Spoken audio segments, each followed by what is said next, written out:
HarperCollins presents The Golden Gate by Alistair MacLean. Read by Jonathan Oliver. Chapter 1. The operation had to be executed with a surgically military precision, marked with a meticulousness that matched in degree, if not in scope, the Allied landings in wartime Europe. It was. The preparations had to be made in total stealth and secrecy. They were. A split-second coordination had to be achieved. It was. All the men had to be rehearsed and trained over and over again until they played their parts perfectly and automatically. They were so trained. Every eventuality, every possible departure from the planned campaign had to be catered for. It was. And their confidence in their ability to carry out their plan, irrespective of reversals and departures from the norm, had to be total. It was. Confidence was a quality exuded by their leader, Peter Branson. Branson was 38 years old, just under 6 feet tall, strongly built, with black hair, pleasant features, lips that were curved in an almost perpetual smile, and light blue eyes that had forgotten how to smile many years ago. He was dressed in a policeman's uniform, but he was not a policeman.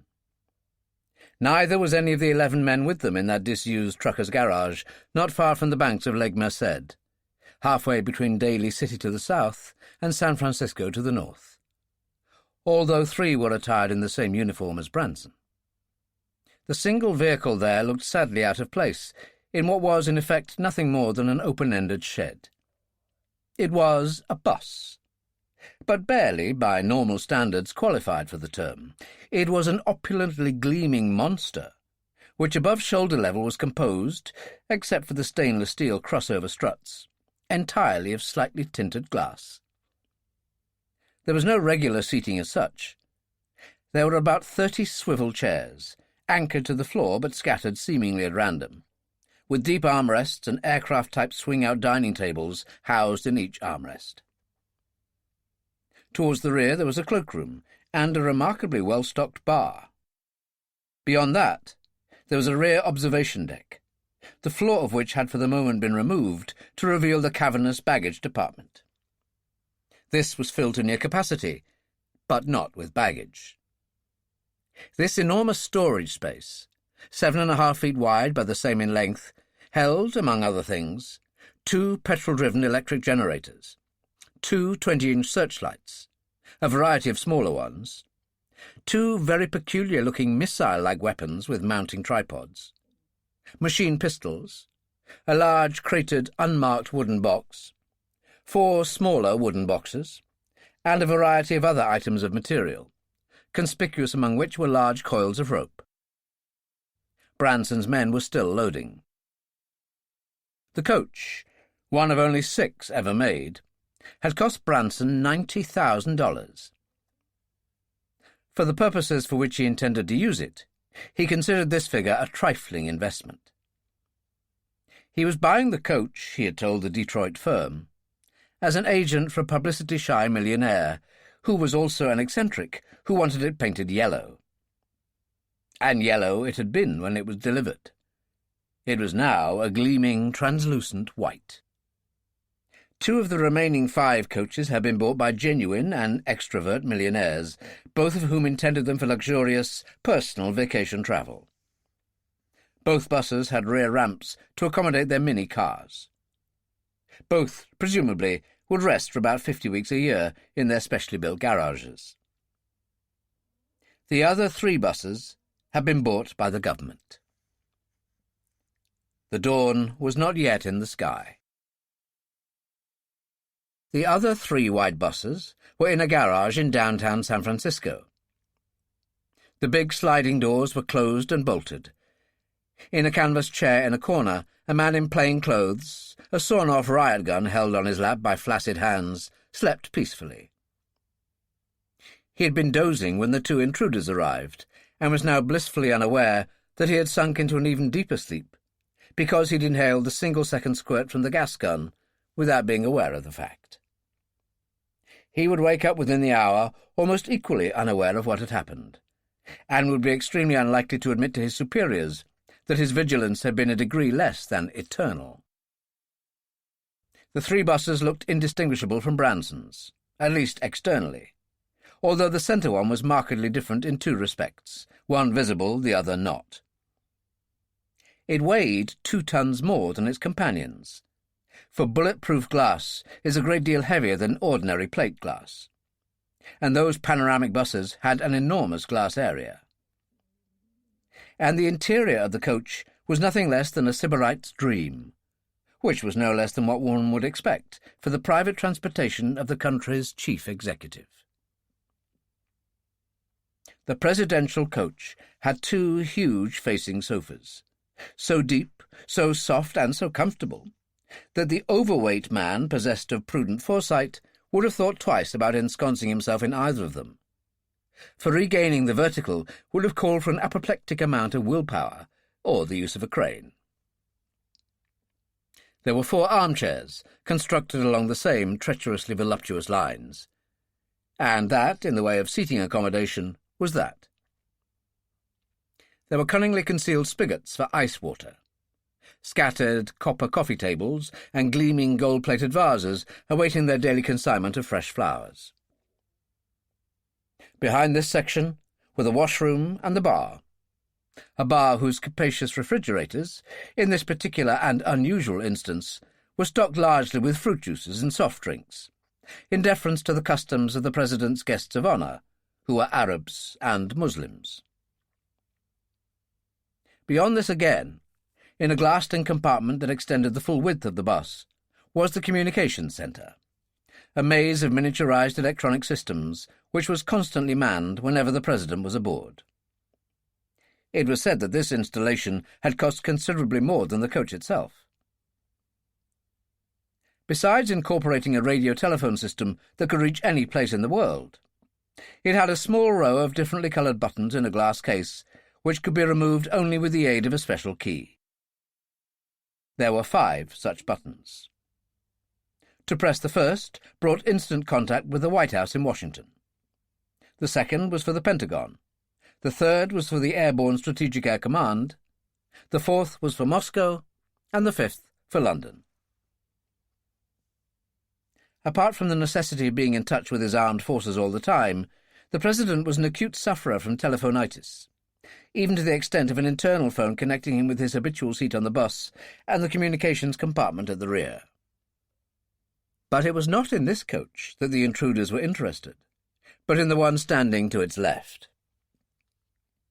They entered by the front door and immediately removed a metal plate by the driver's seat. One of the men shone a torch downwards, appeared to locate what he wanted almost immediately, reached up and took from his companion something that looked like a polythene bag of putty, to which there was attached a metal cylinder not more than 3 inches long and 1 in diameter. This he securely bound to a metal strut with adhesive tape. He seemed to know what he was doing, which he did, for the lean and cadaverous Reston was an explosives expert of some note. They moved to the rear and went behind the bar. Reston climbed on a stool, slid back an overhead cupboard door, and looked at the liquor contents. Whatever the camp followers in the presidential motorcade were going to suffer from, it clearly wasn't going to be thirst. There were 2 rows of vertically stacked bottles, the first 10 to the left, 5 in each row, being bourbon and Scotch. Reston stooped and examined the upside-down optics beneath the cupboard, and saw that the bottles that interested him in the cupboard were duplicated in the ones below, and that those were all full. It seemed unlikely that anyone was going to be interested in the contents of the cupboard for some little time to come.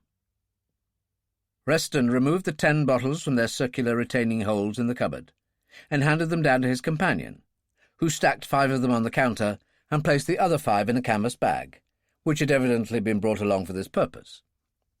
Then handed Reston a rather awkward piece of equipment, which consisted of 3 parts. A small cylinder, similar to the one that had been fitted forwards, a beehive-shaped device no more than 2 inches high and the same in diameter, and a device which looked very much like a car fire extinguisher, with the notable exception that it had a plastic head. Both this and the beehive were attached to the cylinder by wires. The beehive had a rubber sucker at its base, but Reston did not seem to have any great faith in suckers, for he produced a tube of quick-acting glue with which he liberally besmeared the base of the beehive. This done, he pressed it firmly against the forward-facing side of the cupboard, taped it securely to the large and small cylinders, and then taped the 3 to the inner row of circular holes which retained the bottles. He replaced the 5 bottles in front. The device was completely hidden. He slid shut the door, replaced the stool, and left the bus with his companion. The guard still slept peacefully. The 2 men left by the side door by which they had entered, and locked it behind them. Reston produced a walkie-talkie. He said, "P1." The amplified voice came through clearly on the fascia-mounted speaker in the bus in the garage north of Daly City. Branson made a switch. "Yes." "Okay." "Good." There was no elation in Branson's voice, and no reason why there should have been. With 6 weeks of solid preparation behind him, he would have been astonished if anything should have gone wrong. "You and Mac get back to the apartment. Wait."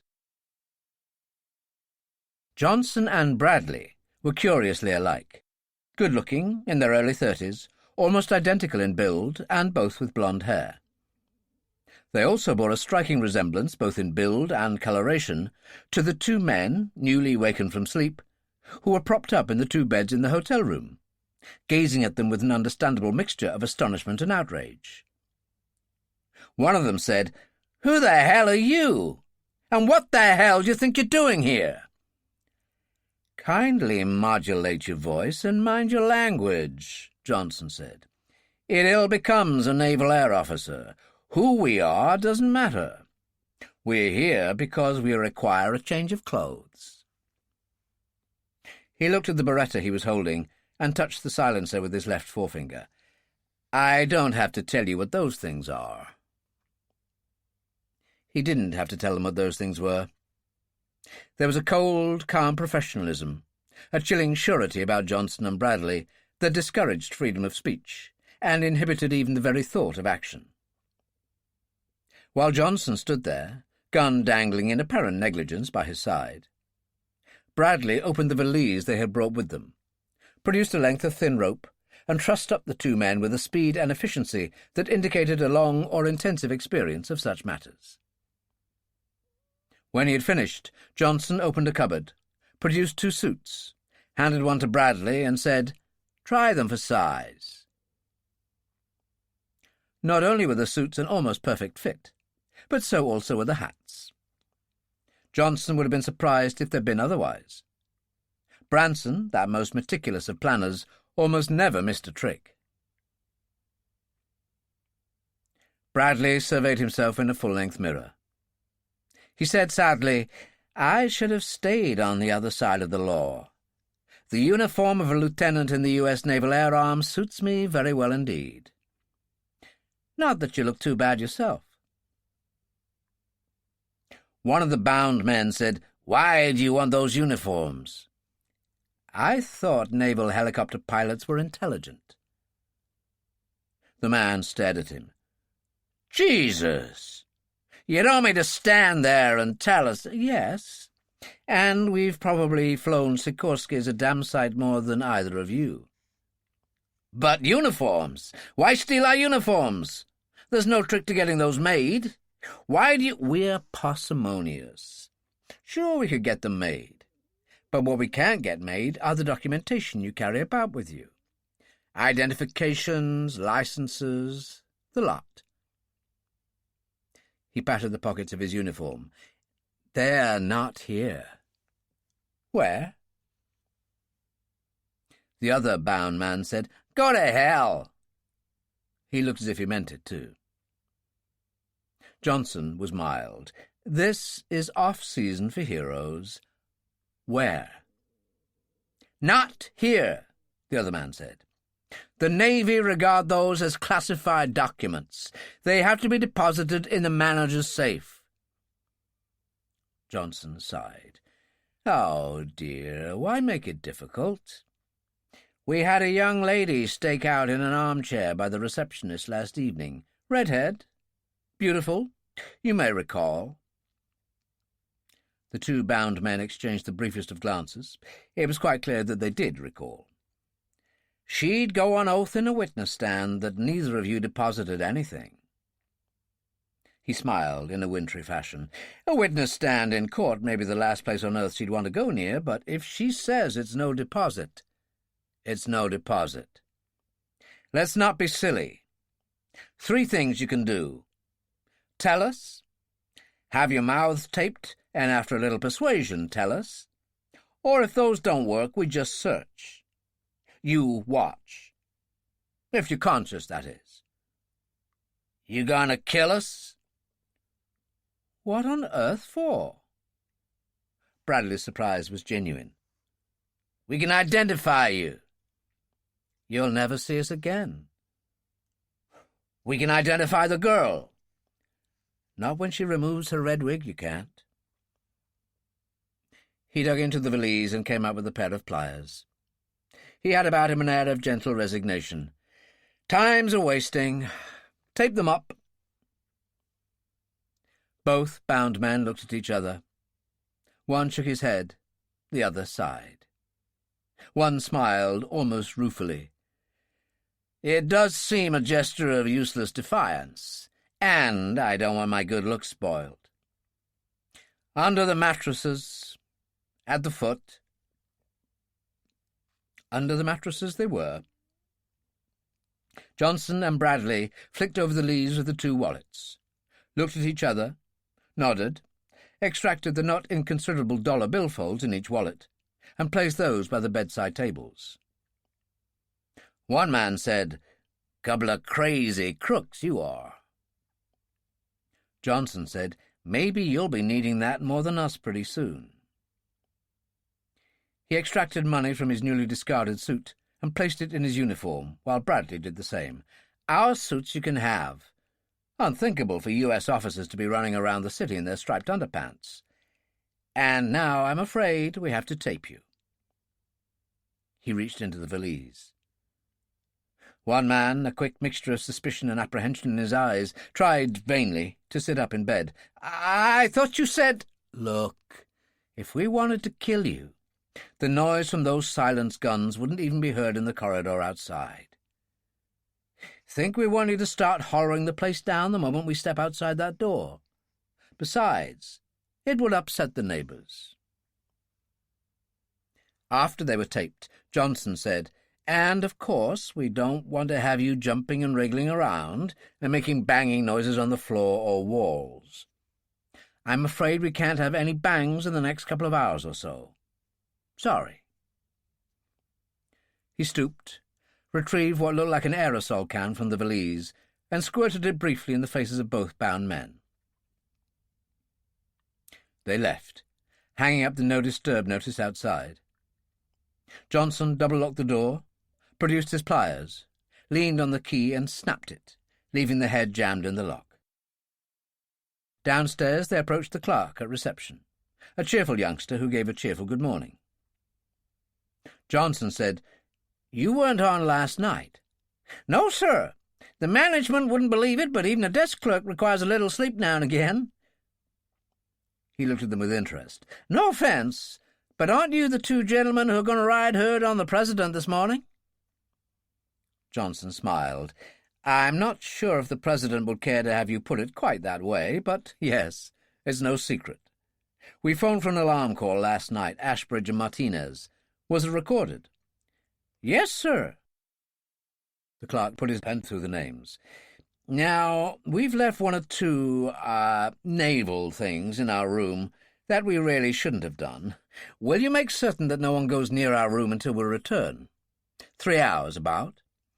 "You can depend on me, sir." The clerk made a note. "The no disturb sign—" "We've already done that." They left and stopped at the first pay telephone on the street. Johnson went inside with the valise, fished inside and brought out a walkie-talkie. He was immediately put through to Branson, waiting patiently in the dilapidated garage north of Daly City. He said, "P1? Yes. Okay. Good. Get down there." The sun was coming up as the 6 men filed out of their cabin in the hills above Sausalito in Marin County, north across the bay from San Francisco. They made up a nondescript and not particularly attractive group, 4 of them in overalls and 2 in faded raincoats that might have been lifted from some unsuspecting scarecrow. They all piled into a rather battered Chevrolet station wagon and headed down to the town. Before them stretched a stunning vista. To the south, the Golden Gate, and the staggering, if rather Manhattanized, skyline of San Francisco. To the southeast, lent a slightly spurious glamour by the early rays of the sun, Alcatraz Island, of unhappy history, lay to the north of the Fisherman's Wharf, in line of sight of Treasure Island, the Bay Bridge, and Oakland on the far side of the bay. To the east lay Angel Island, the largest in the bay, while to the northeast lay Belvedere Island, Tiburon, and beyond that again the wide reaches of San Pablo Bay, vanishing into nothingness.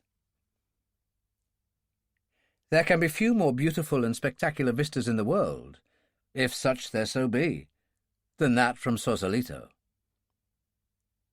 On the basis that not to be moved by it would require a heart of stone, the 6 men in the station wagon had between them, it was clear, the makings of a fair-sized quarry. They reached the main street, travelled along past the immaculate rows of sailing craft and the far-from-immaculate hodgepodge of boathouses, until eventually the driver pulled off into a side street, parked and stopped the engine. He and the man beside him got out and divested themselves of their coats, revealing themselves as clad in the uniforms of California state patrolmen. The driver, a sergeant by the name of Giscard, was at least 6'3" in height, burly, red-faced, tight-mouthed, and even to the cold, insolent eyes was the conceptualized epitome of the dyed-in-the-wool tough cop. Policemen, admittedly, were part and parcel of Giscard's life, but his frequent acquaintanceships with them he had kept to as limited a nature as possible on the numerous occasions when, hitherto without success, they had attempted to put him behind bars. The other, Parker, was tall, lean, and of a nasty appearance, and the best that could be said for him was that he might have passed for a cop if one were myopic, or he were viewed at a considerable distance. His habitually wary, bitter expression was probably attributable to the fact that he had experienced considerably less success than the sergeant in evading the long arm of the law. They turned a corner and entered a local police precinct station. 2 policemen were behind the counter, one very young, the other old enough to be his father. They looked rather tired and unenthusiastic, as was natural for 2 men who were looking forward to some sleep. But they were polite, courteous. "Good morning, good morning." Giscard could be very brisk indeed, as only befitted a man who had shown a clean pair of heels to half the police forces on the coast. "Sergeant Giscard, Patrolman Parker." He pulled from his pocket a paper with a long list of names. "You must be Mahoney and Nimitz?" "Indeed we are." Mahoney, a guileless youth, would have found some difficulty in concealing his Hibernian ancestry. "And how do you know?" "Because I can read." The niceties of salon conversation were not for Giscard. "From this, I take it that your station boss didn't advise you we were coming? Well, it's this damned motorcade this morning, and from what I've found out this morning, maybe I'm not wasting all that much of my time in making this final check-up. You'll be surprised at the number of policemen in this state who are either illiterate or stone-deaf." Nimitz was polite. "If we were to know what we have done wrong, Sergeant." "You haven't done anything wrong." He consulted his sheet. "Just 4 things. When did the day shift come on? How many? Where are the patrol cars? And the cells?" "That's all?" All. 2 minutes. And hurry, I've got to check every place from here across the bridge to Richmond. 8 o'clock. 8 men, twice the usual. The cars... Let me see 'em. Nimitz lifted a key from a board and led the 2 men round the corner of the block. He opened double doors. The 2 police cars, as was only proper on this auspicious occasion, when a president, a king, and a prince were travelling through their precinct, had the impossible glitter of showroom models. Ignition keys? In the ignition. Back in the station, Giscard nodded to the entrance door. Keys? I beg your pardon. Giscard was heavily patient. I know it's normally never locked, but you might all have to leave in a tearing hurry this morning. You want to leave the shop unattended. I see. Nimitz indicated the keys on the board. The cells. Nimitz led the way, taking the keys with him. They were only a few feet away, but round a corner out of sight of the more sensitive citizens who had reluctant occasion to enter the front office. Nimitz entered, and Giscard unholstered his pistol and stuck it against his back. A dead policeman, Giscard observed, is no good to anyone. Parker joined them in 10 seconds, pushing a furious and flabbergasted Mahoney in front of him. Both captives were gagged and left sitting on the floor, backs to the bars, arms thrust uncomfortably through them, and wrists handcuffed. From the baleful expressions on their faces, it was as well that they were so securely gagged. Giscard put the keys in his pocket, picked up 2 other sets from the board, ushered Parker out before him, locked the entrance door, pocketed that key too, then went round and opened up the garage. He and Parker backed the cars out, and while Giscard locked the doors and inevitably pocketed the keys, Parker went to fetch the other 4 men from the station wagon. When they appeared, they were not, surprisingly, any longer overalled working men, but gleaming advertisements for the California State Patrol. They drove north on the US 101, took the cut-off west to State 1, passed by Muir Woods and its pre-Christian stands of 250 feet high redwoods, and finally stopped in the Mount Tamalpais State Park. Giscard brought out the walkie-talkie that went so well with his uniform, and said, P1? Branston was still patiently waiting in the bus in the abandoned garage. Yes? Okay. Good. Stay. The forecourt and street outside the luxurious caravanserai atop Nob Hill were, understandably at that hour of the morning, practically deserted. There were, in fact, only 7 people in sight. 6 of those stood on the steps of the hotel, which was that night housing more dollars on the hoof than it ever had remotely had in its long and illustrious career. The 7th of those, a tall, handsome man, aquiline-faced, youthful-looking despite his grey hair, and clad in immaculate houndstooth, was pacing slowly up and down on the roadway. From the looks exchanged among the 6 men, 2 doorkeepers, 2 policemen, and 2 men in plain clothes, whose coats fitted awkwardly under their left armpits, his presence appeared to be giving rise to an increasing degree of vexation. Finally, after a low-murmured conversation among them, one of the uniformed men came down the steps and approached him. He said, "Morning, sir. No offence, sir, but do you mind moving on? We have a job to do." "How do you know I have not?" "Sir, please, you must understand we have some very important people in there." "Don't I know it? Don't I just know it?" The man sighed, reached inside his coat, produced and opened a wallet. The policeman looked at it, stiffened, unmistakably swallowed, and deepened his complexion by 2 shades. "I am very sorry, sir. Mr. Jensen, sir." "I'm sorry, too. Sorry for all of us. They can keep their damned oil as far as I'm concerned. Dear Lord, what a circus." He talked until the officer relaxed, then carried on his to-and-fro strolling. The policeman returned to the steps. One of the plainclothesmen looked at him without a great deal of enthusiasm. He said, "A great crowd mover on you are. Like to try?" "If I must give you a demonstration," he said wearily. He walked down 3 steps, paused, looked back up. "He flashed a card at you, didn't he?" "Sort of." The policeman was enjoying himself. "Who?" "Don't you recognize your own deputy director when you see him?" "Jesus!" The FBI man's miraculous return to the top step could have been attributed to nothing other than sheer levitation. "Are you not," the policeman asked innocently, "gonna move him on?" The plainclothesman scowled, then smiled. "From now on, I think I'll leave those menial tasks to the uniform branch." A bellboy of great age appeared on the top step, hesitated, then went down to the street as Jensen gave him an encouraging wave. As he approached, his wizened face was further creased in worry. He said, "Ain't you taking a hell of a chance, sir? FBI man up there." "No chance."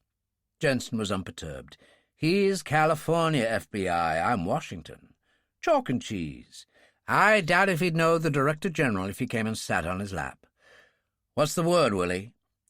"They're all having breakfast in their rooms. No sleepers in. All on schedule." "Let me know every 10 minutes." "Yes, sir.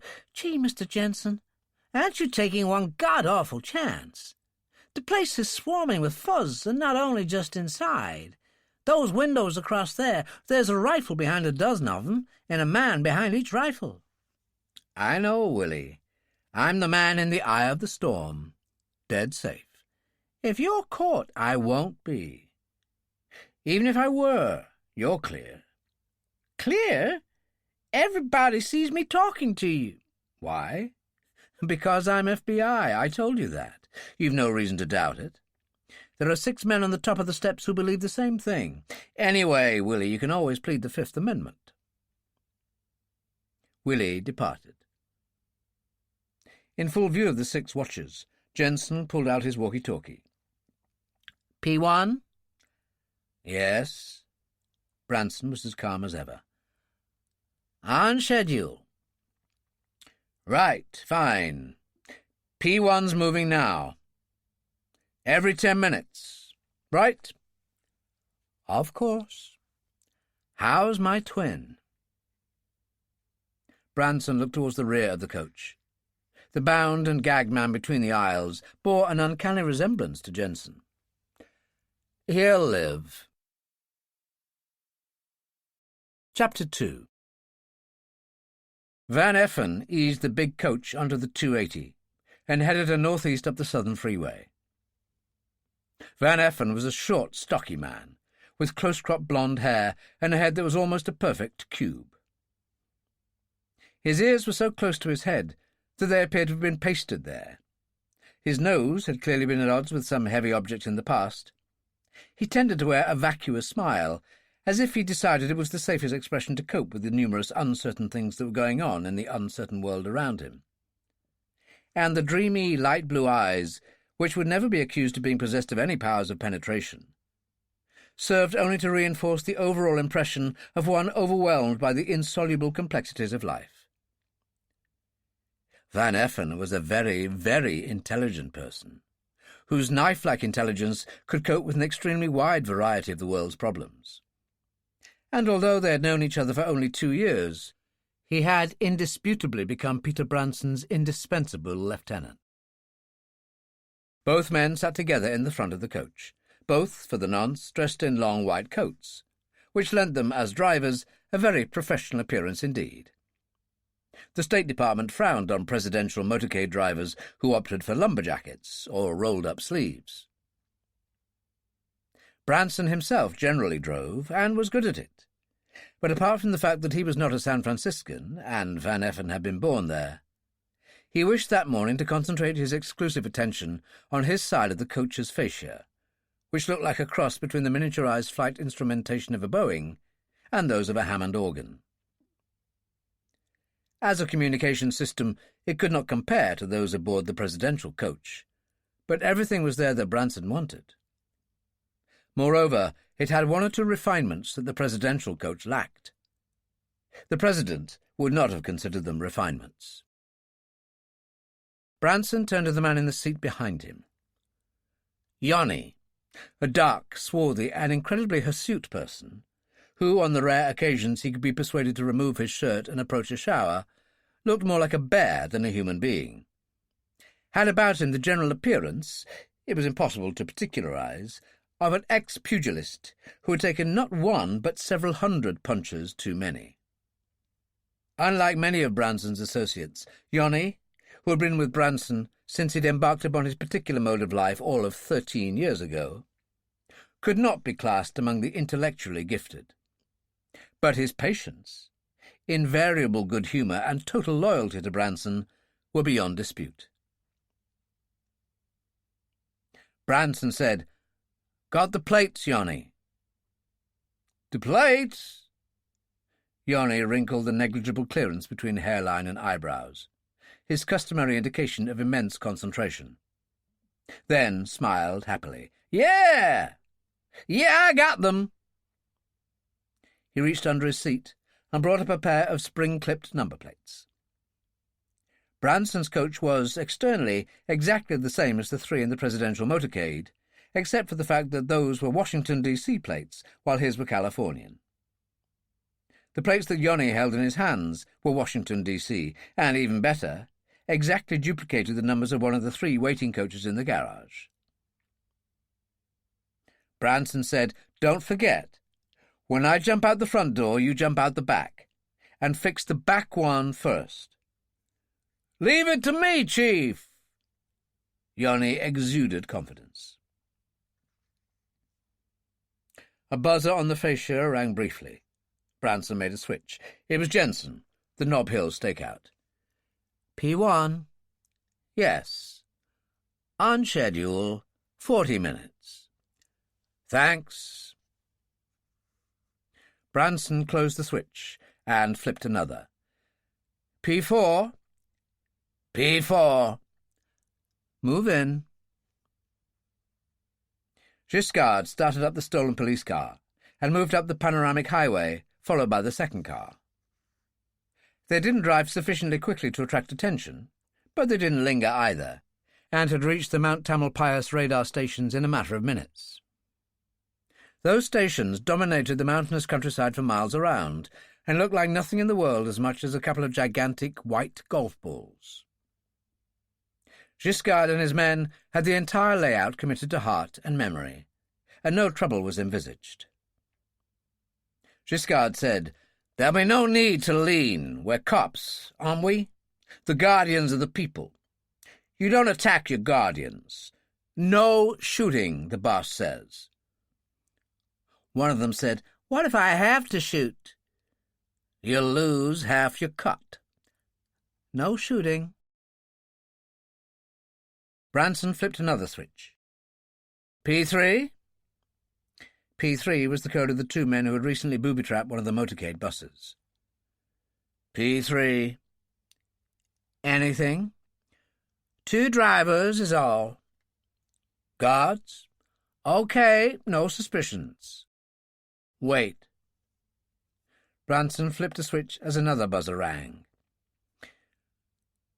P5, the speaker said.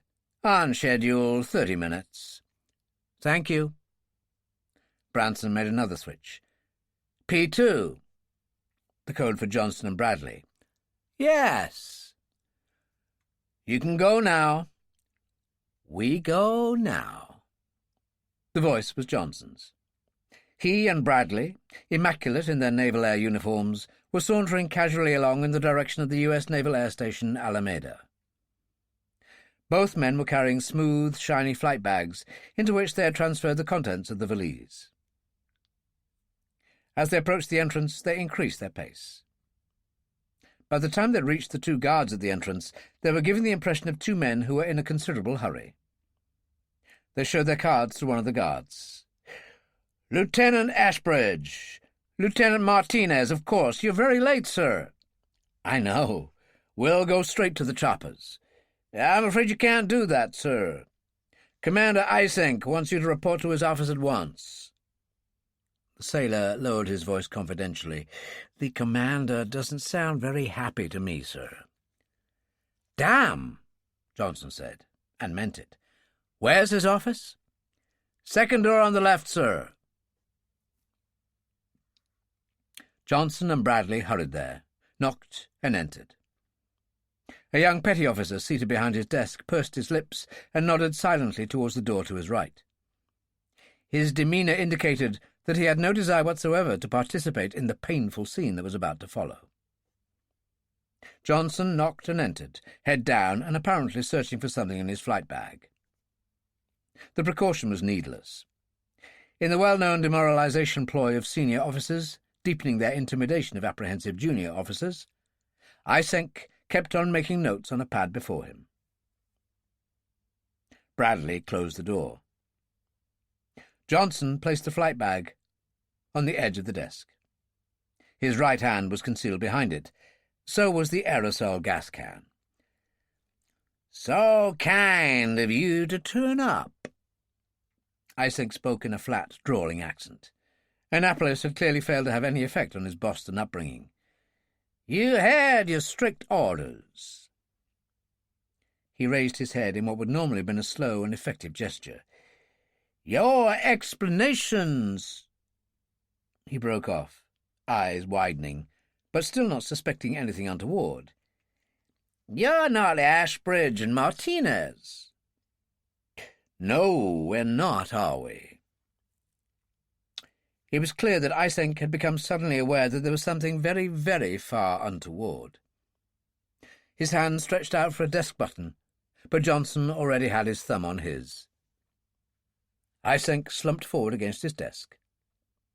Johnson nodded to Bradley, who opened the door to the outer office, and as he closed it behind him, it could be seen that his hand was fumbling in the depths of his bag. Johnson moved behind the desk, studied the buttons below the phone, pressed one as he lifted the phone. "Tower?" "Sir." "Immediate clearance, Lieutenants Ashbridge and Martinez." It was a very creditable imitation of Isenk's Boston accent. Branston again called P3, the two watchers by the garage. "And now?" "Filling up." The three buses inside the garage were indeed filling up. Two of them, indeed, had their complements of passengers and were ready to go. The coach that had been booby-trapped was given over mainly to newspapermen, wire service men and cameramen, among them 4 women, 3 of indeterminate age, the other young.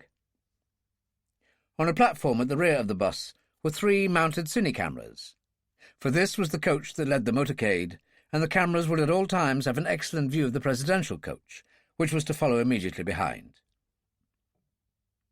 Among the passengers in this coach were 3 men who wouldn't have recognised a typewriter or a camera if it had dropped on their toes, but who would have had no difficulty whatsoever in differentiating between a Walter, Colt, Beretta, Smith & Wesson, and other such paraphernalia generally regarded as superfluous to the needs of the communications media. This was known as the lead coach. But there was one passenger in this coach who would have recognised a camera if he had seen it. He was, in fact, carrying a highly complicated apparatus, but who would also have had no difficulty at all in differentiating between a Walter, Colt, Beretta, and Smith & Wesson, any of which he was legally entitled to carry, and not infrequently did. On this occasion, however, he was unarmed. He considered it unnecessary. Between them, his colleagues constituted a veritable travelling arsenal. But he did carry a most unusual item of equipment, a beautifully miniaturized and transistorized transceiver radio, concealed in the false bottom of his camera. His name was Revson, and as he had repeatedly proved in the past, in the service of his country, although his country knew nothing of this, a man of quite remarkable accomplishments.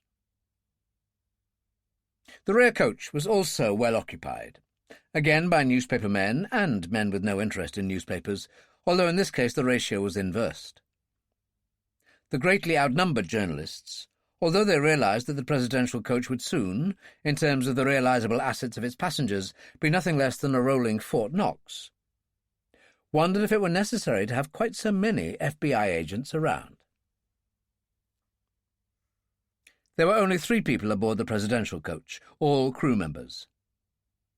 The white-coated driver, his receive switch depressed, was waiting for instructions to come through the fascia speaker.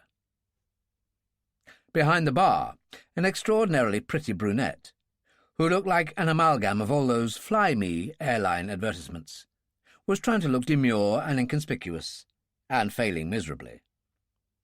At the rear, the radio operator was already seated in front of his communications console. A buzzer rang in Branson's coach. "P5, the speaker said, "on schedule, 20 minutes. A second buzzer rang. "P4, the speaker said, "all okay." Excellent. For once, Branson permitted himself a slight feeling of relief. The takeover of the Tamalpayas radar stations had been essential to his plans. "Scanners manned?" "Affirmative." A third buzzer rang. "P1?" Johnson's voice was hurried. "P2, can we go now?" "No." "Trouble?" "Some." Johnson, seated at the helicopter controls, engines still not started, watched a man emerge from Isenk's office and break into a run, rounding the corner of the building. That could only mean, Johnson realized, that he was going to look through Isenk's office window, and that could only mean that he had failed to open the door which he and Bradley had locked behind them. The key was at that moment in Johnson's pocket. Not that looking through Isenk's window was going to help him much, because he and Bradley had dragged the unconscious Isenk and petty officer into the windowless washroom leading off the commander's office. The key of the washroom door was also in his pocket. The man came into sight round the corner of the building. He wasn't running now. In fact, he stopped and looked around. It wasn't too hard to read what was going on in his mind. Isenk and the petty officer might well be going about their lawful occasions, and he was going to look pretty sick if he started to cry wolf. On the other hand, if something had happened, and he didn't report his suspicions, he was going to make himself highly unpopular with his superiors. He turned and headed in the direction of the station commander's office, obviously with the intent of asking a few discreet questions. Halfway towards the office, it became clear that his questions weren't going to be all that discreet. He had broken into a run. Johnson spoke into the walkie-talkie. "Bad trouble?" "Hold on as long as possible. Leave in emergency. Rendezvous remains." In coach P1, Van Effen looked at Branson. "Something wrong?" "Yes. Johnson and Bradley are in trouble, want to take off. Imagine what's going to happen if they do, if they have to cruise around 10 minutes waiting for us. A couple of hijacked helicopters with the president and half the oil in the Middle East in the city. Everybody's going to be as jittery as hell. They'll take no chances. Panic-stricken. They'll stop at nothing. The choppers will be shot out of the sky. They have phantoms in a state of instant readiness on that base." "Well, now." Van Effen eased the coach to a stop at the back of the garage which held the motorcade. "Bad, but maybe not as bad as all that. If they had to take off before schedule, you could always instruct them to fly over the motorcade.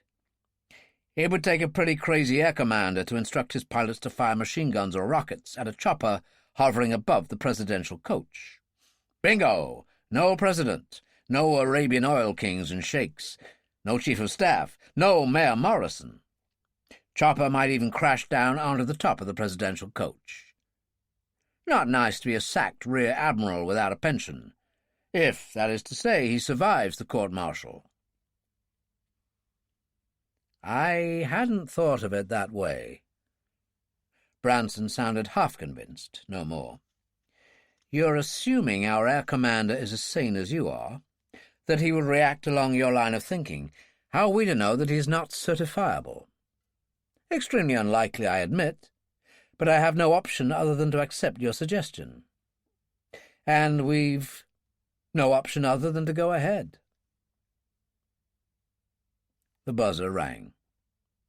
Branson made the appropriate switch. P1. Yes. P3. It was Reston from the garage.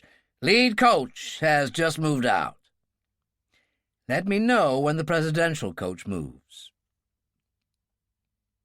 Branson gestured to Van Effen, who started up the engine and moved slowly round the side of the garage. The buzzer rang again. P5 on schedule. 10 minutes. Fine. Get down to the garage. Again the buzzer rang. It was Reston. He said, Presidential coach is just moving out. Fine. Branson made another switch. Rear coach? Yeah. Hold it for a couple of minutes. We've a traffic jam here. Some nut has just slewed his articulated truck across the street. Pure accident, I'd say, but no chances. No panic, no need for anyone to leave their seats. We're coming back to the garage for a couple of minutes till they decide on a new route. Okay? Okay. Van Effen drove slowly round to the front of the garage, nosed it past the front door until the first third of the coach was visible to the occupants of the rear coach inside, still parked where it had been. Branson and Van Effen descended unhurriedly from the opposite front seats, walked into the garage.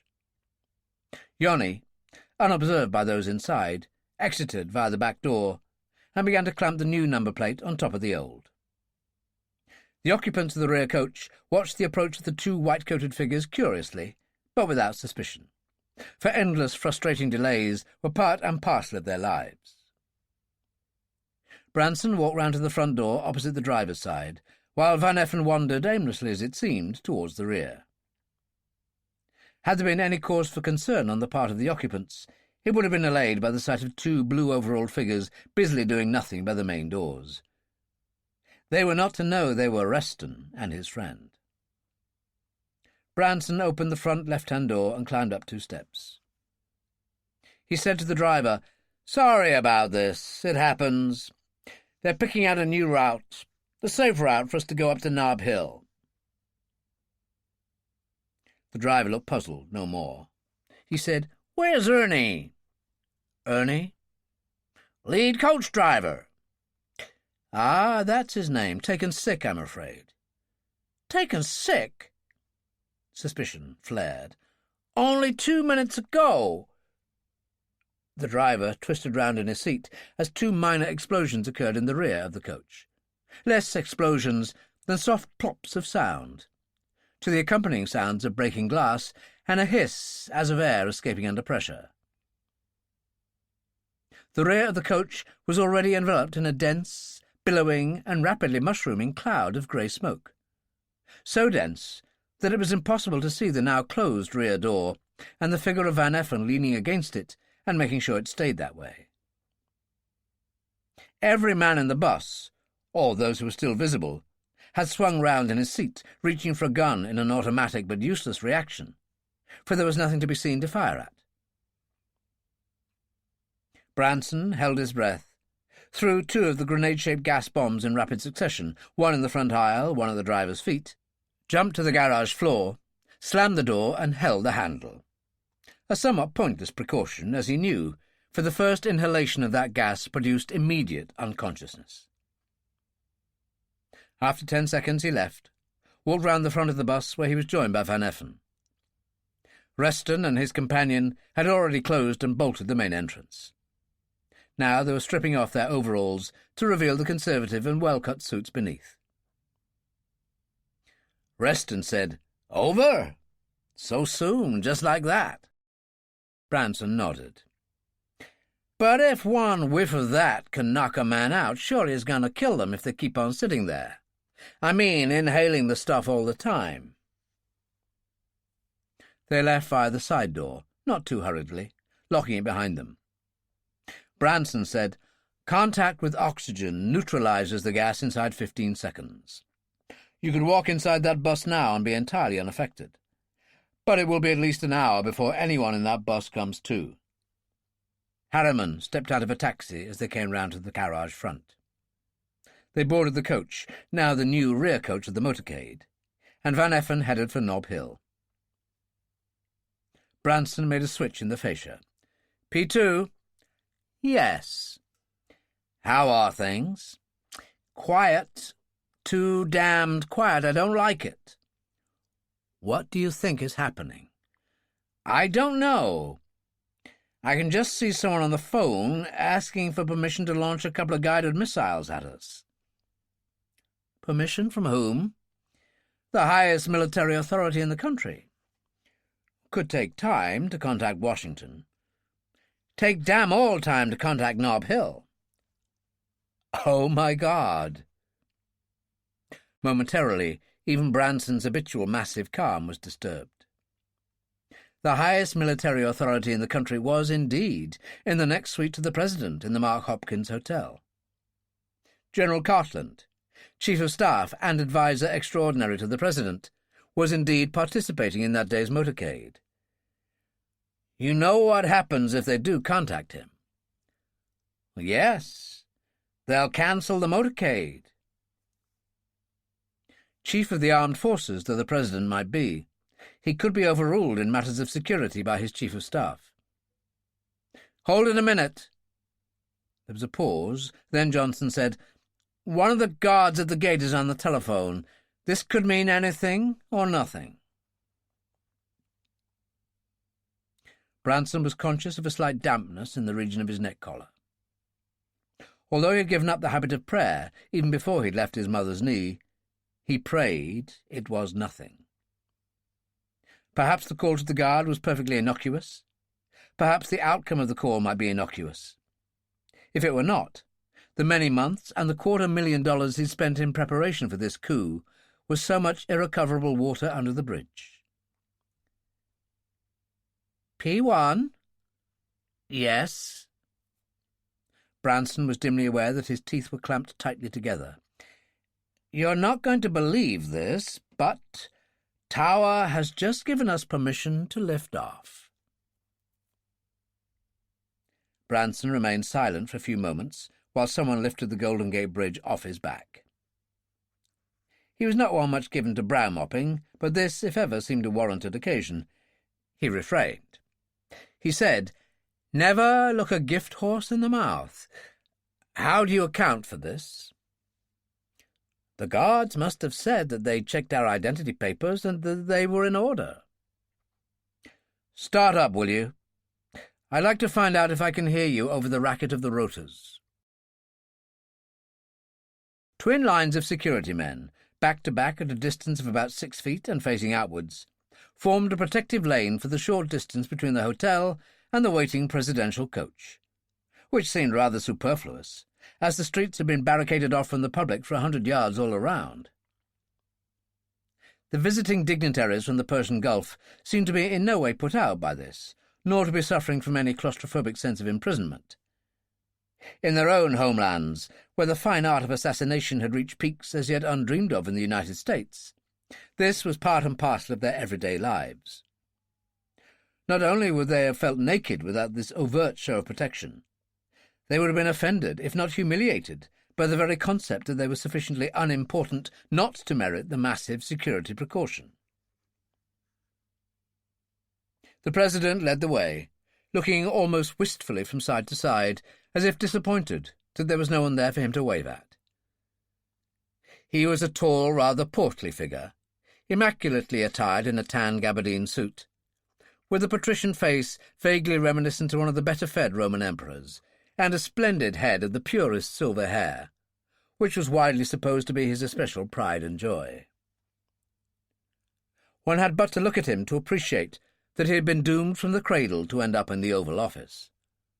That anyone else should aspire to be, or be, the chief executive was quite unthinkable. Better brains there might be on Capitol Hill, but that magnificent presence was unique. As far as politicians went, he was a man of the utmost probity. The fact that he was a multimillionaire may have helped him in this, intelligent, humorous, and was loved, liked, admired, or held in genuine affection to an extent that had been achieved by no other president in the previous half-century.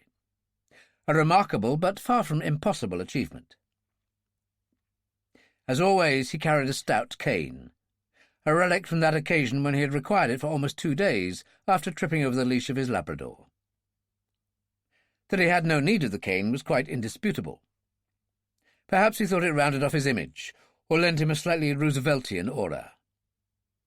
Whatever the reason, he was never seen in public or private without it. He reached the coach, half-turned, smiled, and bowed slightly, as he ushered the first of his guests aboard. Precedence and pride of place went inevitably to the king. His vast kingdom held as much oil as the rest of the world put together. He was a tall, imposing figure, a king from the floor-sweeping skirts of his dazzling white robes to the top of the equally dazzling burnous. He had an aquiline, dark face, with a splendidly trimmed white beard and the hooded eyes of a brooding eagle. Supposedly the wealthiest man in all history, he could easily have been a tyrant and despot, but was neither. Against that, his autocratic rule was absolute, and the only laws he obeyed were those he made himself. The prince came next. His small sheikdom had never rated and never had had a king. While his territorial holdings came to less than 5% of the king's, his influence was almost as great. His sheikdom, an arid and barren expanse of some of the world's most inhospitable sands, was literally afloat on a sea of oil. An extrovert and flamboyant personality who owned a Cadillac for every 4 miles of his principality's 100 miles of road, it was said with some authority that if one of his cars had the slightest mechanical trouble, it was regarded as obsolete and never used again, a fact which must have given some small satisfaction to General Motors. He was an excellent pilot, a remarkably gifted race car driver, and an assiduous patron of many of the most exclusive nightclubs in the world. He went to considerable lengths to cultivate his reputation as an international playboy, an exercise which deceived nobody. Behind the facade lay the computerized mind of an outstanding businessman. He was of medium height, well-built, and would have been seen dead in the traditional Arab clothes. He was Savile Row's best customer. Dapper was the only word to describe him, from the pointed crocodile shoes to the almost invisible hairline moustache. They were followed by Sheikh Iman and Sheikh Karan, the oil ministers respectively of the king and the prince. They looked remarkably alike, and were rumoured to have the same grandfather, which was not at all impossible. Both wore Western clothes. Both were plump, smiling almost to the point of beaming, and extremely shrewd indeed. The only way to tell them apart was while Iman sported a tiny black goatee beard, Karan was clean-shaven. The next aboard was General Cartland. Although wearing civilian clothes, an inconspicuous blue pinstripe, he was unmistakably what he was. If he had been wearing only a bath towel, he would still have been immediately recognizable as a general. The erect bearing, the precise movements, the clipped speech, the cool blue eyes that never asked a question twice, everything marked him out for the man he was. Even his grey hair was shorn. Although Cartland had more than a peripheral interest in oil, he did, after all, require some form of fuel for his ships, tanks, and planes. He was not along because of any special expertise in the oil business. He was along primarily because the President refused to cross the street without him. The President, and he made no bones about it, was heavily dependent on Cartland for his advice, far-ranging width of experience, and solid common sense, a fact which had given, and still gave rise, to considerable if wholly misplaced jealousy in Washington. Cooler judgments in that city regarded him as being virtually irreplaceable as presidential adviser. and although his duty left him with less and less time to run his army, navy, and air force, Cartland seemed to cope with both tasks effortlessly. He would have made an excellent politician or statesman, but had unfortunately been cursed from birth with an unshakable incorruptibility and moral integrity. The next man aboard was Hansen, the President's energy czar. He was the latest appointee to the post, and as yet a largely unknown quantity. His qualifications for the post were impeccable, but his experience so far slight. Energy was one thing he appeared to possess in abundance. He was a darting, nervous, volatile individual, painfully thin, whose hands and dark eyes were never still. He was reputed to have a first-class brain. This was his biggest, indeed almost his only, confrontation with great oil barons, and his awareness of being on trial was painful. Muir went next. He was a very rubicund man, almost bald, and the number of his chins varied from 2 to 4, according to the angle of his neck. Unlike most fat men, he had a permanently doleful expression. He had a positively bucolic appearance about him, an unsuccessful farmer who concentrated less on the production than the consumption of what he grew on his farm. This proposed deal with the Arab nations could raise as many political as physical problems, which was why Under-Secretary of State Muir was along. Although it was almost impossible to believe, he was unquestionably the country's leading expert on the Middle East. The President waved the last man aboard, but John Morrison, waving his hand in turn, declined. The President acknowledged the gesture, smiled, and preceded him up the steps. Morrison, a burly, genial man of unquestionably Italian ancestry, was not along for his energy expertise. Energy concerned him, but not to the extent of causing him sleepless nights. He was along partly as a guide, partly because he conceived it to be his duty to accept the presidential invitation. Although the President was the official host to his guests, this was Morrison's parish, and here he was both host and king. He was the mayor of San Francisco. In the rear coach, some 50 yards away, Branson saw the presidential coach door close. He made a switch. P2? Yes. Johnson. We go now. Now it is. The motorcade moved off, led by a police car and motorcycle outriders. They were followed by the lead coach, the presidential coach, the rear coach, a second police car, and 2 more outriders. There was no attempt to make any scenic tour of the town. That had been attended to the previous afternoon, soon after Air Force One had landed at the international airport. This was strictly a business trip. The motorcade went along California, right down Van Ness, left along Lombard, angled right up Richardson Avenue, and so into the Presidio.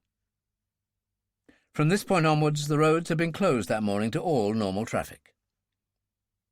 They took the viaduct approach, curving right and to the north, until at last, dead ahead, loomed the immensity of the Golden Gate Bridge. Chapter 3. The Golden Gate Bridge is unquestionably one of the engineering wonders of the world. To San Franciscans, inevitably, it is the engineering wonder of the world, and as bridges go, it must be at once the most spectacular and graceful in existence. To see the 2 great brick-red, or orange, or ochre, according to the quality of the light, towers, emerging from the dense banks of fog that so frequently billow in from the Pacific, is to experience a profound sense of unreality. And when the fog disperses completely, the feeling changes to one of disbelief, and a benumbment of the senses, that men had not only the audacity to conceive of this epic poem in mechanical grandeur, but also the technical expertise to bring it into being. Even while the evidence of the eyes is irrefutable, it still remains difficult for the mind to accept that it actually is there. That it is there at all is not in fact due to man, but to one man, a certain Joseph B. Strauss, who, in the pig-headed fashion of considerable Americans, despite seemingly unsurmountable and political difficulties, and the assurances of his architectural colleagues that his dream was a technical impossibility, just went ahead and built it anyway. The bridge was opened in May 1937. Until the construction of the Verrazano Narrows Bridge in 1964, it was the longest single-span suspension bridge in the world. Even now it is only about 20 yards shorter. The two massive towers that support the bridge soar 750 feet above the waters of the Golden Gate. The bridge's total length is just under 1 3/4 miles. The cost of construction was $35 million. To replace it today, something in the region of $200 million would be needed. The one sombre aspect about the bridge is that for Americans who find the burdens of life intolerable to bear, this is unquestionably the most favoured point of departure. There have been at least 500 known suicides. Probably as many again have gone undetected. There have been 8 known survivors. Among the rest, the possibility of survival seems extremely remote. If any did indeed survive the shattering impact of the 200-foot drop to the water, the surging tides and vicious currents of the Golden Gate would swiftly have completed what the jump itself failed to do. Those dangerous tides and currents make their effect felt for some distance on either side of the bridge. 3 miles to the east lies what used to be the forbidding prison fortress of Alcatraz Island. No precise figures of those who attempted escape by swimming are available, but it is believed that only 3 of those who tried it ever survived. It is idle to speculate upon the choice of the bridge as a springboard to eternity. Psychiatrists would have it that it is a spectacular and attention-riveting finale to a drab and unspectacular life dragged out in a grey anonymity. But it would seem that there is nothing either eye-catching or spectacular in jumping into the darkness in the middle of the night. The procession made its stately way under the first of the giant towers. In the upholstered luxury of the presidential coach, the king, prince, and their 2 oil ministers gazed around them with a carefully controlled degree of regal and vice-regal appreciation. For although there was a marked absence of Golden Gate bridges in their dusty homelands, and indeed no need for them, it would not have done to admit that there were some things better done in the West than in the Middle East. Nor did they enthuse overmuch about the scenery, for although 1,000,000 square miles of drifting sands might not be without its attractions for a homesick Bedouin, it could hardly be said to compare with the lush and fertile greenery of the farmland and forest land that stretched ahead of them across the Golden Gate. Indeed, the whole of the Bay Area could not have looked better than it did on that splendid June morning, with the sun already climbing high to their right in a cloudless sky, and sparkling iridescently off the blue-green waters below. It was the perfect storybook setting for a day which the President and Hanson, his energy czar, devoutly hoped would have a storybook ending. The Prince looked around the coach, this time in open admiration, for he was very much a man of his own generation and possessed of a passion for all things mechanical, and said in his clipped Oxford accent, "My word, Mr. President, you do know how to travel in style. I wish I had one of those." "And so you shall," the President said indulgently. "My country will be honoured to present you with one as soon as you return to your homeland. Equipped to your own specifications, of course." The king said dryly, "The Prince is accustomed to ordering his vehicles by the round dozen. No doubt, Ahmed, you would like a couple of those to go with it." He pointed upwards to where 2 naval helicopters were hovering overhead. "You do take good care of us, Mr. President." The President smiled noncommittally. How could one comment upon the obvious? General Cartland said, "For decorative purposes only, Your Highness. Apart from your own security men waiting on the other side, and an occasional police car, You will see nothing between here and San Rafael. But the security is there all the same. Between here and San Rafael, the motorcade will be under heavily armed surveillance literally every yard of the way. There are crackpots everywhere, even in the United States. Especially in the United States, the President said darkly. In mock seriousness, the King said, "So we are safe."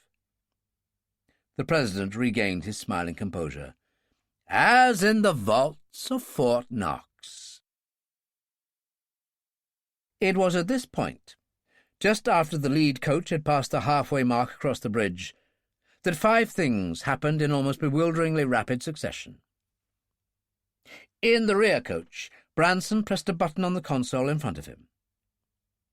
2 seconds later, a small explosion occurred in the front of the lead coach, almost beneath the driver's feet. Although unhurt, the driver was momentarily shocked, then swore, recovered quickly, and jammed his foot on the brake pedal. Nothing happened. "Sweet Jesus!" It took him all of another second to realize that his hydraulic lines were gone. He jammed his handbrake into the locked position and changed down into first gear. The coach began to slow. Branson abruptly lifted his right arm, as abruptly lowered it again to reinforce the left, embracing himself against the fascia. Behind him his men did the same, outstretched arms, slightly bent at the elbows, as they had learnt in frequent practices, braced against the backs of the seats in front. Nobody sat in the front seats. Van Effen slipped the gear into neutral and kicked down on the brake pedal as if he were trying to thrust it through the floor. The fact that Van Effen had recently, and with malice aforethought, seen fit to deactivate his rear brake lights did little to help the plight of the hapless driver of the police car behind.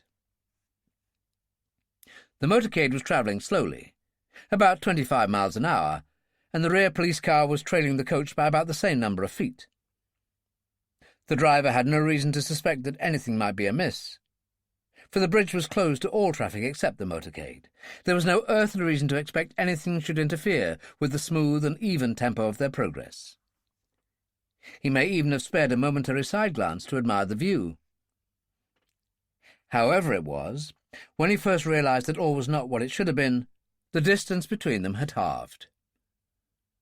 An incredulous double-take cost him another few feet, and, skilled police driver though he was, his reactions were no faster than those of the next man, and by the time his foot had hit the brake, the gap between himself and the now stationary coach had lessened to not more than 5 feet. The effect of a car's striking a solid and immovable object at 20 miles an hour has a less than humorous effect on the occupants of that car.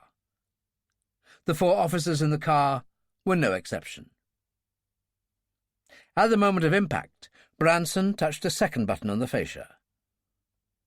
The lead coach, slowing only by its handbrake, was now doing no more than 10 miles an hour when another small explosion occurred in the drinks cabinet at the rear. An explosion followed immediately by a pronounced hissing, as if caused by compressed air escaping under very high pressure. Within seconds, the entire compartment was filled with a dense, grey, obnoxious and noxious gas. The coach, almost immediately out of control as the driver slumped forward over the wheel, slewed slowly to the right and came to a rest less than 2 feet from the side of the road. Not that it would have mattered particularly if it had struck the safety barriers on the side of the bridge, which were of a nature to withstand the assaults of anything less than a chieftain tank. The presidential coach came to no harm.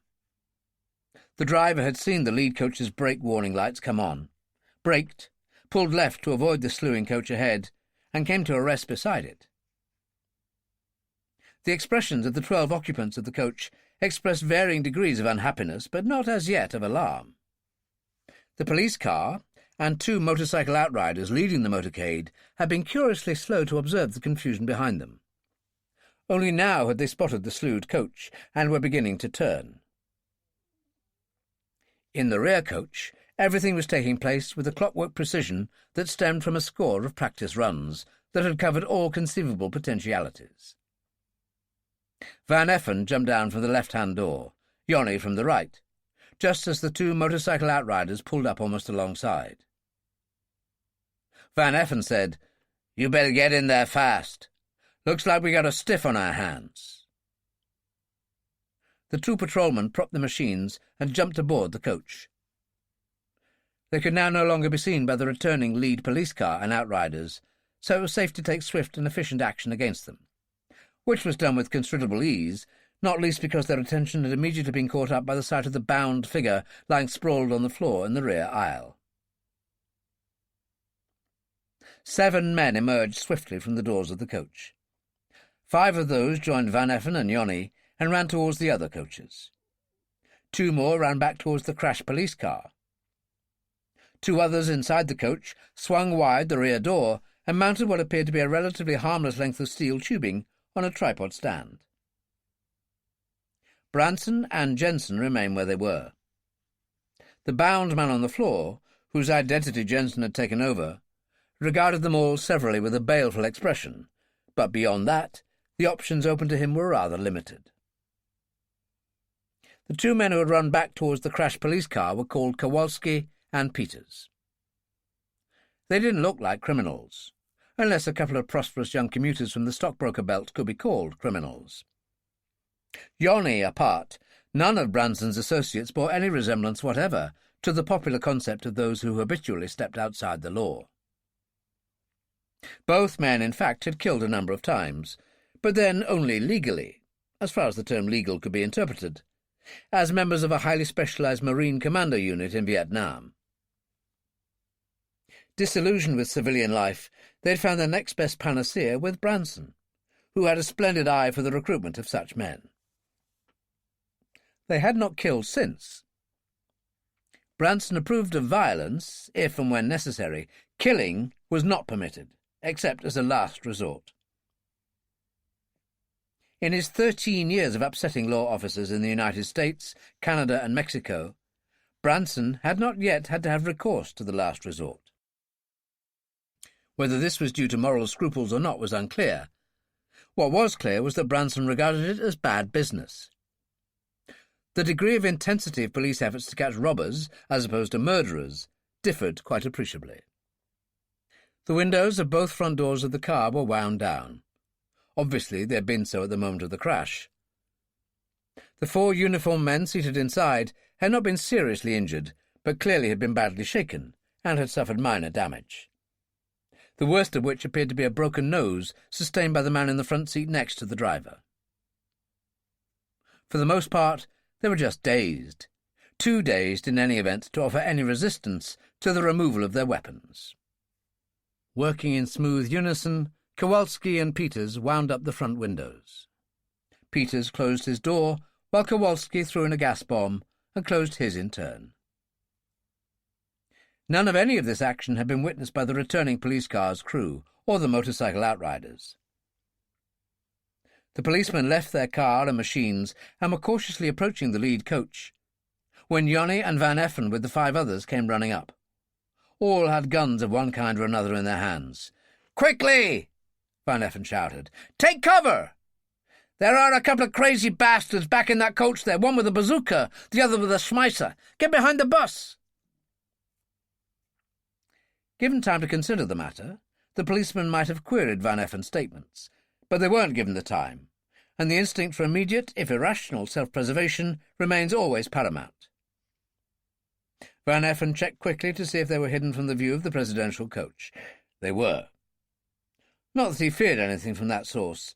He just wanted to be spared the chore of blasting open the lock of the door that would be surely locked against them if their actions were observed. He nodded to Jonny and walked away with another man towards the rear of the bus. Whatever might be said, and had unkindly been said, about Jonny's cerebral limitations, this was the situation he had been born for, a basically elemental one in which action took precedence over thoughts. Long training had even given the vocabulary appropriate to the occasion. He said, "Let's kind of put our hands up, huh?" The 6 men turned round. Their expressions ran through the gamut of astonishment, anger, and then resignation. Resignation was all that was left them. They had, with reason enough, not yet thought it time to produce their own weapons, and when the wise man is confronted at point-blank range with a pair of submachine pistols, he does what he is told and just kind of puts his hands up. Yoni kept them covered while another man relieved them of their pistols.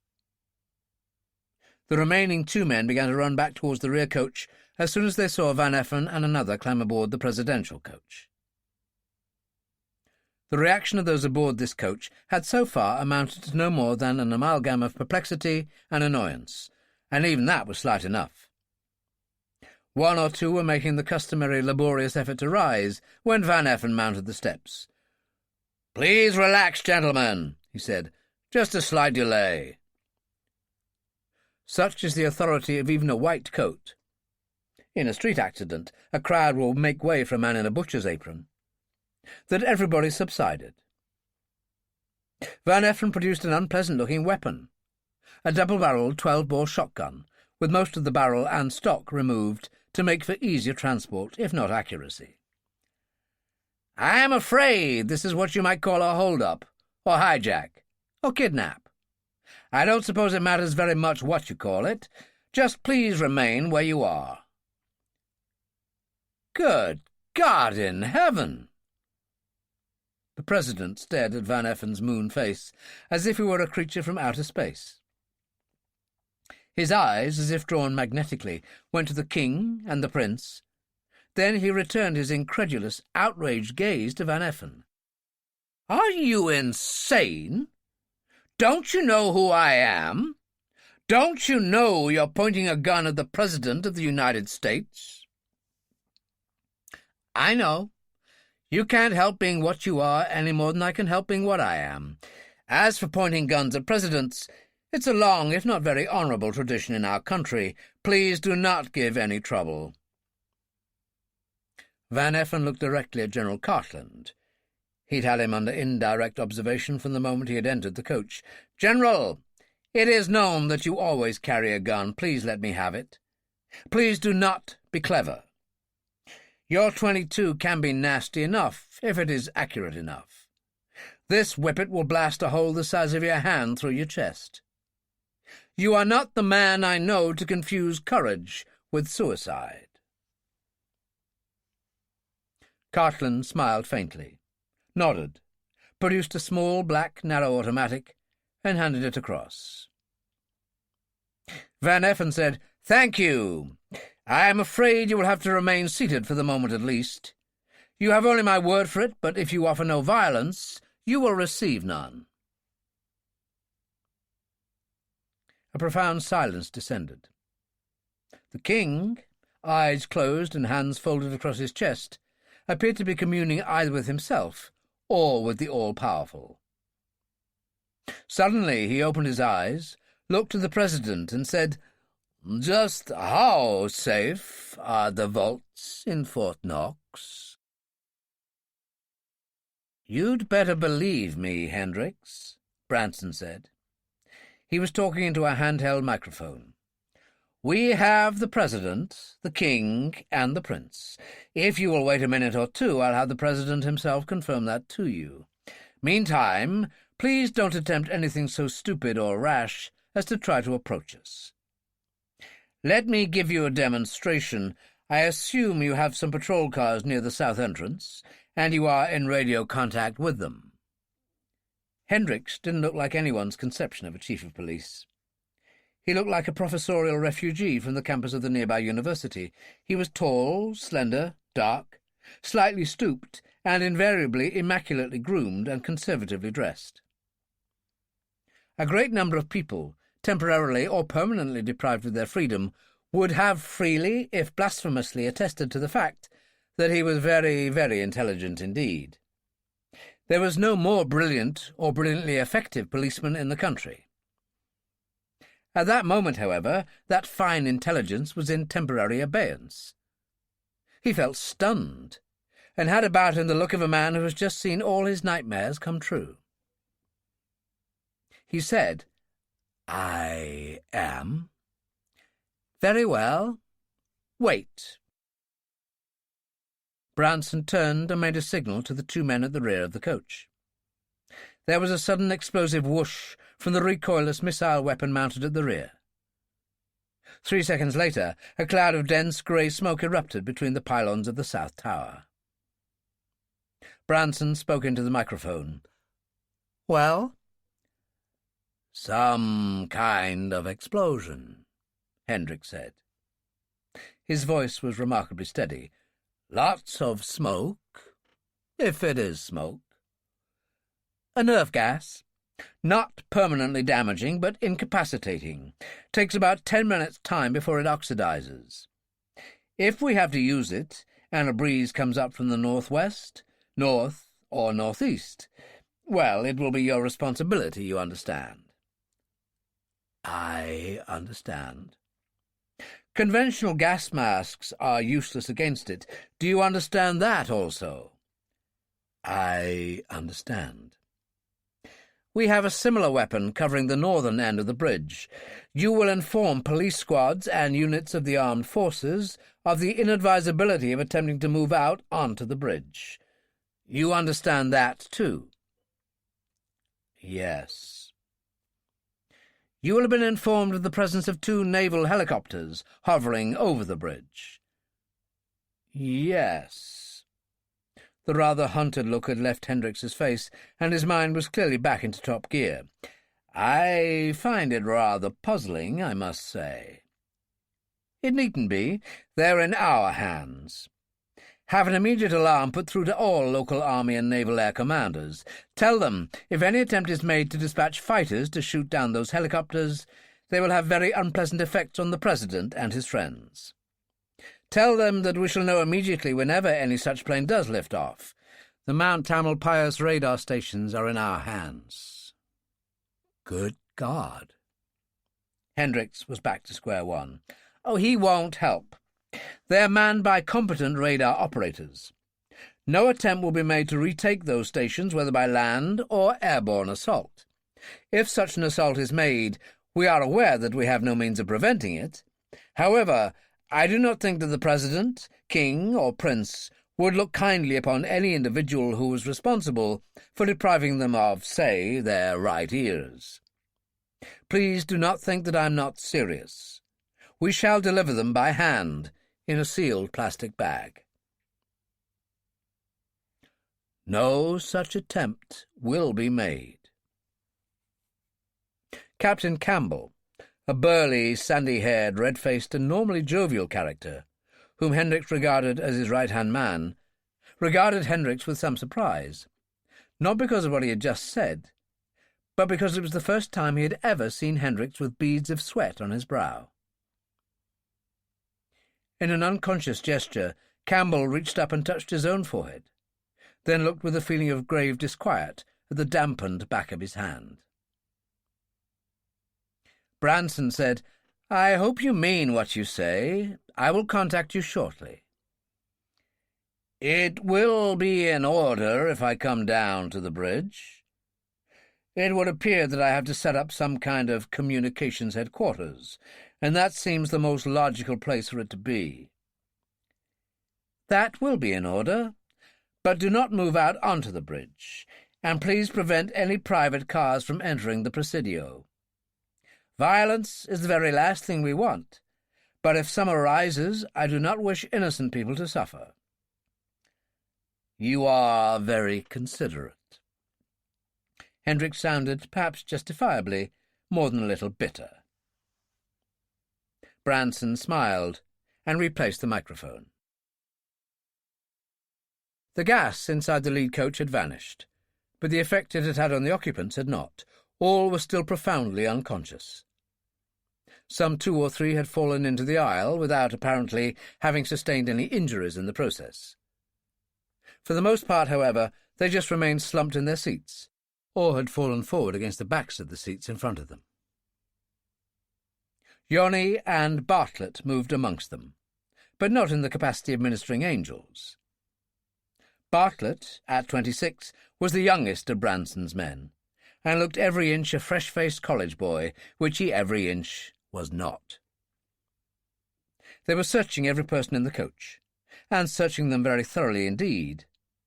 those who were being subjected to this indignity being in no position to object. The lady journalists were spared this, but their handbags were meticulously examined. It said much for the standards that Branson imposed that none of the several $1,000s that passed through the hands of Yoni and Bartlett found its way into either of their pockets. Robbery on a grand scale was big business. Robbery on a small scale was petty larceny and not to be tolerated. In any event, they weren't looking for money, they were looking for guns. Branson had reasoned, and correctly as it turned out, that there would be several special agents in the journalist's coach, whose assignment would be not the direct protection of the President and his guests, but the surveillance of the journalists themselves.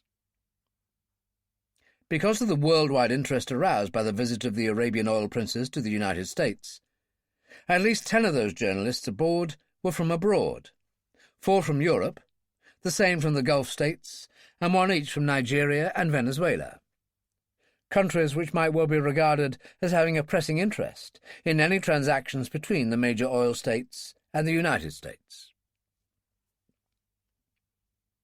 They found 3 such guns and pocketed them. The 3 owners of the guns were handcuffed and left where they were. Yoni and Bartlett descended and joined the man who was guarding the 6 still largely uncomprehending policemen, who were handcuffed together in single file. Another man was seated behind one of the bazooka-like missile firers that was guarding the North Tower. Here, as at the southern end, everything was completely under control. Everything had gone precisely as Branson had meticulously, and with much labour, planned over the preceding months. Branson had every reason to be feeling agreeably pleased with himself.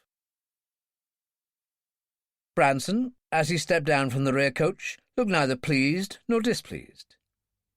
Things had gone as he had expected them to, and that was that. His followers had often remarked, although never in his hearing, on Branson's almost staggering self-confidence. On the other hand, they had to admit that he had never, as yet, failed to justify his utter trust in himself. Of Branson's permanent nucleus of 18 men, 9 of them had spent various times in various penitentiaries up and down the country reflecting upon the vagaries of fortune. But that was before they had been recruited by Branson. Since then, not one of the 18 had even got as far as the courtroom, far less the prison walls.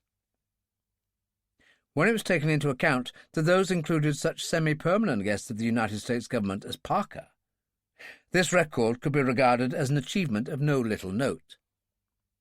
Branson walked forward to the presidential coach. Van Effen was standing in the doorway. Branson said, "I'm moving the lead coach ahead a bit. Tell your driver to follow me." He moved into the lead coach and, with Yoni's help, dragged clear the slumped driver behind the wheel. He slid into the vacant seat, started the engine, engaged gear, straightened out the coach and eased it forward for a distance of about 50 yards, bringing it to a halt with the use of the handbrake. The presidential coach followed, pulling up only feet behind them. Branson descended and walked back in the direction of the South Tower. When he came to the precise middle of the bridge, the point at which the enormous suspension cables were at their lowest, he looked behind him and again in front of him. The 50 yards of the most central section of the bridge, the section where the helicopter rotors would be most unlikely to be fouled by the cables, even if subjected to the unseen and unforeseen vagaries of wind, was clear. Branson walked clear of the area and waved to the 2 machines chattering overhead. Johnson and Bradley brought the naval helicopters down easily and with the minimum of fuss. For the first time in its long and august history, the Golden Gate Bridge was in use as a helipad. Branson boarded the presidential coach. Everyone there was instinctively aware that he was the leader of the kidnappers, the man behind their present troubles, and their reception of him did not even begin to border on the cordial. The 4 oil men and Cartland looked at him impassively. Hanson, understandably, was more jittery and nervous than ever. his hands and eyes forever on the rapid and almost furtive move. Muir was his usual somnolent self, his eyes half closed, as if he were on the verge of dropping off to sleep. Mayor Morrison, who had won so many medals in the Second World War that he could scarcely have found room for them even on his massive chest, was just plain furious. And so, indisputably, was the President. That expression of kindly tolerance and compassionate wisdom, which had endeared him to the hearts of millions, had for the moment been tucked away in the deep freeze. Branson said without preamble, but pleasantly enough, "My name is Branson. Morning, Mr. President. Your Highnesses, I would like—" "You would like—" The President was icily angry, but he had the expression on his face and the tone in his voice under control. You don't have 200 million people call you President and behave like an unhinged rock star. I suggest we dispense with the charade, with the hypocrisy of empty politeness. Who are you, sir?" "I told you, Branson.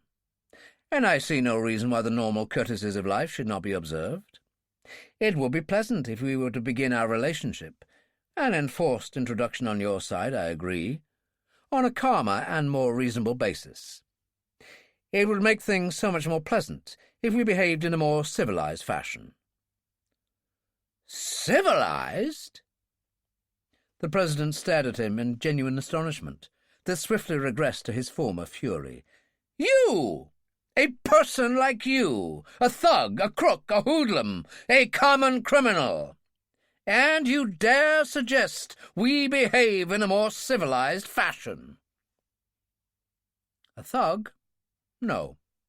A crook? Yes. A hoodlum? No. A common criminal? No. I am a most uncommon criminal.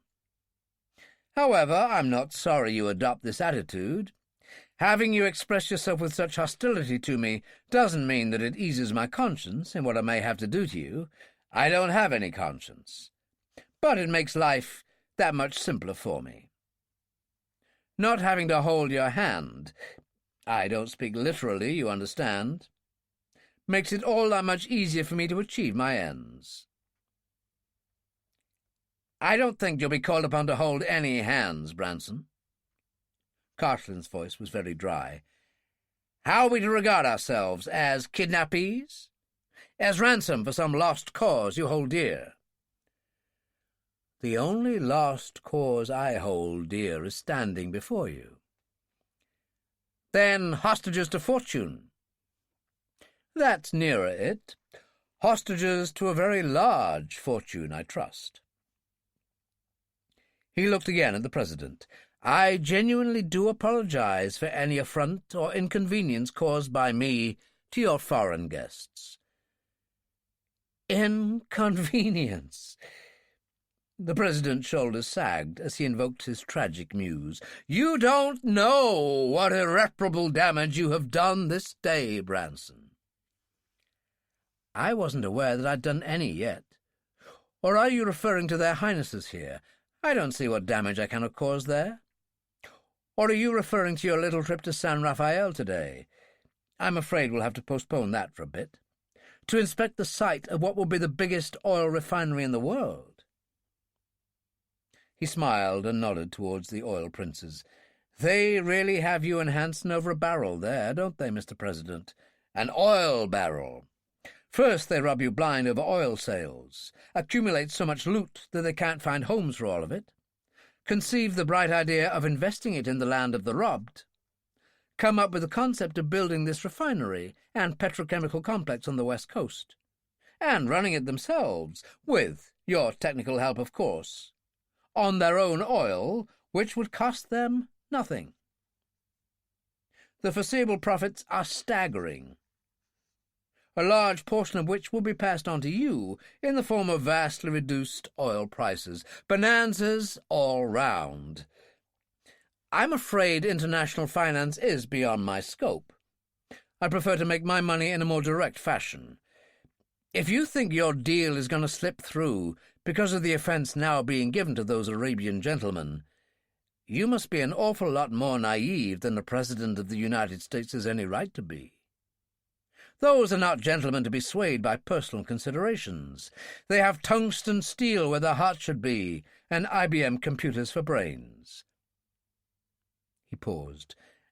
I'm not being very polite to your guests, am I? Neither the king nor Prince Ahmed were quite so impassive now. Their eyes, as they looked at Branson, were expressive of a distinct yearning. Cartland said, You seem to be in no great hurry to get on with whatever you intend to get on with. How right you are. The need for speed has now gone. Time is no longer of the essence, except that the longer I spend here, the more profitable it's going to be for me. That I shall explain later. In the meantime, the longer you remain here, the more time it will give both you and your peoples, both here and in the Gulf States, to appreciate just what a pretty pickle you find yourselves in. And believe me, you are in a pickle. Think about it. Branson walked to the rear of the coach and spoke to the blond young soldier who was manning the massive communication complex. What's your name? The soldier, who had heard all that had gone on and obviously didn't like any of it, hesitated, then said grudgingly, Boyan. Branson handed him a piece of paper. Get this number, please. It's just local. Get it yourself. I did say, please. Go to hell. Branson shrugged and turned. Van Effen? Yes. Bring Chrysler here. He turned to Boyan. Chrysler has forgotten a great deal more about telecommunications than you've learnt so far. You think I hadn't anticipated meeting up with young heroes? He spoke to Van Effen. And when you bring him, take Boyan here out and have him thrown over the side of the bridge into the Golden Gate. Right away. Stop! The President was shocked and showed it. You would never dare! Give me sufficient provocation, and I'll have you thrown over the side too. I know it seems hard, but you've got to find out some way, sometime, that I mean what I say. Muir stirred and spoke for the first time. He sounded tired. I think I detect a note of sincerity in this fellow's voice. He may, mark you, be a convincing bluffer. I, for one, wouldn't care to be the person responsible for taking the chance. The President bent an inimical eye on the Under-Secretary, but Muir seemed to have gone to sleep. Cartland said in a quiet voice, Boyan, do what you're told. Yes, sir. Boyan seemed more than happy to have had the decision taken out of his hands. He took the paper from Branson, who said, You can put it through to the phone by that chair opposite the President's. Boyan nodded. And patch it in to the President's. Boyan nodded again. Branson left and took his seat in the vacant armchair. Boyan got through immediately. Clearly the call had been awaited. Hendricks, the voice said. Branson here. Yes, Branson, Peter Branson. God, I might have guessed. There was a silence. Then Hendricks said quietly, I've always wanted to meet you, Branson. And so you shall, my dear fellow, and much sooner than you think. I'd like to speak to you later. Meantime, I wouldn't be surprised if the President didn't want to have a word with you. Branson stood up, not without difficulty, and offered both the telephone and seat to Morrison, who in turn struggled to his feet and accepted the offer with alacrity. The President ran true to the form of any president who might have been so unfortunate as to find himself in his position.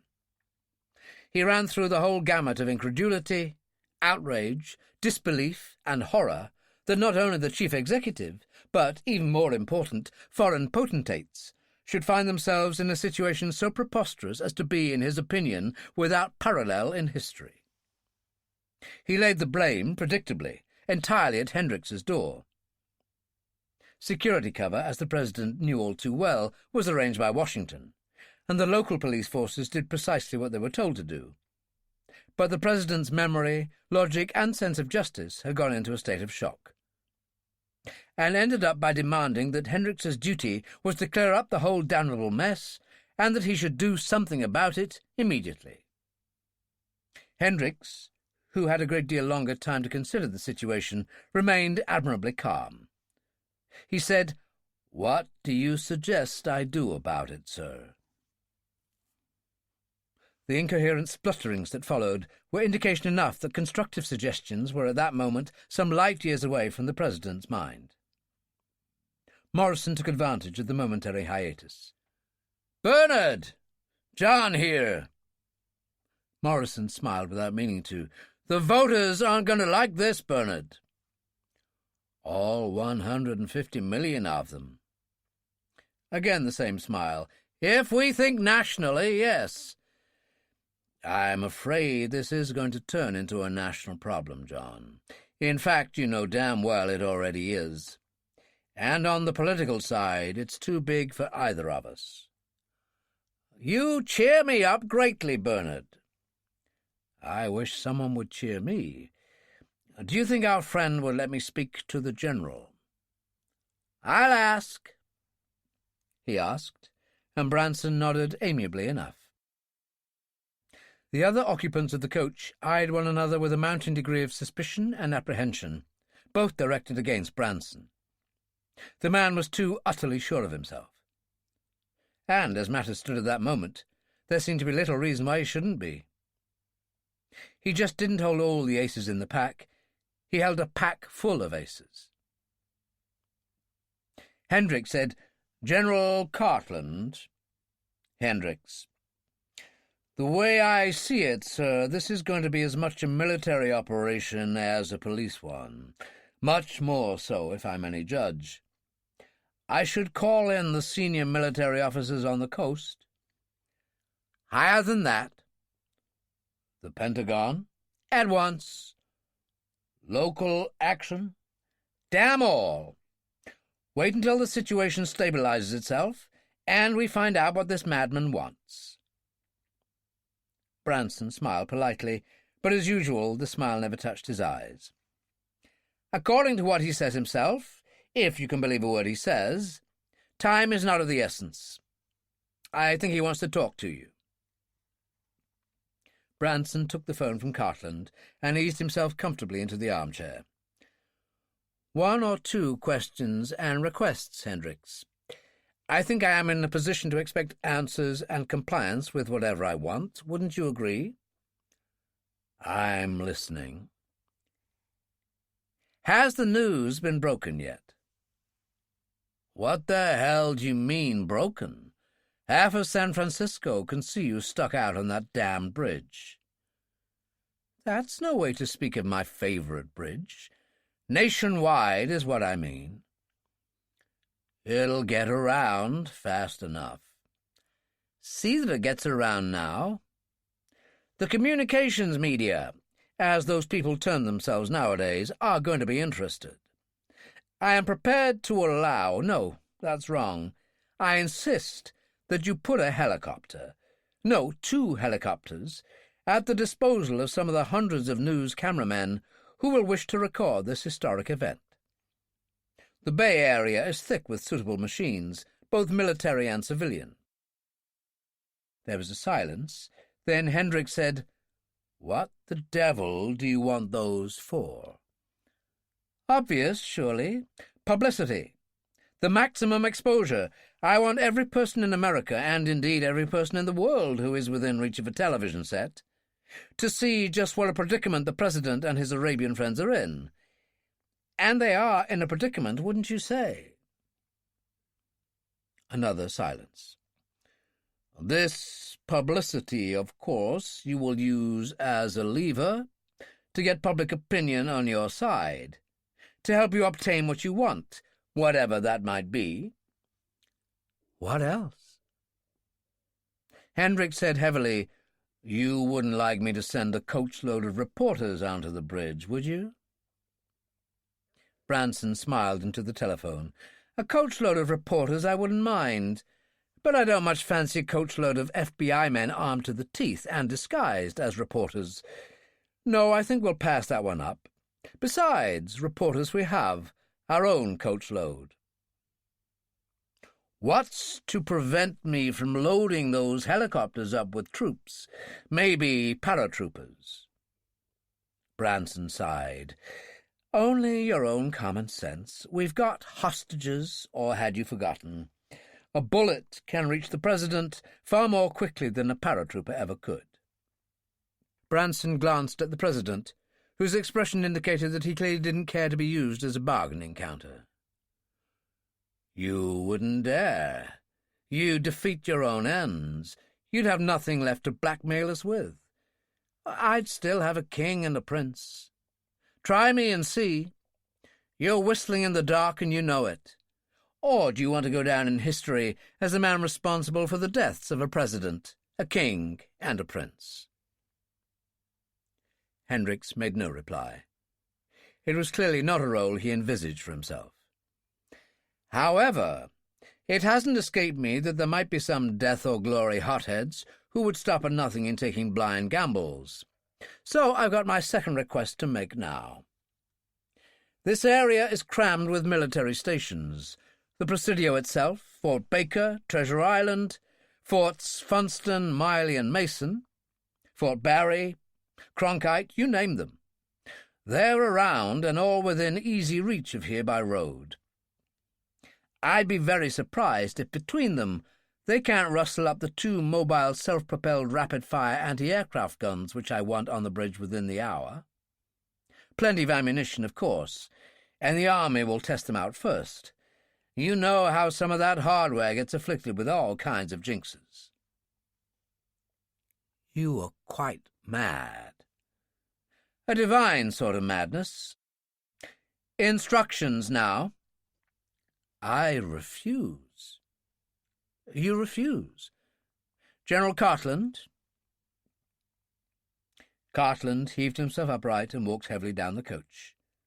He took the phone and said quietly, "Do what the madman asks. Don't you recognize megalomania when you hear it?" "That was very unkind, General." Branson smiled and retrieved the phone. "You have the message, Hendricks." "I have the message." Hendricks sounded as if he were being strangled. "My third request. Call up a couple of squads of Army engineers. I want 2 sets of steel barriers built on the bridge, one under either tower. They are to be strong enough to stop a tank and high enough, barbed at the top, of course, to prevent anyone from climbing over. The north barrier is to be unbroken, the south with a hinged central section, wide enough to permit the passage of a jeep, and capable of being opened from the inside, our side, only. The barriers will be anchored to the sides of the bridge by bolting or welding, and secured to the roadway by pneumatically driven spikes. But the army will know a great deal more about such things than I do.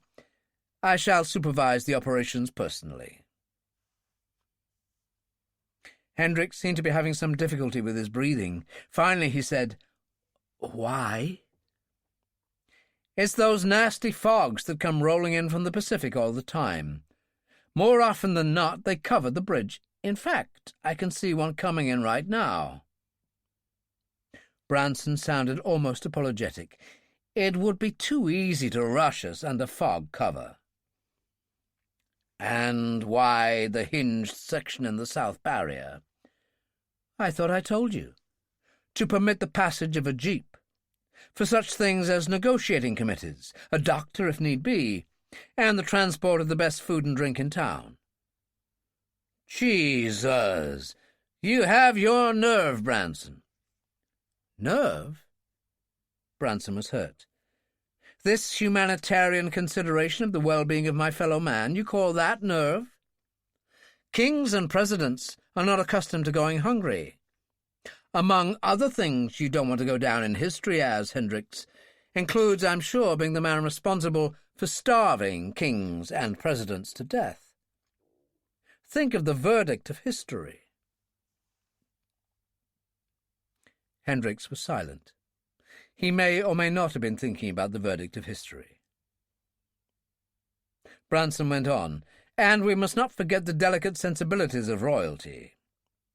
Before the barriers are in place, we'd like to have a couple of mobile latrine vans in position, equipped, of course, to the very highest standards, and that does not include being loaded to the gunnels with FBI agents. You have all that, Hendricks. It's been recorded. Then set the wheels in motion. Or must I call in General Cartland again? It will be done. Now? Now. Branson cradled the phone on his knee and looked at it wonderingly. And he didn't even tell me I couldn't get off with it. He lifted the phone again. Last request, Hendricks, but the most important one. The President is temporarily incapacitated. How can one talk to the leader of a leaderless nation? The Vice President is already in Chicago. He's on his way to O'Hare Airfield now. Splendid. Splendid cooperation without even asking for it. But I'm afraid I'll also have to ask for the cooperation of one or two other senior members of the government. I know it's asking for a lot, but I feel... Spare me your schoolboy humour, Branson. There was an edge to Hendricks's voice now, but it was a tired edge. I suppose you have some people in mind. Just a couple, that's all. Branson had a gift for sounding eminently reasonable when making the most unreasonable demands. And if you get them and the Vice President together here, I suppose you'll make all three of them hostages too. No. You've only got my word for it, of course, but no. You're losing whatever grip you had, Hendricks. You don't kidnap negotiators. If you did, you'd have to negotiate with someone else, and so on down the line until we came to someone like you. Branson waited for comment, but Hendricks appeared to be beyond comment. I want the Secretary of State. He's on his way. A mind reader, no less. From where? Los Angeles. How very convenient. How come he was there? An IMF meeting. IMF? Then that means... Branson replaced the receiver. Well, well, well.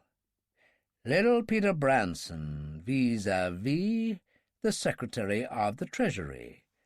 What a tete-a-tete this should be. I thought the day would never come. Yes, Hendricks said wearily.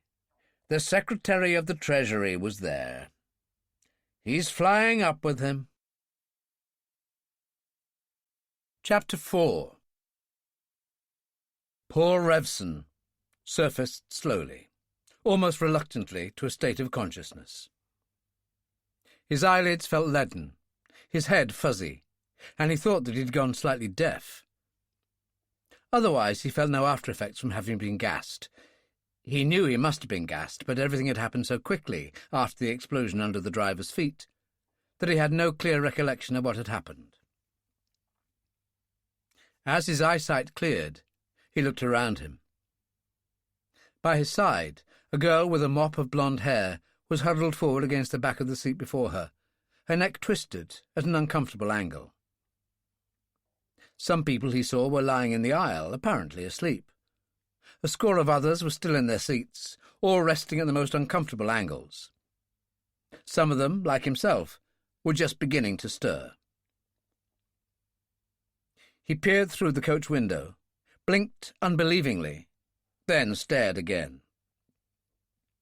As a born and bred San Franciscan, it took him nothing flat to realize that their coach was halted almost squarely in the middle of the Golden Gate Bridge. It was a circumstance, he felt, which called for some explanation. He turned his immediate attention to the girl at his side. She was worth anyone's attention. She was possessed of a slight figure, hardly strong enough, one would have thought, to lug around the heavy cine-camera which, shoulder-slung, accompanied her everywhere. The blonde hair was so bleached, naturally, Revson thought, that it almost qualified for the description of platinum. And she was quite beautiful, with a very pale skin that the sun never appeared to touch. She had given him to understand, a fashion photographer for one of the major TV companies, and as the official party of this presidential trip was exclusively male, it was rather difficult to understand just why she was there. It didn't make sense, but then again, neither did most presidential trips. Her name was equally preposterous. April Wednesday, she called herself, and her press card bore this out. Revson could only assume that she had been born of singularly unimaginative parents, who, as christening day approached, had seized upon the birth date as the easy way out. He put his hands on her shoulders and gently pulled her upright. The blonde head lolled against his shoulder. He had no idea how to revive people who had suffered from some form of gas poisoning. Should he shake her, slap her cheek gently, or just let her sleep it off? He was spared the resolution of this problem when she stirred, shivered for some reason or other. Although she was clad in only a thin and markedly abbreviated green silk dress, the temperature in the bus must have been in the 80s. Then opened her eyes and gazed unblinkingly at Revson's. In a face not noticeably lacking other commendable features, those eyes were by far the most remarkable feature. They were huge, clear, of a startling deep-sea green, and were possessed of an odd quality of purity and innocence. Revson wondered idly just how devious she was. Any young woman who toted a camera for a TV company must have lost her innocence quite some time ago, assuming she was possessed of any in the first place. She said, not taking her eyes from his, "What happened?" "At a guess, some joker must have let off a gas bomb. The instant effect variety, how do you feel?" "Punch-drunk. Hung-over. You know what I mean?" He nodded. "Why would anyone want to do a thing like that?" "Why, a lot of things." He looked at his watch. "Why, after an hour and 10 minutes, are we still stranded in the middle of the Golden Gate Bridge?" "What?" "Look around you." She looked around her, slowly acknowledging the reality of the surroundings. Suddenly she stiffened and caught hold of the hand that was still around her shoulders. "Those two men across the aisle." Her voice had dropped to a whisper. "They're wearing handcuffs." Revson bent forward and looked. The two large and still sleeping men were undoubtedly wearing handcuffs. "Why?" Again the whisper. "How should I know why? I've just come to myself." "Well then, why aren't we wearing them?" "How should... We are among the blessed." He looked over his shoulder and saw the presidential coach parked just behind them. "Excuse me, as a good journalist, I think the odd probing question is in order." "I'm coming with you." "Sure." She stepped into the aisle, and he followed. Instead of moving directly after her, he lifted the coat lapel of the nearest of the sleeping men. An empty shoulder holster was much in evidence. He followed the girl. At the front door, he noticed that the driver, still sound asleep, was propped against the right-hand front door, quite some distance from his seat. Obviously, he hadn't made it there under his own steam. He joined the girl on the bridge. A very large and extremely ugly policeman, Johnny had the kind of face that would have given any force a bad name, was pointing a machine pistol at them. That a policeman should be pointing a gun at them was peculiar enough. That a policeman should be armed with a machine gun was even more peculiar. Most peculiar of all, however, was the spectacle of 6 scowling and clearly unhappy policemen standing in a line, each attached to the other by a pair of handcuffs.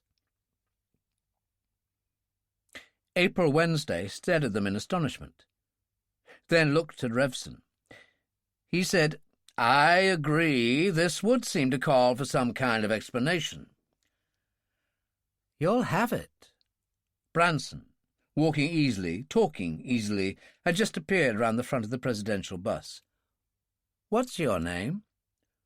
"Revson." "Sorry about this." "You too, young lady." "Helicopters," she said. "Yes, they are, aren't they? Explanations will be forthcoming, but not severally. When your friends have all come to, then we'll have a little talk." Branson walked away towards the rear coach. His step was almost jaunty, and he did not seem too displeased with life. He looked at the bank of cloud moving in slowly, very slowly from the west. If it troubled him, he did not show it. He reached the crashed police car and spoke to the man standing guard. "Have our 4 friends recovered, Chrysler?" "Yes, sir. I wouldn't say they're in very high spirits, though." Chrysler was a lean, dark, intelligent-looking young man, and it only required the addition of a briefcase to see him as an up-and-coming attorney. He was indeed, as Branson had told Boyan, a telecommunications expert. He was also very good with combination locks and frightening people with guns. "I dare say. Let them stay in the car. Easier than getting them out and handcuffing them. When the 4 FBI men, at least from the fact that they were armed, I assume they were FBI men, in the lead coach have come to, take a couple of the boys and escort them, along with the 6 cops up front, the 4 here and the 2 inside our coach, halfway towards the South Tower. 16 in all, and any one a potential menace if we keep them here. Halfway there, take off whatever handcuffs there are. Very useful things, handcuffs. You never know when we may need them again.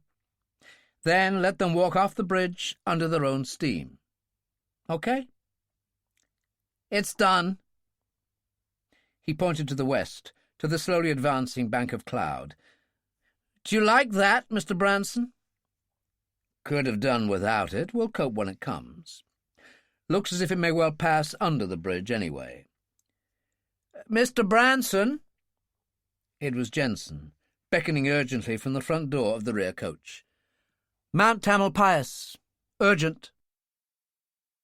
Branson ran into the coach, seated himself in front of the console and lifted the microphone.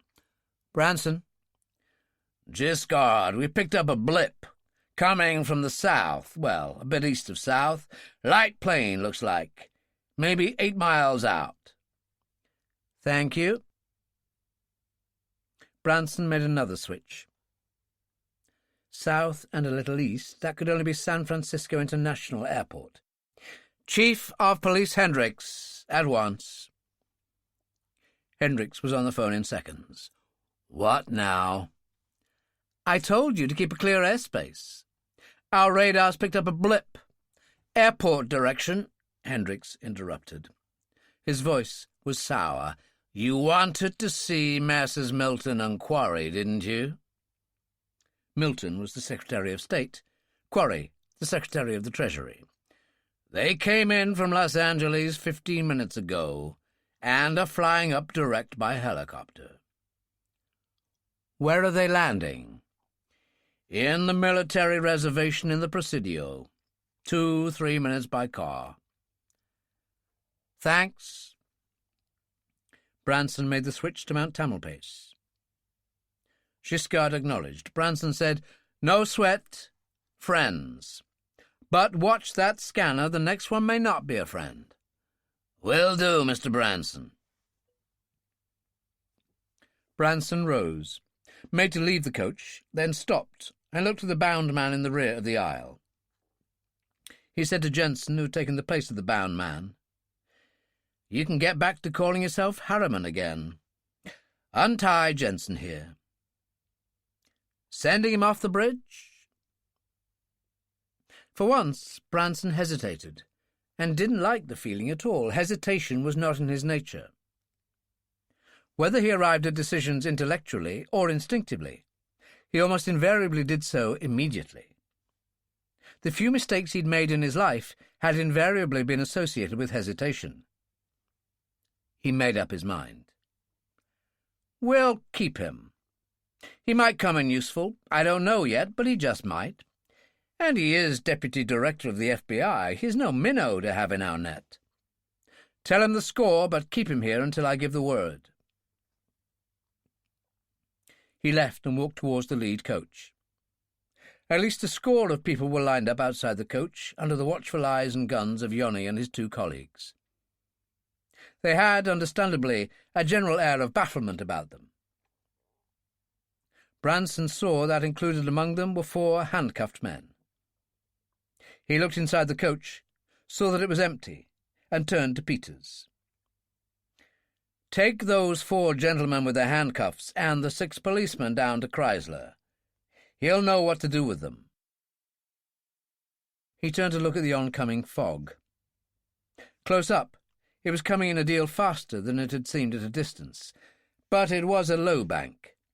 With luck, it would pass under the bridge. Even if it didn't, he imagined that they could cope by using suitable threats against the President and his friends. But he wouldn't feel really happy about those intermittent fogs until the steel barriers were in position at either end of the bridge. He turned and looked at the correspondents. There were 4 women among them, but only one of them, the green-eyed blonde with Revson, could truthfully have claimed to have been a post-war baby. World War II, that was. "You can all relax," Branson said. "No harm is going to come to any of you. In fact, when I've finished, you'll be given a free choice. To walk off the bridge in safety, or stay aboard the bridge, equally in safety." He smiled his generous, empty smile. "I somehow fancy that most of you will elect to stay. When I've finished, you will realize, I hope, that a story like this does not fall into your laps every week." When he had finished, not one of those frantically scribbling and furiously camera-clicking journalists and photographers was under any doubts whatsoever. A story like this fell into their laps once in a lifetime. If they had the luck to have a very long life, that was. Physical violence would have been required to remove any of them from the Golden Gate Bridge. They were slap-bang in the middle of an unprecedented episode in criminal history, and one that bade fair to become part of the more general history of their times. The fog had reached the bridge now, but not enveloped it. Thin wisps of it drifted over the top, but the main body of the fog rolled by 20 feet below the bridge. The effect was to produce an odd feeling of weightlessness, of suspension in space, as if the bridge was afloat on the insubstantial bedrock of water vapour. Branson said, "You have elected to remain, so you must accept some guide rules. In the rear coach, there are 3 telephone lines to town. Those are for my own personal and emergency use, but you will be allowed to use them once. To contact your photographic services, newspapers, wire services, or whatever, to arrange for a representative to be stationed at the southern end of the bridge to pick up your dispatches and photographs. This can be done 3 times a day, at times yet to be arranged. Markers will be arranged in an oblong around the presidential coach, and no one will cross those without permission. No one will interview any person inside the presidential coach without my permission or the consent of the party concerned. It would be more satisfactory all round, and fairer to all concerned if, say, the President were to hold a press conference out here. But that I cannot and will not force anyone to do. The helicopters will be similarly cordoned off, and that will also be forbidden territory. 20 yards south of my coach, and 20 yards north of yours, white lines will be painted across the bridge. Those will be your demarcation limits. 5 yards beyond those lines will be a guard with a machine pistol, and his orders will be not to warn but to shoot anyone who steps over those lines. Finally, you will be confined to your coach during the hours of darkness. This rule will only be relaxed if some particularly newsworthy happening occurs. I will be the judge of what is newsworthy. Anyone unwilling to abide by those ground rules may leave now." Nobody left. "Any questions?" Branson watched the fog roll eastwards, obscuring Alcatraz Island, as the newsmen conferred among themselves. Two men took a step forward. Both were middle-aged, dressed in well-cut conservative suits, one almost completely bald, the other with grizzled hair and beard, both inordinately bushy. The bald man said, "We have—" "Your names?" "I'm Grafton, AP. This is Dugan, Reuters." Branson regarded them with an interest that was pointless to conceal. Those two could reach more newspapers worldwide than all the rest put together. "And the question?" "We would be right in saying, Mr. Branson, that you didn't exactly get up this morning and say this would be a fine day for kidnapping the President of the United States." "You would." Dugan said, "This operation bears all the hallmarks of long and meticulous planning. Without condoning your actions, one has to admit that you appear to have left nothing to chance, and have foreseen every eventuality. How long did the planning take?" 3 months. "That's not possible. The details of this itinerary were released only 4 days ago." "The details were known in Washington 3 months ago." Grafton said, "On the evidence before us, we have to believe you. Why do you think this was kept under wraps so long?" "In order to obviate the possibility of people like me doing exactly what I have done." "How did you get the advance information?" "I bought it." "How? Where?" "In Washington, as in many other places. $30,000 buys a lot of information." Dugan said, "Would you care to name names?" "That's a stupid question. Any others?" A dark-suited lady of indeterminate years said, "Yes, here we have all the signs of a highly experienced professionalism. We can assume that this is not your first foray outside the law." Branson smiled. "You may assume what you like. What's past is prologue." She persisted. "Do you have a criminal record, Mr. Branson?" "I have never been in court in my life. Anything else?" "Of course." It was Dugan. "The thing that we all want to know." "Why?" "That you will find out in the course of a press conference I shall be holding within 2 hours. At the conference will be a TV camera and crew representing the 3 main companies. Also present will be the Secretary of State and the Secretary of the Treasury. Vice President Richards we expect later, but not in time for the conference." Experienced newsmen and newswomen though they were, they appeared to be at a temporary loss for words. Finally Dugan said carefully, "Would it be true to say of you that you subscribe to the belief that if a thing is worth doing, it's worth doing well?" "A pragmatic philosophy, but it works. You may now use the telephones in my coach, 3 at a time." Branson turned away and took a step towards the presidential coach when Yoni's voice stopped him. "Jesus!" Yoni, mouth inelegantly agape, was staring out to the west. "You see what I see, Mr. Branson." Branson saw what he saw. Not much more than half a mile away, the fog bank came to an abrupt end, as if it had been sliced off by a cleaver. Less than a mile beyond that again could be seen the superstructure of a very large vessel indeed. Although the hull of the vessel was still hidden by the fog bank, there was, from what could be seen of it, very little doubt as to its identity. Branson stood still for a second or two, ran for the presidential coach, entered, hurried down the aisle oblivious to curious stares of the seated men, and said quickly to Boyan, "Hendricks, hurry!" He indicated a phone in a recess beside the console. "That one!" Hendricks was on the line immediately. When Branson spoke, his voice was cold, almost savage, a marked departure from the norm. Even Branson had defences that could be breached. "Hendricks, want I should send the President's ears now?" "What the hell do you mean?" "What do you mean? Or is that little paddle boat just out there by happenstance? Call it off." "God's sake, call what off?" Branson spoke his words clearly and spaced them distinctly.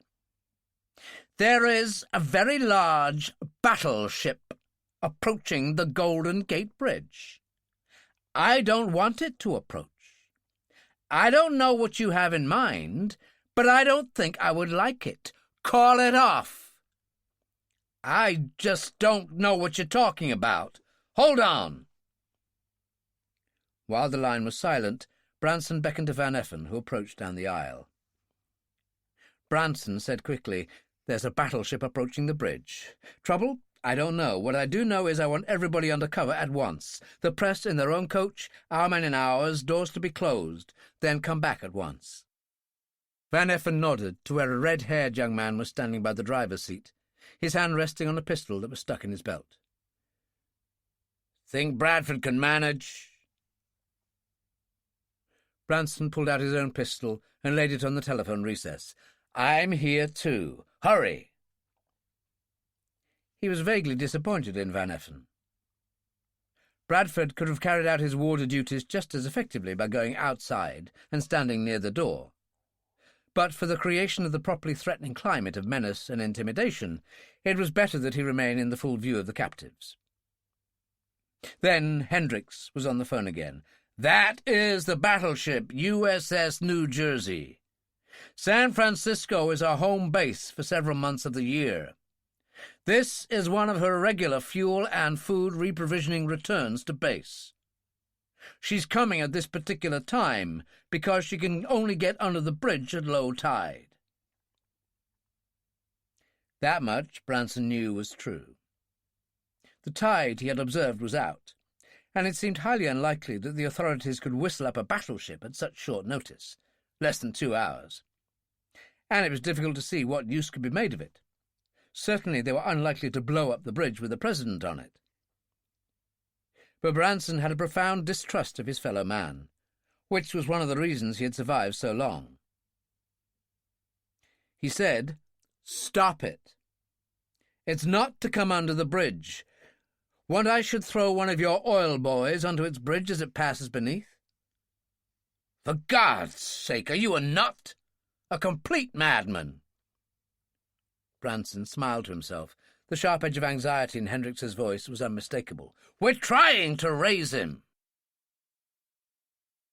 Correspondents and guards alike were crowding the western side of the bridge, fascinated by the approach of the giant battleship. Although reason said that there was no danger in the battleship's passing under the bridge, there was a growing degree of tension among the spectators. The superstructure towered so high that it seemed certain that some sections of it must inevitably strike the bridge. And this feeling existed in spite of the elementary reasoning, which would have reassured them that the ship must have made the same passage many times in the past, and the Navy was not in the habit of putting at risk some $100 million battleship in a let's-try-it-and-see effort. One person showed no apparent interest in the approach of the New Jersey. Revson, alone in the front coach, was intent on securing a considerable length of green cord, so slender as to be hardly more than the thickness of a stout thread, to a black cylinder about 8 inches in length and 1 in diameter. He thrust both cylinder and cord into the capacious pocket of his bush jacket, left the bus, took a bearing on the approaching superstructure of the battleship, and wandered casually round to the right-hand side of the coach. As he did so, he could see Van Effen hurrying across to the far side of the bridge, where the spectators were grouped. What Van Effen's purpose was he couldn't be sure, but there was an urgency behind his half-trot that told Revson that the time at his own disposal might be very short. He forced himself not to hurry, but sauntered towards the east side of the bridge. No one took any notice of him, because there was no one there to do so. He leant casually against the side, and as casually withdrew cylinder and cord from his pocket.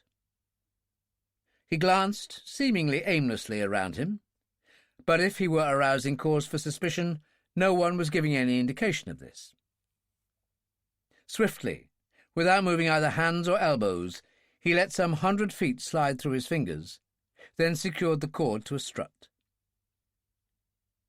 He trusted his estimate of length was reasonably accurate, then dismissed the thought. What was done was done. He returned leisurely to the coach, took his seat, and transferred what was left of the green cord to the bottom of April Wednesday's carryall. If his dangling cord were discovered, and a search of their personal belongings carried out, he would rather that the cord be discovered elsewhere than in his possession. Even if it were found in her bag, he doubted whether she would come to any harm. She'd been on the other side of the bridge since the New Jersey had first appeared behind the bank of cloud, and there would be sufficient witnesses to attest to that. April Wednesday was the sort of person whose absence would not go lightly unremarked. Even if she were to find herself in trouble, that he could bear with fortitude. He didn't care who came under suspicion, as long as it was not himself.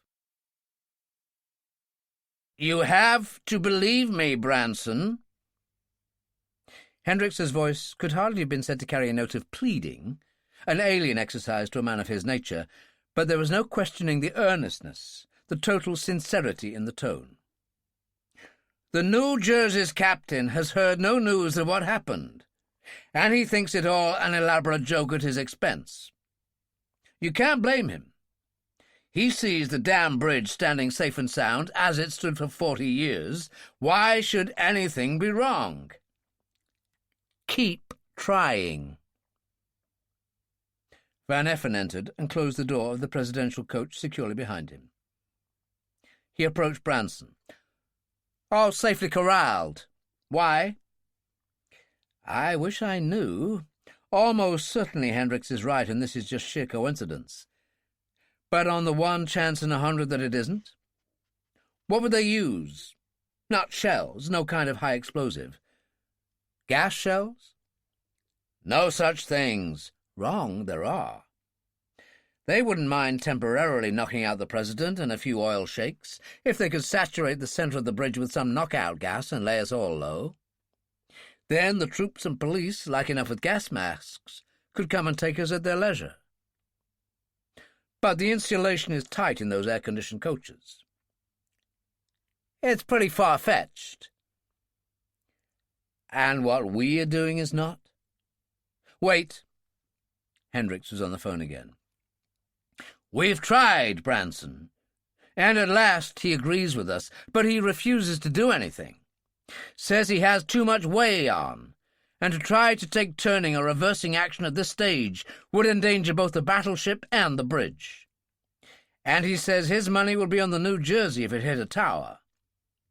A 45,000-ton battering ram takes a lot of stopping." "You'd better pray, Hendricks." Branson hung up and moved towards the centre of the coach, Van Effen behind him, and peered through the right-hand windows, waiting for the battleship's superstructure to reappear from under the bridge. The President's voice was nothing if not testy. "Just what is happening, Branson?" "You know, the USS New Jersey is passing beneath us." "So? Doubtless going about its lawful occasions." "You'd better hope so. You'd better hope the captain doesn't start throwing things at us." "At us?" The President paused and pondered the possibility of an awful lèse-majesté. "At me?" "We all know you're the Commander-in-Chief of the Armed Forces. At the moment, however, you're a bit isolated from the lower echelons. What happens if the captain considers it his duty to act upon his own initiative? Anyway, we'll soon find out. Here he comes now." The superstructure of the New Jersey had moved into view. All 9 of the seated captives struggled to their feet and crowded close to the right-hand windows. One of them crowded very closely indeed on Branson, who suddenly became aware of something, obviously metallic, jabbing painfully into his left kidney. "Initiative, you said, Mr. Branson." It was Shaky Man, the one with the beard, and he was still beaming. "Your own gun. Tell your men to drop theirs." "Good man!" There was triumph in the President's voice, and an element of vindictiveness that the voters wouldn't have liked at all. Branson said patiently, "Put that gun away. Don't you know when you're dealing with professionals?" He turned around slowly, and Iman proved Branson's implied point that he was not a professional by letting Branson hold his gaze for all of a second. A gun boomed. Iman shrieked in pain, dropped his gun, and clutched a shattered shoulder. Sheikh Karan stooped swiftly to retrieve the gun from the floor and cried out in agony as Branson's heel crushed his hand against the metal. A peculiar crackling, splintering sound left no doubt that several of Karan's fingers had been broken. Branson picked up his gun. Van Effen was apologetic, but not unduly so. "Had to, I'm afraid, Mr. Branson. If I'd warned him... Well, I didn't want any gunfight in the OK Corral with all those nasty ricochets from the bulletproof glass. He might have done himself an injury." "Quite right." Branson looked through the window again. The New Jersey was now almost a half-mile away, and its captain was obviously not in a belligerent mood. Branson turned away and spoke to Bradford. "Go to our coach and fetch the first aid box. Bring Peters." "Peters, Mr. Branson." "Used to be field corps man. Take your seats, gentlemen." Unhappily, they took their seats. The President in particular looked especially deflated. Branson wondered briefly just how hollow a man he might be, then dismissed the line of thought as unprofitable. "I don't think I have to warn you not to try anything so silly again." He went to the communications console and picked up the phone. "Hendricks." "Here. Satisfied now?" "Yes. Warn the harbour master, or whoever the responsible official is, that there is to be no more traffic under the bridge.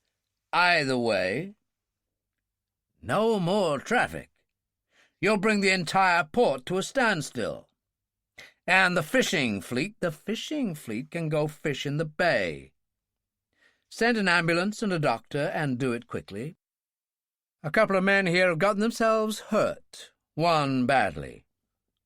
"Who? How?" "The oil ministers, Iman and Karan. Self-inflicted injuries, you might say." As he spoke, Branson watched Peters hurry into the coach, approach Iman, and start scissoring away the sleeve of his coat. "There will be a TV van coming to the bridge soon. Let it through. I also want some chairs brought onto the bridge. 40 should do." "Chairs?" "You don't have to buy them," Branson said patiently. "Confiscate them from the nearest restaurant. 40. Chairs. Things you sit on. I'm going to hold a news conference in an hour or so. You don't stand around at news conferences. You sit around." Hendricks said carefully, "You're going to hold a news conference, and you're going to televise it live." "That's it. Nationwide." "You're out of your mind." "My mental health is my concern. Milton and Quarry there yet?" "You mean the Secretary of State and the Secretary of the Treasury?" "I mean Milton and Quarry." "They've just arrived, and are with me now." Hendricks looked at the two men who were with him then inside the big mobile communications van. Milton, the Secretary of State, was a tall, thin, dyspeptic character with no hair, rimless, steel-legged glasses, and an enviable reputation in foreign offices around the world. Quarry, white-haired, plump and cheerful, had a kindly, avuncular air about him, which many men, even some very highly intelligent ones, had taken to be a reflection of the true personality of the man. His reputation as a banker and economist stood as high as that of Milton in his field. Milton said, "It would be easy to say he's quite crazy, of course. Is he?" Hendricks spread his hands. "You know what they say, crazy like a fox." "And violent, it would seem." "No. Violence he uses only as a last resort, and even then only when pushed into a corner. Iman and Karan must have made the mistake of pushing him into a corner." Quarry said, "You would seem to know a fair bit about him." Hendricks sighed. "Every senior police officer in the States knows about him. And in Canada, Mexico, and God knows how many South American countries." Hendricks sounded bitter. "So far he has spared Europe his attentions. It's only a matter of time, I'm sure." "What's his speciality?" "Robbery. He robs planes, trains, armoured cars, banks and jewellers. Robbery, wherever possible, as I say, without violence." Quarry was dry. "I gather he is quite successful." "Quite successful. To the best of our knowledge, he's been operating for at least a dozen years, and the lowest estimate of his takings in that time is $20 million. $20 million? For the first time, there was a note of respect in Quarry's voice, the banker and economist in him surfacing. "If he's got all that money, why does he want more? Why do Niarchos and Getty and Hughes want more? After all, they too are comfortably off. Maybe he's just a businessman in the way that they're businessmen, and he's hooked on his job. Maybe he finds it a stimulating intellectual exercise. Maybe it's sheer greed. Maybe anything." Milton said, "Has he ever been convicted?" Hendricks looked pained. "He's never even been arrested." "And that has something to do with the fact that neither of us has ever heard of him." Hendricks gazed through the van window at the magnificent sweep of the Golden Gate Bridge. There was a far-off look of yearning in his eyes. He said, "Let us say, sir, that we do not care to advertise our failures." Milton smiled at him. "John and I," he nodded at the Secretary of the Treasury, "frequently suffer from the same bashfulness and for the same reasons. Infallibility is not the lot of mankind. Anything known about this man, apart from what is known about his criminal activities?" Hendricks said sourly, "It wouldn't be hard to know more about him than we do about his life of crime. Pretty well-documented background, really. A wasp from out east. Comes from what they call the good family, father a banker, and when I say banker I mean he owned, still does, I believe, his own bank." "Branson," the Treasury Secretary said. "Of course, know him. Not personally, though." "And something else that will interest you, sir, professionally. Branson took a degree in economics and went to work in his father's bank. While he was there, he took a Ph.D., and no coffee-grinder diploma school either, genuine Ivy League. Then, for his postgraduate course, he took up the subject of crime. Something to do with having worked in his old man's bank, maybe." Hendricks looked gloomy. "I suppose we could say that he has graduated in that subject now, too. Summa cum laude." Milton said, "You seem to have almost a degree of admiration for this person, Hendricks." "I'd give my pension to see him behind bars. Both as a man and a policeman, he outrages whatever passes for my sensibilities. But one can't help respecting sheer professionalism, no matter how misused." "My sentiments, too, I'm afraid," Milton said. "He's not a particularly retiring person, this Branson of yours." I wish he were mine. If you mean, does he suffer from our bouts of bashfulness? No, sir, he does not. Arrogant? To the point, perhaps, of megalomania. At least that's what General Cartland says, and I wouldn't care to dispute what the General says. Few would. Milton spoke with some feeling. Speaking of self-opinionated characters, where art thou at this hour, my James? Sir? What other self-opinionated character is there? I refer to Mr. Hagenbach, the self-opinionated head of our FBI. I would have thought he would have been the first man hot-foot to the scene.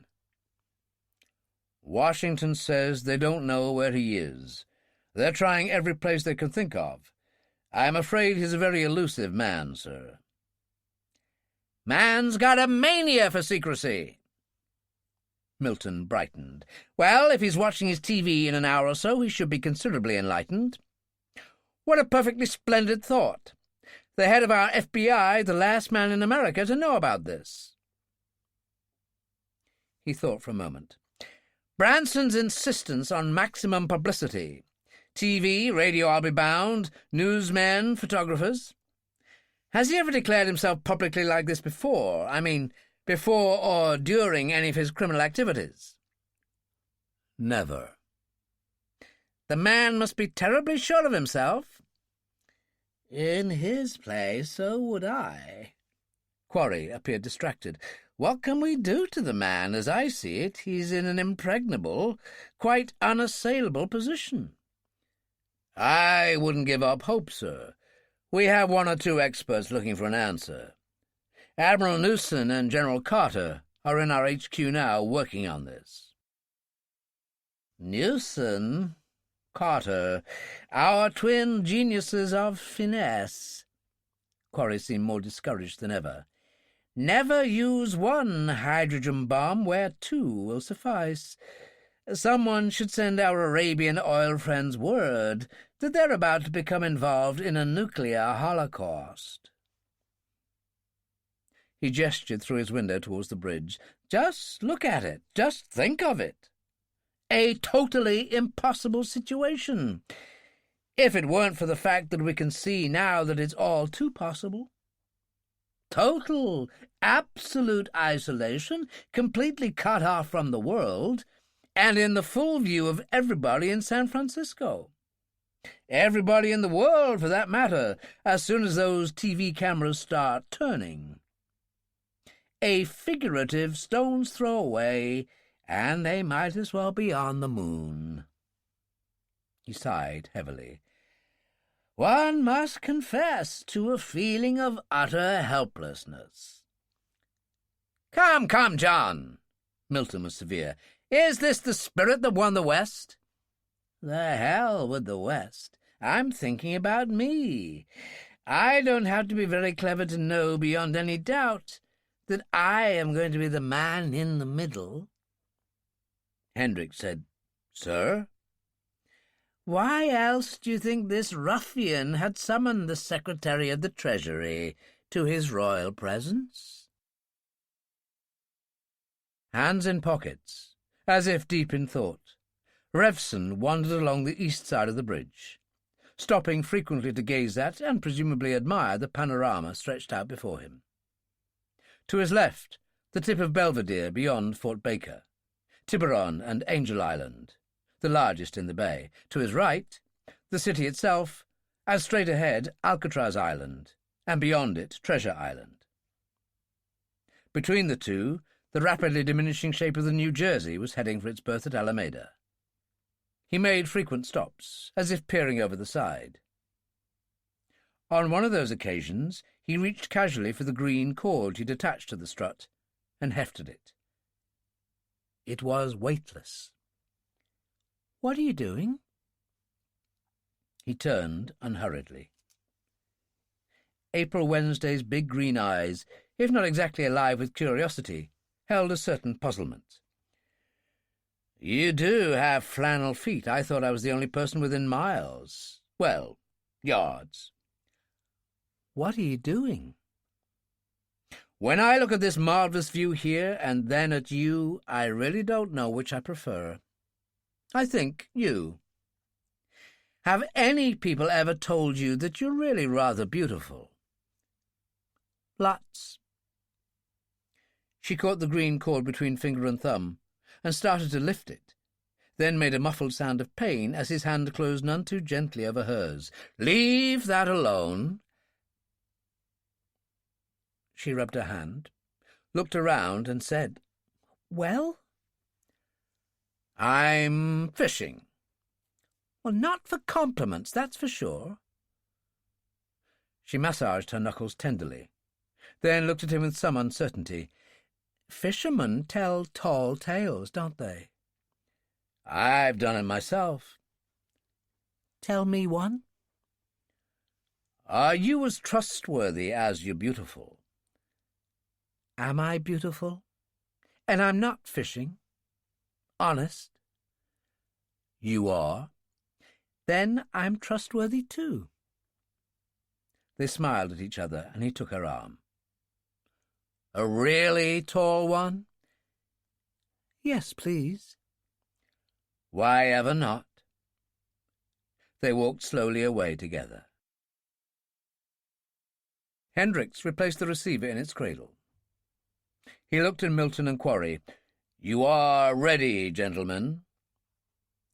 Act 1, Scene 1, and all the world's a stage. That's wrong, somehow. Milton rose and looked critically at Quarry. The shirt's wrong too, John. White shows up badly on TV. Should be blue, like me or the President. Blue shirts are all he has. You never know when a TV camera is lurking around the next corner. Oh, shut up. Quarry turned morosely towards the rear door of the van, then stopped as a motorcycle policeman drew up with a suitably dramatic screeching of tyre and smell of burning rubber. Dismounted, propped his machine and hurried to the rear steps of the van. He held up his hand to Hendricks. For you, sir. Hendricks took the 8-inch-long narrow cylinder. It's got my name on it, all right. Where did you get it from?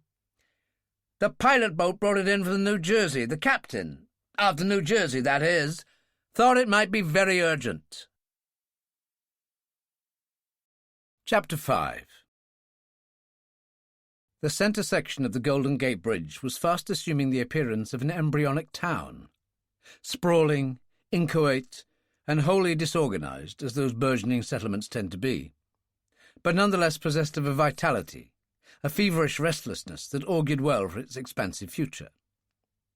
The fact that all the buildings were on wheels, and that all the village elders, seated in solemn conclave, were immaculately dressed and had clearly never done a single day's physical toil in their collective lives, did little to detract from the curious impression that here were the pioneers pushing forward the limits of the wild frontier. There were 3 coaches and 3 police cars. The third had just brought Hendricks, Milton, and Quarry. There were 2 large glazed-windowed vehicles which bore the euphemistic legend, Restroom. Painted in becoming red and yellow stripes, they had been borrowed from an itinerant circus currently stopped over in the city.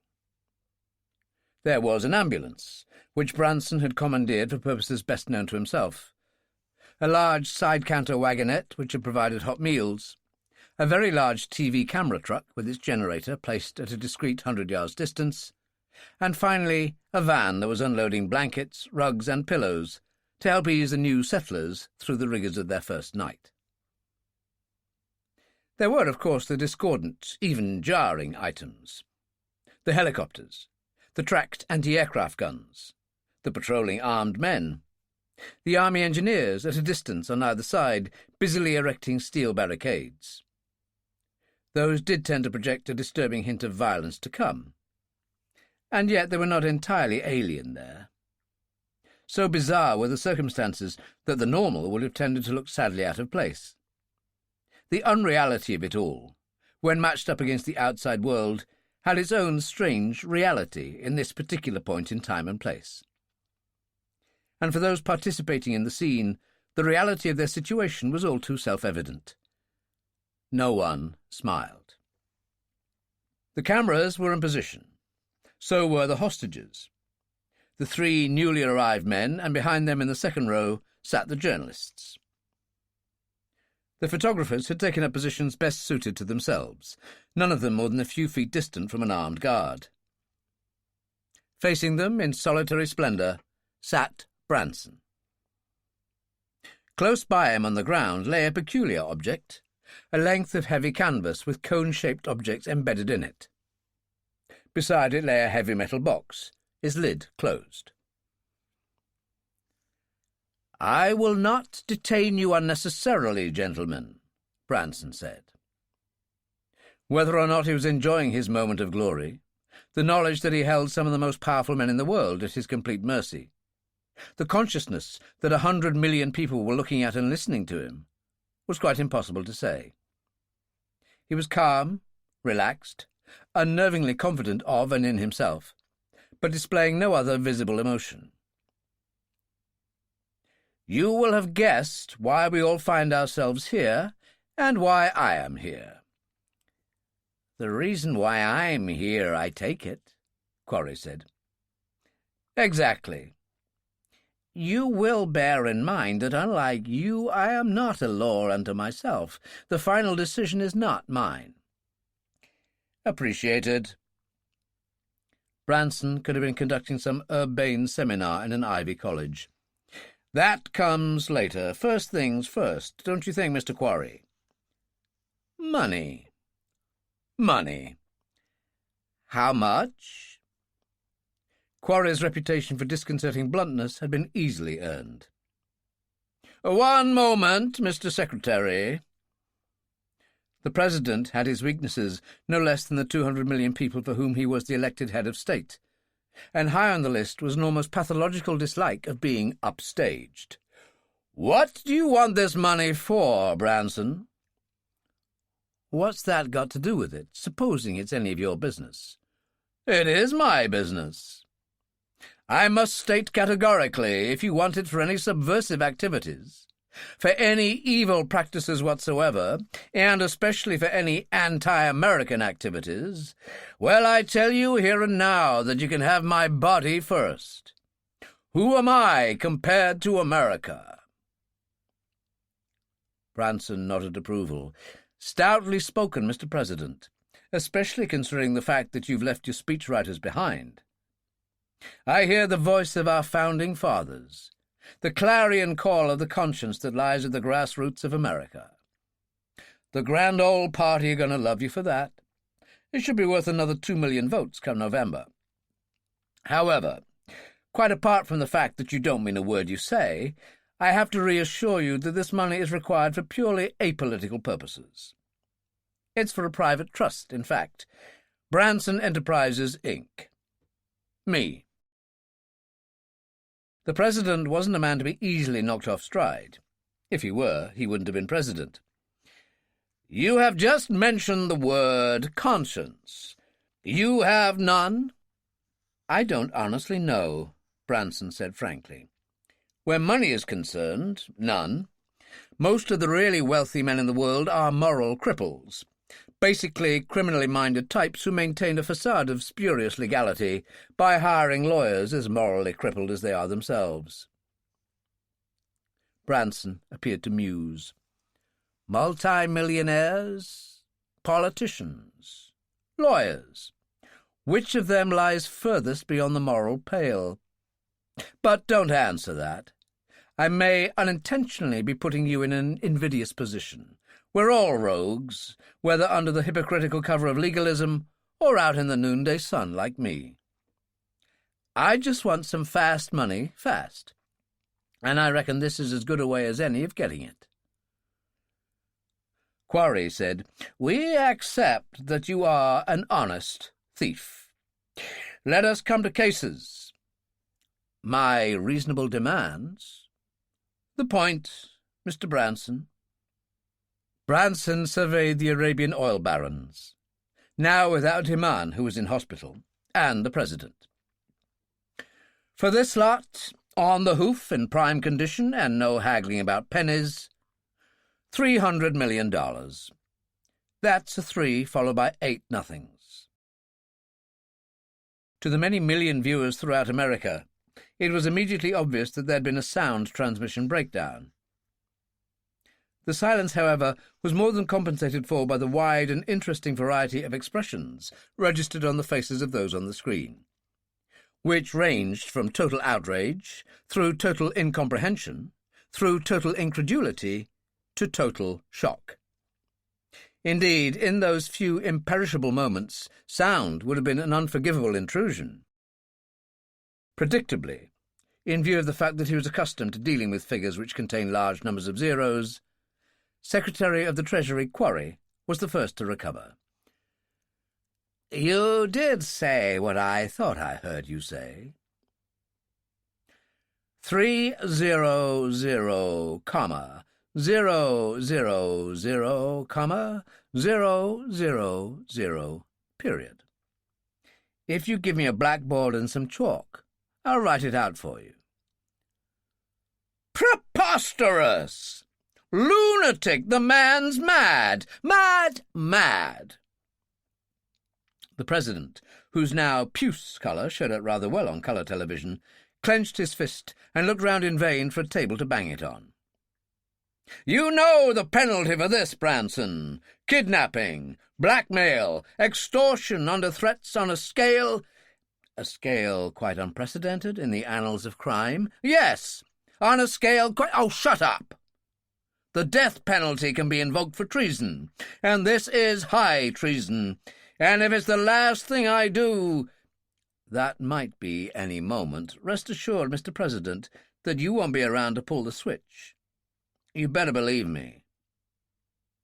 He produced his pistol. "As a token of my intent, how would you like 100 million viewers to see you being shot through the kneecap? Then you really would need that cane of yours. It's a matter of indifference to me." And in his voice there was a chilling indifference that carried far more conviction than the words themselves. The President unclenched his fist, and seemed not so much to sink into his chair as to deflate into it. The puce was assuming a greyish hue. "You people have to learn to think big," Branson went on. "This is the United States of America, the richest country in the world, not a banana republic. What's $300 million? A couple of Polaris submarines. A tiny fraction of what it cost to send a man to the moon. A fraction of 1% of the gross national product. If I take one drop from the American bucket, who's going to miss it? But if I'm not allowed to take it, then a lot of people are going to miss you, Mr. President, and your Arabian friends. And to think what you were going to lose, you in America. 10 times that? 100 times that? To start with, the San Rafael refinery deal will fall through. Your hopes of becoming a most favoured nation receiving oil at rock-bottom prices are gone forever. In fact, if their highnesses fail to return to their homeland, it is certain that a total oil embargo will be placed on the States, which would send the country into a bottomless recession, which would make 1929 look like a Sunday afternoon picnic. He looked at Hansen, the energy czar. "You would agree, Mr. Hansen?" Clearly, the last thing that Hansen wanted to do was to agree with anyone. His nervous tics were rapidly assuming the proportions of a St. Vitus's dance. Head darting, he looked around for succour in his hour of need. He swallowed. He coughed into his hands. He looked imploringly at the President, and seemed almost on the point of breaking down when the Secretary of the Treasury came to his rescue.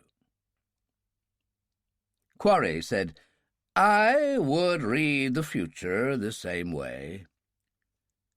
"Thank you." The King raised his hand. "A word, if you will." The King was a man of a very different calibre to the President. As one who had to remove, permanently, more often than not, quite a number of his closest relatives in order to get his crown, the rough and tumble of life was hardly a new experience for him. He had lived with violence all his life, and would very probably die with it, or because of it. Of course. Only the blind have their eyes closed to reality.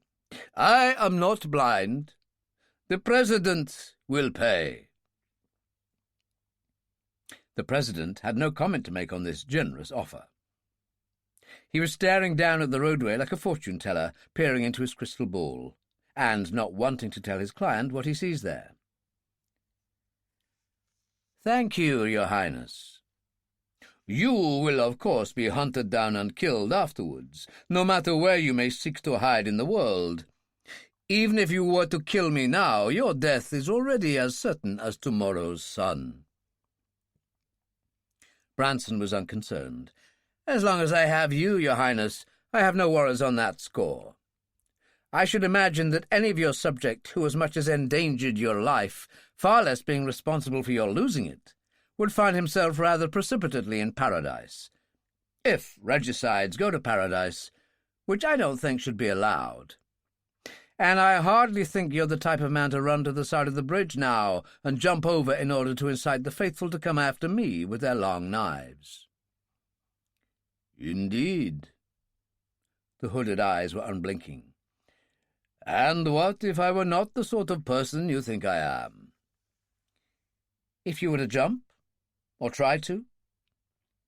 Again the chilling indifference.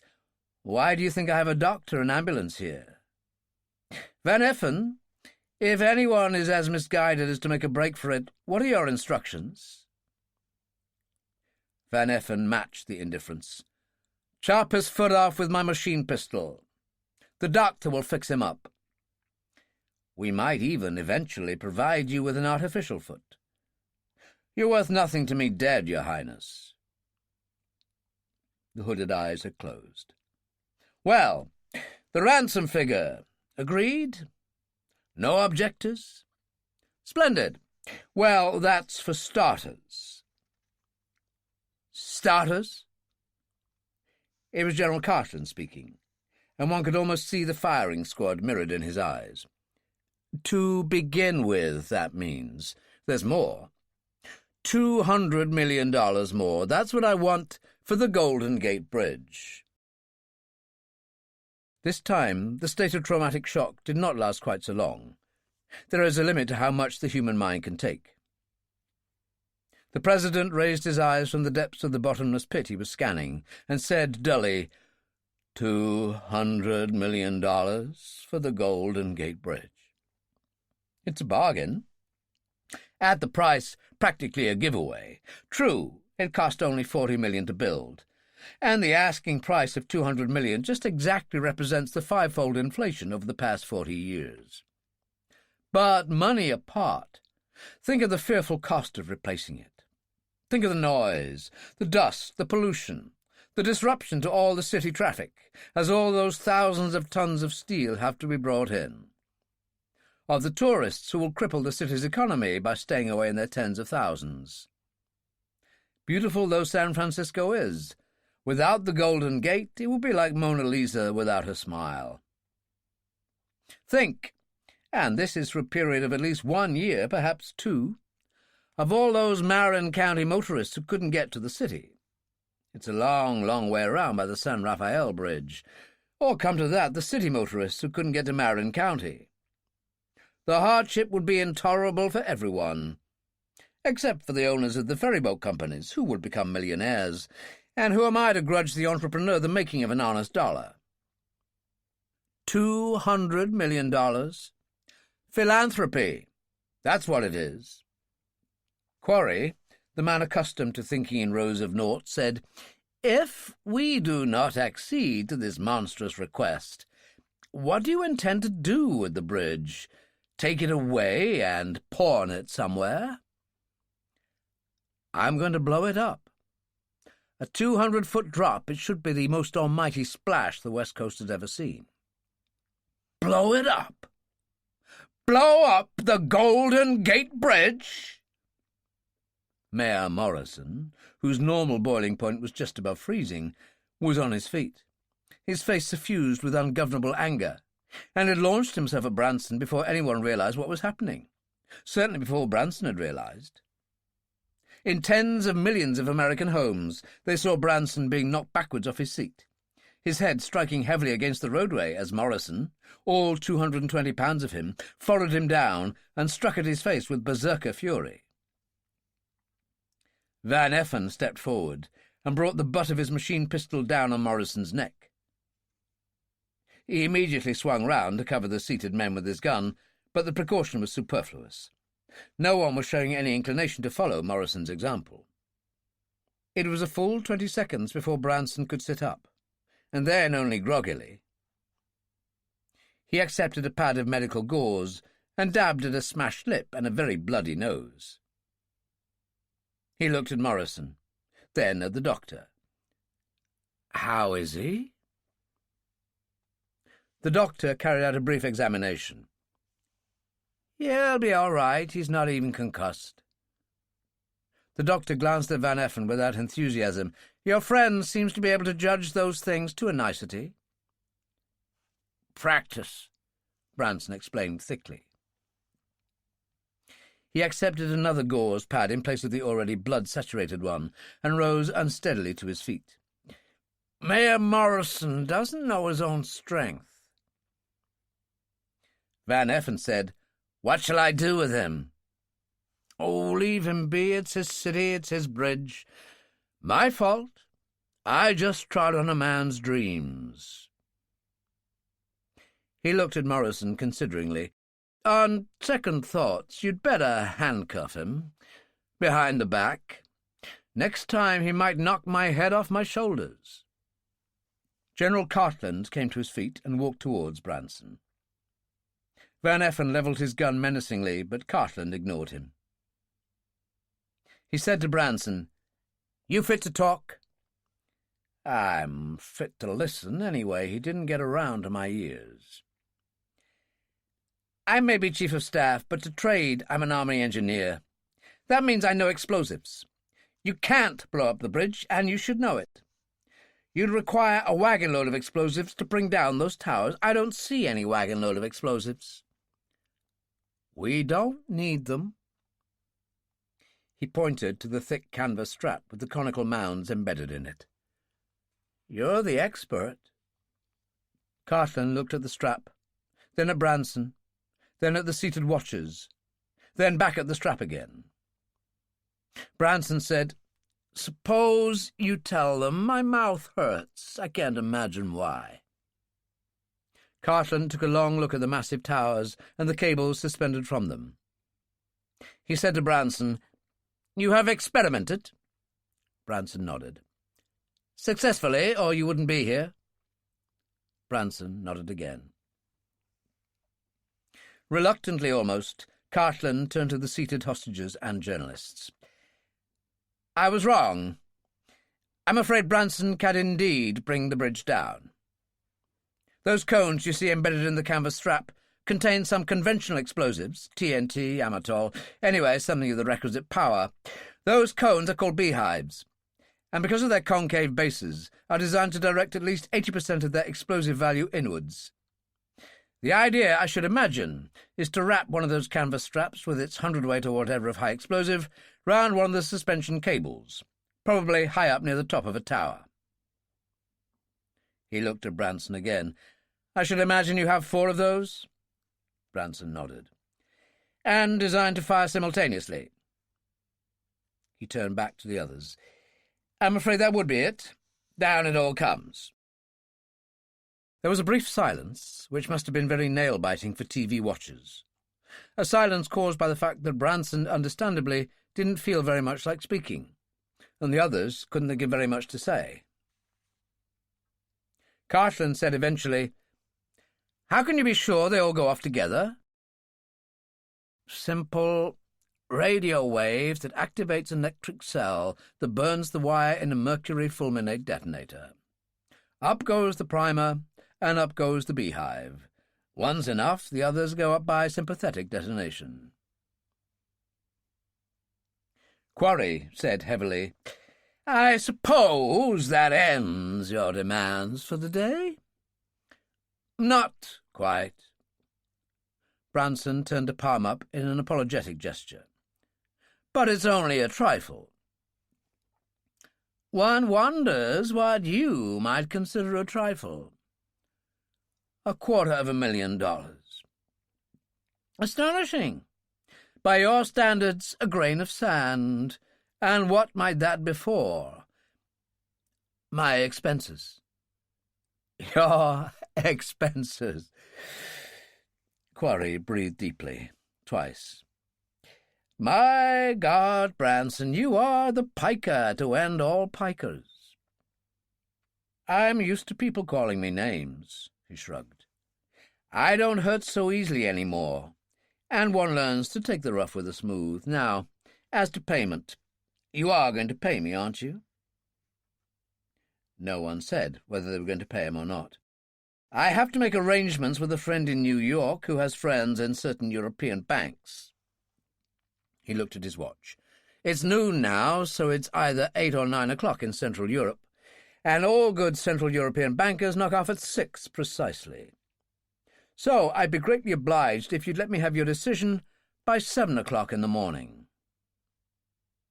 Quarry said cautiously, What decision? As to the availability of the funds and the form that they will take. Not that I care very much what they are. Anything from Eurodollars to stock in suitably selected offshore funds. You, of all people, should find little problem in handling such things with a certain amount of discretion. Witness, for instance, the hundreds of millions of dollars you funded such organizations as the CIA for subversive activities overseas, without the poor taxpayer being any the wiser. A childishly simple routine for your treasury. Not that I care whether those funds are traceable or not, just as long as they are convertible. When my New York friend has informed us that those funds have all arrived at their several destinations, and that shouldn't take more than another 24 hours, say until noon the same day, we shall take our farewells of you. Our hostages will, of course, accompany us. And where are you taking us? Cartland demanded. You I'm not taking anywhere. The armed services may regard you as invaluable, but your value to me as a bargaining counter is 0. Besides, you're the only man here who could conceivably cause me trouble. Not only are you a man of action, but you're far too lean. Let me have men about me that are fat, and all that bit. The President and his 3 remaining oil friends. There's no harm in telling you that I have a friend in the Caribbean who is the president of an island that doesn't and never will have an extradition treaty with the United States. He's willing to put us up, bed and breakfast, for $1 million a night. No one had anything to say to this. In terms of the sums of money that Branson had so recently been bandying about, it seemed a reasonable enough charge. One point, Branson said, I did not mention that as from noon the following day after tomorrow, that is, there will be a penalty clause, an escalation charge you might call it, for every hour's delay in the reported lodgment of the funds. $2 million an hour. You do place a certain value on your time, don't you, Mr. Branson? Quarry said. If I don't, who will? Would there be any more questions?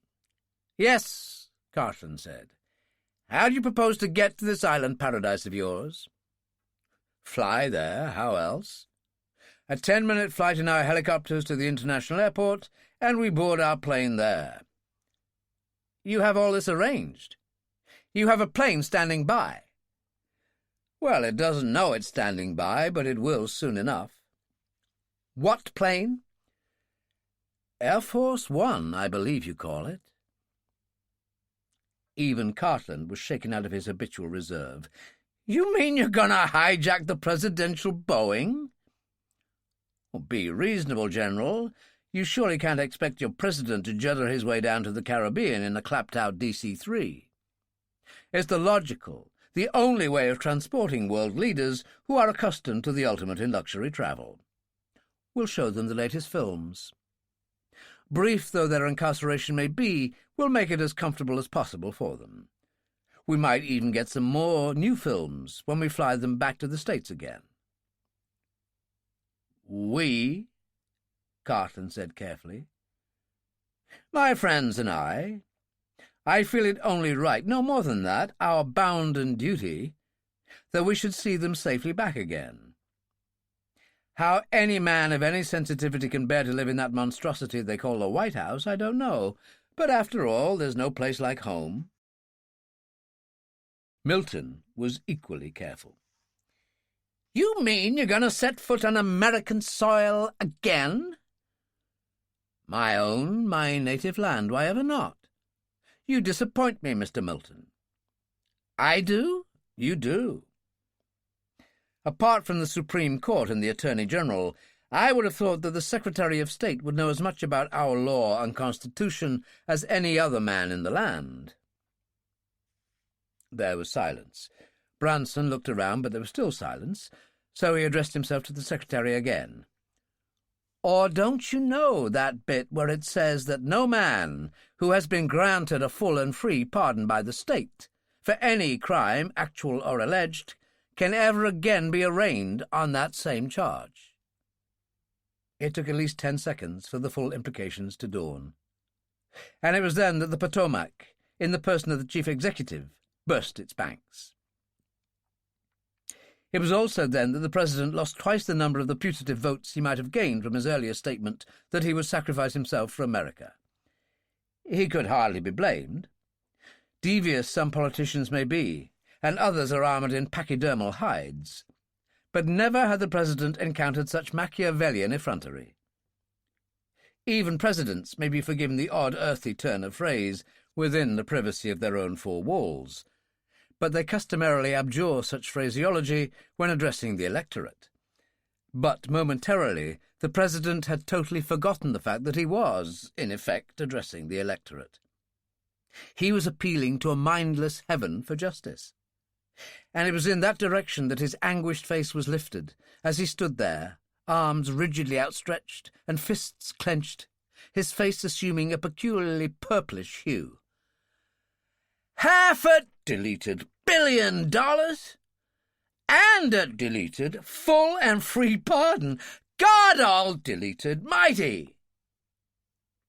He lowered his gaze from the cloudless sky and turned the full fury of his wrath on Branson, who, disappointingly, had not been struck down by a bolt from heaven. Branson murmured to the doctor, "You have your cardiac arrest unit handy." "This is not funny." The President warmed to his theme. "You evil, twisted, deleted bastard!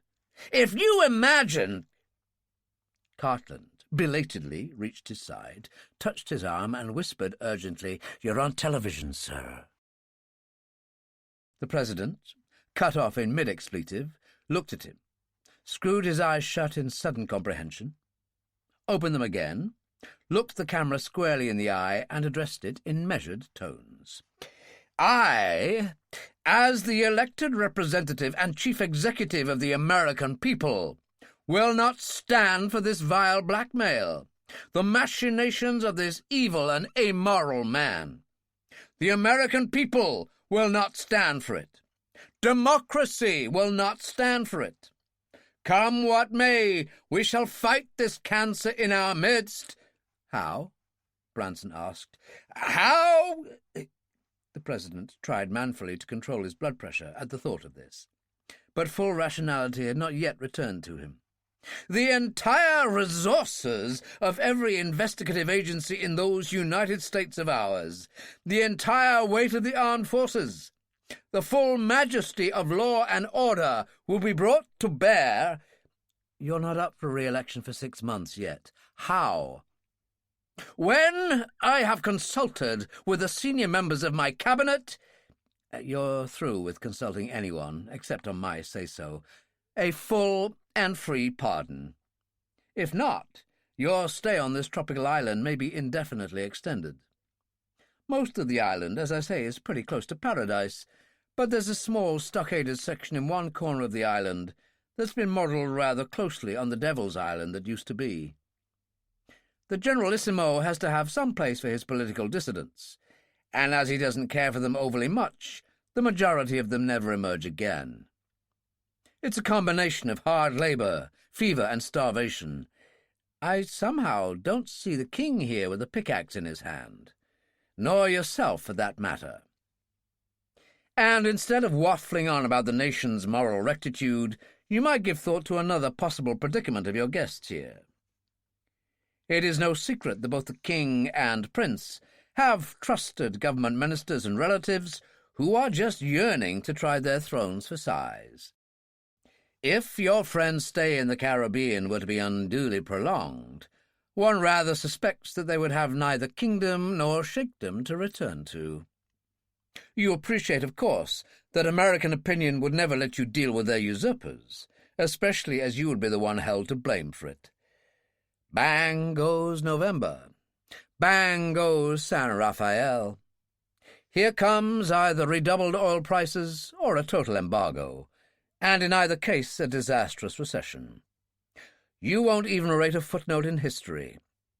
At best, if they ever get round to compiling a list of history's most stupid and disastrous national leaders, then you have a fair chance of making the Guinness Book of Records.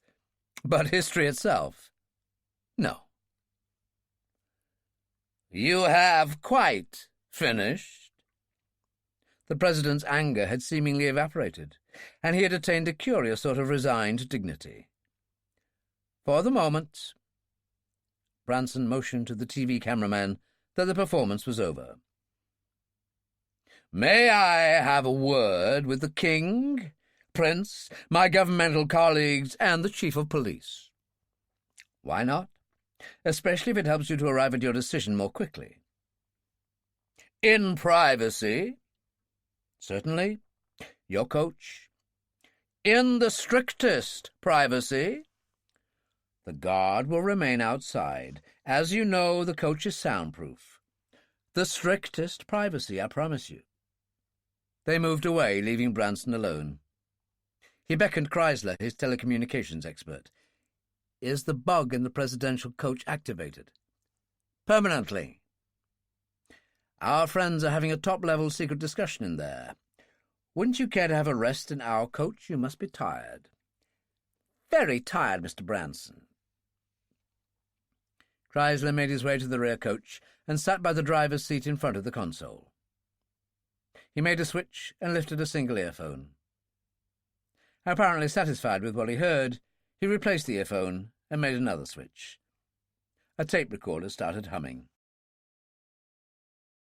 April Wednesday said to Revson, Well, what did you make of that? I'd love to see the Nielsen ratings when they rerun that later in the day. They were walking to and fro along the western or deserted side of the bridge. What a cast! Rehearsals would have ruined it. You know I don't mean that. I know. He's quite a boy, our Peter Branson. Highly intelligent, but we know that already. All the angles figured, every eventuality taken care of far in advance. He'd have made an excellent general. You could, at least I could, almost like and admire the guy, except for the fact that, the odd $500 apart, he plainly does this for kicks. He's a moral vacuum, and the ordinary standards of right and wrong just do not hold good for him. They simply don't exist. There's something strangely empty about him. His bank book isn't going to be. But I didn't mean that either. I know that, too. In answer to your unspoken question, yes, he has us helpless. Do you intend to do anything about it? Intentions are one thing, achievements another. Well, you just can't walk up and down there doing nothing. After what you told me this morning. I know what I told you this morning. A little respectful silence, if you please. Can't you see I'm thinking? After some little time, he said, I've thought. I can't wait. Have you ever been sick? She lifted her brows, which had the effect of making the huge green eyes larger than ever.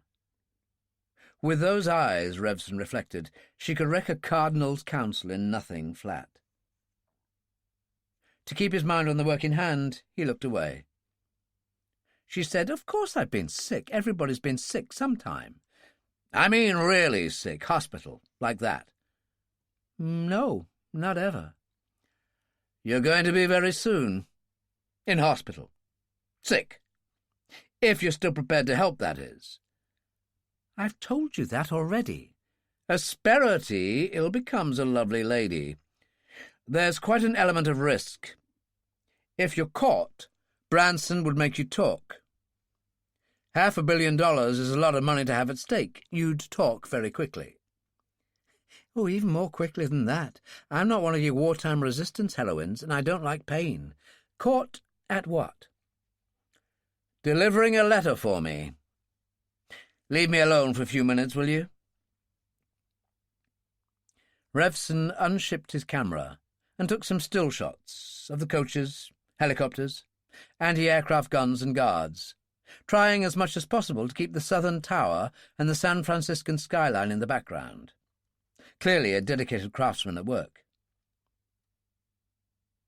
He then turned his attention and lens towards the ambulance and the white-jacketed doctor leaning against it. The doctor said, "Instant fame for me, is it?" "What else? Everyone wants to be immortalized." "Not this doctor. And an ambulance you can film anywhere." "You need psychiatric help." Revson lowered his camera. "Don't you know that it's positively anti-social in this country not to want to hog the camera lens? My name's Revson." "O'Hare." O'Hare was youthful, cheerful, red-haired, and his Irish ancestry lay no more than a generation behind him. "And what do you think of this lovely little setup?" "For quotation." "I'm a cameraman." "Ah, hell, quote me if you want. I'd just love to belt Smarty Pants' ears off." "It figures." "What?" "The red hair. I'd feel the same if I were black, blonde, or bald as a coot. Arrogant smoothies do something to me, and I don't like the way he needles the president and publicly humiliates him." "You're a president man, then?" "Hell, he's a Californian. I'm a Californian. I voted for him last time, and I'll do so next time." "Okay, so he's stuffy, and overdoes the kindly uncle bit. But he's the best we have. Not that that says a great deal, but, well, he's really a decent old stick." "Decent old stick?" "Don't blame me. I was educated in England." "Would you like to help him?" O'Hare looked at Revson thoughtfully. "Funny question. Sure I would." "Would you help me to help him?" "How can you help him?" "I'll try, and I'll tell you how, if you say yes, that is." "And what makes you think you can help more than anyone else?" "Special qualifications. I'm a government employee."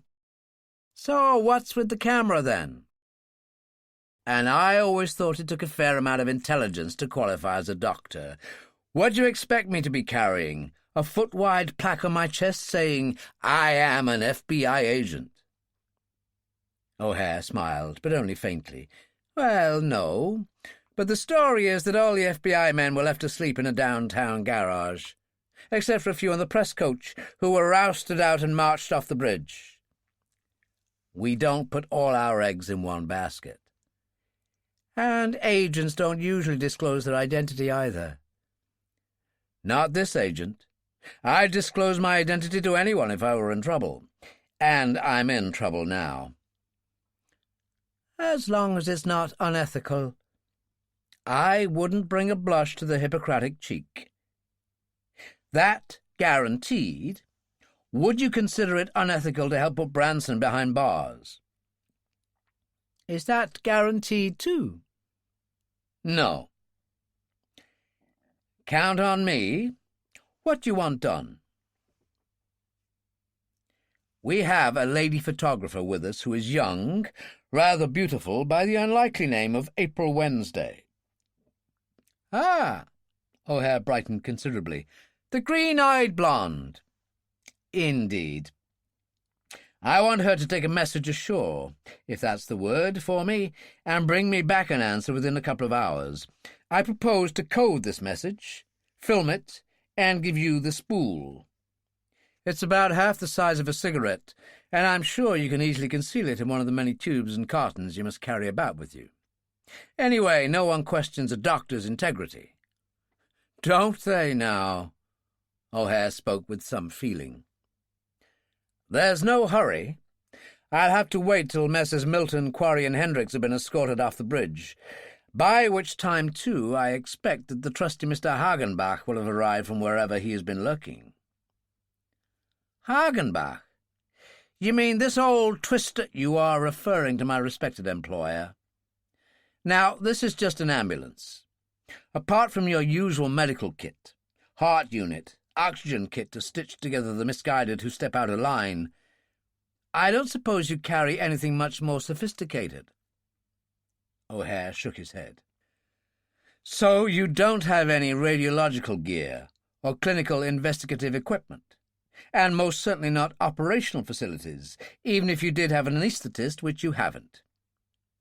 I suggest, then, that, when Miss Wednesday takes most painfully ill in about an hour or so, you diagnose something that may demand, or may not demand, doctors can take chances. Immediate hospital diagnosis and possible surgery. Something like a grumbling appendix or suspected peritonitis or such like. Don't ask me. I wouldn't. O'Hare looked at Revson with some disfavour. You seem to be unaware that even the rawest intern, no matter how damp behind the ears, can diagnose appendicitis with his hands, figuratively, in his pockets. I am aware, but I'm damned if I could do it, and I'm pretty certain that no one else on this bridge could do it either. You have a point. Right, but you'll have to give me 15 to 20 minutes' notice, before I call in Branson or whoever. The odd job or two to induce the proper symptoms. No danger. Miss Wednesday has just informed me that she is allergic to pain. She won't feel a thing, O'Hare said, in his best dentist's voice. Besides, it's for the homeland. He looked at Revson consideringly. I believe you gentlemen of the press are handing your stuff over at the South Barrier in 2 hours' time. Couldn't it wait till then? And get my answer back by carrier pigeon next week? I want it this afternoon. You are in a hurry. During the war, World War II, that is, Winston Churchill used to annotate all instructions to his military and governmental staff with just 3 scribbled words. Action this day. I am a great admirer of Sir Winston. He left the slightly bemused O'Hare and returned to April Wednesday. He told her that O'Hare had okayed his request, and her first question was, "Want I should bring back a miniaturized transceiver radio?" He gave her a kind look. Thoughtful, but no. Electronic surveillance of all kinds can hardly be your province. Such a transceiver I have, screwed into the base of my camera. But that little revolving disc above the villain's coach means only one thing. They have an automatic radio wave scanner. They'd pick me up in 5 seconds. Now listen carefully, and I'll tell you exactly what I want you to do and how I want you to behave. When he had finished, she said, "Understand? But I don't much care for the thought of the kindly healer there running amok with his hypodermic." "You won't feel a thing," Revson said soothingly. "Besides, it's for the fatherland." He left her and walked casually across to the press coach. The Imperial Conference in the presidential coach was still in full plenary session, and though the speech inside was wholly inaudible from where Revson stood, it was clear from the gestures and expressions of those inside that all they had succeeded in reaching so far was a marked degree of difference in opinion. Their problem, Revson reflected, was hardly one susceptible to the ready formation of a consensus of opinion. Branson and Chrysler were up front in the rear coach, apparently dozing, which they probably weren't. Though it wouldn't have mattered very much if they were, for alert guards were very much in evidence, patrolling between the freshly painted boundary lines on the bridge. Members of the various news media stood around in groups, wearing an air of almost hushed anticipation, as if expecting the next momentous occasion to happen along any second now, which seemed as likely as not. Revson entered the press coach. It was deserted. He made his way to his own seat, unshipped his camera, produced a pad and felt pen, and began, quickly and without hesitation, to write what was apparently pure gibberish. There were those who were lost without their codebooks, but Revson was not one of them. Chapter 6. Hagenbach, the chief of the FBI, was a burly and formidable character in his middle 60s, with short-cropped grey hair, short-cropped grey moustache, slightly hooded light blue eyes which never appeared to blink, and a face possessed of a total non-expression which it had taken him years of hard work to acquire. It was said that among the upper echelons of his FBI there was a sweepstake as to the day and date when Hagenbach would first be seen to smile. The sweepstake had been running for 5 years. Hagenbach was a very able man and looked it. He had no friends, and he looked that too. Men with a consuming passion seldom do, and Hagenbach was a man with a consuming passion. As was said of one of his illustrious predecessors, he was alleged to have a file on every senator and congressman in Washington, not to mention the entire staff of the White House. He could have made a fortune in blackmail, but Hagenbach was not interested in money. Nor was he interested in power as such. Hagenbach's total dedication lay in the extirpation of corruption, whenever and wherever he might encounter it. He looked at Admiral Newson and General Carter, the former plump and rubicund, the latter tall and lean, and looking disconcertingly like his superior, General Cartland. Both men he had known, and well, for almost 20 years, and had not once called either by his first name. That anyone should address Hagenbach by his Christian name was unthinkable. It would also have been extremely difficult, as no one seemed to know it. He was the type of man who didn't need a first name. Hagenbach said, "So, those are the only tentative proposals for action you've come up with so far." "The situation is unprecedented," Newson said. "Carter and I are fundamentally men of direct action. To date, direct action seems out of the question. Let's hear your ideas." "I've only just arrived. Have you any immediate proposals for the moment?" "Yes. Await the arrival of the Vice President." "The Vice President is a nincompoop. You know that. I know that. We all know that." "Be that as it may, he's the only man in the United States who can approve and authorize any course of action we may eventually decide to make. Also, I think we had first better wait and consult Mr. Milton, Mr. Quarry, and Chief Hendricks when they're released." "If they're released." "Hendricks is certain they will be, and Hendricks knows far more about Branson than we do. Besides, he has to negotiate with somebody."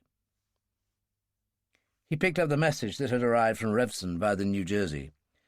"How much reliance do you place on this?" Hagenbach took the note and read it aloud. "Please wait. No precipitate action, no violence, especially no violence. Let me evaluate the situation. Cannot use transceiver. The bandits have an automatic radio wave scanner in constant use.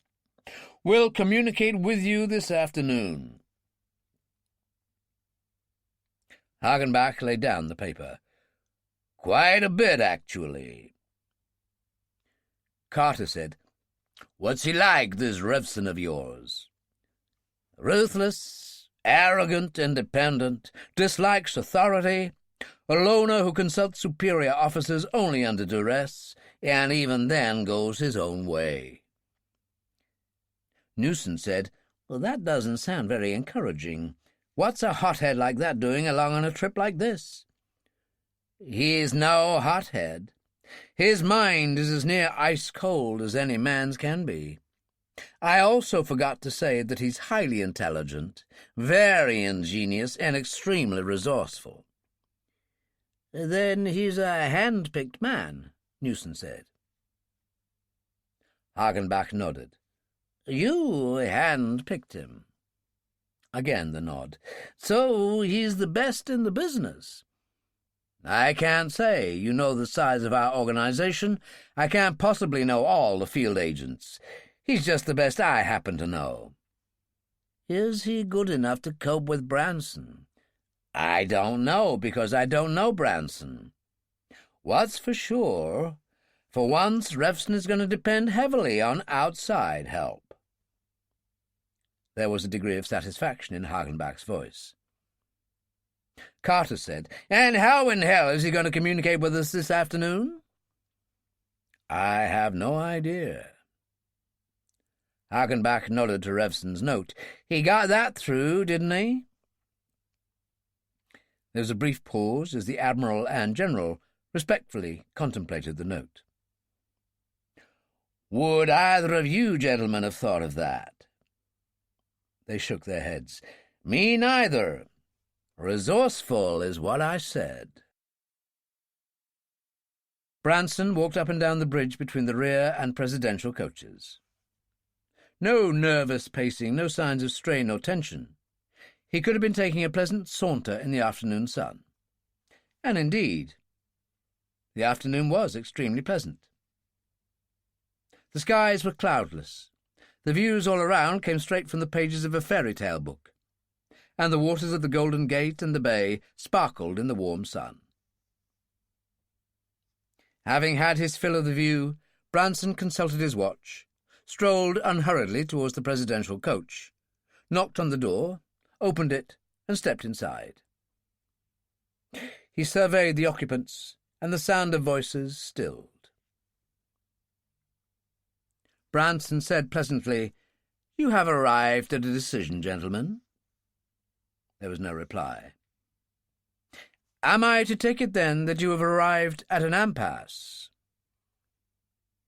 The President lowered the very large gin and martini with which he had been sustaining himself. We require more time for our deliberations. You've had all the time you're going to have. You could sit here all day and get no further. If all your minds weren't so devious and at the same time so closed to the facts of life, you'd recognize this for the painfully simple issue it is. Pay up, or else. And don't forget the escalation penalty clause. The President said, I have a proposal to make. Let's hear it. Permit the King, Prince, and Sheikh Karan to go. I shall remain as hostage. The situation would remain the same. You would still have the President of the United States. For that matter, I can't see why you don't let all the hostages in this coach go. Branson was admiring. My heavens, what a perfectly splendid gesture. Noble, I should say. Why, do that, and the electorate would demand that they re-alter the Constitution and let their hero run for another 3 terms instead of 1. He smiled and went on without a change in tone. No way, Mr. President. Apart from the fact that I shudder at the very thought of you being in the White House for the next 13 years, I've always dreamt of holding a hand of cards with 4 aces in it. Here I've got 4. 1 is not enough.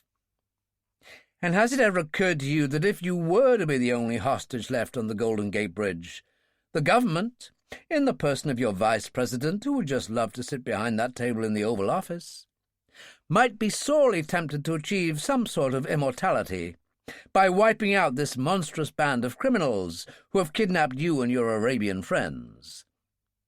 Nothing drastic, of course. Nobody who destroyed this bridge could ever hope to be president. A single supersonic fighter bomber from Alameda would do the job nicely. And if one of his rockets went off course slightly, well, that's just bad luck. An act of God and pilot's error. The President spilt a considerable amount of his gin and martini on the carpet. Branson looked at Quarry, Milton, and Hendricks in turn, said, "Gentlemen," and left the coach. The three men followed. The President carefully didn't watch them go. He appeared to have found something of profound interest in the depths of what remained of his drink. Outside, Branson spoke to Van Effen. "Get that TV van and crew back here again. Make sure the TV companies are notified." Van Effen nodded. "It would be wrong of you to let the nation suffer this agonizing suspense. Where are you going?" "To the South End with those three gentlemen." "As guaranteed escort for their safety? Can they take the word of a gentleman?" "Not that. I just want to inspect the progress being made on the barrier. Saves the walk, that's all." The four men climbed into the police car and drove off. Still alone in the press coach, Revson watched them go, then returned his attention to the three small sheets of notepaper on his knees. Each was smaller than the average postcard, and all three were covered with small, neat, and incomprehensible writing. He focused his camera and photographed each 3 times. Revson always covered his bets. He then took each paper in turn, set fire to it, and crushed the blackened remains in his ashtray. It was a very curious paper, for it gave off no smoke. He then wound off the camera spool, sealed it, and wrapped it in a very thin lead foil. As he had promised O'Hare, the completed result was no larger than half a cigarette. He reloaded his camera and went outside. The atmosphere of suspense and excitement had markedly heightened. He spoke to a nearby newspaperman. Understandably, he knew none of them by name. "Something new afoot." "Branson's just sent for the television van again." "Do you know why?" "No idea." "Nothing very important, probably. Maybe he's always had a yen to appear on TV. Maybe he's just wanting to keep the pressure on the nation and the government, and the Arabian governments, too. For this time, the big 3 companies will be geared for action. The satellites will be ready and waiting, and so will be all the Persian Gulf. The executives of the big companies will be hard put to it to shed crocodile tears for the plight of their beloved president, and at the same time refrain from jumping for joy. The biggest show on earth, and all for free. What's the odds Branson won't be putting on a late show about 2 a.m? Revson shot about a dozen other pictures. The chances of it being discovered that he had taken no pictures at all were remote in the extreme, but then again Revson always covered his bets. He drifted casually across to where O'Hare was leaning against his ambulance and shook a cigarette from its pack. "Light, Doctor?" "Sure." O'Hare produced a lighter and lit it. Revson cupped the flame in his hands to shield it from the very slight breeze, and as he did so he slid the spool into O'Hare's palm. "Thanks, Doc." He looked idly around. There was no one within earshot. "How long to hide?" 1 minute. I have the place for it." 2 minutes, and you'll have your patient." O'Hare went into the ambulance, while Revson sauntered halfway across the bridge, where April Wednesday was prudently standing alone, a circumstance normally very difficult for her to achieve. She looked at him, wet her lips, and tried to smile at him. It wasn't a very successful effort. Revson said, "Who's that solid, dependable-looking character standing by the engine of the ambulance?" "Grafton, Associated Press, a nice man." "Go and collapse gracefully against him. Discretion is of the essence. We don't want any undue fuss. But first, let me get to the other side of the bridge. I want to be at a safe distance when you're taken ill." When Revson reached the far side of the bridge, he turned and looked back. April had already begun to head in the direction of the ambulance. Her gait seemed a little unsteady, but not markedly so. She may be scared, he thought, and she unquestionably was, but she can act. She was about 15 feet distant from Grafton when he first saw her, or more precisely, when she first attracted his attention. He regarded her slightly wavering approach with curiosity, a curiosity which quickly turned to concern. He took 2 quick steps forward and caught her by the shoulders. She leaned gratefully against him, lips and eyes compressed as in pain. "April Wednesday," he said. "What's the matter, girl?" "I've a terrible pain. It just hit me now." Her voice was husky, and she was holding herself with both hands. It feels like a heart attack." "How would you know?" Grafton said reasonably, his tone reassuring. "And wherever your heart is, it's not on the right-hand side of your tummy. Don't misinterpret me, but some people have all the luck." He took her firmly by the arm. "There's a doctor only 5 yards from here." From the far side of the bridge, Revson watched them vanish round to the rear of the ambulance. As far as he could reasonably tell, he had been the only person to observe the brief byplay. Branson walked unhurriedly away from the half-completed southern barrier, apparently well satisfied with the progress of the work in hand. He reached the rear coach and swung up to sit beside Chrysler. "Any more sensational revelations?" "No, Mr. Branson, it's all become a bit repetitive and boring. You can have a playback or transcript if you like, but it's not worth it." "I'm sure it's not. Tell me." "Can I switch off, Mr. Branson? They're really not worth listening to." "They never were." "Well, same old story about the payment. Still arguing." "But they're going to pay." "Oh, no question. It's whether to pay now or stall. Latest opinion poll has 4 for, 2 undecided, 2 against. The King, the Prince, and Karan are all for the money being handed over now. Treasury money, of course. Mayor Morrison is of the same mind." "Well, that's understandable. He'd pay $1 billion within the hour to ensure the safety of his beloved bridge." "Cartland and Muir have no preference either way, the only difference being that General Cartland is willing to fight us to the death. The President and Hanson are very much against immediate payment." Again, understandable. Hanson's never made a decision in his life, and the President would stall forever, hoping for a miracle to happen. Hoping to save the nation the loss of a $500 million, for which, rightly or wrongly, he would probably be blamed. Hoping to save face and his presidential image. Let them stew in their own juice. He turned as Peters appeared in the doorway. "Something wrong?" "Nothing that affects us, sir. Seems Dr. O'Hare has some medical problem on his hands. He'd like to see you as soon as possible." When Branson entered the ambulance, he found April lying on the hinged side-bed, a discreet 6 inches of her midriff showing, her face chalk white. Branson did not much care for finding himself in the presence of sick people, and this was obviously a sick person. He looked inquiringly at O'Hare.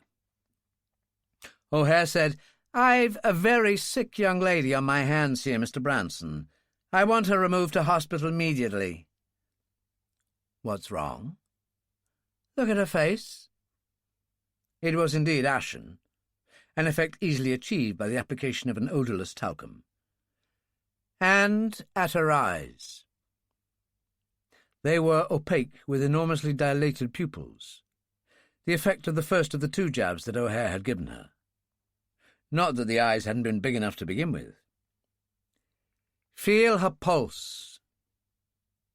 Reluctantly, Branson lifted the slender wrist and dropped it almost immediately. "It's racing," he said. And indeed it was. O'Hare had probably been a little too thorough there. The rate of the pulse when she had entered the ambulance had already been so high as to render the second injection unnecessary. "Would you care to feel the distension on the right-hand side of the abdomen?" "No, I would not." Branson was emphatic. "It could be a grumbling appendix. It could be a threatened peritonitis. The signs are there.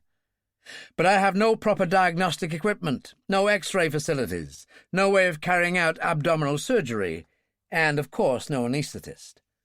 Hospital. And pretty damn quick." "No!" April had sat up in bed, fear in her face. "No, not hospital. They'll cut me up. Surgery? I've never even been in a hospital in my life." O'Hare put his hands on her shoulders, firmly, and, not bothering to be gentle, and pressed her back down again. "And if I'm not that sick, if it's only a tummy ache or something, Mr. Branson wouldn't let me back, the only scoop of my life. And I'm scared." O'Hare said, "It's more than a tummy ache, lassie." "You can come back," Branson said, "but only if you do what the doctor and I say." He nodded towards the door and stepped down. "What do you think really is the matter with her?"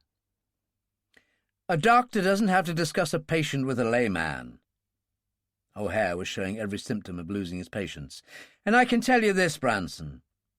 Make off with $500 million, and you'll probably end up as some kind of folk hero. It's happened often before, although not, admittedly, on this scale. But let this girl die because you denied her access to medical care, and you'll become the most hated man in America. They'll never stop till they get you. To start with, the CIA will find you wherever you are in the world, and they won't bother to bring you to trial." Branson showed no signs of losing his patience. He said mildly, "You don't have to threaten me, Doctor. She'll get her medical care. I'm just asking as a favor." "In confidence," Branson nodded. "You don't have to be a doctor to see that she's a pretty sick kid. But there is more than one way of being sick. Is she threatened with appendicitis or peritonitis? I don't think so. She's an excitable, intense, highly strung kid who lives on her nerves. Under pressure, as of now, those could produce an emotional trauma or psychosomatic disorders which are capable of causing the symptoms we've just seen. It's rare, but it exists. In medicine, there's a condition called the Malthusian syndrome, where a person can actually will himself into producing, faking, if you want to call it that, symptoms of a non-existent disease. Not in this case. If it is what I think it is, it's involuntary. But you see my position. I can't take chances. She may require intensive medical diagnosis or psychiatric evaluation. The first I can't do myself, but I need hospital equipment. The second I can't. I'm not a psychiatrist. Either way, I must get to hospital. We're wasting time." "I won't keep you long. Do you mind if we search your ambulance?" O'Hare stared at him. "What the hell for? What do you think I'm carrying, bodies? Narcotics? Well, quite a lot, really. What do you think I would be taking off this bridge that I didn't bring onto it? I'm a doctor, not an FBI agent." "We'll forget it. Another question. Do you mind if we send a guard along? For observation purposes." "Send half a dozen. They'll get damned little observation done." "What's that supposed to mean?" "It means that Harbin, he's chief of surgery, cherishes his unit like a newborn baby. He wouldn't give a damn about you and your bridge. If any of your men tried to force their way into emergency reception of the emergency theatre, he'd have a dozen sharpshooters there in 10 minutes. I'm not joking. I've seen him do it." "We'll forget that, too. It's unimportant. One thing that is important. Will you phone? Ask them to have the emergency operating theatre ready and Dr. Huron standing by." "Dr. Huron?" "Senior psychiatrist." "Right." Branson smiled faintly. "Do you know that a presidential route is always laid out so that it's never more than a few minutes from the nearest hospital? Just in case. Convenient, isn't it? Very.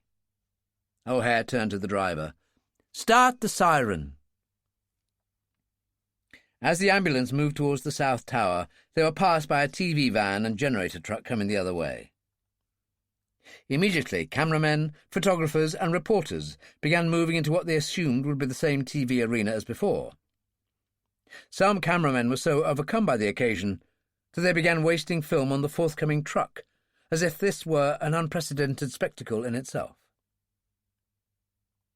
Revson was not one of those who joined in the surge forward.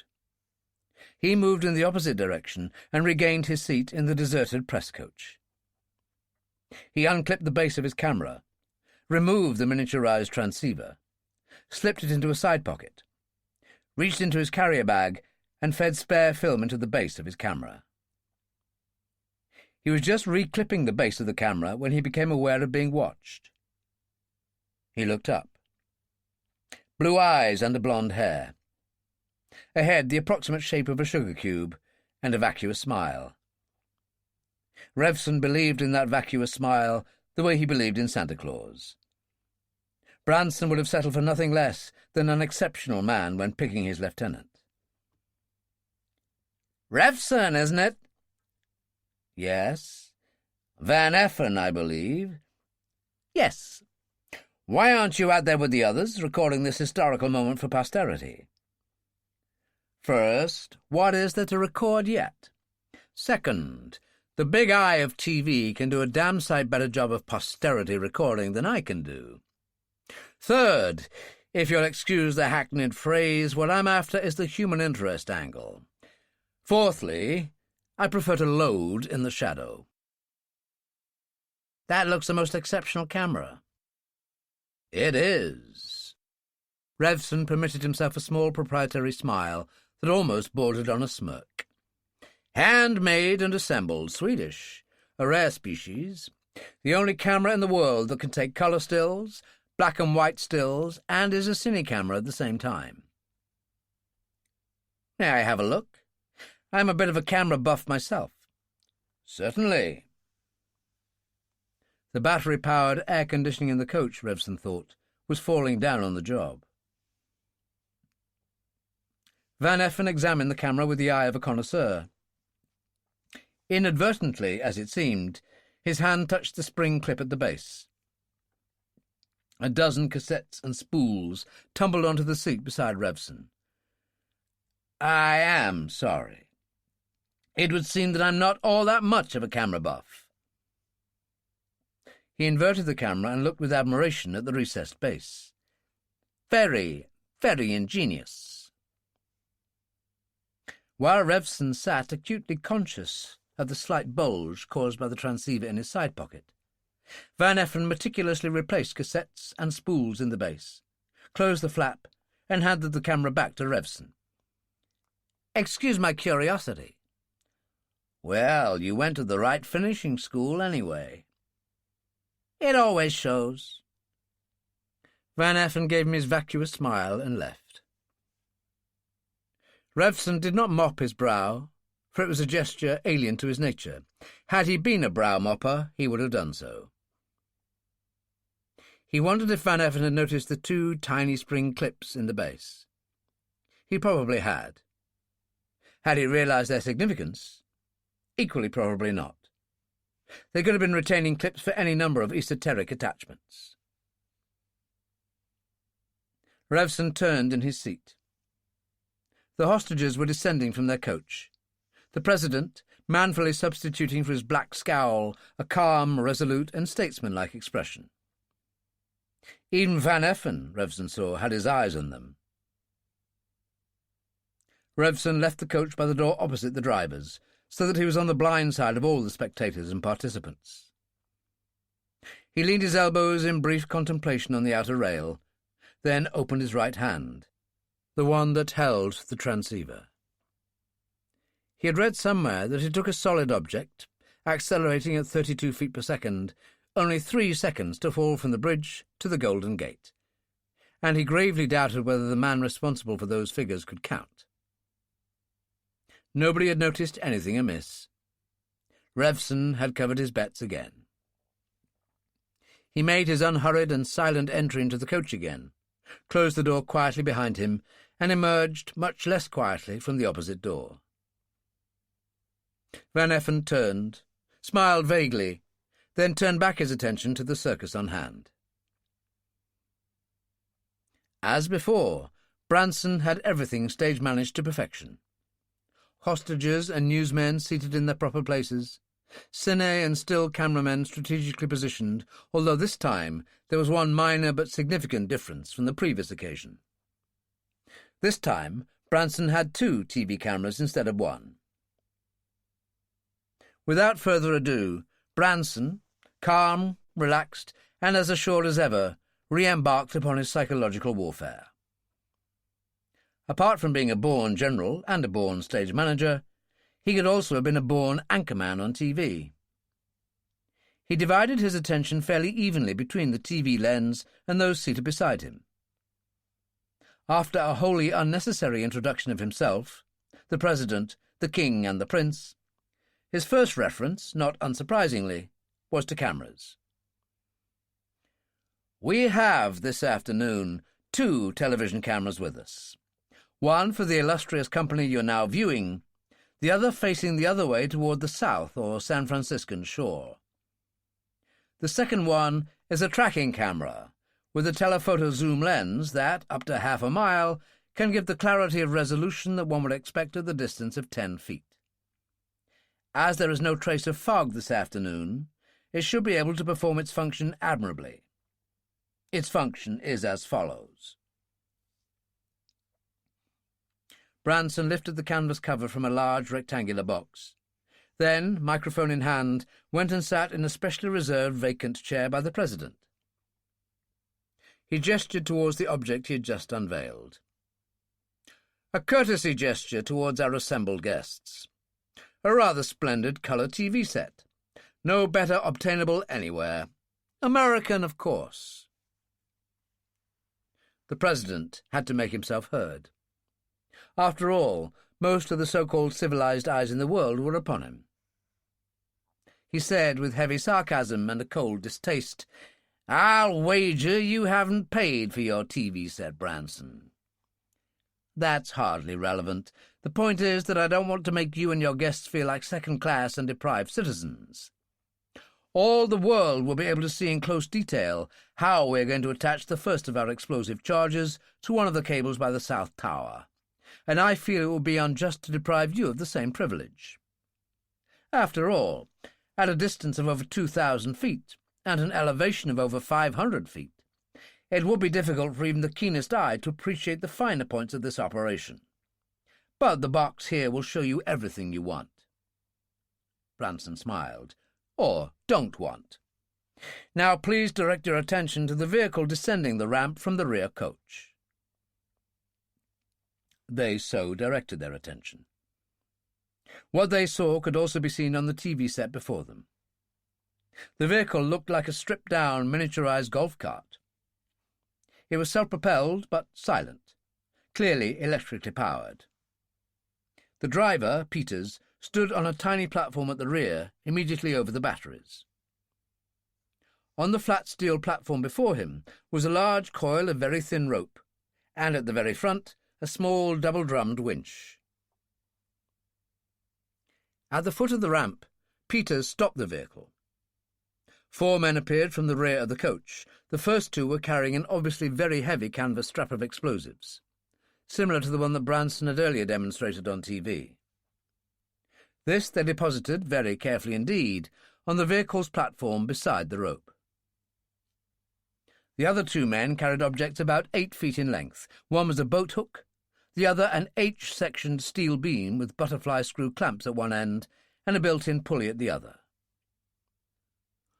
"The tools of our trade," Branson said. "You should be able to guess what they're all for, but in any event this will be explained to you when they're put to use. 2 things are of particular interest: the explosives and the rope.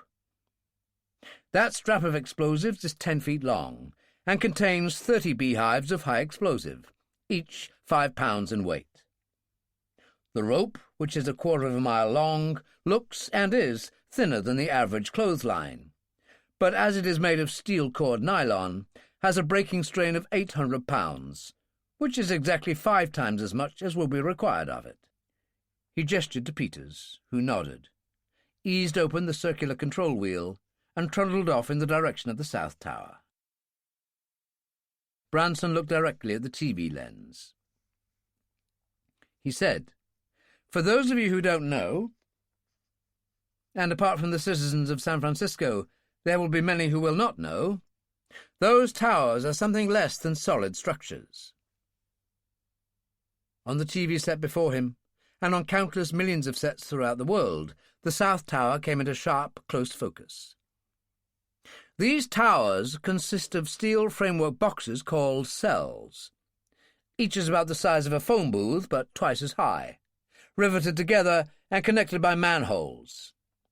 Each tower consists of over 5,000 such cells. They contain elevators and ladders, a rather staggering 23 miles of them. He reached under his seat and brought up a manual. As you will appreciate, it will be very easy for the inexperienced to get lost inside this labyrinth. Once, when they were building this bridge, 2 men spent the entire night inside the North Tower trying to find their way out. And indeed, Joseph Strauss, the designer and builder of this bridge, was capable of getting completely lost inside the tower. It was with this in mind that Strauss produced this 26-page manual. Well, not this one. This is a facsimile I was fortunate enough to come by, instructing inspectors how to find their way about inside the towers. At this moment, 2 of my men, each with a copy of this manual, although they hardly need them, they're using the elevator, are at or nearing the top of the East Tower there, the one facing towards the bay. They are carrying with them nothing except a 15-pound weight, the purpose of which you will shortly discover. May we observe the progress of our electric truck, please? The telephoto TV camera obligingly descended and closed on Peters, travelling along the wrong side of the bridge. Even as they watched, it slowed and came to a halt almost directly under the lowest of the 4 massive cross-struts of the South Tower.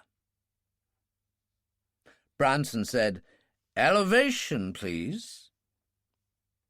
Again the telephoto camera focused on the saddle, the curved steel housing over which the cable passed, on the bayside tower. Almost immediately, 2 men came into sight by the saddle. Tiny figures for those directly observing from the middle of the bridge, close-up for those looking at the TV screens. "On cue, on time," Branson said with some satisfaction. "In those matters, coordination is of the essence. I dare say that not 1 in 10,000 of you would care to be where those 2 men are now. Quite frankly, neither would I. 1 misstep, and it's over 750 feet down to the Golden Gate. Only a 7-second fall, but at 170 miles an hour, hitting water is no different from hitting solid concrete. But those 2 are as safe as you would be in a church pew. Spider-Men, they're called. The workers you can see standing on girders 1,000 feet above the streets of New York or Chicago when they're building a new skyscraper. The camera closed on Peters again. He produced a pistol, unusual as to both length of barrel and width of muzzle, took brief aim upwards and fired. Neither camera could track nor eye see the nature of the missile ejected. What the camera did show, 4 seconds after firing, was that Bartlett, one of the men by the saddle, had a green cord safely in his hands. He reeled this in swiftly. At the end of the cord was a leather-hung pulley, which in turn was attached to one end of the rope. 2.5 minutes elapsed before the rope was in Bartlett's hands. He held this securely while his partner, Boyard, undid both cord and pulley.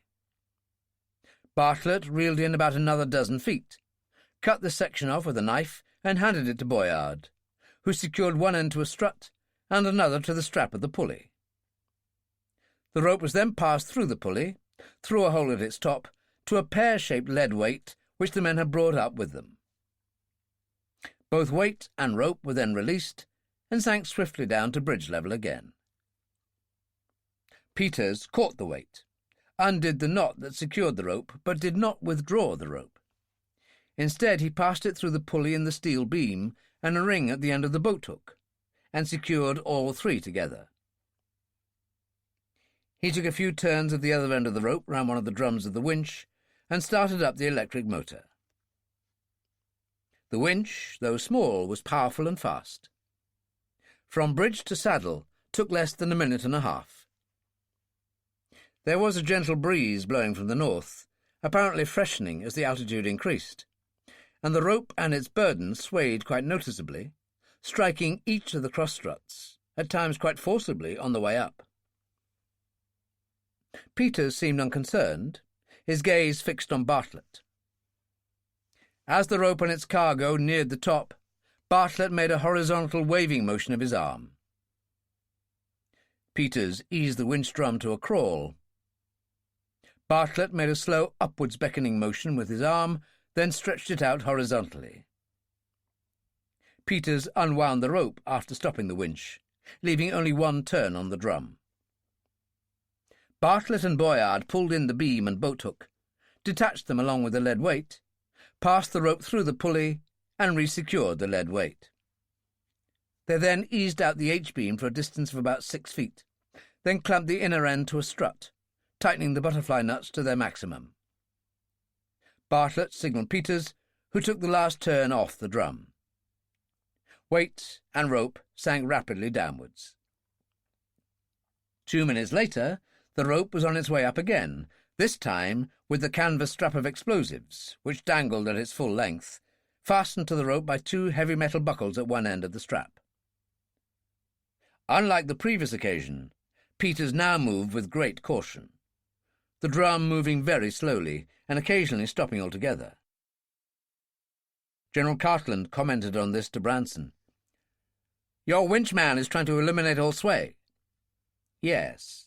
We don't want that strap of explosives to bang against one of the cross struts." "Of course. I'd forgotten how sensitive fulminated mercury detonators are." "The detonators are in Bartlett's pocket, but the primers can be temperamental too. That's why we have that extended beam up top to give clearance. Also, it's asking a bit much for even 2 strong men to haul 160 pounds, not a hundredweight as you estimated, General, over 500 feet vertically upwards." They watched the explosives safely negotiate the second top cross strut. Cartland said, "So it's one strap there, one on the opposite cable, and the other 2 at the north tower?" "No, we've changed our minds on that. We suspect that the suspension cables, and don't forget that there are over 27,000 spun wires inside that steel sheath, may be considerably stronger than the mock-up we used for the test. So we're going to use all 4 explosive straps at the south tower, a pair on each cable. That will leave no margin for doubt. And if the south end of the bridge falls into the Golden Gate, it seems reasonable to expect that the north end will follow suit. Whether the north tower, and don't forget it will then be bearing most of the weight of the 4,200 feet span, will be pulled down too, we haven't been able to determine, but it seems pretty close to a certainty." Van Effen took 2 quick steps forwards and clicked off the safety catch on his machine pistol. Mayor Morrison, half out of his seat, slowly subsided back into it, but his fists were still tightly clenched, his eyes still mad. By now, Bartlett and Boyard had the boat hook round the rope and were steadily, cautiously, and without too much trouble, overhanding the explosives in towards themselves.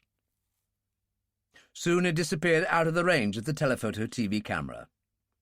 So, immediately afterwards, did all of Bartlett, except for Head and Shoulders. "Inserting the detonators?" Cartland asked. Branson nodded, and Cartland gestured to the section of the cable nearest them. At that point, in the centre of the bridge, the cable dipped until it was almost within arm's length. "Why go to all that immense labour?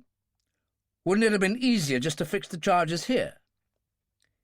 "Easier, yes, But there's no guarantee that severing the cables in mid-bridge will bring the bridge down. There's no way of knowing.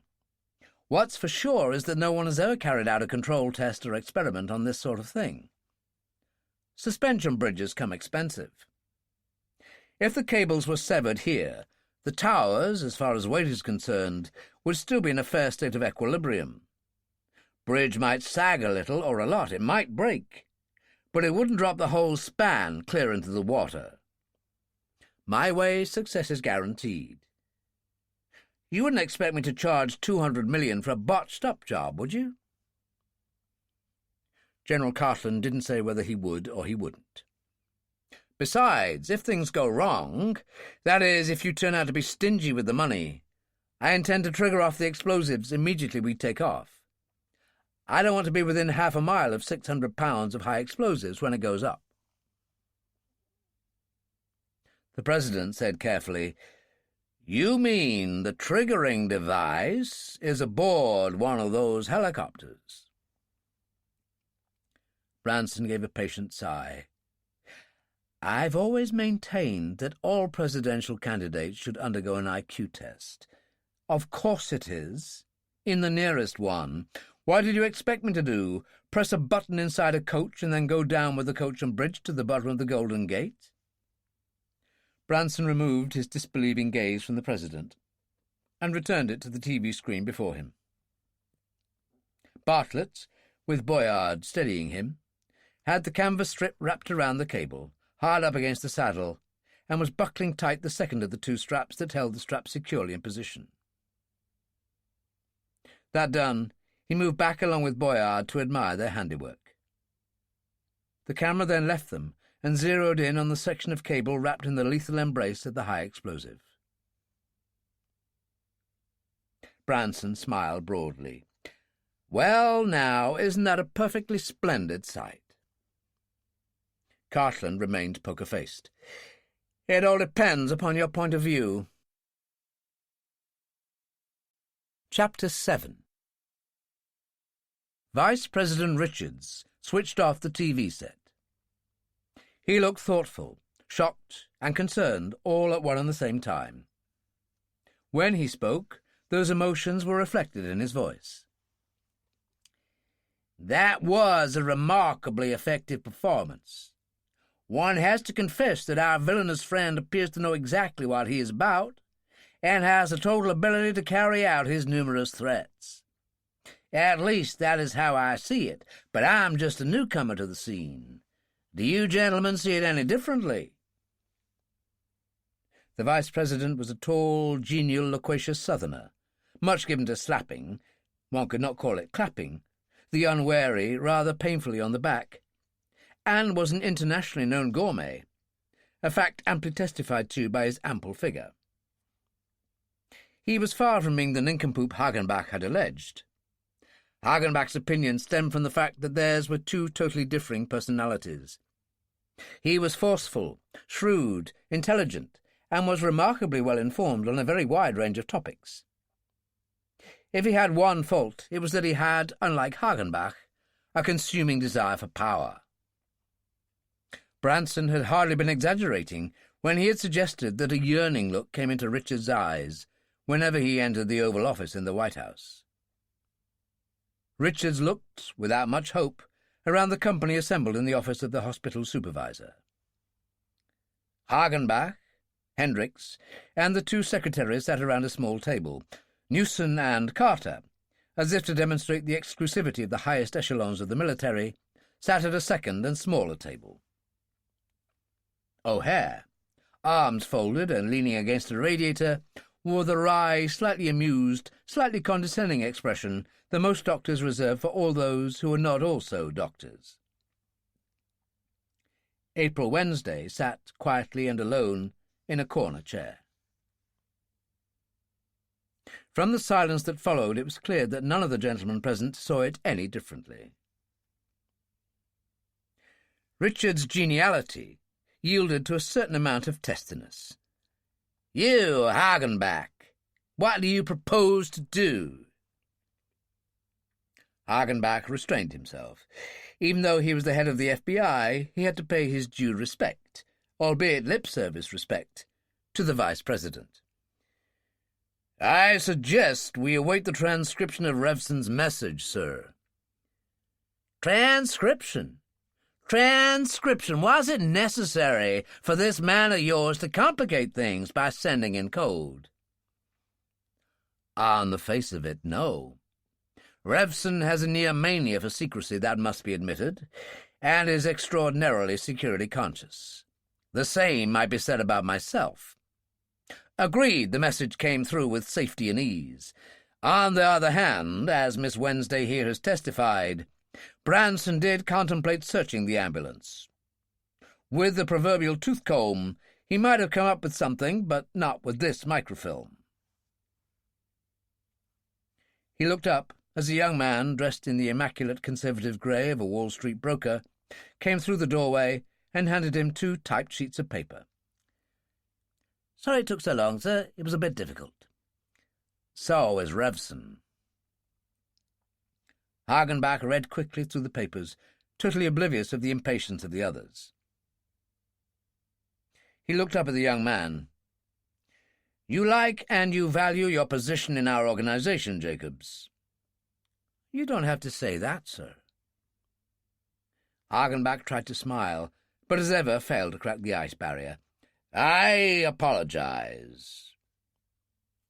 It was a measure of Hagenbach's concern over the matter in hand that he had never previously been heard to say sorry to anyone.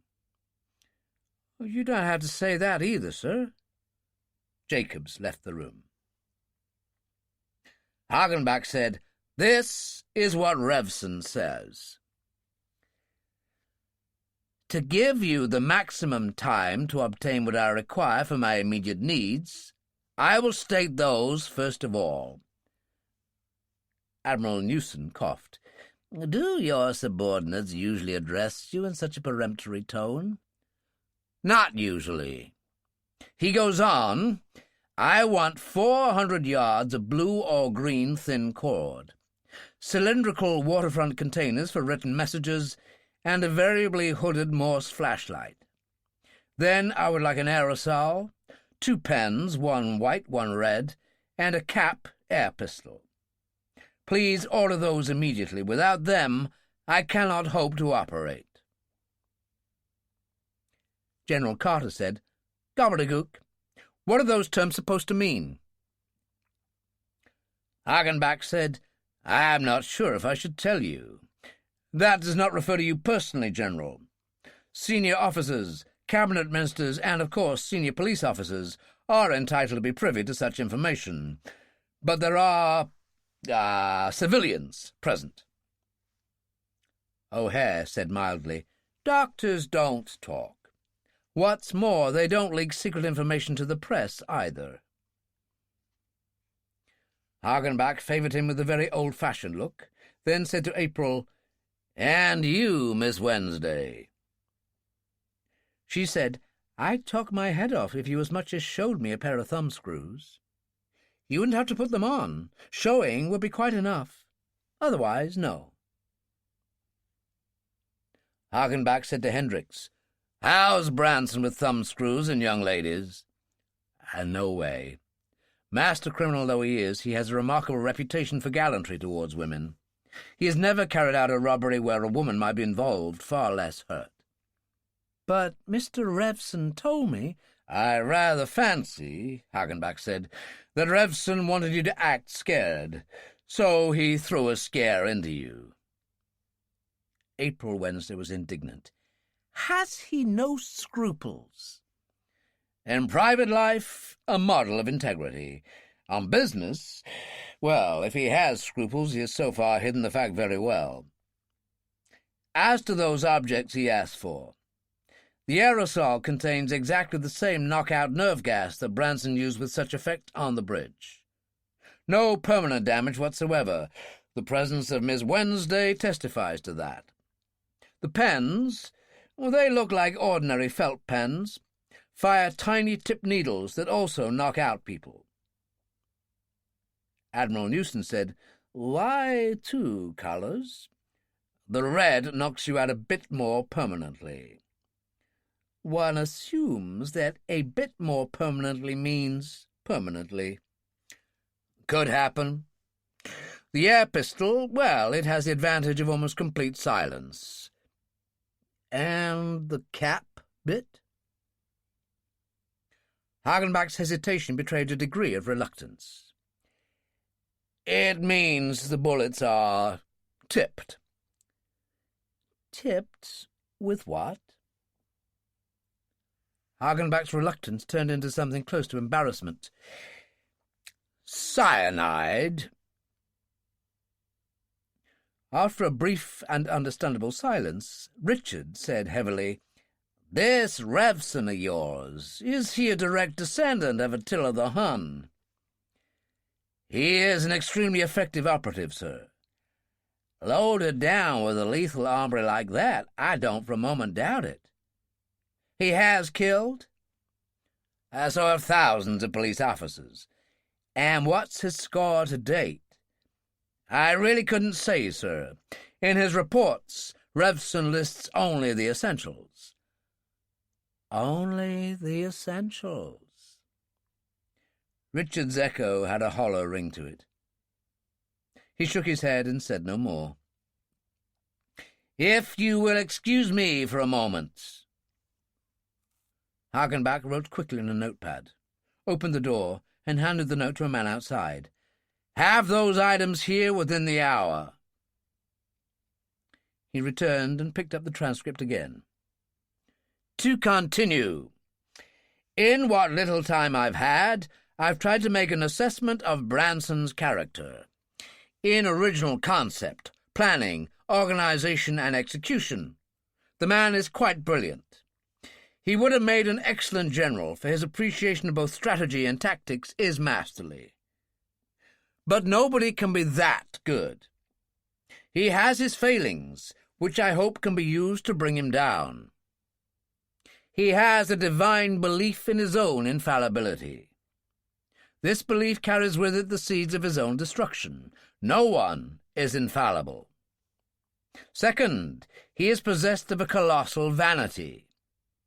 He could just as easily have held those TV interviews. I've only seen one of Branson's love affairs with the public, but there are bound to be more.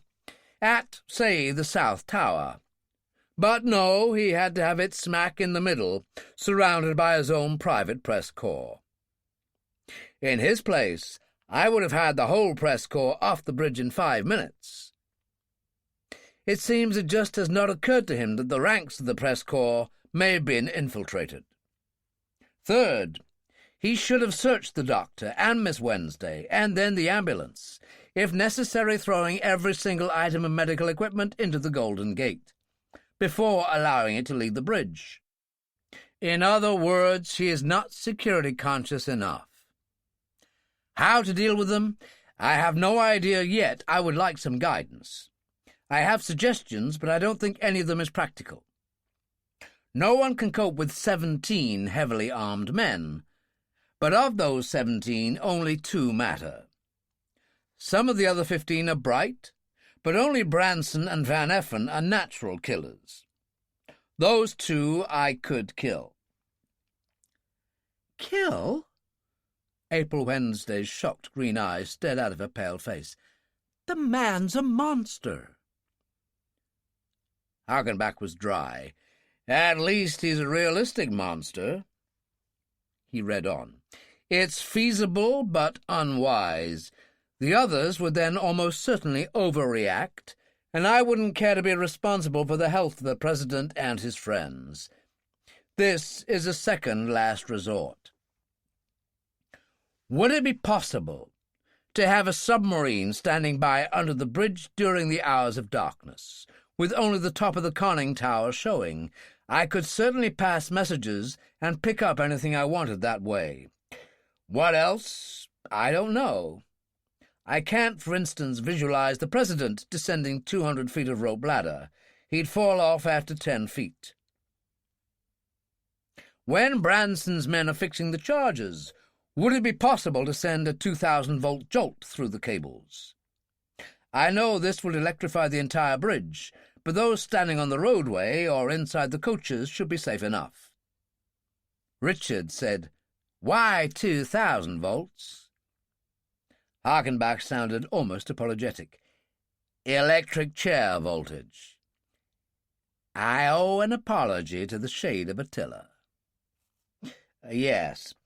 One drawback to this is that someone, say the president, might be leaning his elbows on the side of the bridge or sitting on a crash barrier. That would mean a new presidential election.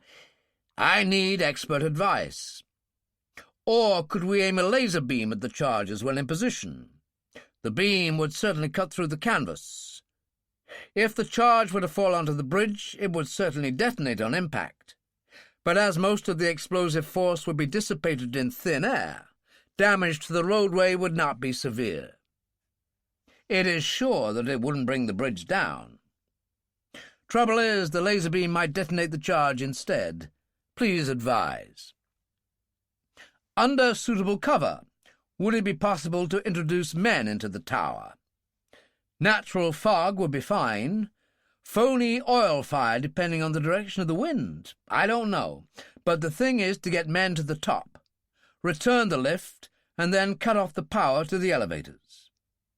Any person who gets to the top after 500-odd feet of ladders isn't going to be in much shape to do anything. Is it possible to introduce some form of knockout drugs in the food? Something that would lay them out for half an hour, maybe an hour, and not too fast-acting. If anyone were to keel over with the first bite, you can imagine Branson's reaction. The individual food trays would have to be marked so that 17 of them would go to the 17 for whom they were intended. Hagenbach looked at O'Hare.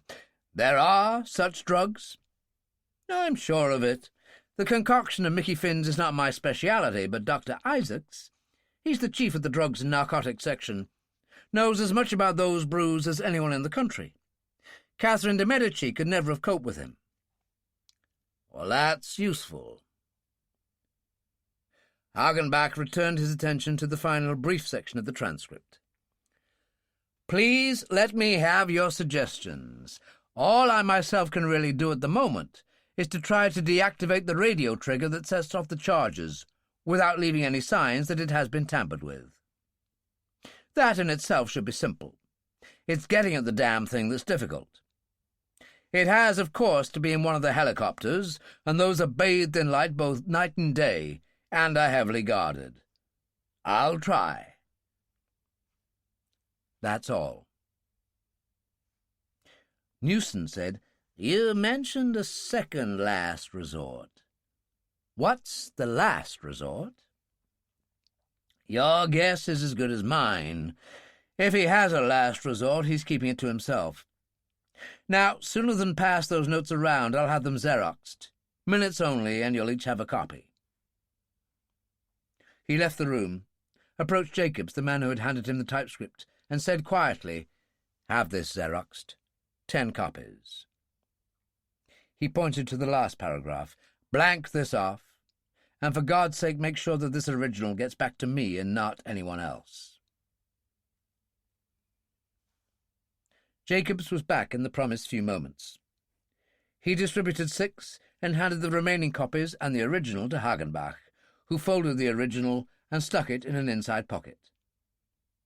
Then all 7 carefully studied the report. And again. And again. General Carter said, almost complainingly, "Revson certainly doesn't leave me very much for my imagination to work on. Candidly, he doesn't leave anything. Maybe it's just not one of my days." "Then it's not one of mine either," Newson said. "Your man seems to have covered the ground pretty comprehensively, Hagenbach. Sounds like a very useful man to have on our side." "He is, but even Revson requires room to maneuver. He has none." Quarry said, tentatively, "I know this is not my field, but it occurs to me that the key lies in the helicopters. We have the means to destroy those." Carter said, "Well, that's no problem. Planes, guns, rockets, wire-guided anti-tank missiles. Why?" "Well, that's the only way Branson and his men can leave. And as long as he remains on the bridge, he can't detonate his charges. So what happens then? Carter looked at the Secretary of the Treasury without admiration. I can think of 3 things. First, Branson would call for a mobile crane, have it dump the choppers into the Golden Gate and demand 2 replacements within the hour, or he'd send us a neat little parcel containing the President's ears. Second, whether it's a shell, rocket, or missile, it's impossible to localize or contain the blast effect, and some innocent bystanders might end up in the same condition as the choppers. Third, has it occurred to you that though the blast might well destroy the radio-activating device of the explosive charge, it might equally well trigger it off? Even with only one end of one cable gone, that bridge is going to sag and assume a crazy angle in nothing flat. And nothing that is not nailed down would have a hope of remaining on that bridge. If that were to happen, Mr. Secretary, and the President and his guests knew you were the man responsible, I don't think that their last thoughts of you as they sat there in their coach at the bottom of the Golden Gate would be very charitable ones. Quarry sighed. I'd better stick to counting my pennies. I told you this wasn't my field. Richard said, I suggest we all have 20 minutes silent meditation and see what we come up with. They did just that, and when the 20 minutes were up, Harkenbach said, Well? All apparently was not well. The silence was profound.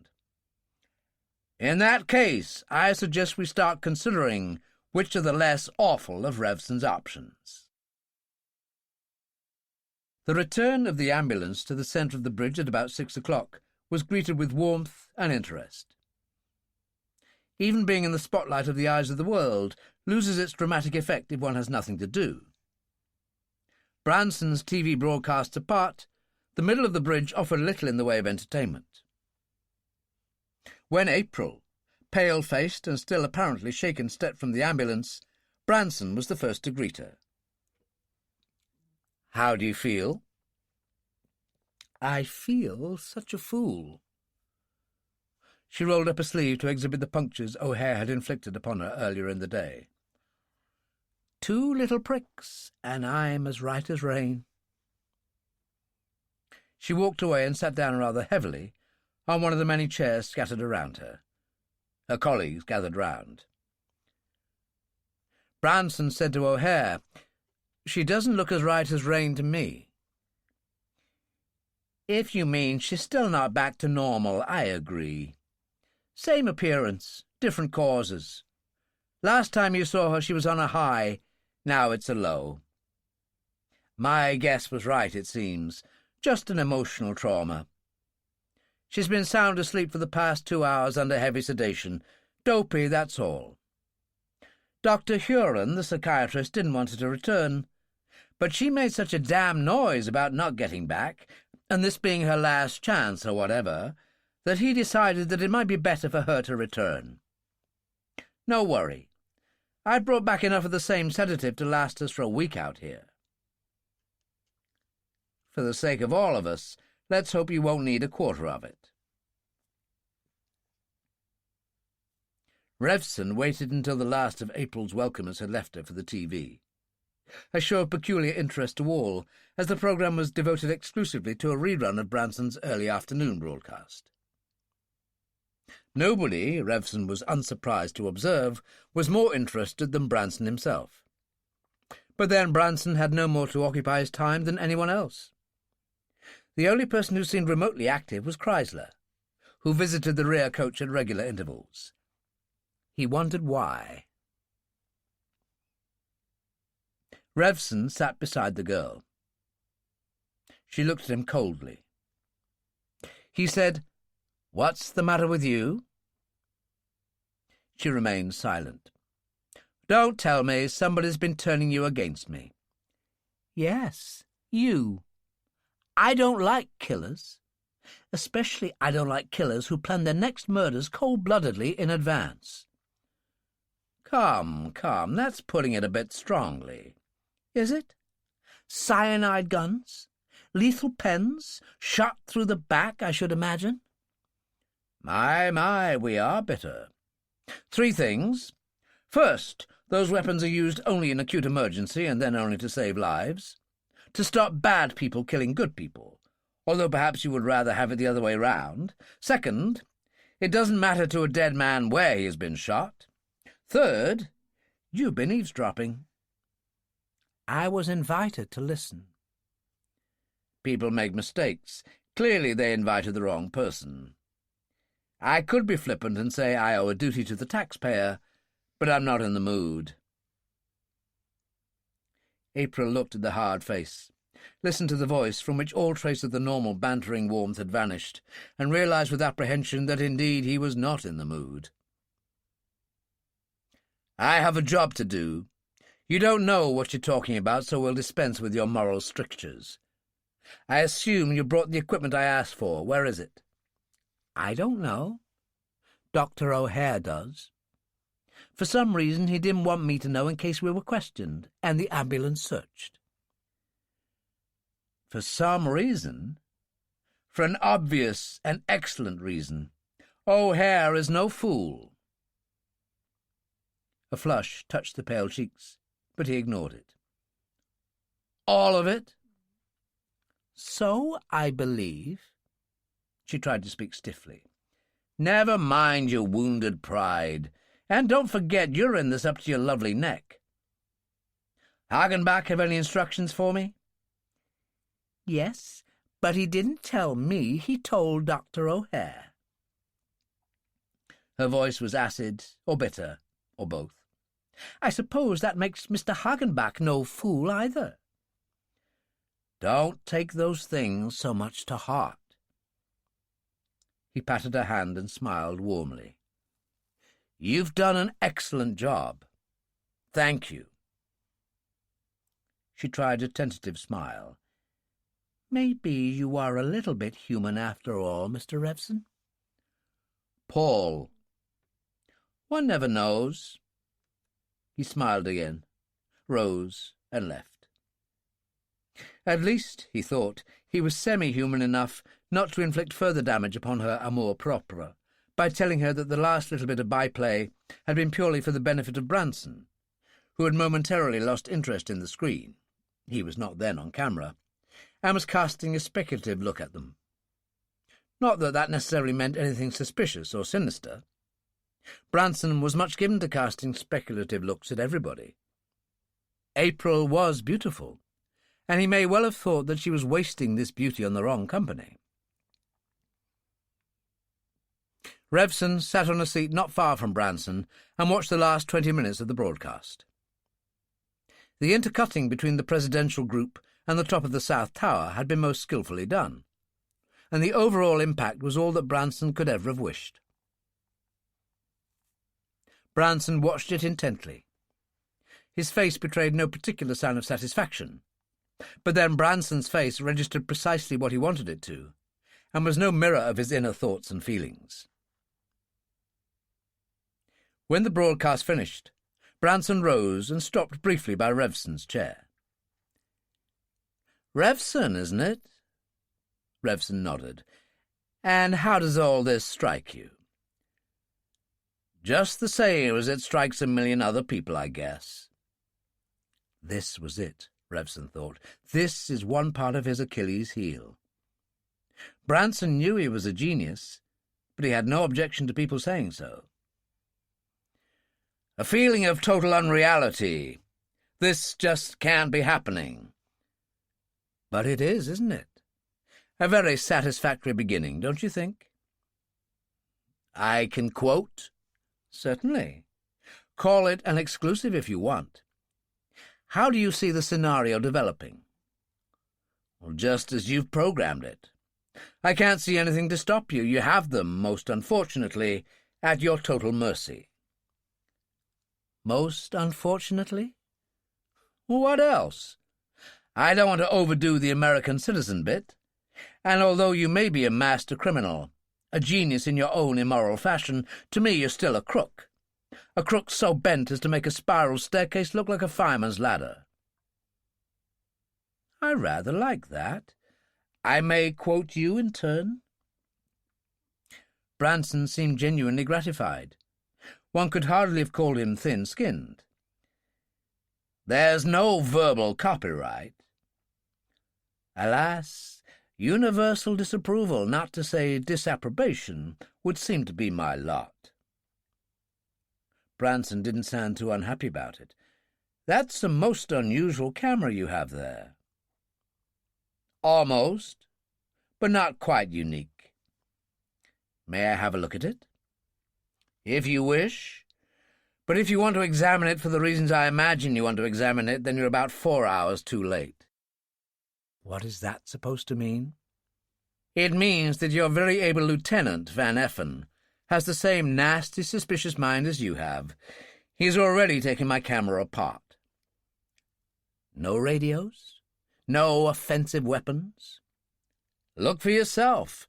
That won't be necessary now." "A question. I don't want to inflate your already super-expanded ego. Don't you think you might be taking chances, Revson?" "No. You have the reputation of being a non-violent criminal." Revson waved his arm. "Why all this? You could have made a fortune in any business you cared to enter." Branson sighed. "I tried it. Business is so dull, don't you think? This at least gives me the opportunity to exercise most of my capacities." He paused. "You're a bit odd yourself. A cameraman? You don't look, act, or speak like one." "And how's a cameraman supposed to look, act, and speak? You look in the mirror when you shave. Do you see a criminal?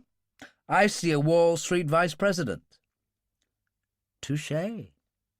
What's your paper or magazine?" "Freelance. But I'm accredited to the London Times." "But you're American." "News has no boundaries, not any longer. I prefer to work the foreign beat where the action is." Revson smiled faintly. "At least until today. That used to mean Southeast Asia. Not any more. Europe and the Middle East." "So what are you doing here?" "Pure happenstance. Just passing through, you might say, from New York to a special assignment in China." "When are you due to leave for there?" "Tomorrow." "Tomorrow? You'll want to get off the bridge tonight.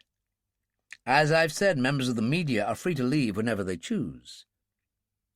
"You, Branson, must be out of your mind."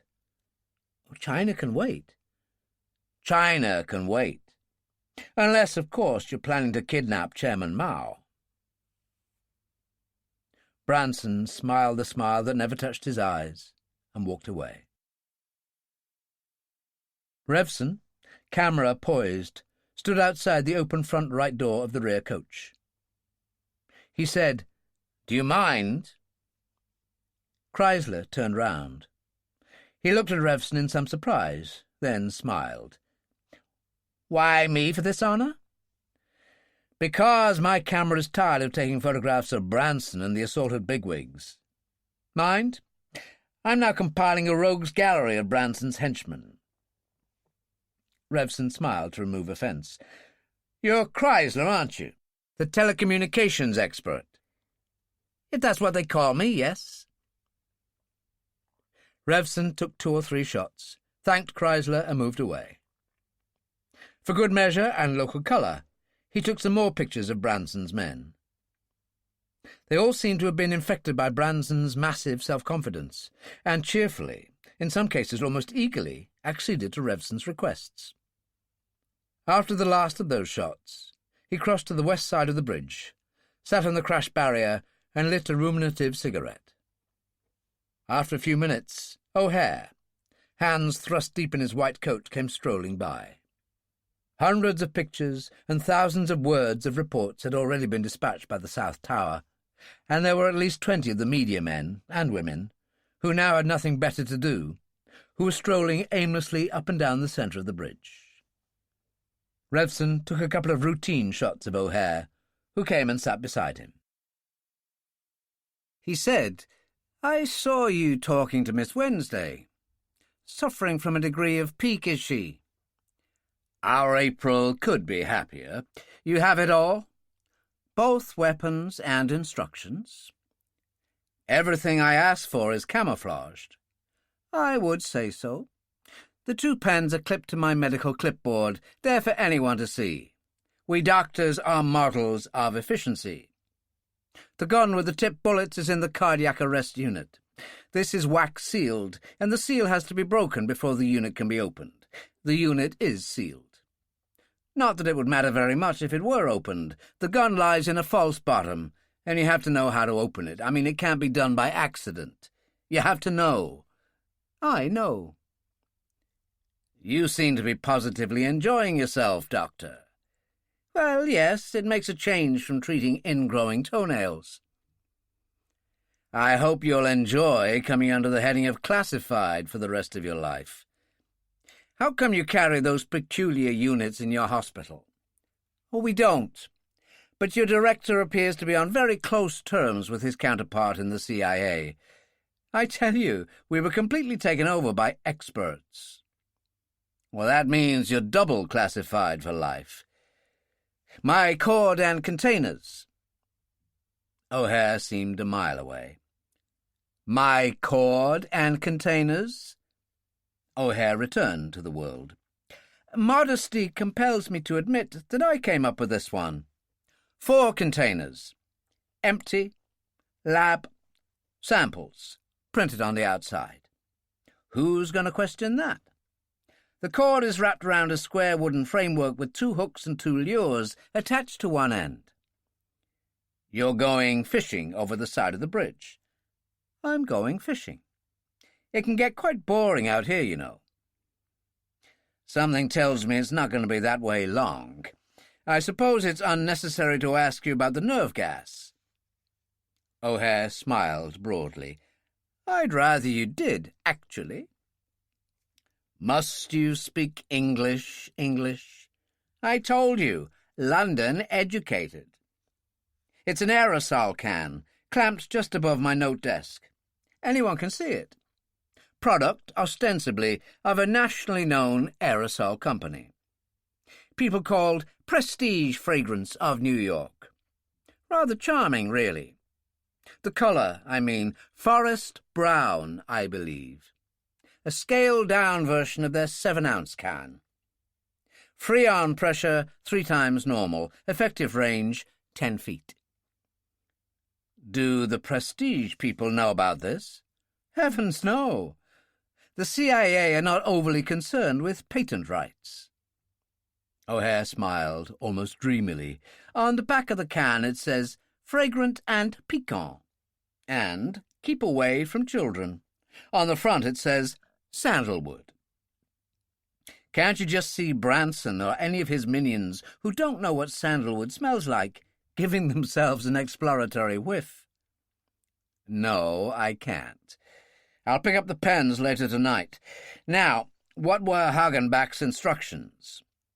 Hagenbach and Company. A committee meeting and an agreed decision. The vice president was there, along with Admiral Newson, General Carter, Hendricks, Quarry, and Milton. And yourself and April Wednesday. We plebs know our place. Total silence on our part. First off, there's no possibility of electrifying the bridge. Nothing to do with the possibility of a president or king sitting where we are now and having their pants roasted. The voltage could be produced, but not the wattage. Not for umpteen thousand tons of steel.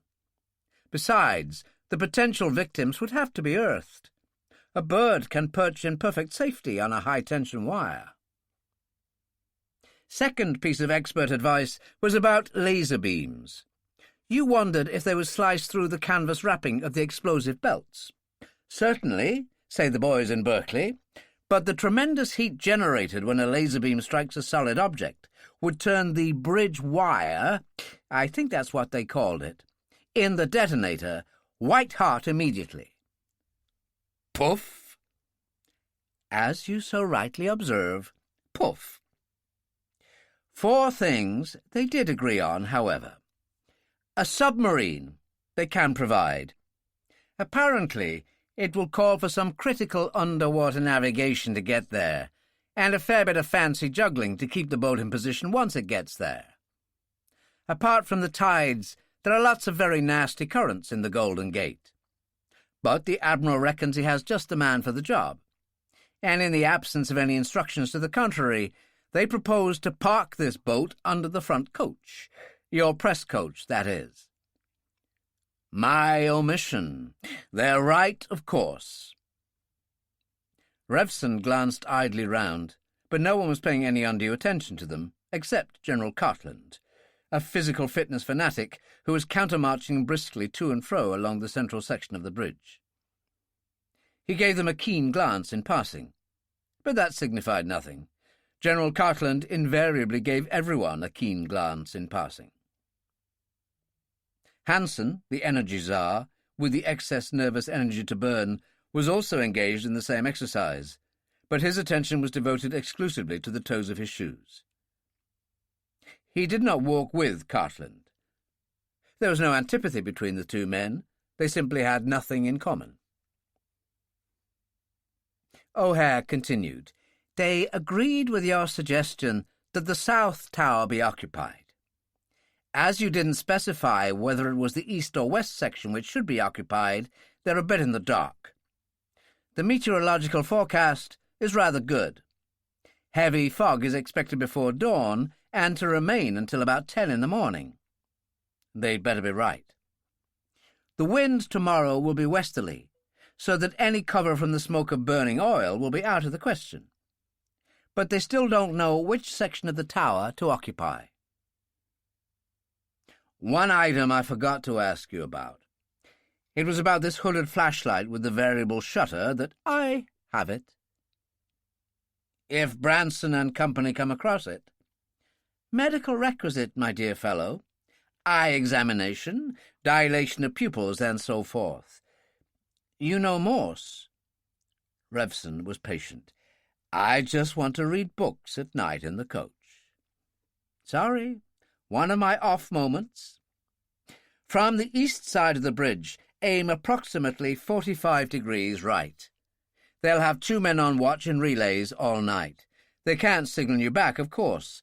So, for message acknowledged and understood, they'll send up a firework rocket from Chinatown, followed by lots of others so as not to arouse any suspicions. The setting off of fireworks, bangers, crackers, or whatever you call them, is illegal in this city. But in Chinatown, the police bend a tolerant and indulgent eye towards it. Chinese national pastime, you know. You should see the Chinese New Year. Shortly after I arrived, just a few months ago— Revson was even more patient. I am a San Franciscan. Ah, well. But you still don't know which section of the South Tower. I'll find out. You seem very sure of yourself. Not at all. But I'm sure of our April Wednesday. Branson has given her more than a passing glance. I shall have her employ her feminine wiles to discover which cable is next for the explosive treatment. And when. You're still very sure of yourself. Now, your suggestion about drugged food. Unanimous approval. This evening meal, Dr. Isaacs, he's our narcotics wizard in the hospital, has been busy stirring up his witch's cauldron. 17 unpleasant surprises. Very quick work. Revson was uneasy. How are the surprises to be identified? No problem. The usual airline plastic food in the usual airline plastic trays. Those trays have carrying lugs. The bad trays, if I may put it that way, will have indentations on the underside of the lugs. Tiny, but enough to be detected by normally sensitive fingertips. Well, Doctor, you haven't been wasting your time, that I have to say. Obviously, we'll have to be very careful. If anything can go wrong, it will go wrong. One of Parkinson's laws or something like that. I shall appoint myself head waiter, with Branson's prior approval. Second, you will have April Wednesday in for a routine check as the meal wagon arrives, and will remain there until the meals have been distributed. In the ambulance, I mean. Why? Parkinson's law. If something goes wrong, you two will be the first under suspicion. You've left the bridge and returned. Third, I can get word to the presidential coach. How? I'll figure a way. And the press coach? No guarantee. I'm no mastermind. If one or two of them get the wrong trays, well, I can take care of the one or two villains who get the right trays. O'Hare looked at Revson with a certain lack of admiration. You don't care how you use people, do you? I have things to do, and I do what I can. I weigh the odds, but I don't know what the odds are. Revson paused. I'm fighting in the dark. I'm a blind man, if you like, and my hands are tied behind me. Perhaps you'd care to think again about your last remark. O'Hare thought. I apologize. Your pens and the flashlight will be waiting whenever you care to step by. And one last thing. They approve your intention to neutralize the triggering device. I appreciate that. You don't have any magic potion that will make me invisible? Alas, no. O'Hare stood and walked away. Revson lit and smoked another cigarette, tossed the butt over the side, rose and sauntered across to the rows of chairs. April was still sitting where he had left her. He took the seat beside her. He said, "When the evening meal wagon comes, I want you to go to the ambulance for a checkup." She didn't look at him. Yes, sir, whatever you say, sir. Revson breathed deeply. I shall try to conceal my slow burn, what the Victorians would call my mounting exasperation. I thought we had parted friends. I don't much care for being a mindless puppet. We're all puppets. I, too, do what I'm told. I don't always like it, but I have a job to do. Please don't make my job more difficult than it already is. The doctor will tell you why you're there. He'll also tell you when to leave. Yes, Mr. Revson, as a forcibly co-opted member of your Secret Service, I do what I'm told. Revson decided against any more deep breathing. Before that, I'd like you to have a word with our Mr. Branson. I fancy he has one, if not two, of his cold, codfish eyes upon you. She turned her head slowly and gave him the full treatment of her luminous green eyes. And you, of course, don't. Revson held her gaze for some seconds, then considered the tarmac of the Golden Gate Bridge. I try to look the other way. Besides, my eyes are not those of a cod. Find out from him on which cable he intends to affix his next explosive charge, and when. Wait a few moments after I've left, and then make a casual encounter. He looked at her again. The eyes were bigger and greener than ever, and held an almost mischievous glint. She was smiling. It wasn't much of a smile, but it was there. She said, "You'll end up making me as devious and cunning as yourself." Heaven forfend. Revson rose and made his way back to his previous seat on the crash barrier, which was less than 20 yards from the demarcation painted line, where a man in the middle of the bridge, with a Schmeisser machine pistol, kept constant vigil. General Cartland, military stride in excelsis, was approaching. Revson stood, lifted his camera and snapped off 3 quick shots. He said, "May I have a word with you, sir?" Cartland stopped. "You may not. No interview, exclusive or otherwise. I may be a spectator in this damned circus, but I'm no performer." He walked on. Revson was deliberately brusque. "You'd better speak to me, General." Cartland stopped again.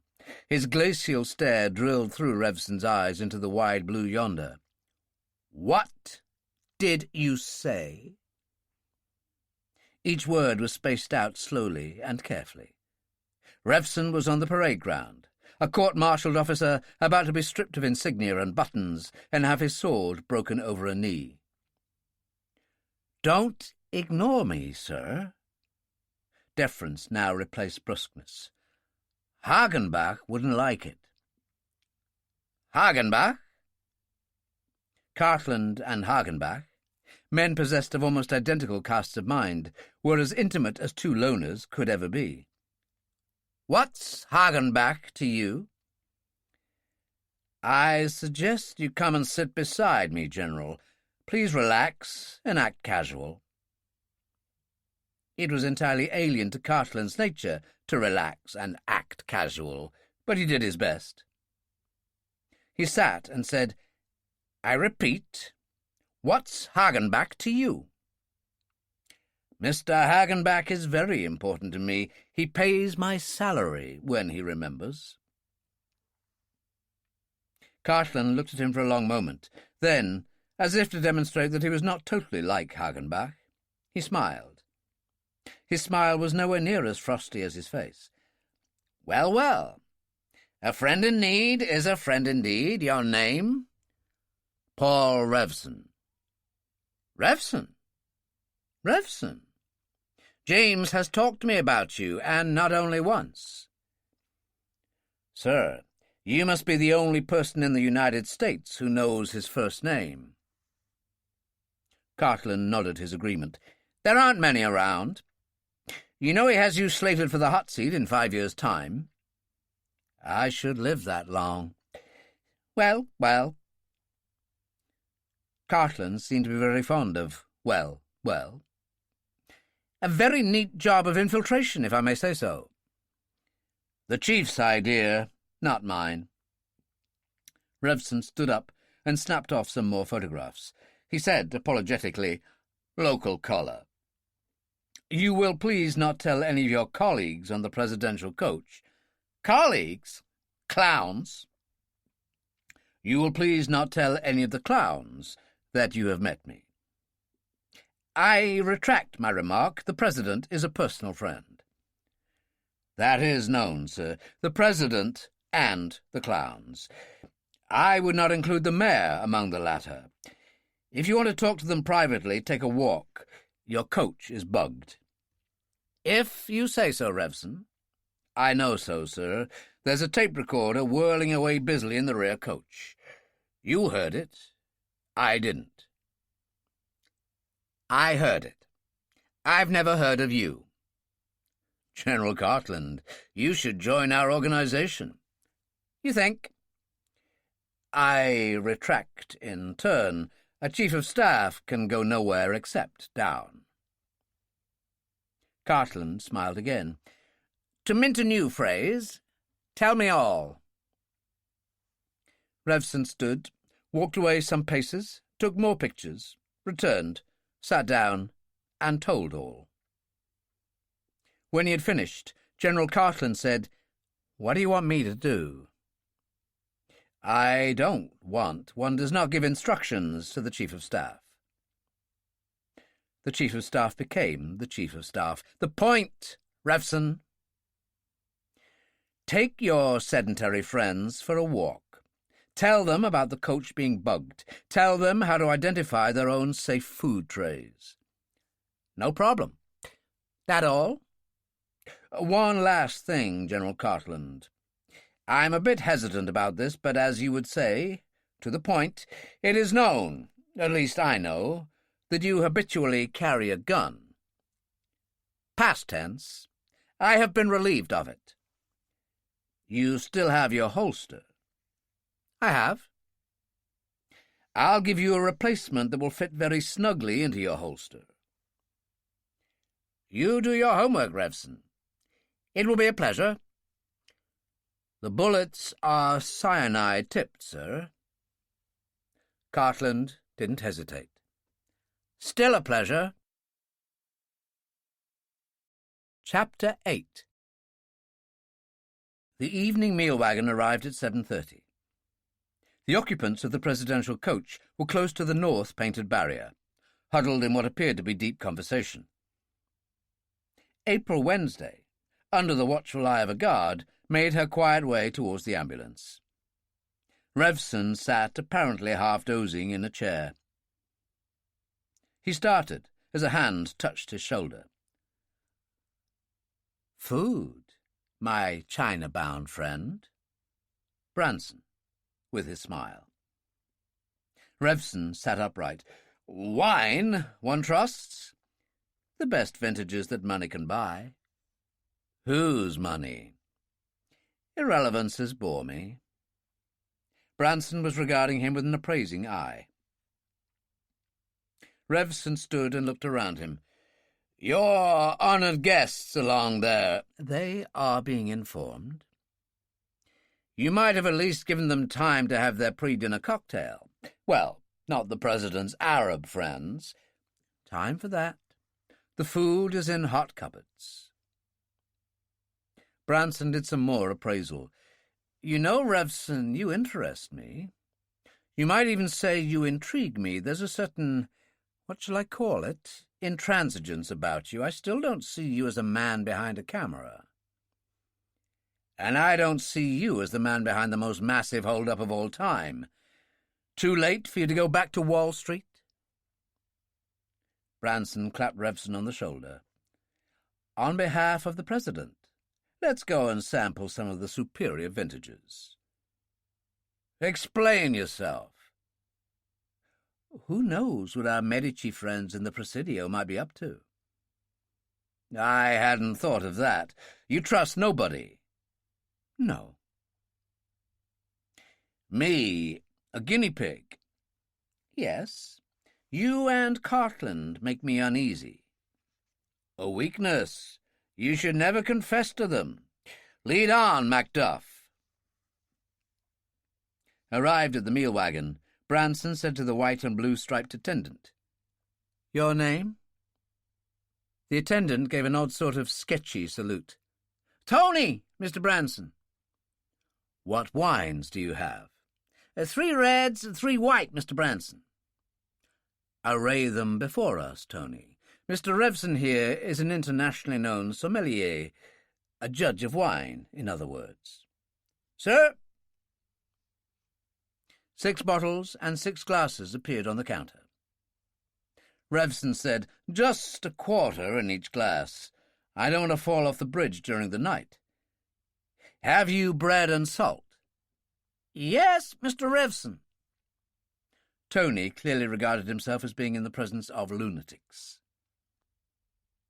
Interspersed with the bread and salt, Revson sampled all 6 vintages. At the end he said, "All uniformly excellent. I must tell the French vintners about this. The best Californian matches up with the best French." Branson said, "It would appear that I owe you an apology, Revson." "No way. Let's do it again. Or will you join me in one of the, approved wines?" "It would seem safe to do so." Tony clearly considered himself in the presence of a couple of head cases. "I suggest one of your own, a Gamay Beaujolais from your Almaden vineyards." "Ah." Branson pondered. "Tony?" "Mr. Revson has excellent taste, sir." They consumed their wines in a leisurely fashion. Branson said, "I agree with both your assessments. You are ready to serve dinner, Tony?" "Yes, sir." He smiled. "I've already served one. About 20 minutes ago, I'd say. Mr. Hanson. He snatched a plate and said that as the energy czar, he needed energy." "It figures." Branson turned a lazy head. "In the coach, I presume?" "No, sir. He took his tray across to the East Crash barrier. There." He followed his pointing finger, then softly said, "Jesus." "Jesus what?"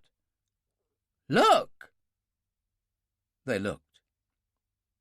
Hansen, slowly toppling off the barrier, fell to the roadway and lay there, his body jerking. Branson and Revson crossed the 6 road lanes and reached him in as many seconds. Hansen was vomiting violently. They spoke to him, but he seemed incapable of answering. His body went into strange and frightening convulsions. Revson said, "Stay here. I'll get O'Hare." O'Hare and April were together in the ambulance when he arrived. Understandably enough, he was welcomed with lifted eyebrows. Revson said, "Quickly! I think that Mr. Hansen, hungry, it seems, picked up the wrong dinner tray. He looks in pretty bad shape to me." O'Hare was on his feet. Revson barred the way.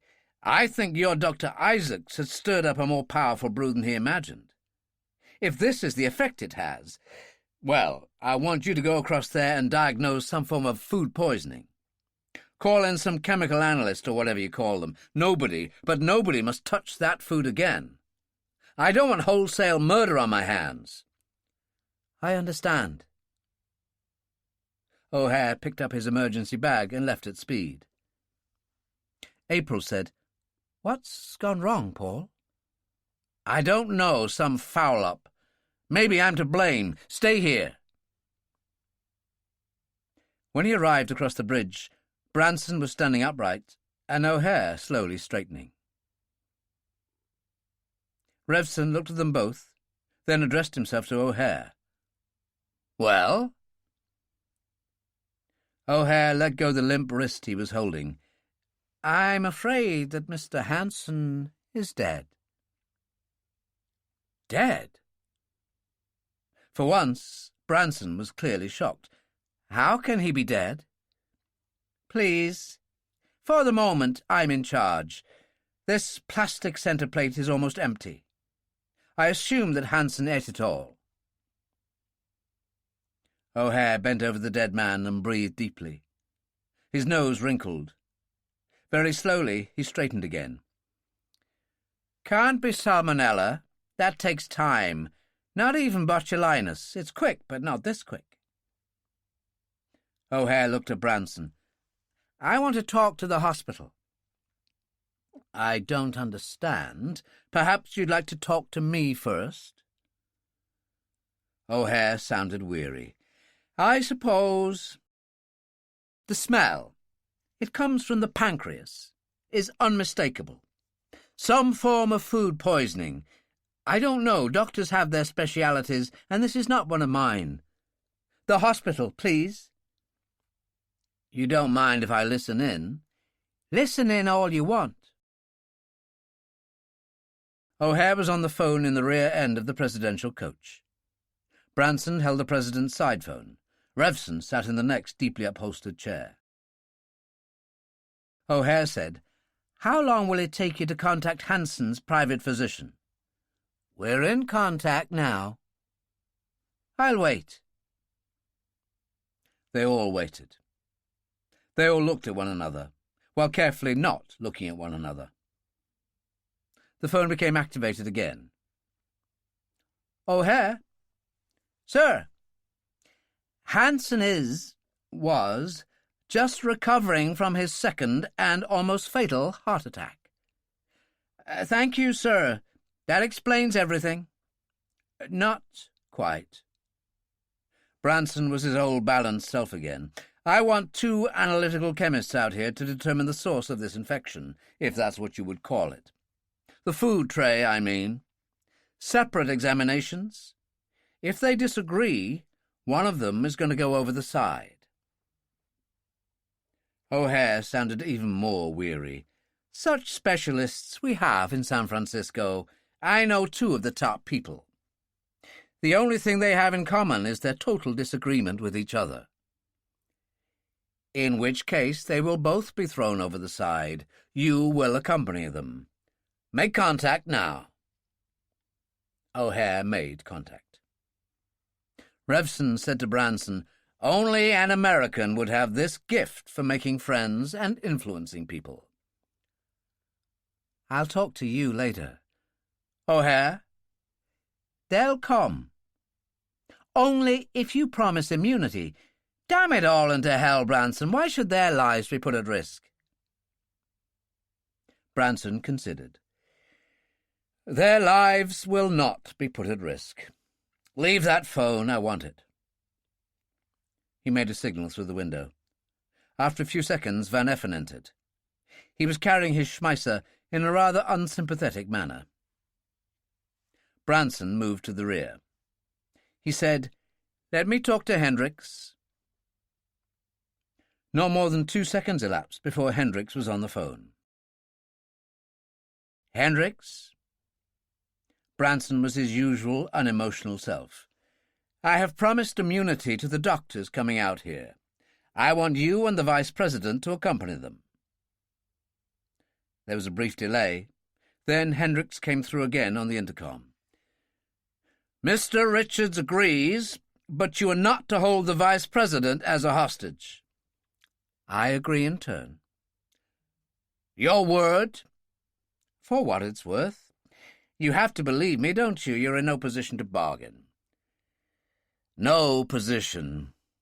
I have a dream, Branson." "I know, but I think handcuffs are so inelegant. I will see you in a very few minutes. Send out the TV truck. Alert the networks." "Again?" "I think it very important that the nation should be made aware of the establishment's modus operandi." Branson rested the phone. In the communications wagon just off the Presidio, Hendricks in turn rested his phone and looked at the 6 men clustered around him. He addressed himself to Hagenbach. "Well, you have it. Hansen, dead. Nobody's fault, really. How was anybody to know that he had a critical heart condition? And how and why did nobody know about it?" Hagenbach said heavily, "I knew. Like nearly all senior government officials, Hansen was intensely secretive about his physical health. He was in Bethesda twice in the last 9 months, and the second time was touch and go. It was reported that he was receiving treatment for overwork, exhaustion. So I think if anyone is to blame, it's me." Quarry said, "You're talking nonsense, and you know it. Who could possibly have foreseen this? It's not your fault, and it's certainly not Dr. Isaac's fault. He told us the drug was perfectly safe for any normal, healthy adult. You cannot question the judgment of a man of his reputation. He wasn't to know that Hansen wasn't a normal, healthy adult, far less anticipating that Hansen would misguidedly pick up the wrong plate. And what's going to happen now?" Hendricks said, "It's obvious what's going to happen now. We 7 are going to be publicly indicted as murderers." The TV crew had arrived on the centre of the bridge, but were momentarily inactive. The 2 specialist doctors were analysing the food, and, despite O'Hare's predictions, for once seemed to be agreeing with each other. The President was talking quietly to the Vice President. From the expressions on their faces, it seemed they didn't have very much to talk about. Branson was alone with Hendricks in the presidential coach.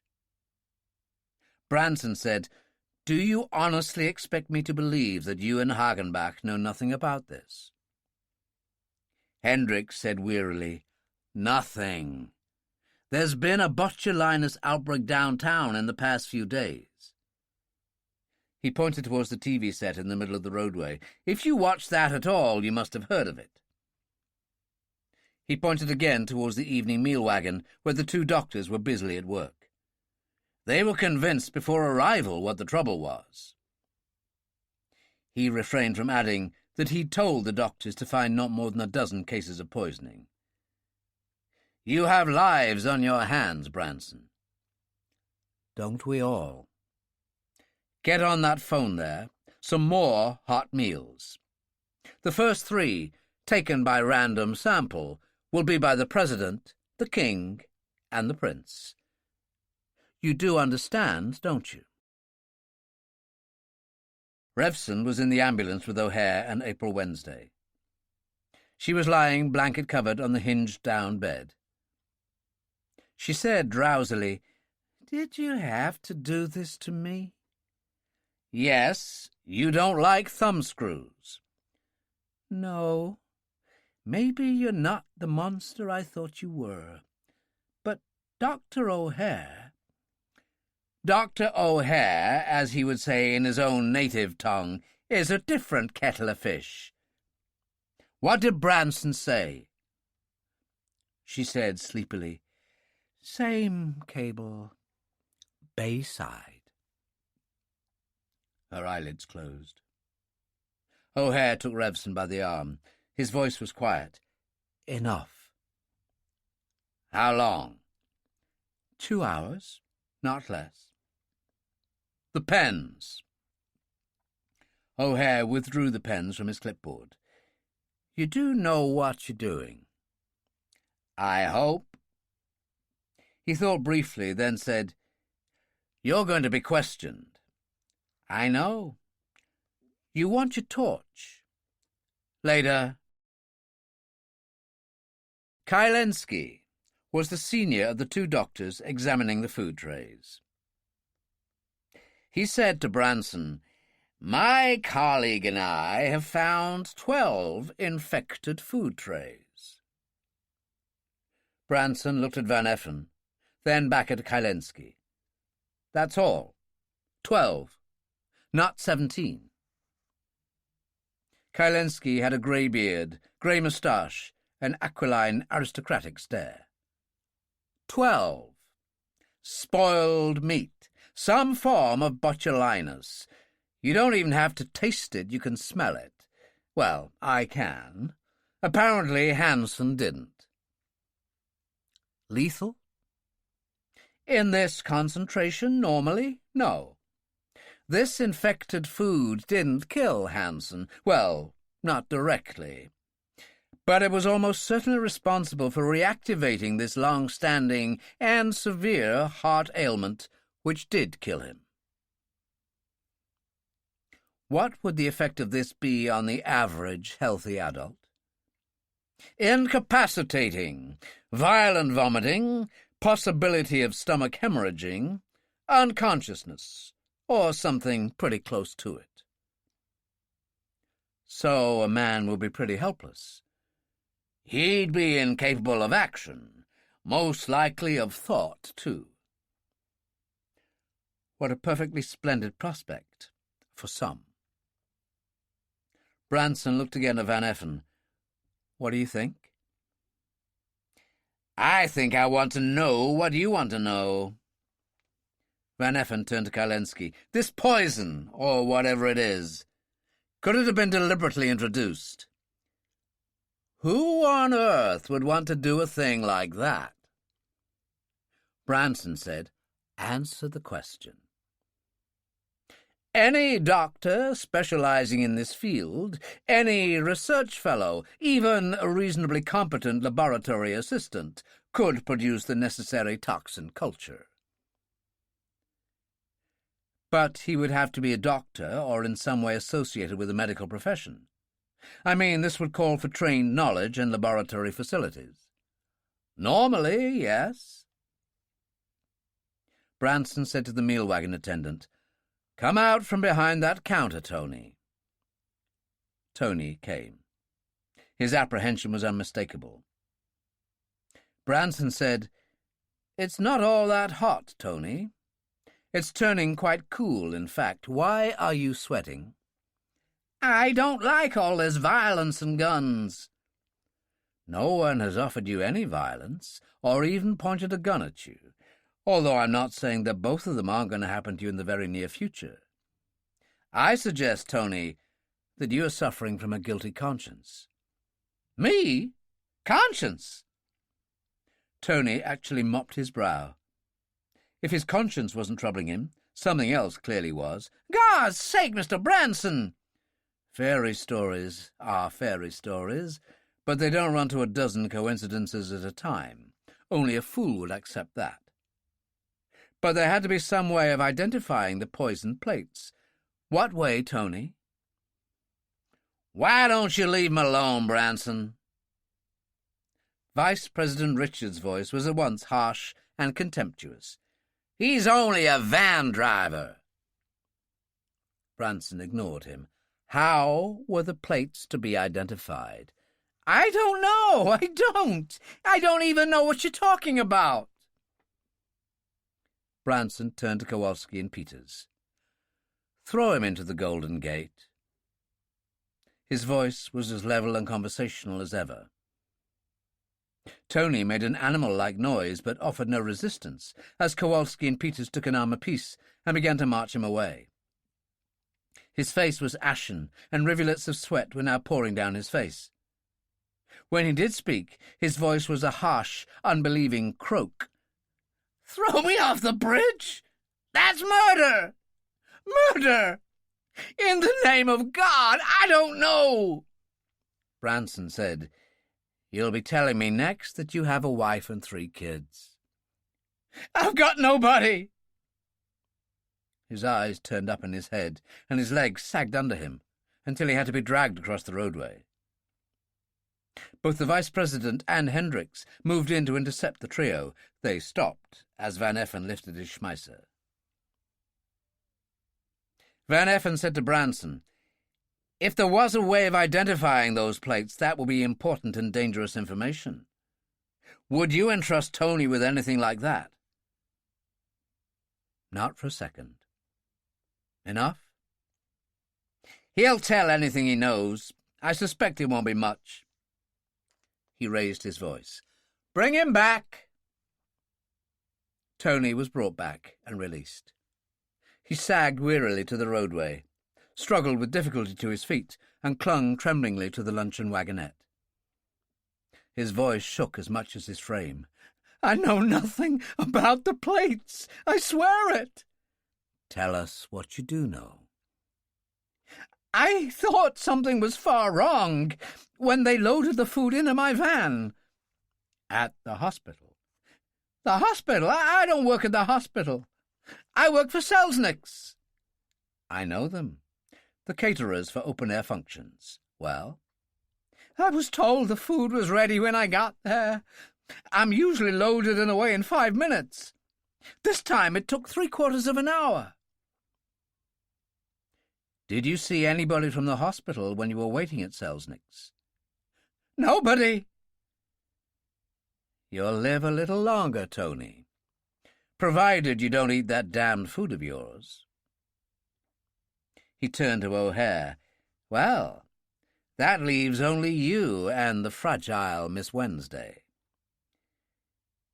"You insinuating that either of us might have been carrying secret instructions from your alleged poisoners?" There was more contempt than incredulity in O'Hare's tone. "Yes. Let's have Miss Wednesday here."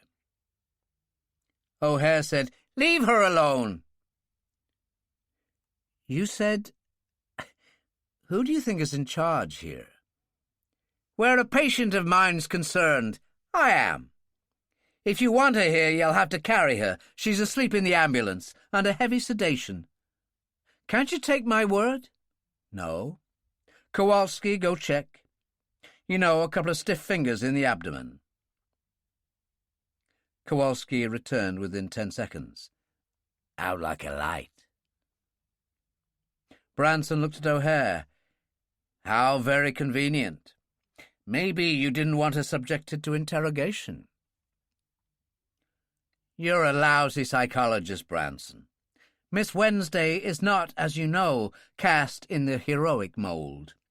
Can you imagine anyone entrusting her with any vital information?" Branson made no reply. "Apart from that, the only good thing that's ever been said about you is that you never molest women." "How do you know that?" "Chief of Police Hendricks told me. He seems to know a lot about you." "You confirm that, Hendricks?" Hendricks was curt. "Why shouldn't I?" Branson said, "So that leaves only you, Doctor." "As a prime suspect. You're losing your grip." He nodded at Hanson's sheet-covered form on a stretcher. "I don't want to sound sanctimonious, but as a doctor my job is to save lives, not take them away. I have no wish to be struck off the medical register. Besides, I haven't left the ambulance since before the food wagon arrived. I couldn't very well be there identifying your damn food trays and be in the ambulance at the same time."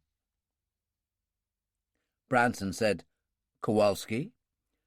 "I can vouch for that, Mr. Branson." "But you were talking to people after you returned, and before the food wagon arrived." Kowalski said, "He did, to quite a few people. So did Miss Wednesday." "We can forget her. The good doctor here." "A fair number of people." "Anyone in particular? I mean long, earnest chats, that sort of thing." "Yes." Kowalski appeared to be extremely observant, or have an uncomfortably good memory, or both. 3. 2 with Miss Wednesday. Forget the lady. She'd plenty of time to talk to him in the ambulance to and from hospital. Who else? Revson. A long talk. Overhear anything? No. 30 yards away and downwind. Anything pass between them? No. Kowalski was definite. Branson said to O'Hare, "What did you talk about?" "Medical privilege." "You mean mind my own damn business?" O'Hare said nothing. Branson looked at Revson. "No medical privileges," Revson said. "Cabbages and kings. I've talked to at least 30 people, including your own men, since we arrived. Why single this out as a special case?" "I was hoping you could tell me." "There's nothing to tell." "You're pretty cool, aren't you?" "A clear conscience. You should try it sometime." "And, Mr. Branson," Kowalski again, "Revson also had a long talk with General Cartland." "Oh. More cabbages and kings, General?" "No. We were discussing the possibilities of ridding this bridge of some of its more undesirable elements." "Coming from you, I can well believe it. A fruitful talk?" Cartland looked at him in icy silence. Branson looked thoughtfully at Van Effen. "I have a feeling, just a feeling, mind you, that we have an infiltrator in our midst." Van Effen gazed at him with his impassive moon face and said nothing. Branson went on, "I think that would rule out the doctor. Apart from the fact that we've checked out on his credentials, I have the odd instinct that there is a trained agent loose on this bridge. That again would rule out O'Hare, who's just here by happenstance anyway. You share my instinct?" "Yes." "Who?" Van Effen didn't hesitate. "Revson." Branson beckoned Chrysler. "Revson here claims to be an accredited correspondent of the Times of London. How long will it take you to check that out?" "Using the presidential telecommunications?" "Yes." "Minutes." Revson said, "I suppose I'm supposed to show a degree of high indignation, but I won't bother." "Why me? Why assume it's any of the news media members? Why not one of your own men?" "Because I handpicked them personally." "Just the same way that Napoleon did his marshals, and look how many of them turned against him in the end. How you can expect loyalty from a bunch of cutthroats like this, however handpicked, is beyond me." "You'll do for the moment," Van Effen said comfortably. He touched Branson's arm and pointed to the west. "We may not have all that much time." "You're right." Dark, heavy, ominous clouds were rolling in from the Pacific, although still some miles distant. The audiences wouldn't like it at all if they were to see their president and vice president, not to mention their oil friends, sitting here getting soaked in a thunderstorm.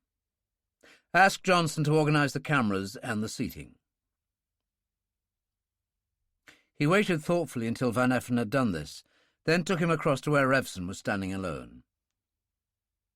He said to Van Effen, "Revson tells me that you have already searched his camera."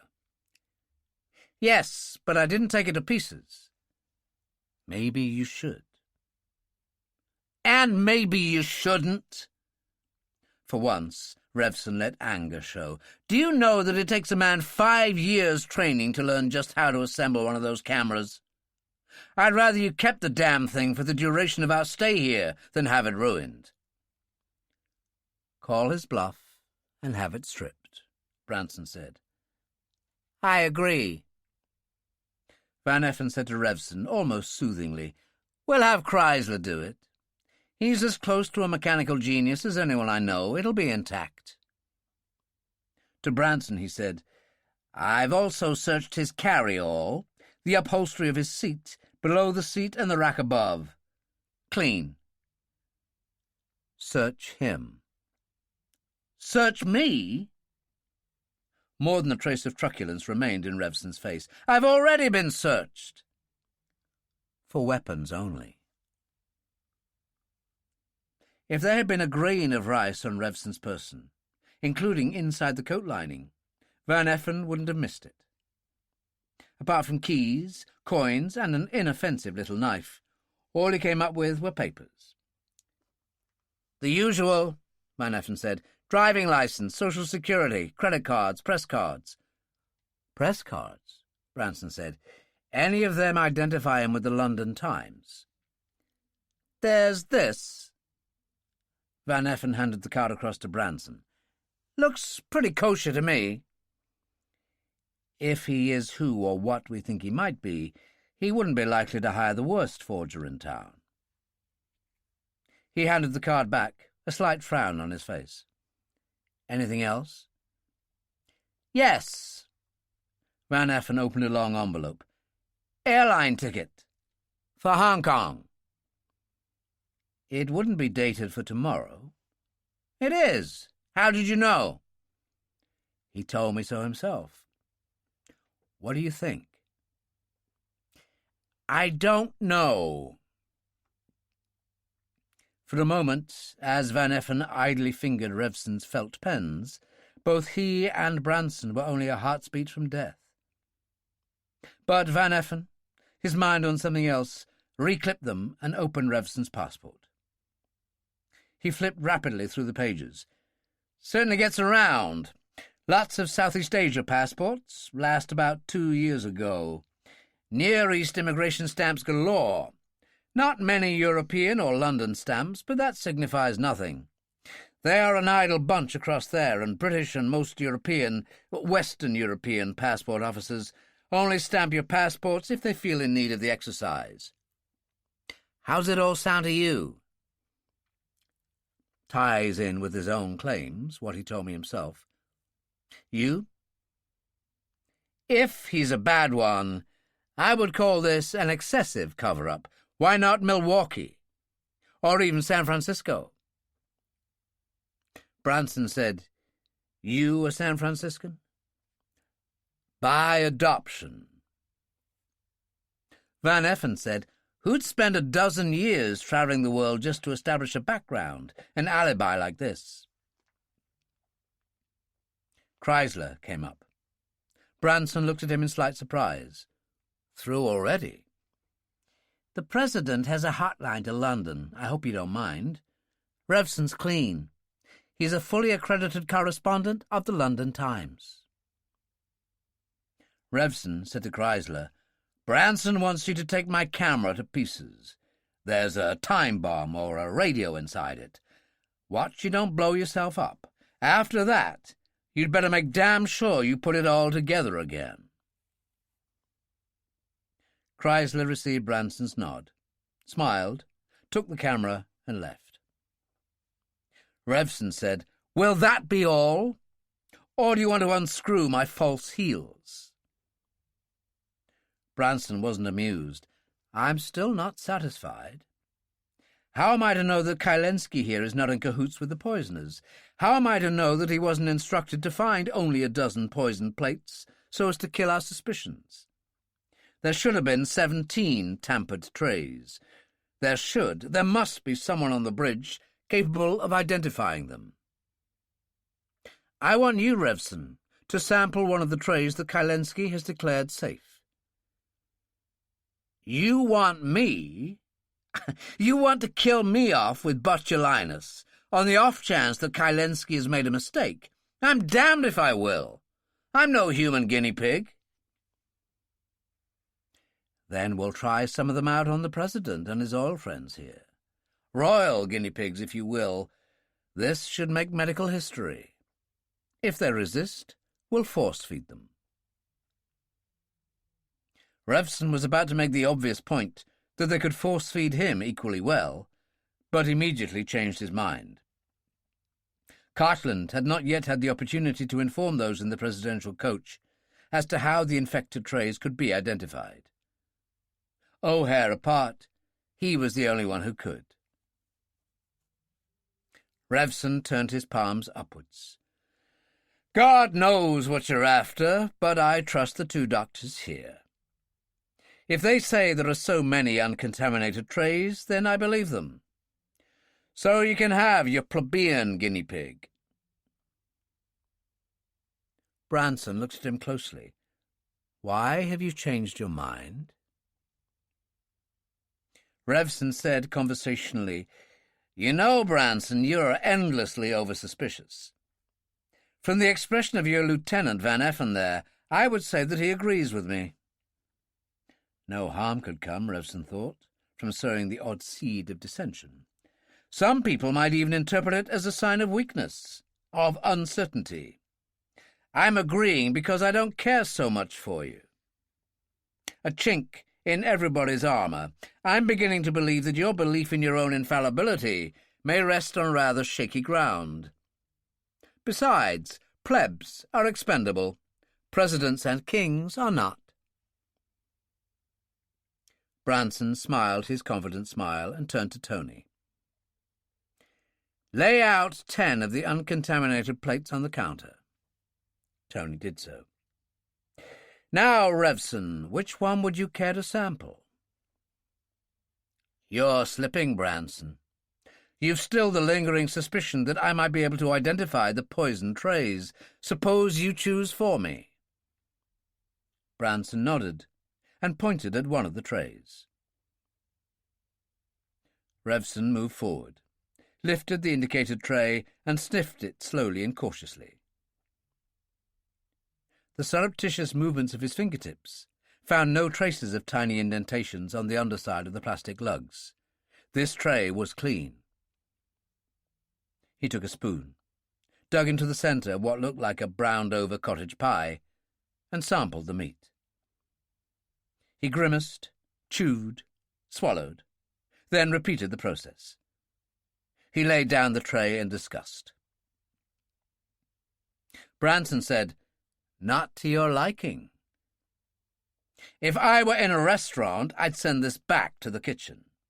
Better, I'd take it there and empty it over the chef's head. Not that the person who made this could ever be called a chef." "Contaminated, you'd think?" "No, just plain bloody lousy." "Perhaps you'd care to sample another one?" "No, I would not. Besides, you said just one sample." Branson said persuasively, "Come on, be cooperative." Revson scowled but cooperated. This tray, too, was clean. He went through the same performance, and had no sooner done so when Branson handed him a third tray. This one had indentations on the underside of the lugs. Revson broke the skin, sniffed suspiciously, tasted a little, and at once spat it out. "I don't know whether this is contaminated or not, but it tastes and smells even lousier than the other two, if that's possible." He pushed the tray under Kylensky's nose, who sniffed it and passed it across to his colleague.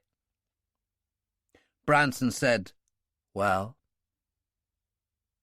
Kylensky was hesitant. "Could be. A marginal, a borderline case.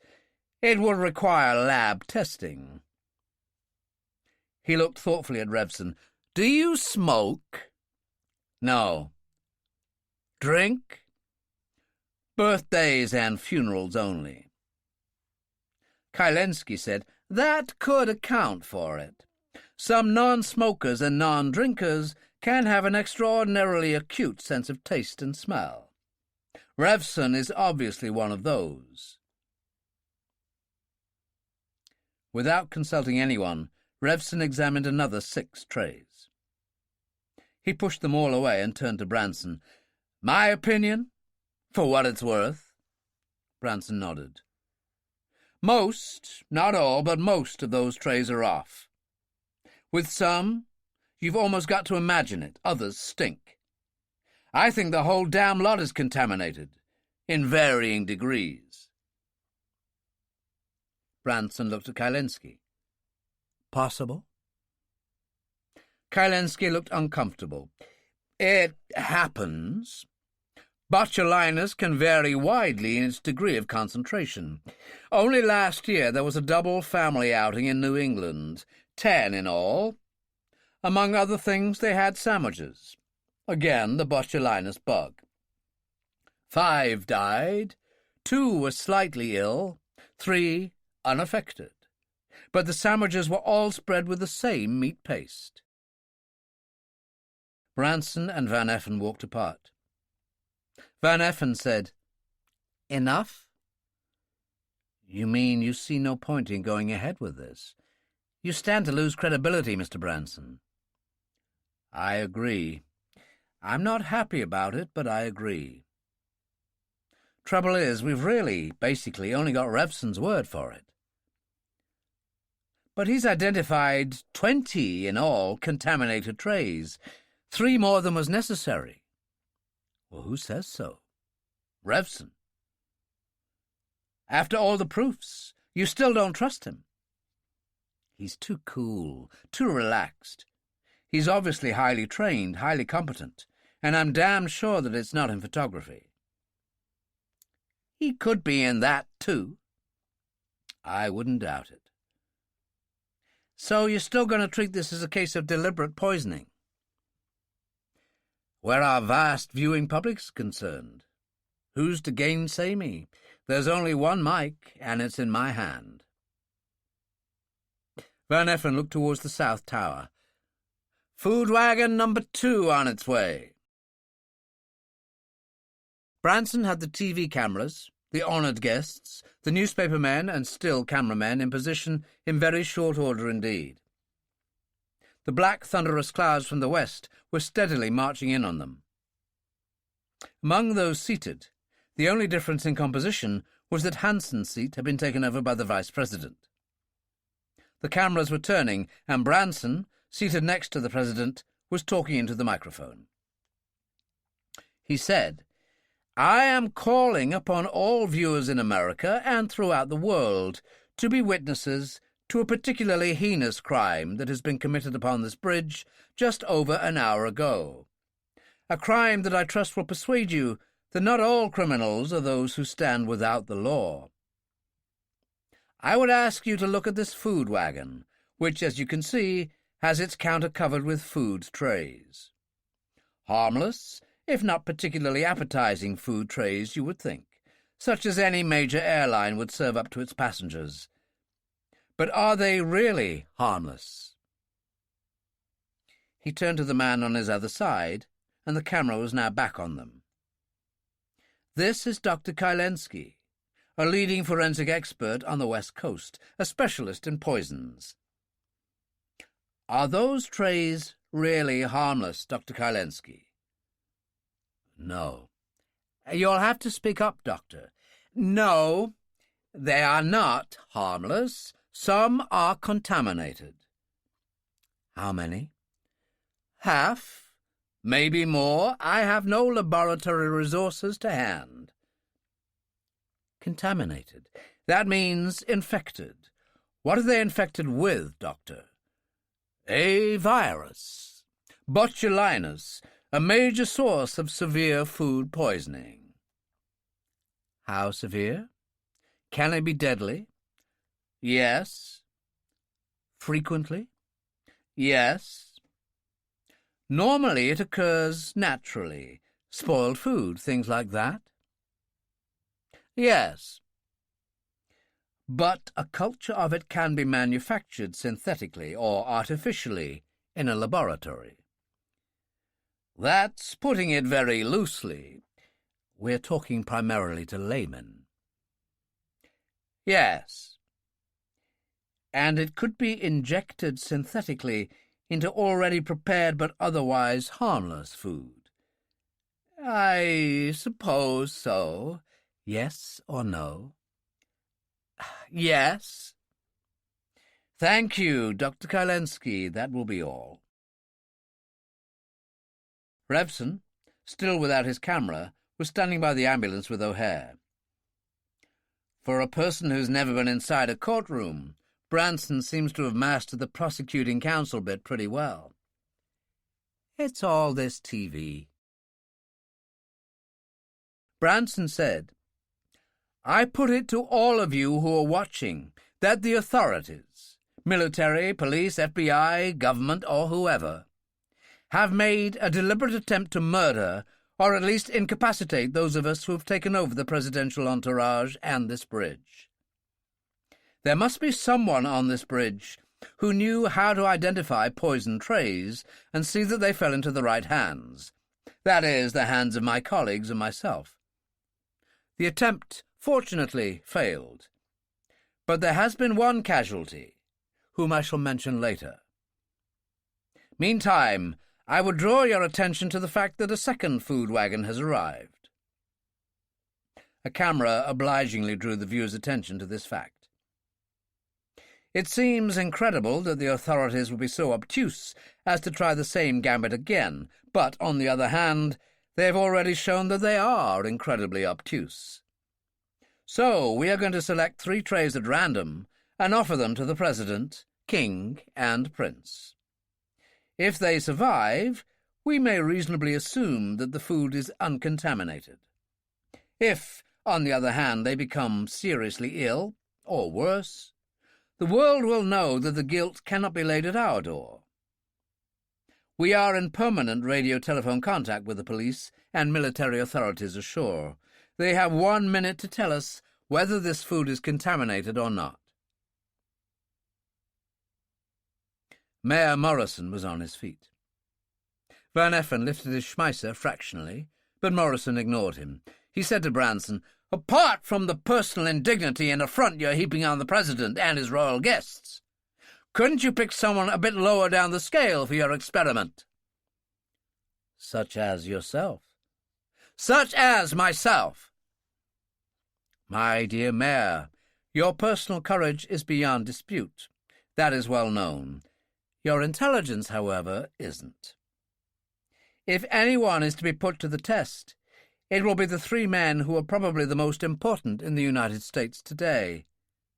Their untimely disappearance from the scene would have the maximum inhibiting effect on would-be poisoners. In the olden days, the serfs tasted the food of their rulers.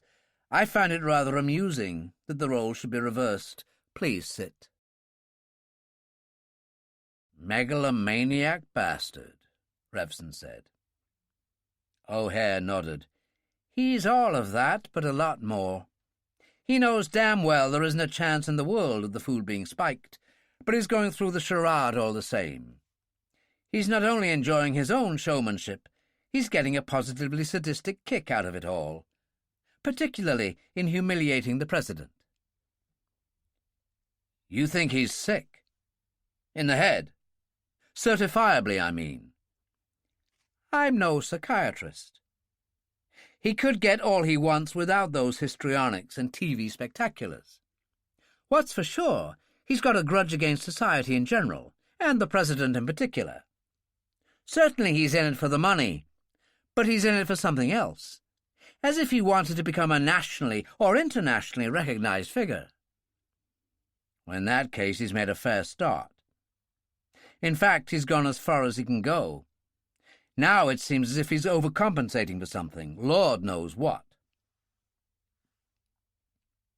They watched 3 trays of food being brought towards the rows of chairs. O'Hare said, "Reckon they'll sample that stuff." "They'll eat it. In the first place, they couldn't bear the indignity of being force-fed in front of hundreds of millions of viewers. The President's courage is known well enough. You will remember his record during World War II in the Pacific. Again, as President, he has to give a lead to the nation. If he refused to eat while his oil friends did, he'd be a dead duck at the next election. Conversely, his oil friends would lose face if the President ate and they didn't." They ate. After Chrysler had given a negative signal from the presidential coach, Branson nodded towards the trays. The President, inevitably, he was not a man to be upstaged by anyone, was the first to get busy with knife and fork. It could hardly be said that he ate with unrestrained gusto, but he plodded along stolidly enough, and had finished more than half his meal before he laid down his eating tools. Branson said, "Well, I wouldn't offer it to my guests in the White House, but it's palatable enough." In spite of the deep humiliation he must have been experiencing, the President was maintaining a remarkable degree of sang-froid. "A little wine would have helped, though." "You shall have as much as you want in a few moments. I imagine a great number of people are also going to feel like a restorative pretty soon, too. Incidentally, if you people are still interested, we shall be fixing our second strap of explosives at 9 o'clock tomorrow morning. Our time, of course. And now, could we have the cameras on that stretcher there?" 2 men stood at the head of the canvas-shrouded stretcher. At a word from Branson, they pulled back the top section of the canvas. The cameras zoomed in on the pallid, haggard face of the dead man, held it for all of 10 interminable and hushed seconds, then returned to Branson.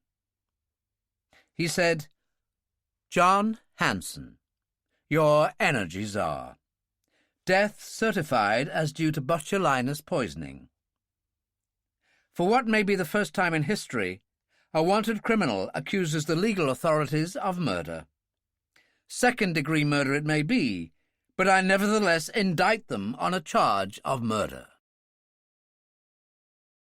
Hagenbach was in full vitriolic flow.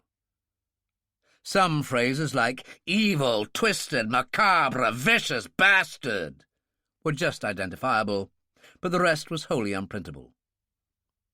Newson, Carter, Milton, and Quarry were momentarily silent, but their faces showed clearly enough that they totally identified themselves with Hagenbach's expressed convictions. Hagenbach, being only human, finally ran out of breath. "He's made us look very bad indeed." In the circumstances, Milton's restraint was remarkable. "Bad?" Quarry looked around for another word, then gave up. "If he pulls another one like this, if we pull another one like this, Branson will have half the nation on his side. What's to do next?" Hagenbach said, "Wait till we hear from Revson." "Revson?" Admiral Newson seemed unenthusiastic. "He's hardly distinguished himself so far." 100 to 1 it wasn't Revson's fault, Hagenbach said. "And don't forget the final decision was ours. We bear a collective responsibility, gentlemen." They sat around the table, bearing this intolerable responsibility, each one an atlas, bearing his own private world on his shoulders. Chapter 9. On the Golden Gate Bridge that evening, events happened in fairly quick but ordered fashion. A special ambulance appeared and took away the stretcher bearing the remains of Hanson. An autopsy was to be performed, which seemed to be a singular waste of time, but was apparently mandatory under state law, when a person had died under unusual circumstances. Dr. Kylensky and his colleague, with a marked absence of reluctance, accompanied the ambulance. Newsmen, captives, and captors had their evening meal, the first two with a notable but understandable lack of appetite, but with a thirst, equally notable and understandable, so marked that further liquid supplies had to be commandeered. The 2 TV trucks left, and shortly afterwards the 2 food wagons. Last to go were Vice President Richards and Hendricks. The Vice President had spent a long time in a long and earnest private discussion with the President, just as had General Cartland with Hendricks. Both Branson had watched with a certain amused tolerance, but had paid little attention. From their grim and depressed expressions, it was clear that their discussions had been totally fruitless. No other result could have been expected. It may well have been that Branson was suffering from a certain degree of euphoria after the dramatic effect of his last broadcast. From his expression, it was impossible to tell. Branson approached Kowalski, just as Richards and Hendricks turned towards their waiting police car. "Well?" "My life on it, Mr. Branson. I had my eye on Hendricks and the Vice President every second. At no time did Revson approach within 20 yards of either man." Branson was aware that Kowalski, a very bright youngster indeed, was looking at him with an expression of barely restrained curiosity. Branson gave his usual faint and empty smile. "You wonder what's bugging me about Revson?" "Not wondering, sir, interested. I've known you for 3 years now, sir. I shouldn't imagine you see many farers at the bottom of your garden." "Don't you now?" Branson turned and called to Richards. "Wait!" To Kowalski, "What's that supposed to mean?" "Well, Revson. He's been searched to pieces. He's passed every test. Maybe if the boys and I knew what you're—" "Every test. With flying colours. Perhaps his flag flies too high. Would you have sampled those charming Botulinus dinners?" "My oath, and I wouldn't." He hesitated. "Well, if it was a direct order from you." "And with a gun in your back." Kowalski said nothing. Branson said, "Revson doesn't take orders from me, and he had no gun in his back." "Maybe he takes orders from someone else." "Maybe he does at that. Just a very close eye, Kowalski." "If I have to stay awake all night." "You know, I think I'd rather appreciate that." Branson walked away towards the police car. Kowalski looked after him very thoughtfully indeed. The Vice President and Hendricks were standing impatiently by the opened doors of the police car. Branson came up and said, "You will not have forgotten the deadline, gentlemen." "Deadline?" Branson smiled. "Do not be so deliberately obtuse, Mr. Vice President. The transfer of certain moneys to Europe. $500 million, plus, of course, my $250,000 expenses. Noon, tomorrow." Richard's chilling glare should have petrified Branson on the spot. Branson remained unaffected. "And don't forget the escalation clause. $2 million for every hour's delay. And, of course, the free pardon. I expect that will take some time. I suppose your Congress will be a little stuffy about that. But we, your friends and I, can rest comfortably in the Caribbean till that comes through. I bid you good evening, gentlemen." He walked away and stopped at the open door of the rear coach. Revson was there, slinging over his shoulder the strap of the camera, which Chrysler had just handed back to him. Chrysler smiled at Branson. "Clean as a whistle, Mr. Branson. My word, I wish I had one of those." "You can have a dozen very soon. You had another camera, Revson." "Yes, Revson sighed. "Do you want me to fetch it for you?" "I'd rather not." "Will you get it, Chrysler?" "5 back, inside seat," Revson said helpfully. "It's on the seat." Chrysler returned with the camera, showed it to Branson. "An Asahi Pentax. I have one myself. Those things are so jammed with miniaturized electronic equipment that you couldn't hide a pea inside it. Assuming, of course, that it's not just an empty shell." "Ah." Chrysler looked at Revson. "Loaded?" Revson shook his head. Chrysler opened the back just as Van Effen joined them and displayed the rear of the camera. "The genuine article?" He snapped the back closed. Revson took his camera back. He spoke to Branson, his tone as cold as his face. "Maybe you'd like to look at my watch. Could be a transistorized two-way radio. All the best investigators in the comic strips wear one." Branson said nothing. Chrysler took Revson's wrist, pressed a knob on either side of the watch. Illuminated red figures appeared, one set giving the date, the other the time. Chrysler dropped the wrist. "Pulsar digital. You couldn't hide a grain of sand inside one of those things." Revson turned with deliberate contempt on his heel and walked away.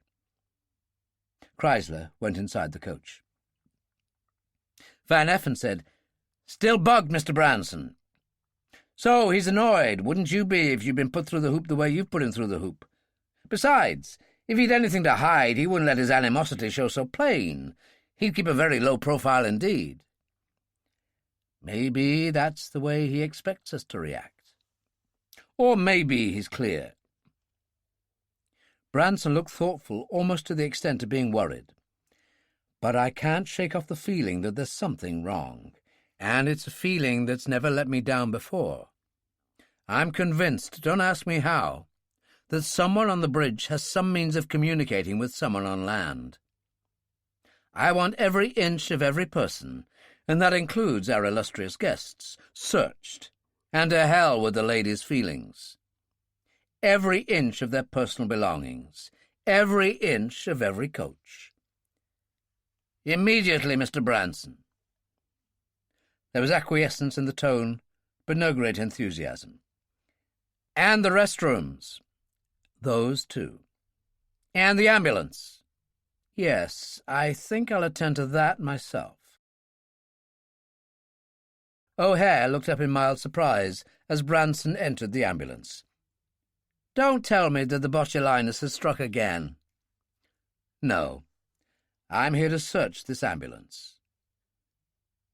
O'Hare rose from his stool, his face tight. "I don't allow civilians to touch my medical supplies."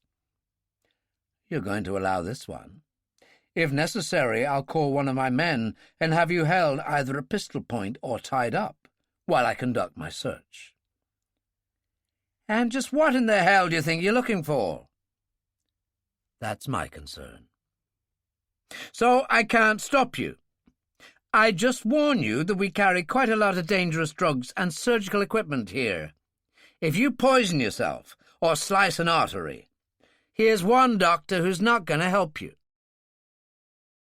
Branson nodded to April Wednesday, who was sleeping peacefully on the side bunk. "Lift her off." "Lift her? What do you think?" "Do it immediately, or I call a guard." O'Hare lifted the slight form in his arms. Branson pummeled every inch of the thin mattress, lifted it, looked under it, and said, "Put her back." Branson carried out a thorough search of all the medical equipment in the ambulance. He knew exactly what he was looking for, and nothing he examined looked even remotely like what he hoped to find. He looked around, picked up a torch suspended from one side of the ambulance, switched it on and twisted the top, opening and then narrowing the hooded shutter. "A peculiar flashlight, O'Hare." O'Hare said wearily, "It's an ophthalmic torch." Every physician carries one. You can diagnose a dozen different diseases by the dilation of the pupils of the eyes. This can be useful.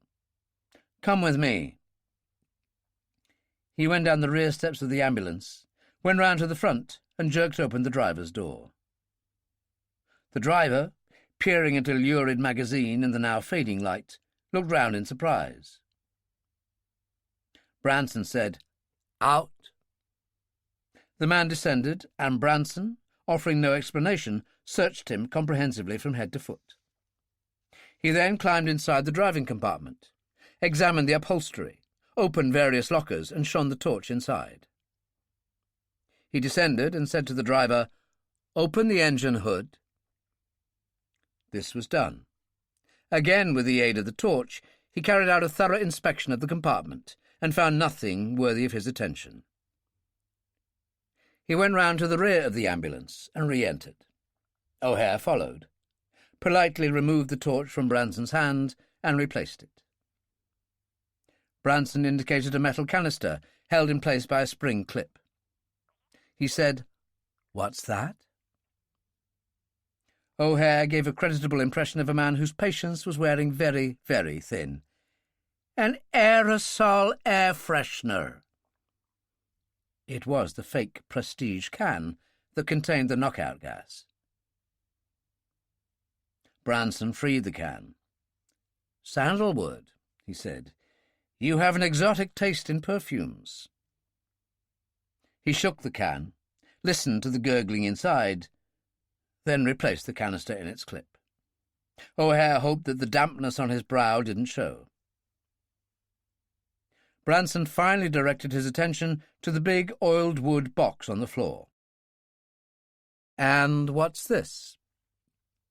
O'Hare didn't answer. Branson looked at him. O'Hare was leaning with a negligent elbow on top of a locker, his expression a mixture of barely concealed impatience and bored indifference. Branson said sharply, "You heard me." "I heard you. I've had just about enough of you, Branson. If you expect me to show any obedience or respect for you, then you're way out of your mind. I'm beginning to think you are illiterate. Can't you see those big red letters? They spell out Cardiac Arrest Unit. Emergency equipment for patients who have or may shortly be expected to have a heart attack. Why the big red seal in front? There's more to it than just that red seal. The whole unit is hermetically sealed. The entire interior of that box and all the equipment it contains is completely sterilized before the box is sealed. One does not inject an unsterilized needle in or near the heart of a cardiac patient. What would happen if I broke the seal? To you, nothing. You'd just be committing the most cardinal sin in any hospital. You'd render the contents useless. And the way you're carrying on, the President is a prime candidate for a heart attack at any moment. O'Hare was acutely conscious that the aerosol can was only inches from his hand. If Branson broke the seal and started delving deeper, he intended to use the aerosol without a second thought. Branson could hardly be expected to be the person who would fail to recognize a cyanide air pistol when he saw it. Branson's face was without expression. The President? I'd sooner turn in my license than insure the President for anything. I am a doctor. Twice your needling and public humiliation have driven him into a state of near apoplexy. You never know. Third time you may be lucky. Go on and break the bloody seal. What's another death on your conscience? I've never been responsible for anybody's death in my life. Without as much as looking at O'Hare, Branson abruptly left the ambulance. O'Hare went to the rear door and looked after him thoughtfully. Revson was ambling across the roadway, and Branson spared him neither a word nor a glance. Behaviour uncharacteristic of Branson, who was much given to directing penetrating glances at everyone, usually for no reason whatsoever. Revson looked after him in some puzzlement, then strolled off towards the ambulance.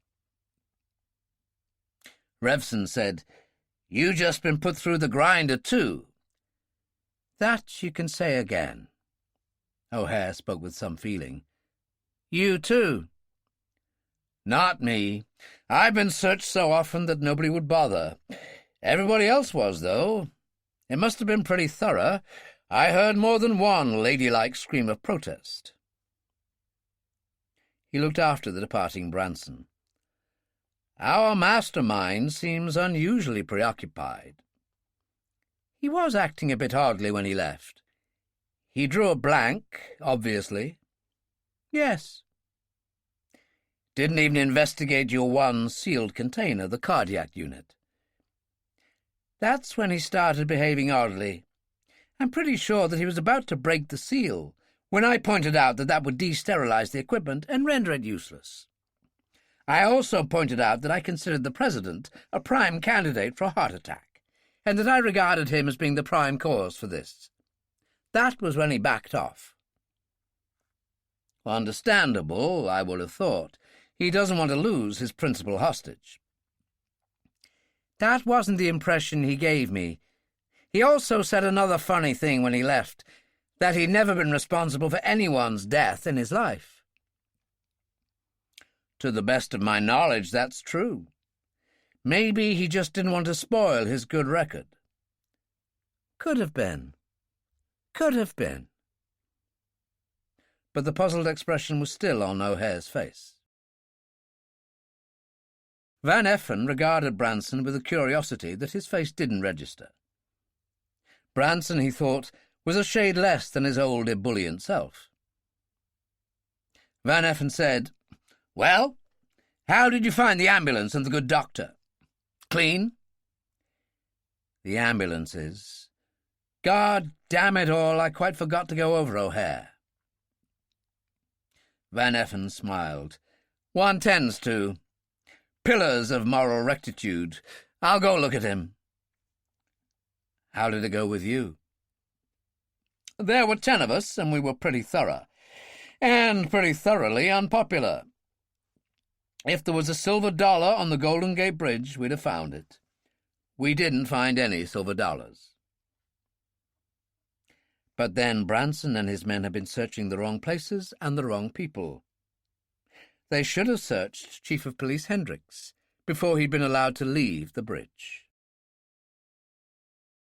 Hagenbach, Milton, Quarry, Newson, and Carter were seated round the long oblong table in the communications wagon.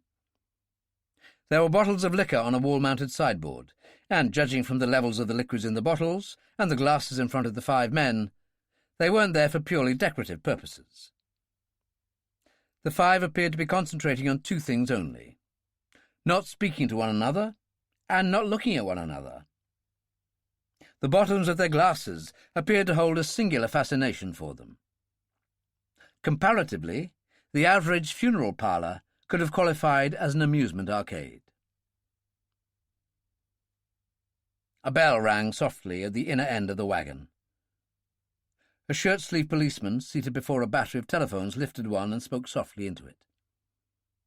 He turned and said, "Mr. Quarry, sir?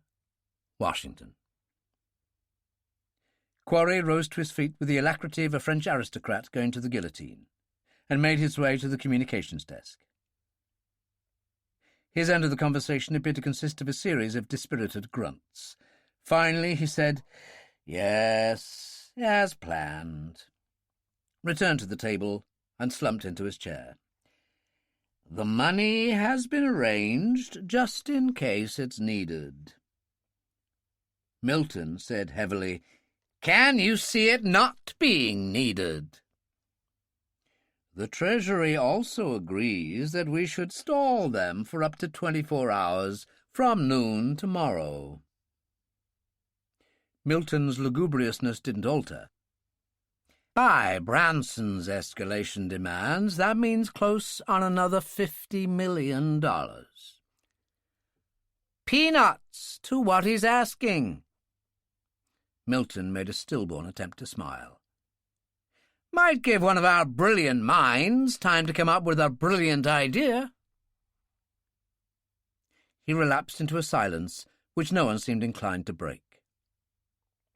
Hagenbach reached for a bottle of scotch, helped himself, and passed the bottle around. They resumed their mournful inspection of the depths of their glasses. The bottle was not long left undisturbed. Richards and Hendricks entered, and without speaking sat down heavily in 2 vacant chairs. The Vice-President's hand reached the bottle just fractionally before that of Hendricks. Richards said, "How did we look on TV tonight?" "Goddamned awful. But no more awful than the 7 of us sitting around here without a single idea in our heads." Milton sighed. 7 of the allegedly best governmental and law enforcement minds in the business. The best we can do is drink scotch. Not a single idea among us." Hendricks said, "I think perhaps Revson has." He fished a piece of paper from the inside of a sock and handed it to Hagenbach. "For you." Hagenbach unfolded the note, cursed, and shouted to the operator, "My decoder, quick!" Hagenbach was back in business, and predictably he turned to Hendricks. He wouldn't have asked Richards for the time of day. "How are things out there?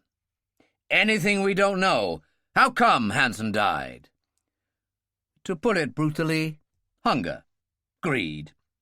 Seemingly he snitched one of the food trays before he could be warned which were the dangerous ones and how they could be identified. Milton sighed. "He always was a voracious eater.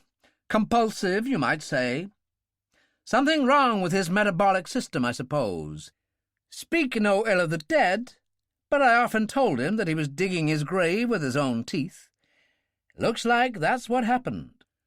"No fault of Revson's?" "None in the world, but there's worse. Your man Revson is under heavy suspicion. Branson, as we all have cause to know, is a very, very clever man, and he's convinced there's an infiltrator in their midst. He's also almost equally convinced that it's Revson. I think the man's working on sheer instinct. He can't pin a thing on Revson." "Who's also a very, very clever man."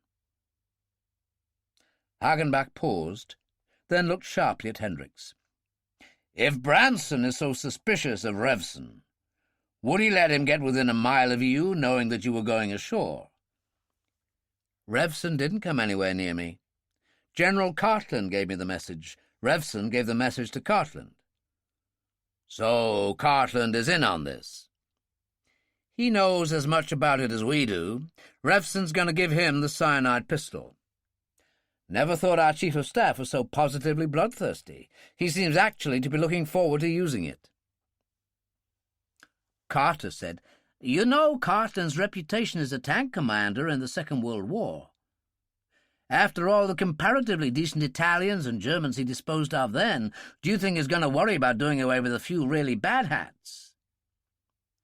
"You should know. Anyway, I went into one of their awful restrooms and shoved the note down my sock. I suspected that the Vice-President here and I might be searched before we left the bridge. We weren't. Your Revson is right. Branson is both overconfident and underconscious of security precautions." Revson and O'Hare watched Van Effen walk away. Revson himself walked away a few steps, indicating that O'Hare should follow him. Revson said, "Well, that was a pretty thorough going-over our friend gave you. I don't think he much appreciated your remark about your hoping that he would be a patient of yours some day." O'Hare looked up at the darkly threatening sky, now almost directly overhead. The wind was freshening, and 200 feet below, the white horses were showing in the Golden Gate. O'Hare said, "Looks like a rough night coming up. We'd be more comfortable inside the ambulance, I think, and I've some excellent whiskey and brandy in there. Used, you understand, solely for the resuscitation of the sick and ailing." "You're going to go far in your profession. Sick and ailing describes my symptoms precisely. But I'd rather be suckered out here. Whatever for? Revson gave him a pitying look. If it weren't for your good fortune in having me here, you'd very probably be the main object of Branson's suspicions. Has it not occurred to you that during his intensive search of your ambulance, he might have planted a tiny electronic bug, which you wouldn't discover in a week of searching? It occurs to me now. There's a dearth of devious minds in the medical profession. Do you have any gin? It's odd that you should ask that. I do. That's for me. I told Branson that I didn't drink, and that's why I have a nose like a bloodhound. I shouldn't care for him to see me with a glass of something amber in my hand. Devious, devious minds. O'Hare disappeared inside the ambulance and reappeared shortly with 2 glasses, the clear one for Revson. Health. Indeed. I shouldn't wonder if that's going to be in short supply inside the next 24 hours. Cryptic, aren't we? Psychic. Revson looked speculatively at the nearest helicopter. I wonder if the pilot, Johnson, I think, intends to sleep in his machine tonight. O'Hare gave a mock shiver. You ever been in a helicopter? Oddly, perhaps, no. I have several times. Strictly, I assure you, in the line of medical duty. These army jobs are fitted with steel-framed canvas chairs, if that's the word for them. For me, it will be a toss-up between that and a bed of nails. So much I suspected. So he'll probably bed down with his fellow villains in the rear coach. The chopper appears to interest you strangely. Revson glanced casually around. There was no one within possible earshot. The detonating mechanism for the explosives is inside there. I intend, note that I say intend, to deactivate it tonight. O'Hare was silent for a long moment, then said kindly, I think I should give you a medical, for that space between the ears. There'll be at least one armed guard on all-night patrol. You know the bridge is a blaze of light all night long, so you just dematerialize yourself. The sentry I can take care of. The lights will be switched off when I want them. Abracadabra. I've already sent a message ashore. I didn't know that secret agents double as magicians. You produce a carrier pigeon from your hat. Hendricks took it ashore for me. O'Hare stared at him, then said, Another drink? No befuddled wits tonight, thank you. Then I'll have one. He took both glasses and reappeared with his own. Look, that guy Kowalski has the general appearance and the eyes of a hawk. I'm not exactly short-sighted myself.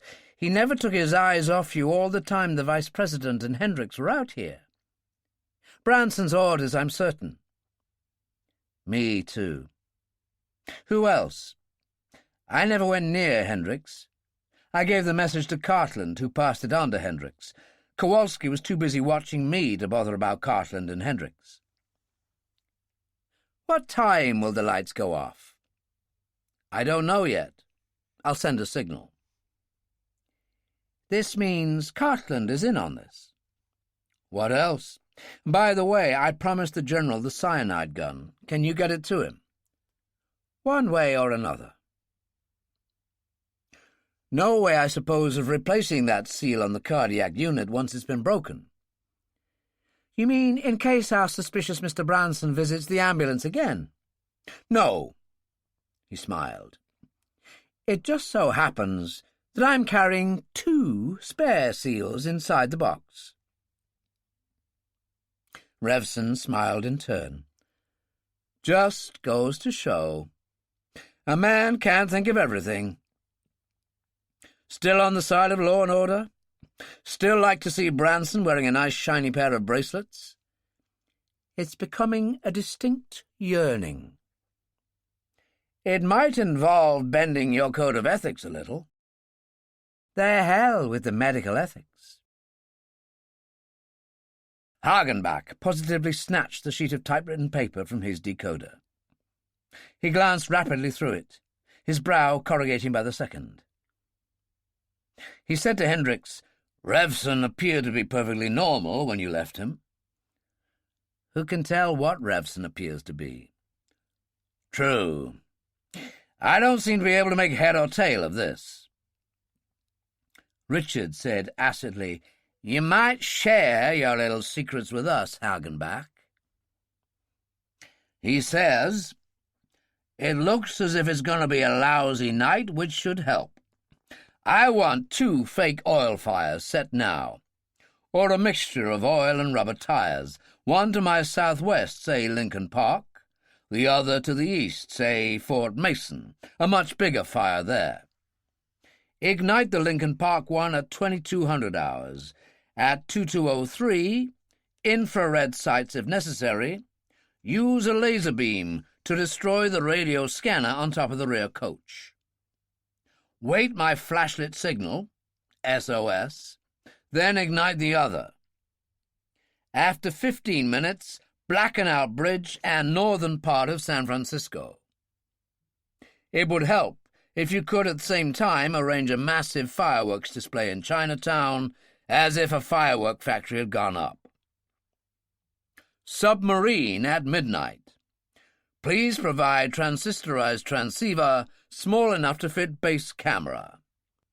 Preset your frequency and mine, and have submarine patch in on same frequency."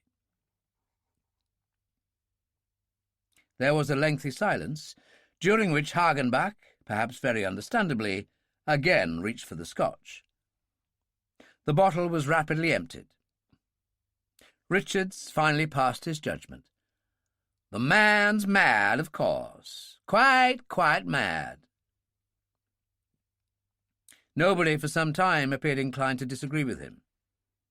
Richards, pro tem, the chief executive of the nation, was the man to make the decision, but apart from his observations on mental instability, he was clearly in no mood to make any kind of decision. Hagenbach took the decision out of his hands. "Revson is probably a good deal saner than any of us here. He's brilliant. We've had proof of that. Almost certainly he lacked the time to go into detail. Finally, anyone here got any better idea? Let me amend that. Anybody here got any idea?" If anyone had, he was keeping it to himself. "Hendricks, get hold of the deputy mayor and the fire chief. Have those fires set. How about the fireworks?" Hendricks smiled. "Fireworks are illegal in San Francisco. 1906 and all that. It so happens we know an illegal underground factory in Chinatown. The owner will be anxious to cooperate." Richards shook his head. "Mad," he said. Quite mad." Chapter 10.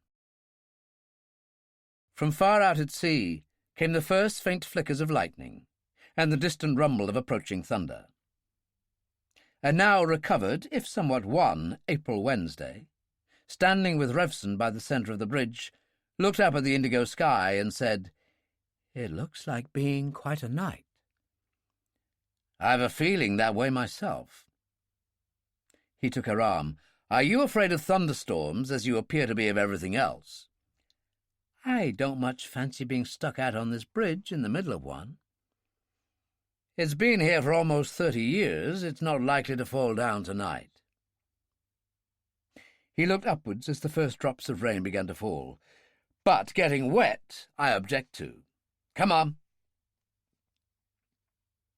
They took their seats inside the lead coach, she by the window, he by the aisle. Within minutes the coach was full, and within half an hour most of the occupants were dozing, if not asleep. Each seat had its own individual reading light, but without exception those were either dimmed or completely out. There was nothing to see, nothing to do.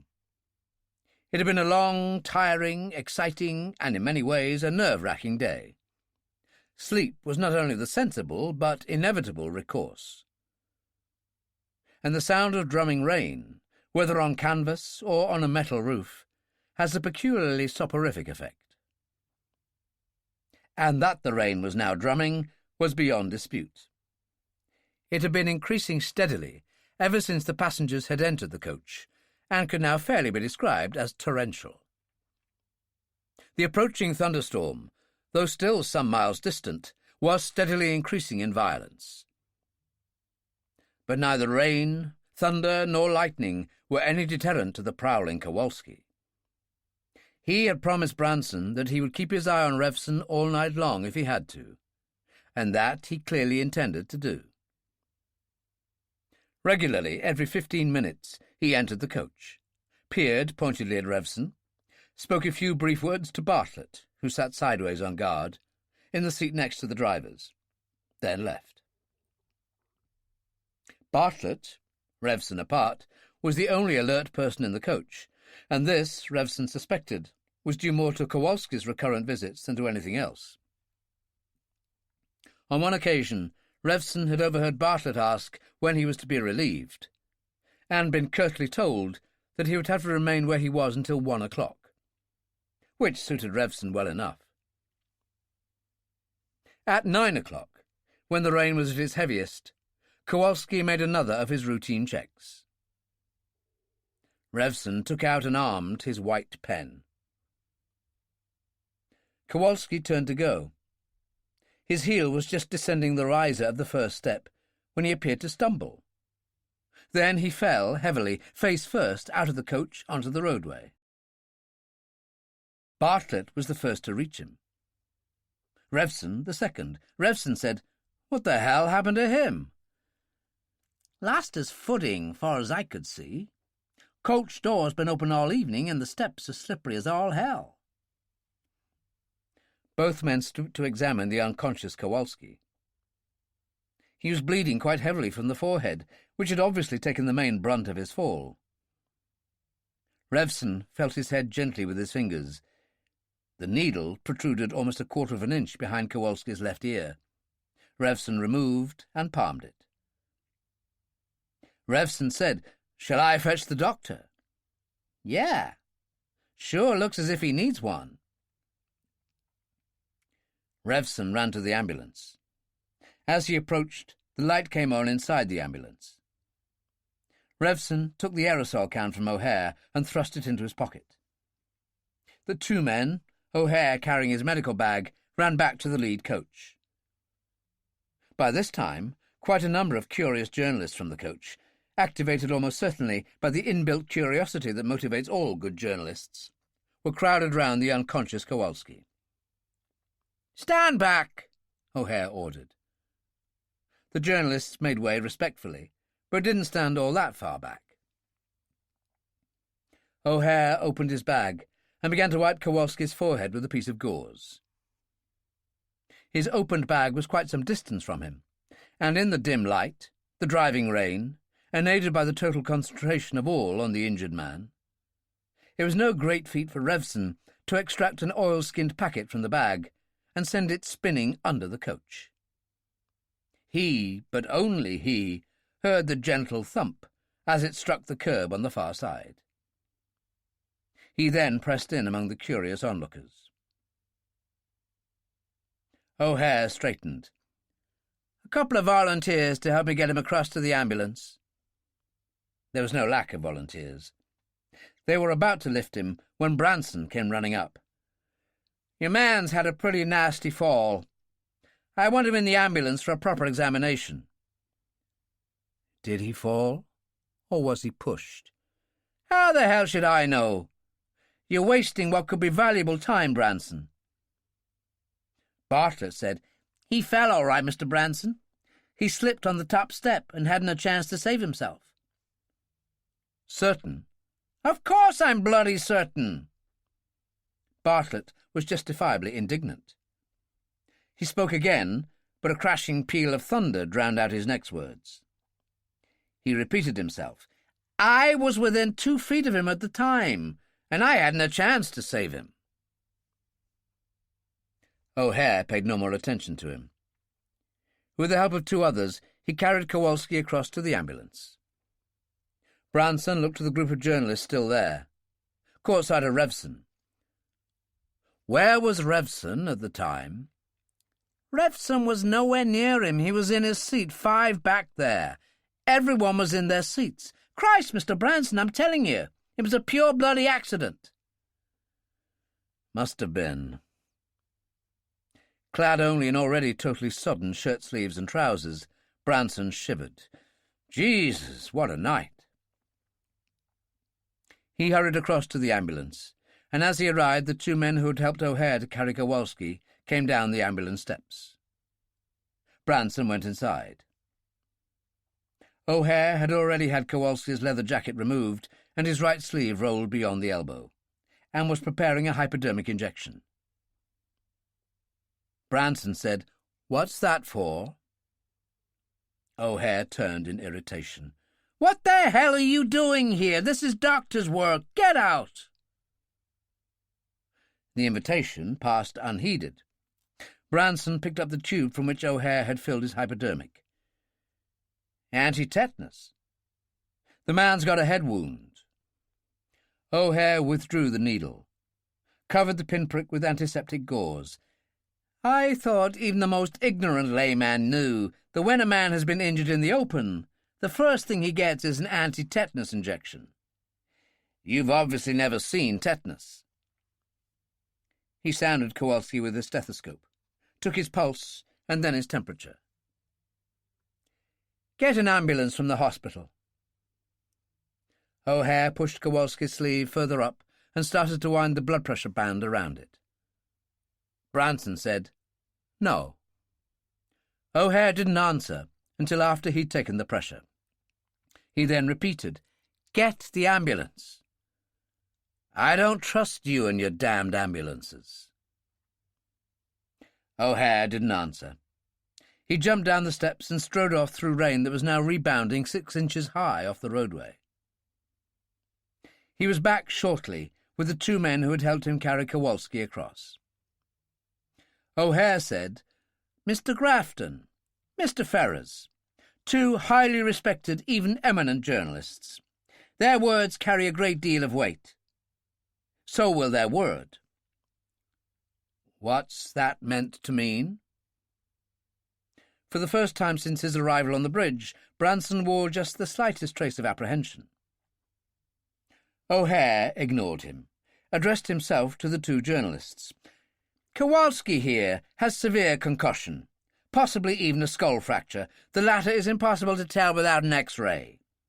He also has shallow, rapid breathing, a weak and feathery pulse, a temperature, and abnormally low blood pressure. This could indicate a few things, one of them cerebral hemorrhaging. I want you gentlemen to bear witness to the fact that Branson refuses to allow an ambulance to come for him. I want you to bear witness to the fact that if Kowalski dies, Branson, and Branson alone, will be wholly responsible for his death. I want you to bear witness to the fact that Branson is fully aware that if Kowalski dies, he will be guilty of the same charge as he recently levelled against persons unknown: murder. Only in this case, I think it would have to be an indictment of the 1st degree. Grafton said, "I shall so solemnly bear witness." Ferrers said, "And I." O'Hare looked at Branson with contempt.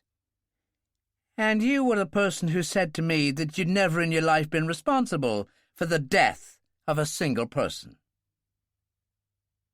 Branson said, "How am I to know that once they get him ashore they won't keep him there?" "You're losing your grip, Branson." The contempt was still in O'Hare's voice. He and Revson had deliberated long enough on how best to wear down Branson psychologically. As long as you have a president, a king and a prince, who the hell's going to hold a common criminal like this as a counter-ransom? Branson made up his mind. It was difficult to tell whether he was motivated by threats or a genuine concern for Kowalski's life.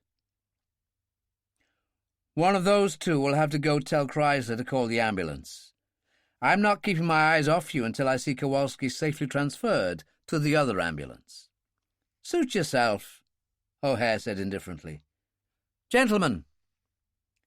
It'll be a pleasure. The two journalists left. O'Hare began to cover Kowalski in blankets. Branson said with suspicion, "What are you doing that for?" "Heaven preserve me from ignorant laymen. Your friend here is in a state of shock. Rule number 1 for shock victims: keep them warm." Just as he finished speaking, there was a massive thunderclap directly above, so close, so loud, that it was positively hurtful to the eardrums. The reverberations took many long seconds to die away. O'Hare looked speculatively at Branson, then said, "Know something, Branson?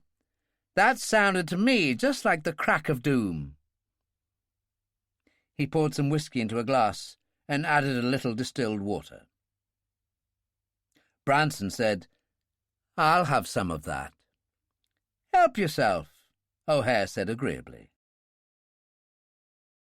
From the comparative comfort of the lead coach, comparative, for his clothes were as soaked as if he'd fallen into the Golden Gate, Revson watched another ambulance bear away Kowalski's stretchered form. For the moment, Revson felt as reasonably content as was possible for a man in his slowly chilling condition. The main object of the exercise had been to get his hands on the cord, canister, torch, and aerosol. All of those he had achieved. The first 3 were still under the bus by the curbside. The 4th nestled snugly in his pocket. That all this should have been done at the expense of Kowalski, the most relentlessly vigilant of all Branson's guards, and by a long way the most suspicious, was just an added bonus. He bethought himself of the aerosol. He gave April Wednesday a gentle nudge, and because people were still talking in varying degrees of animation about the latest incident, he did not find it necessary to keep his voice especially low. "Listen carefully and don't repeat my words, no matter how stupid my question may appear. Tell me, would a young lady of, delicate sensibilities carry a miniature aerosol air freshener around with her?" Beyond a blink of the green eyes, she showed no reaction. "In certain circumstances, I suppose so, yes." He placed the can between them. "Then please put this in your carry-all. Sandalwood, but I wouldn't try sniffing it." "I know very well what's in it." The can disappeared. "I suppose it doesn't matter very much if I'm caught with it. If they bring out those old thumbscrews—" "They won't. They already searched your carry-all, and the person who made the search almost certainly wouldn't remember the contents of one of a dozen bags he searched. No one's keeping an eye on you. I'm way out on my own as suspect number 1. By 10 o'clock, silence and sleep had returned to the coach. The rain had eased until it could be called no more than heavy, but still the lightning crackled and the thunder boomed with unabated enthusiasm. Revson glanced over his shoulder to the southwest. There were no signs of any unusual activities in the direction of Lincoln Park. He wondered if those ashore had misinterpreted his message, or deliberately ignored it. Both possibilities he thought unlikely. More likely, because of the heavy rain, they were having difficulty in igniting a fire. At 7 minutes past 10, a red glow appeared to the southwest. Revson was almost certainly the first person on the bridge to notice it, but he thought it impolitic to draw attention to the fact. Within half a minute, the dark, oily flames were at least 50 feet high. It was Bartlett who first called attention to this phenomenon, and he did so in a very emphatic fashion. He stood in the open doorway behind the driver's seat and shouted, "Jesus! Would you look at that?" Almost everyone immediately started awake and looked. They couldn't see much. Rain still lashed the outside of the windows, and the insides were pretty well steamed up. Like a bunch of lemmings, hell-bent on a watery suicide, they poured out through the door. The view was certainly very much better from there, and well worth the seeing. The flames, already 100 feet high, and topped by billowing clouds of oily smoke, were increasing by the second. Still of the same lemming-like mind, and totally oblivious to the rain, they began to run across the bridge to obtain a better view. The occupants of the presidential and rear coaches were doing exactly the same. Nothing attracts people more than the prospect of a good-going disaster. Revson, though among the first out of the lead coach, made no attempt to join them. He walked unhurriedly round the front of the coach, walked back a few feet, stooped, and recovered the oilskin package. No one paid any attention to him, even had he been visible beyond the bulk of the coach, because they were all running in and looking towards the opposite direction. He removed the torch from the package, angled it 45 degrees to his right, and made his SOS signal, just once. He then pocketed the torch and made his more leisurely way across to the other side of the bridge, glancing occasionally over his left shoulder. Halfway across, he saw a rocket, a not very spectacular one, curving up to the southeast. He reached the far crash barrier and joined O'Hare, who was standing some little way apart from the others. O'Hare said, "You'd make quite an arsonist." "That's just by way of introduction. Wait till you see the next one. Not to mention the fireworks. Sheer pyromania, that's what it is. Let's look at the front end of the rear coach." They looked. A full minute passed, and nothing happened. O'Hare said, "Worrisome?" "No, just running a little bit behind schedule, I should think. Don't even blink." O'Hare didn't, and so he saw it. A tiny, intense spark of bluish-white that could have lasted only milliseconds. O'Hare said, "You saw it too?" "Yes. Far less than I thought it would be." "End of radio wave scanner." "No question." "Would anyone inside the coach have heard it?" "That's academic. There's no one inside the rear coach. They're all across here. But there is some sign of activity at the rear of the presidential coach. A dollar gets a cent that Branson's asking some questions." Branson was indeed asking some questions. Chrysler by his side, he was talking forcefully into a telephone. "Then find out, and find out now." "I'm trying to." It was Hendricks, and he sounded weary. "I can be held responsible for a lot of things, but I can't be held responsible for the forces of nature. Don't you realize this is the worst lightning storm the city has had in years? There are dozens of outbreaks of small fires, and the fire master tells me his force is fully extended." "I'm waiting, Hendricks." "So am I. And God only knows how you imagine this fire in Lincoln Park can affect you. Sure, it's giving off clouds of oil smoke, but the wind's from the west, and the smoke won't come anywhere near you. You're jumping at shadows, Branson." "Wait. A report." There was a brief silence. Then Hendricks went on. 3 parked road oil tankers. One had its loading hose partly on the ground, so it was earthed. Witnesses saw this tanker being struck by lightning. 2 fire engines are there, and the fire is under control. Satisfied?" Branson hung up without replying. The fire was indeed under control. Firemen, taking their convincing time, were now smothering the barrels of blazing oil with foam extinguishers.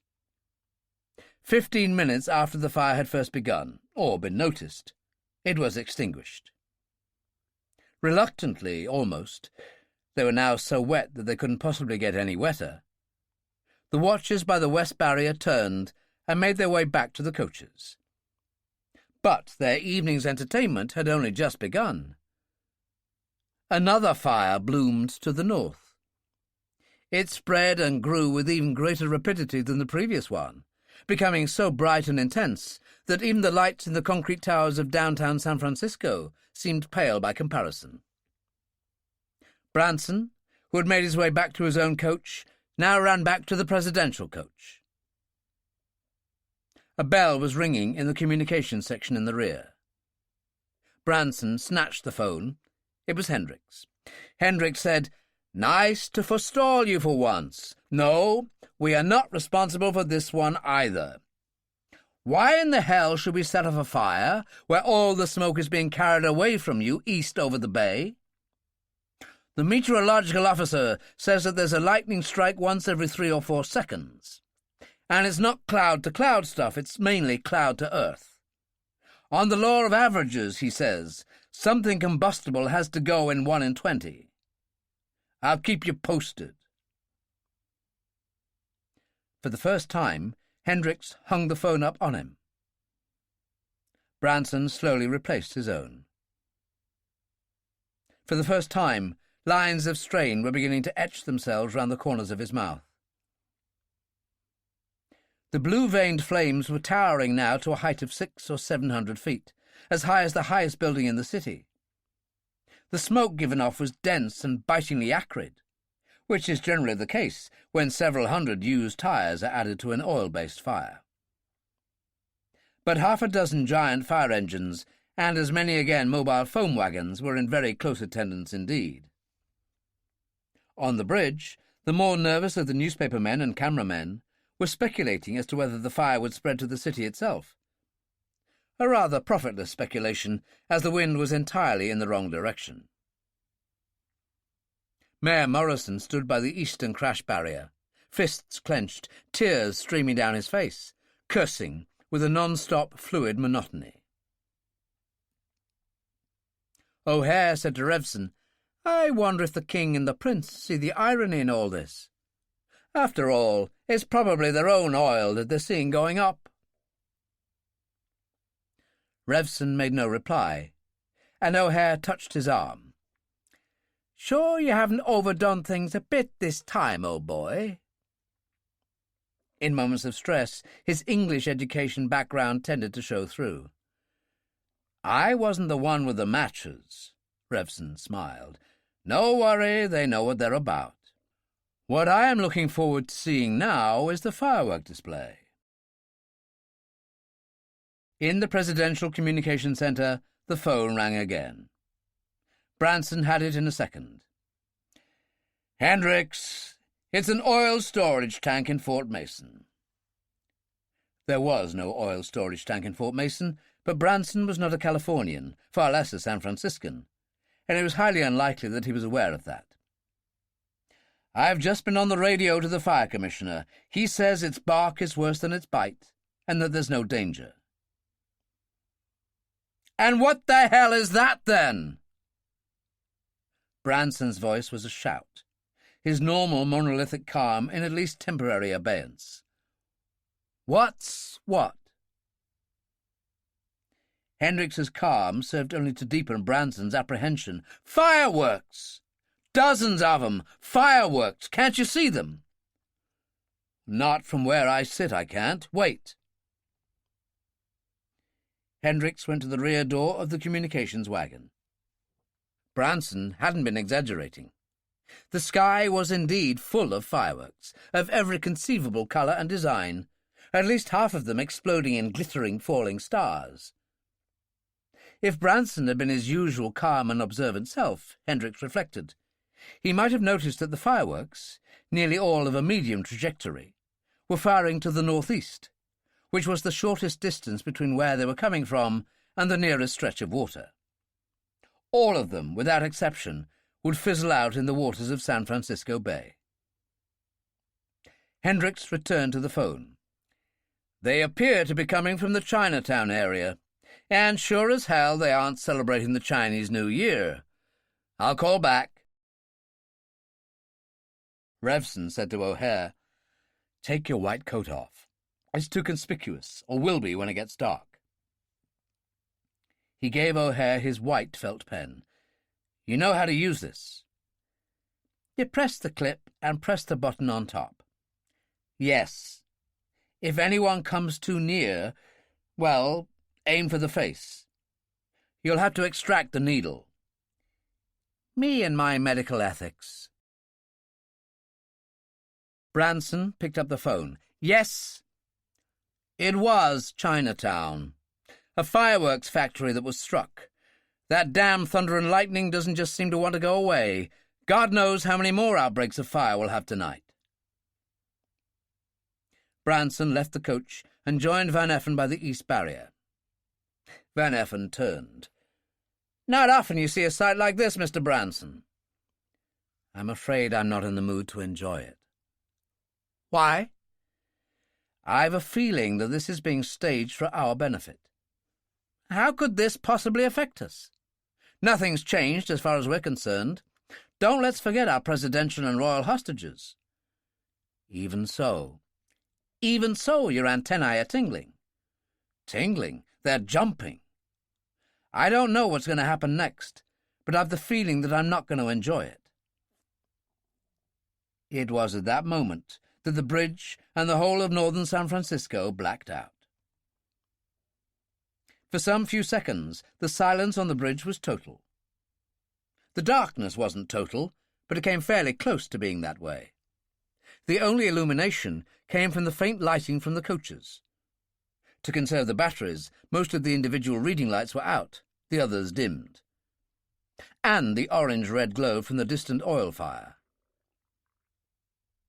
Van Effen said softly, "Your antennae, Mr. Branson. You know you can make a fortune hiring them out." "Start up the generator.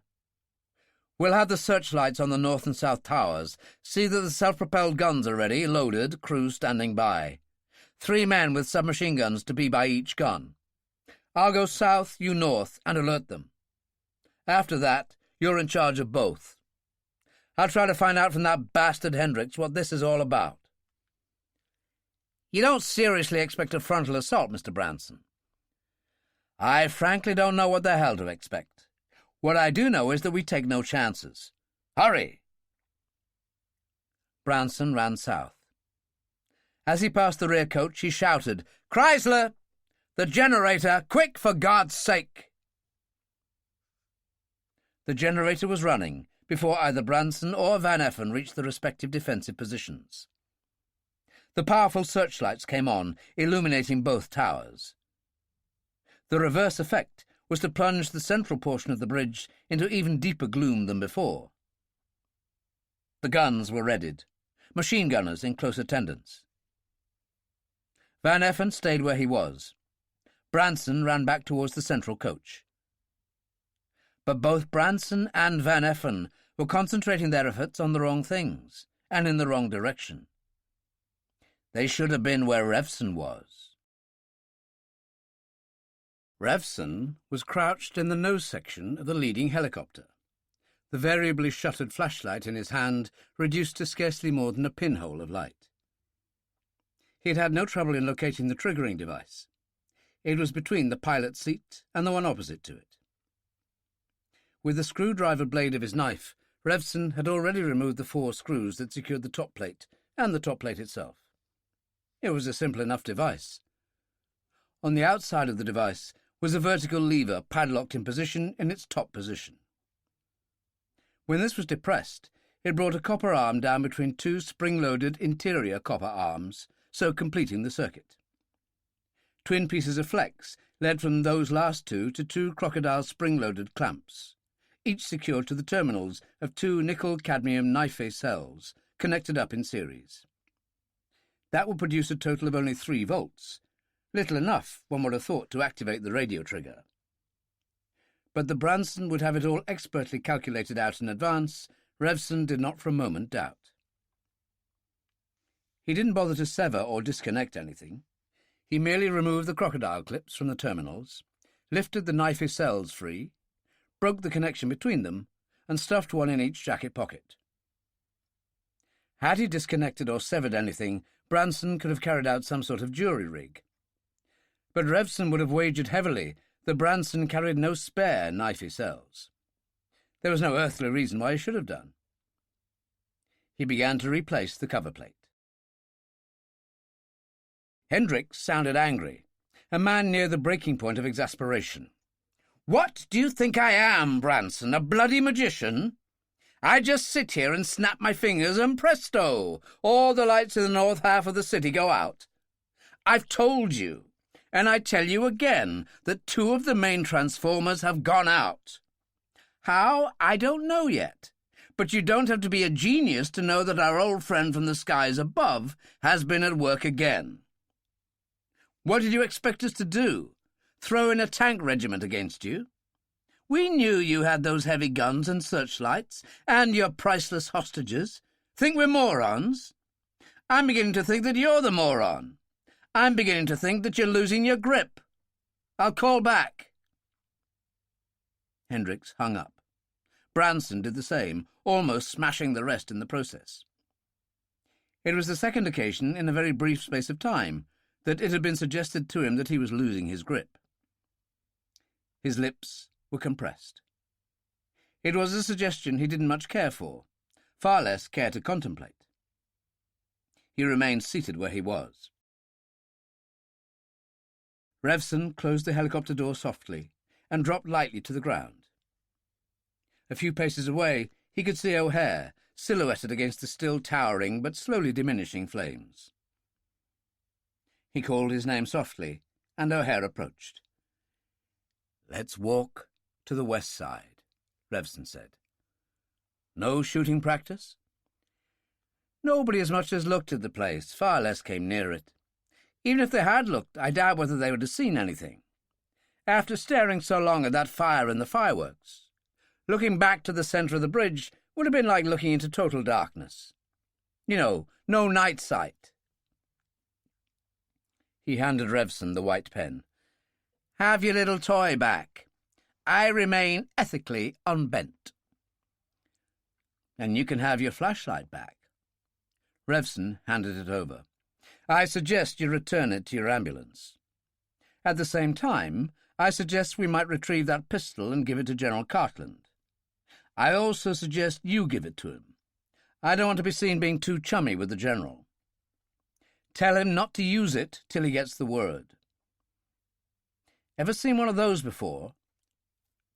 He took a knifey cell from his pocket and handed it to O'Hare, who peered at it in the near darkness. "Some sort of battery?" "Yes, there were 2 of them, and I have the other. They were to be used to power the explosives triggering device."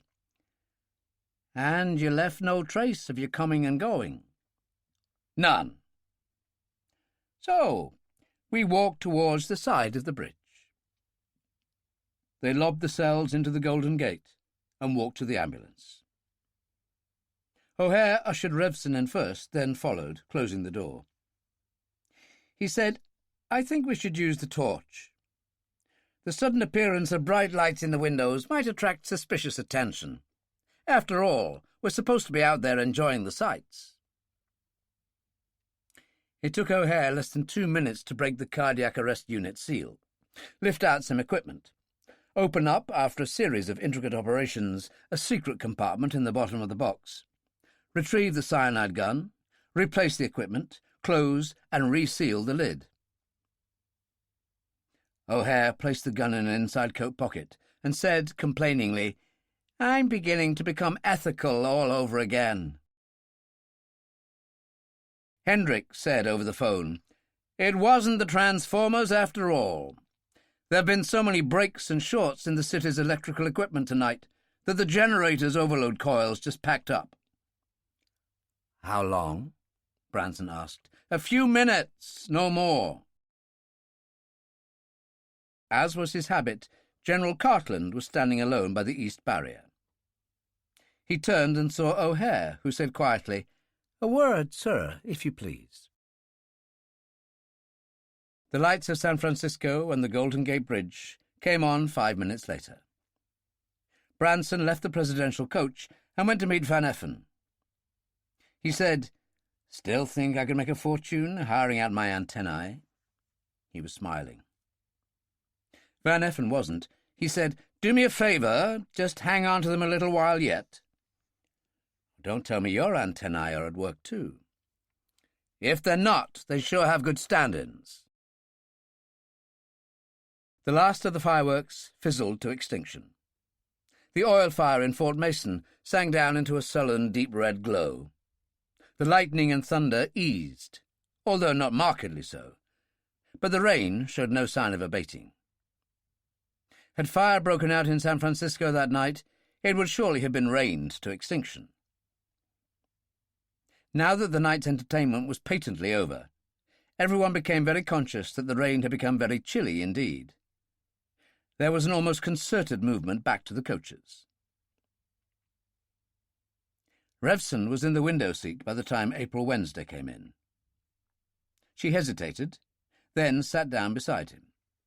She said, "And why do you want my seat? I thought it was customary for the lady to be offered the inside seat." "To keep her from falling into the aisle during the night. Don't you know this is the golden age of women's lib? However, that's not my real reason.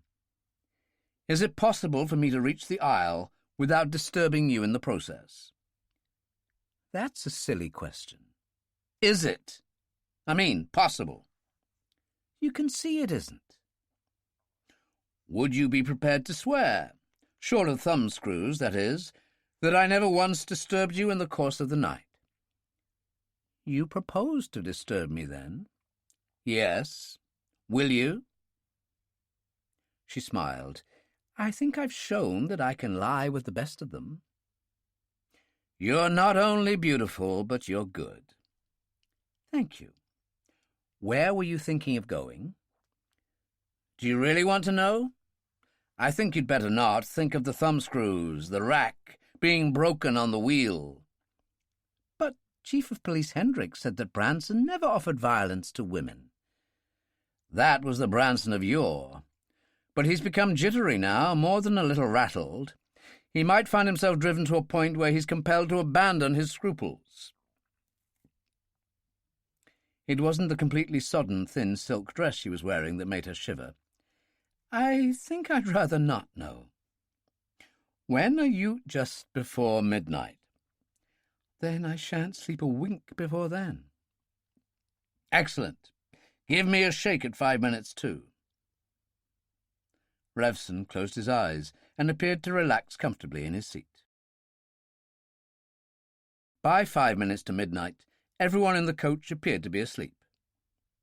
Despite their cold and discomfort, nearly all had been asleep for over an hour. Even April Wednesday was asleep, her head on Revson's shoulder, huddling close to him for warmth. She was quite unaware of this. Even the guard, Bartlett, almost certainly because Kowalski's prowling figure was no longer there to keep him on the qui-vive, was much nearer sleep than wakefulness, his head nodding on his chest, only occasionally, and with longer intervals in between, jerking his head upright. Only Revson, his eyes closed, was as awake and alert as a cat on a midnight prowl. He nudged April and whispered in her ear. She started awake and looked at him, her eyes uncomprehending. "Time to go," he said softly. It was almost dark inside the coach, the only illumination coming from the dimmed light over the driver's seat and from the lights of the bridge itself. "Give me the aerosol." "The what?" Suddenly she was wide awake. The white of the smudged eyes, the pupils could have been any colour, huge in the gloom. "Oh, of course." She reached under her seat and brought up the aerosol can. Revson tucked it in his inside left coat pocket. She said, "How long will you be?" "With luck, 20 minutes. Perhaps half an hour. I'll be back." She kissed him lightly on the cheek. "Please take care." Revson had no comment on this highly unnecessary advice. Move into the aisle, quietly as you can. He passed by her and moved silently forwards, his white pen in his hand. Bartlett's head was on his chest. Revson pressed the button at a distance of less than a foot, and the needle lodged behind Bartlett's left ear. Revson eased him back until his head dangled over the back of his seat. The drug, apart from inducing unconsciousness, had a temporarily paralysing effect, so there seemed little enough likelihood that Bartlett would slip off his seat. April watched all this without any expression. The only indication of her feelings was the tip of a tongue that sought to moisten dry lips. There had to be a patrolling guard. Revson knew. He had, in fact, seen him several times, and he had to be taken care of. He peered cautiously through the open driver's doorway. A guard was indeed approaching, coming up from the south, walking a few feet wide of the coaches and carrying a shoulder-slung machine carbine. Revson thought he recognised him as Johnson, one of the helicopter pilots, but couldn't be sure. Revson switched off Bartlett's dimmed light and remained where he was. He had the aerosol can in his hand, but at the last moment changed his mind and brought out the pen instead. A person recovering from the effects of the knockout needles invariably awoke none the worse for his experience, and usually assumed that he had just dropped off to sleep. But, as Revson could tell from his own experience of that morning, a person awakening from a gas knockout felt nauseated and thoroughly hung over, and under no illusion at all that he had been anaesthetised in one way or another. It didn't seem a good idea to have Johnson report this to Branson. Revson pressed the button and jumped down at the same instant to catch Johnson before he keeled over onto the roadway, less for humanitarian reasons than to prevent the metallic sound of the carbine striking the roadway. He removed the needle from Johnson's forehead, hauled him as silently as possible inside the coach, and jammed him in a very uncomfortable position in front of the driver's seat. Johnson was in no position to feel any discomfort, and Revson didn't want to risk the possibility of any passenger awakening, highly unlikely though it seemed, and finding an unconscious stranger lying in the aisle. April Wednesday had gone back to her lip-licking. Revson emerged by the near-side front door. In the bright lights of the bridge, he might almost as well have stepped out into daylight. He had no doubt that his activities were being carefully watched from both north and south shores through powerful night glasses, but that was of no concern.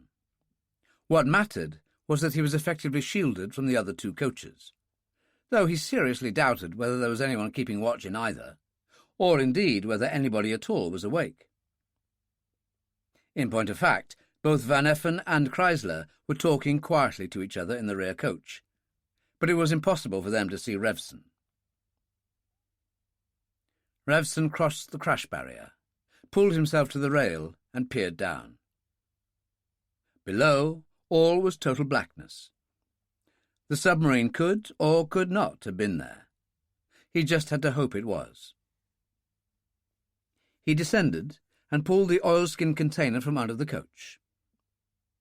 Inside was the fishing line and a weighted lab sample canister. Weighted because the wind was still gusting, and he had to be sure that the line descended reasonably vertically.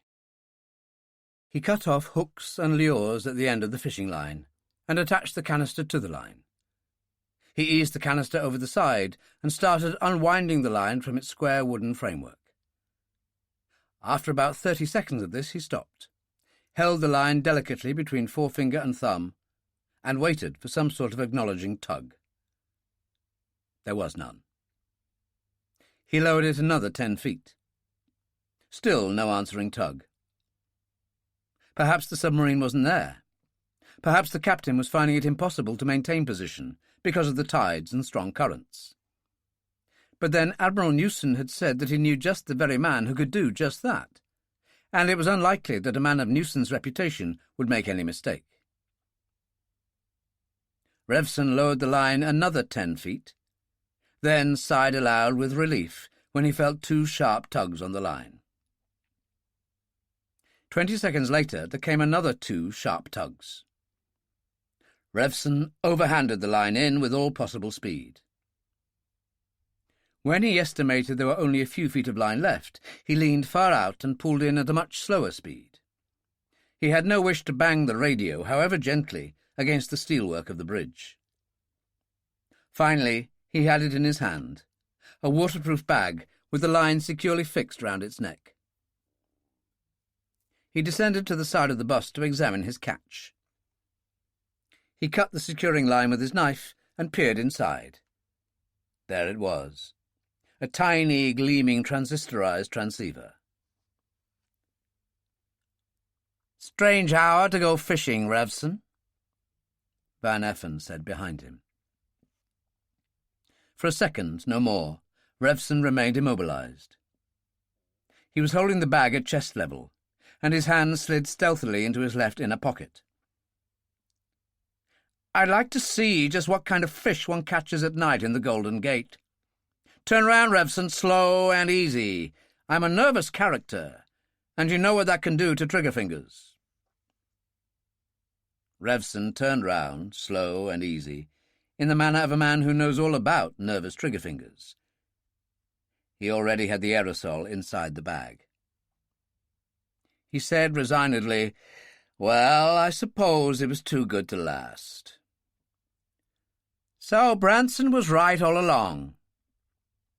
Van Effen, moon-shaped face as expressionless as ever, was between 5 and 6 feet away. He had his machine pistol in both hands, held loosely, but with his forefinger indubitably on the trigger. Revson would have been a dead man before he'd covered half the distance between them. But Van Effen was clearly expecting no resistance. "Let's see what you have there. Slow and easy now. Slow and easy." Slowly, easily, Revson withdrew the aerosol. It was so small that it was almost hidden in his hand. He knew that the can was pressurized to 3 times the normal, and that its effective range was 10 feet. Or so O'Hare had told him, and Revson had a great deal of faith in O'Hare. Van Effen shifted the gun under his right arm and pointed the barrel straight at Revson. "Let me see that." "Slow and easy." "Slow and easy." Revson stretched his arm out unhurriedly. Van Effen's face was no more than 3 feet away when he pressed the button. He dropped the aerosol and snatched Van Effen's machine pistol. Again, he wished to obviate any metallic sounds. He looked down at the crumpled figure at his feet. He had come to form a certain regard for Van Effen, both as a man and a professional, but regrets were not in Revson's line of business. He retrieved the aerosol, took the transceiver, and pressed the switch. "Revson here." "Hagenbach." Revson lowered the volume. "This is a closed VHF line. No possibility of interception?" "None." "Thank you for the radio. I have a problem here, one of disposal. Van Effen caught me, but I caught him. Gas. He recognized me, of course, and can't remain on the bridge. I could throw him into the Golden Gate, but I don't want to. He's done nothing to deserve anything like that. He might even turn state evidence. May I speak to the submarine captain, please?" A new voice came through. "Captain here, Commander Pearson." "My congratulations, Captain, and thank you for the radio. You heard what I said to Mr. Hagenbach?" "Yes." "Would you be prepared to accept another passenger, even though he is unconscious?" "We aim to please." "Would you have a line or rope aboard easy enough for me to haul up, but strong enough to take a man's weight? I'd need about 500 feet. "Goodness, no." "Wait till I check." There was a brief silence. Then Pearson's voice came through again. "We have 3 30-fathom coils. Joined together, that should be more than enough." "Splendid. I'll send my cord down again. Moment, please. I'll have to get a weight for it first." He strap-hung the radio round his neck to leave his hands free, and his eye lighted almost immediately on Van Effen's machine pistol. He secured the cord to the trigger guard and immediately began to lower away. He spoke into the radio.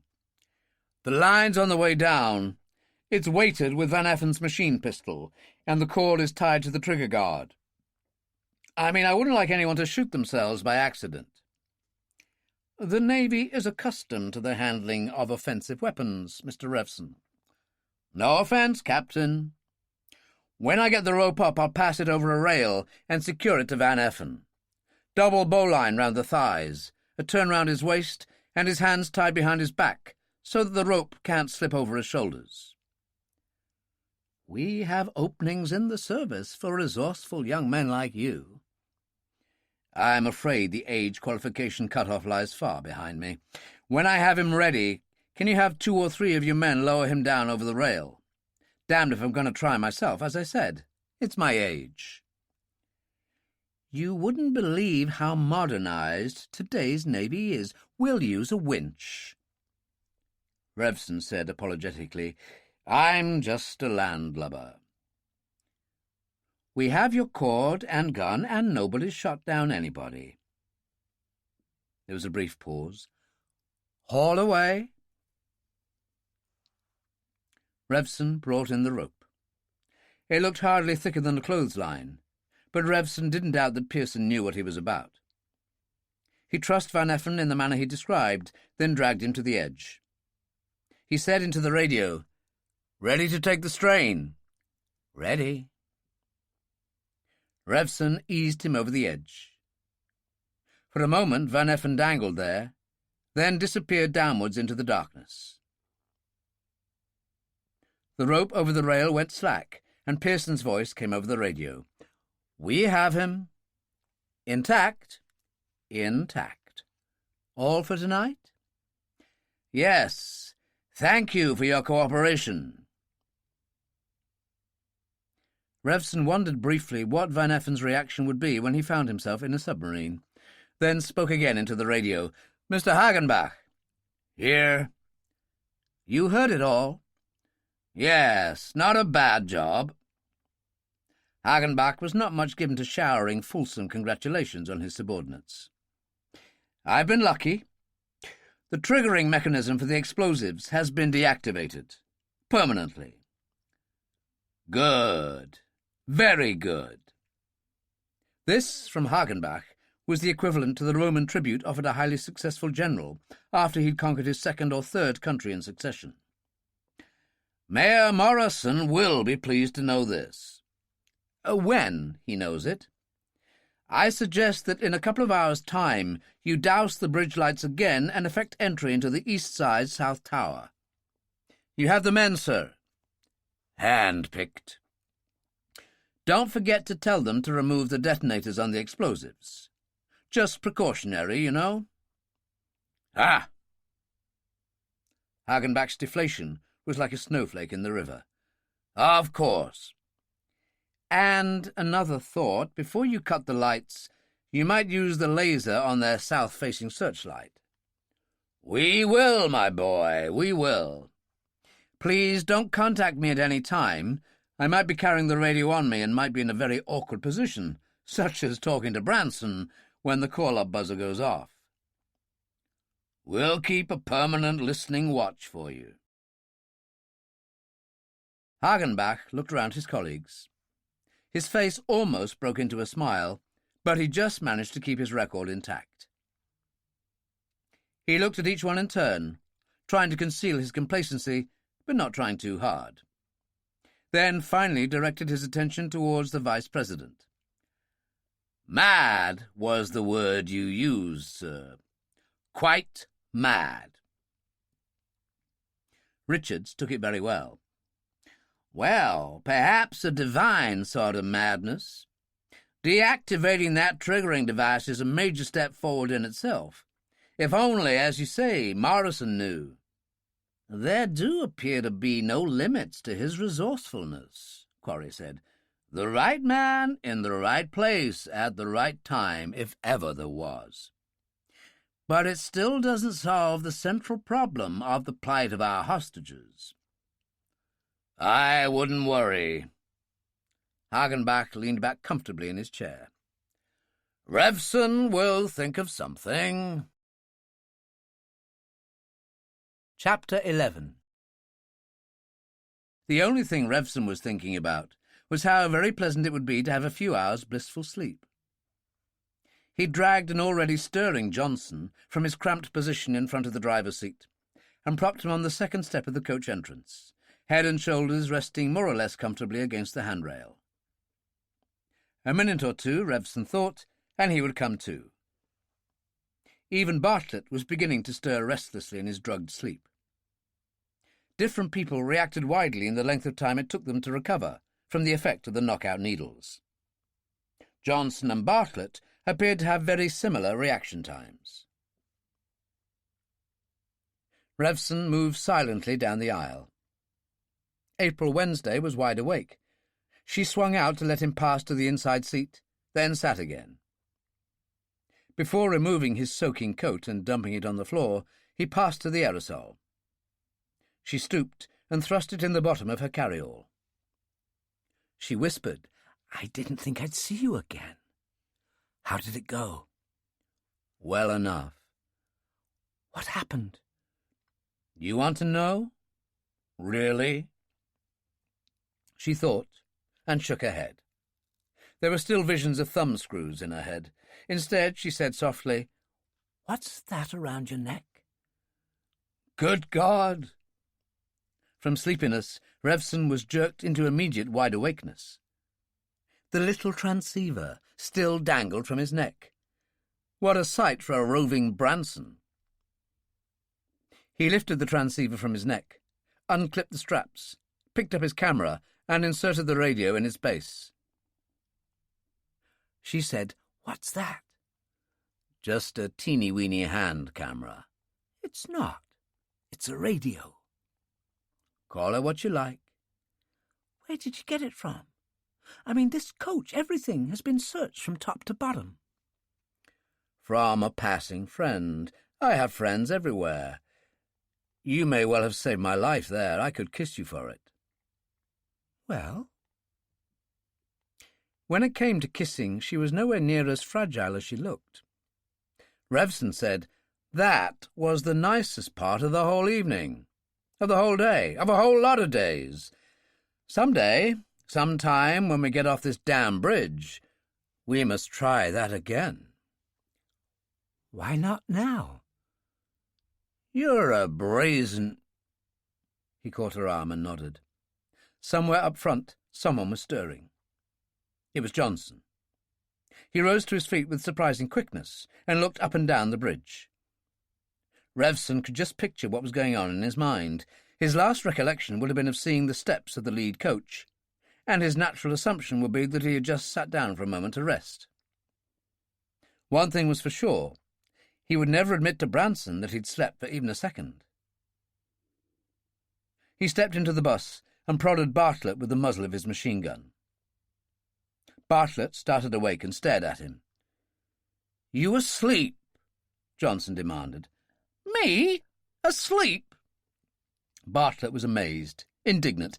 Can a man rest his eyes for a moment without having accusations like that thrown at him? "Just see that you don't rest them for too long." Johnson's voice was coldly self-righteous. He descended the steps and walked away. Revson murmured to April, "I was sleepy, but I'm not now. But I not only want to appear to be asleep, I want to be asleep if any turmoil breaks out in the very near future, which I strongly suspect might happen. Don't happen to have any sleeping tablets on you, do you?" "Why on earth should I? This was supposed to be a day trip, remember?" "I remember." He sighed. "Well, there's nothing else for it. Give me the aerosol can." "Why?" "Because I want to take just the tiniest whiff of it. Then take the can from my hand and tuck it away again." She hesitated. "Remember this dinner, those lots of dinners I'm going to take you to just as soon as we get ashore." "I don't remember anything of the kind." "Well, remember it now. But I can't very well take you if I'm at the bottom of the Golden Gate, can I?" She shuddered and reached reluctantly into her carryall. In the rear coach, Chrysler put his hand on Branson's shoulder and shook him gently. Branson, despite what must have been his exhaustion, was immediately awake, immediately alert. "Trouble?" "I don't know. I'm worried, Mr. Branson. Van Effen left here just, he said, to make a normal check on things. He hasn't come back."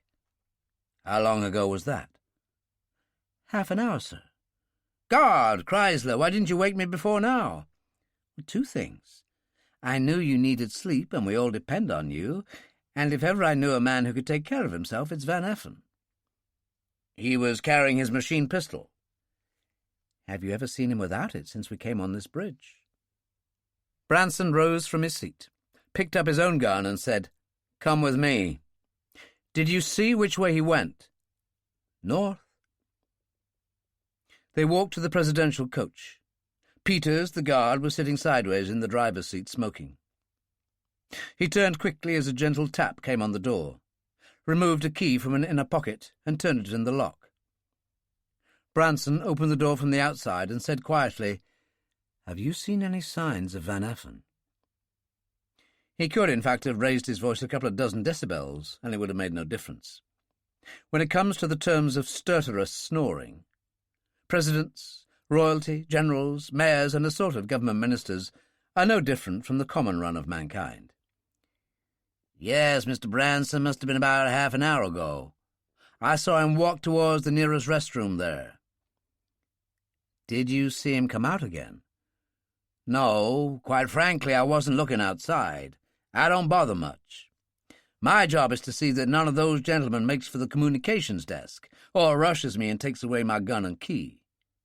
I don't much fancy having my own gun pointed at my own head. I keep my eyes for what goes on inside this coach, not what goes on outside it." "And right you are. No reflections on you, Peters." Branson closed the door and heard the key turn in the lock. They made for the nearest restroom. A very brief search indicated that it was empty. So was the other restroom. They made their way to the ambulance.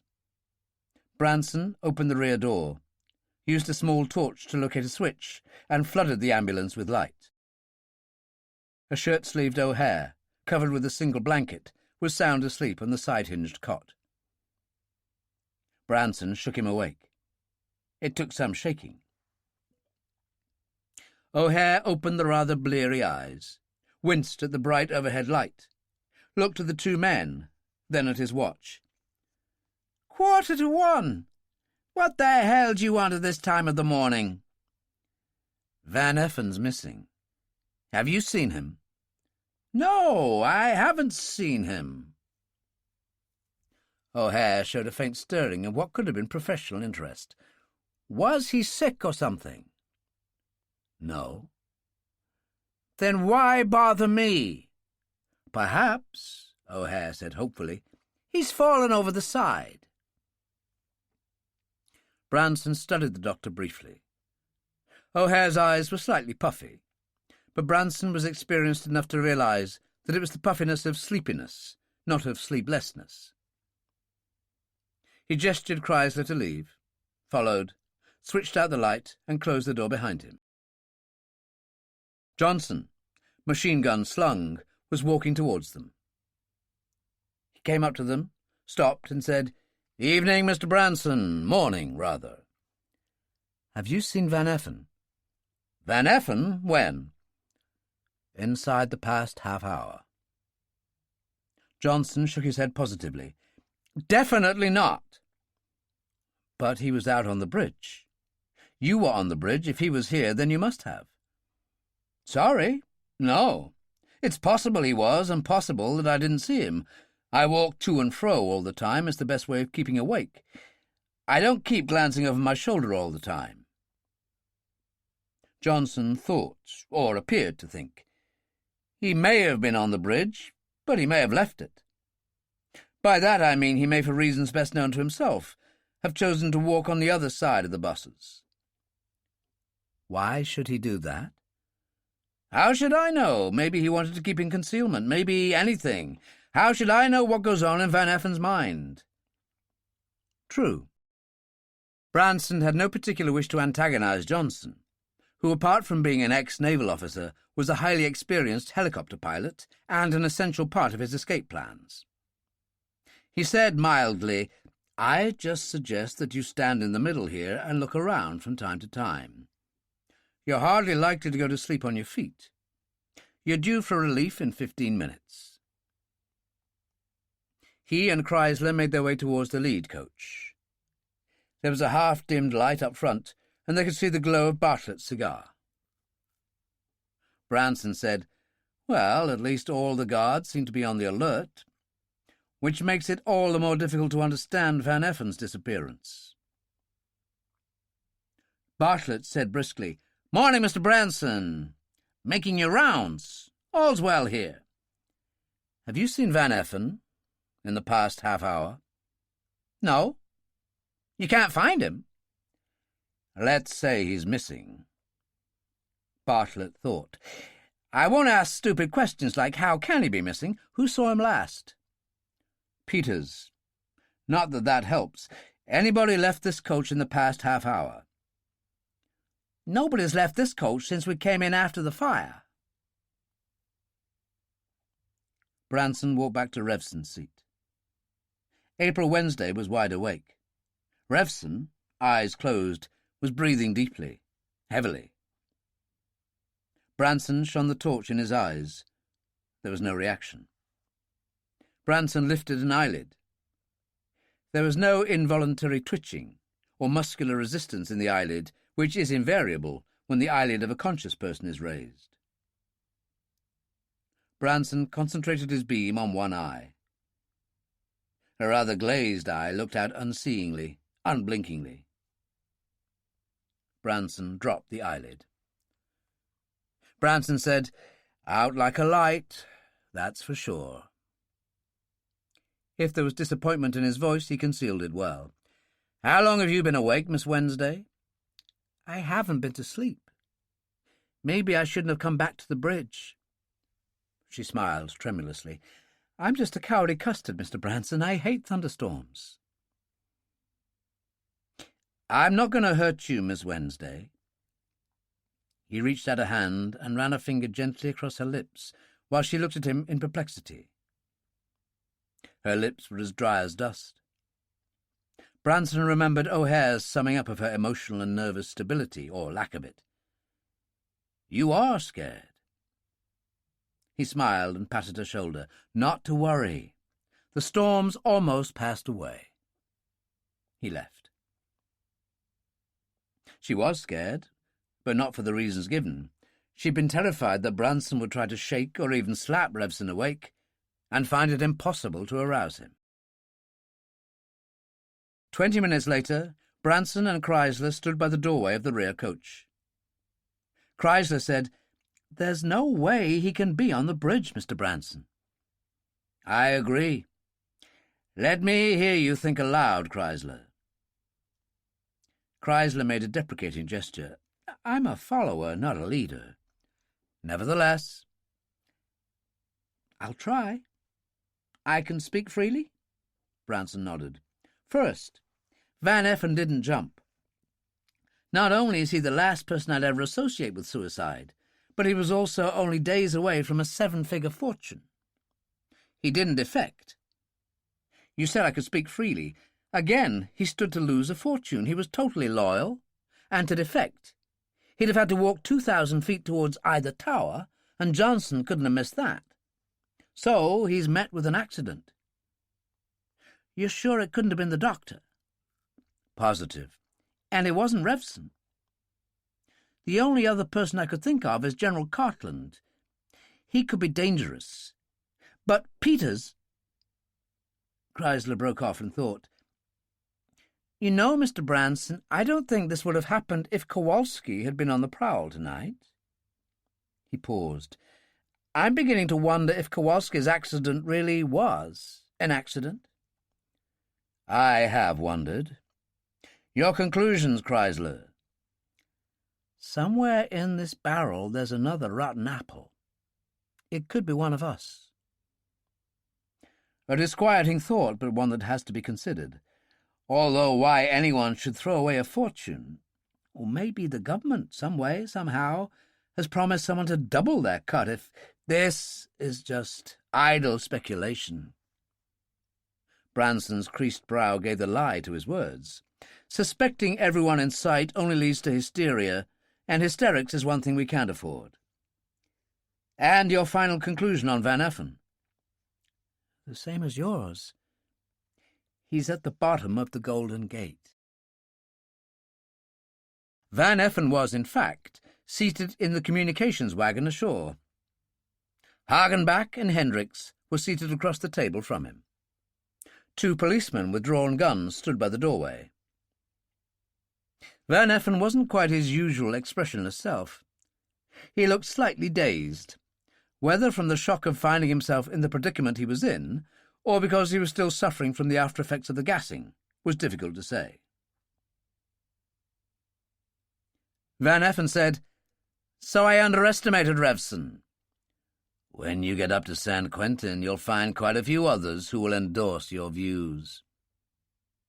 Hagenbach looked at Van Effen. "Speaking of San Quentin, you appreciate you can't hope for less than 10 years, with no hope of remission. There's an occupational hazard in every job." "There doesn't have to be." "I don't understand you." "We can do a deal." "No deal." "You've nothing to lose and a great deal to gain. 10 years of your life, to be precise." "No deal." Hagenbach sighed. "I rather thought that might be your attitude. Admirable, but misguided." He looked at Hendricks. "You would agree?" Hendricks said to the policeman, "Handcuff him and take him to the maximum security wing of the military hospital. Tell the doctors that Mr. Hagenbach will be along in a few minutes. Make sure the recorders are working." Van Effen said, "Hospital? Recorders? You mean drugs?" "If you won't cooperate with us, we'll just have to settle for your unwilling cooperation. Unconscious cooperation, if you wish." Van Effen cracked his moon face in an almost contemptuous smile. "You know that no court will accept a confession made under duress." "We don't need any confession from you. We already have enough on you to put you away for as long as we wish. We just want a little helpful information from you. A judicious mixture of sodium pentothal and a few other choice herbs will make you sing like a lark." "That's as may be." The contempt was still in Van Effen's face. "Even you have to obey the law of the land. Lawmen who extract information by illegal means are subject to automatic prosecution and automatic imprisonment." Hagenbach was almost genial. Dear me. I thought even you, Van Effen, would have heard of a presidential pardon. Or have you forgotten that you kidnapped a president?"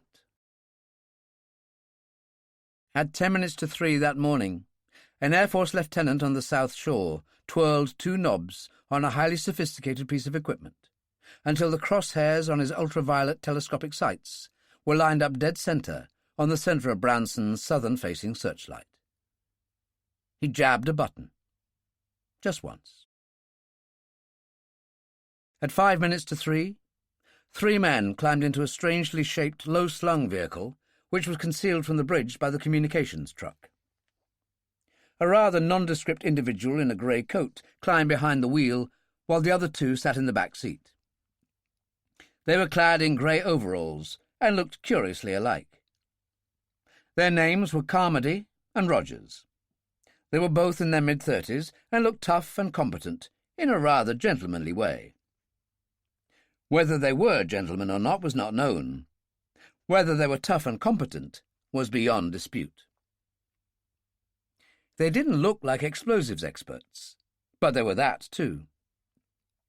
Both carried pistols, and both carried silencers for those pistols. Carmody carried a canvas bag containing a toolkit, 2 aerosol gas cans, a ball of heavy cord, adhesive tape, and a torch. Rogers had a similar bag with a walkie-talkie, thermos, and sandwiches. They were obviously well equipped for whatever task they had in mind, and prepared for a stay of some duration. At 3 o'clock, all the lights on the Golden Gate Bridge and the adjacent parts of the city blacked out. The man in the grey coat started up his flat truck, and the electric vehicle whirred almost silently towards the South Tower. The duty policeman picked up the phone in the communications wagon. It was Branson, and he wasn't in a jovial mood. "Hendricks, the chief is not here." "Then get him." "If you could tell me what the matter—" "The bridge lights have gone again. Get him." The policeman laid down his phone and walked to the rear of the wagon. Hendricks sat on a stool by the open door, a walkie-talkie in his hand, a cup of coffee in the other. The walkie-talkie crackled. "Carmody here, Chief. We're inside the tower, and Hopkins is halfway back with the electric cart already." "Thank you." Hendricks put down the walkie-talkie. "Branson, a mite anxious." Hendricks, finishing off his coffee in a leisurely fashion, crossed the wagon, picked up the phone and yawned. "I was asleep, don't tell me. The lights are out again. We've been having blackouts all over the city tonight. Hold on." In the presidential coach, Branson held on. Chrysler came running down the aisle. The president looked at him blearily. The oil barons snored steadily on. Branson, phone still in hand, looked round. Chrysler said quickly, "South Searchlight is out of action." "It's not possible." Branson's face was beginning to show deeper lines of strain. "What's wrong?" "God knows, it's black out there. Generator seems fine." "Then run for the north one and turn it round." "No, wait." Hendricks was on the phone. 1 minute, you say?" He turned to Chrysler. "Forget it. The lights are coming on again." Branson spoke into the phone again. "Don't forget. I want Quarry on this phone at 7 sharp." Branson replaced the phone and walked up the aisle. The president stopped him. "When is this nightmare going to stop?" "That's up to your government." "I've no doubt the government will accede to your requests. You interest me, Branson. You interest all of us here. Why this bitter grudge against society?" Branson smiled his empty smile. "Society I can take or leave."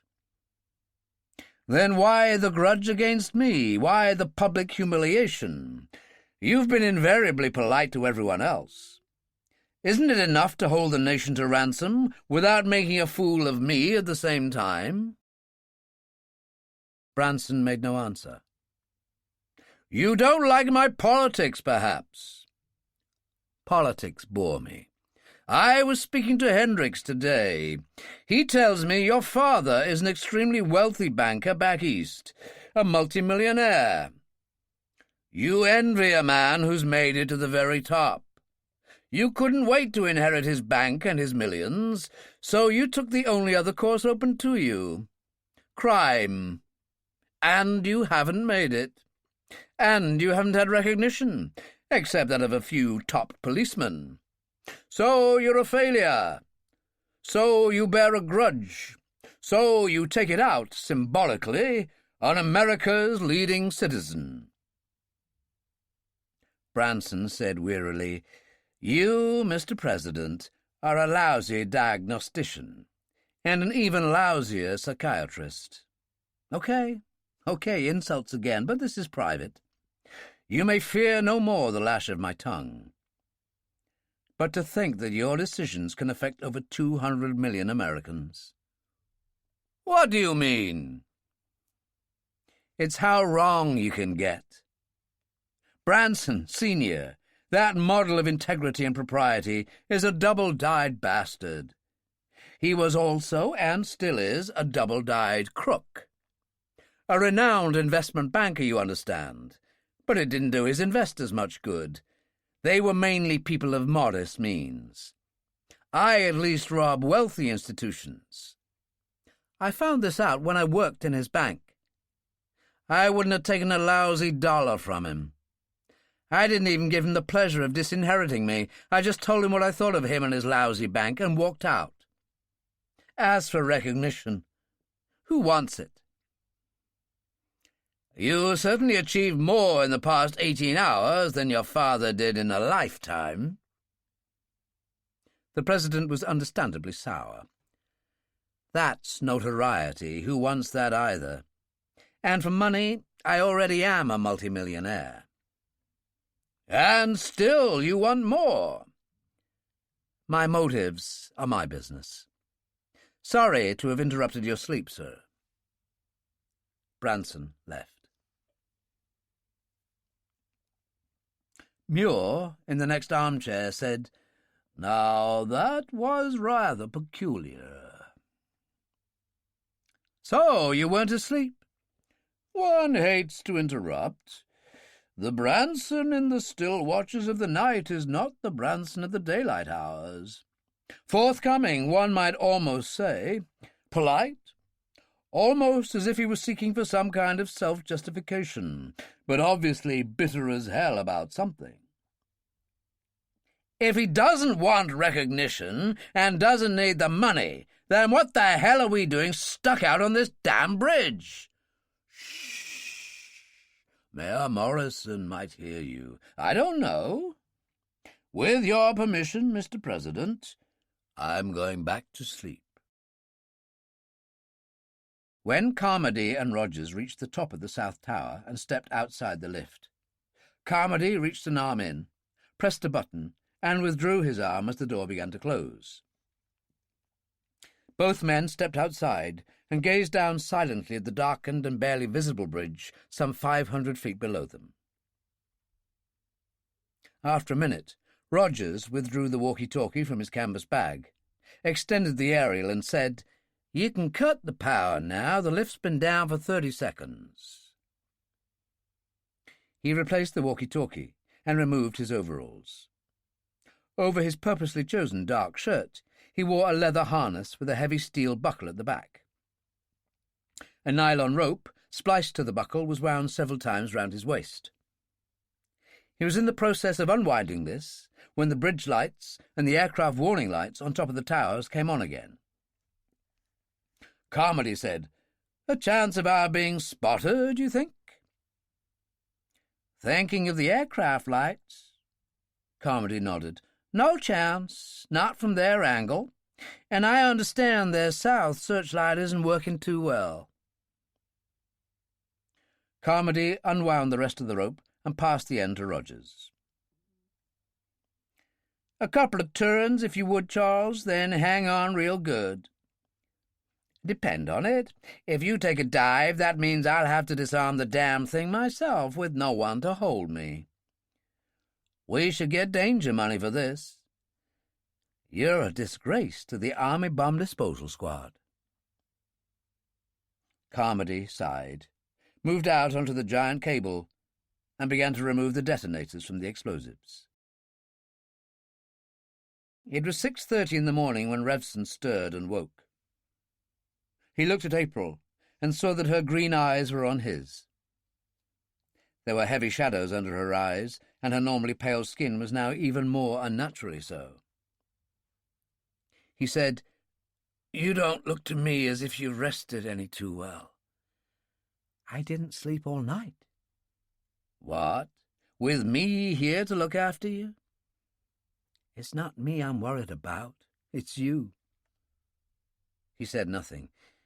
"Do you feel hungover after your sleeping pill?" "No. Guess I must have slipped into a natural sleep. That all you worried about?"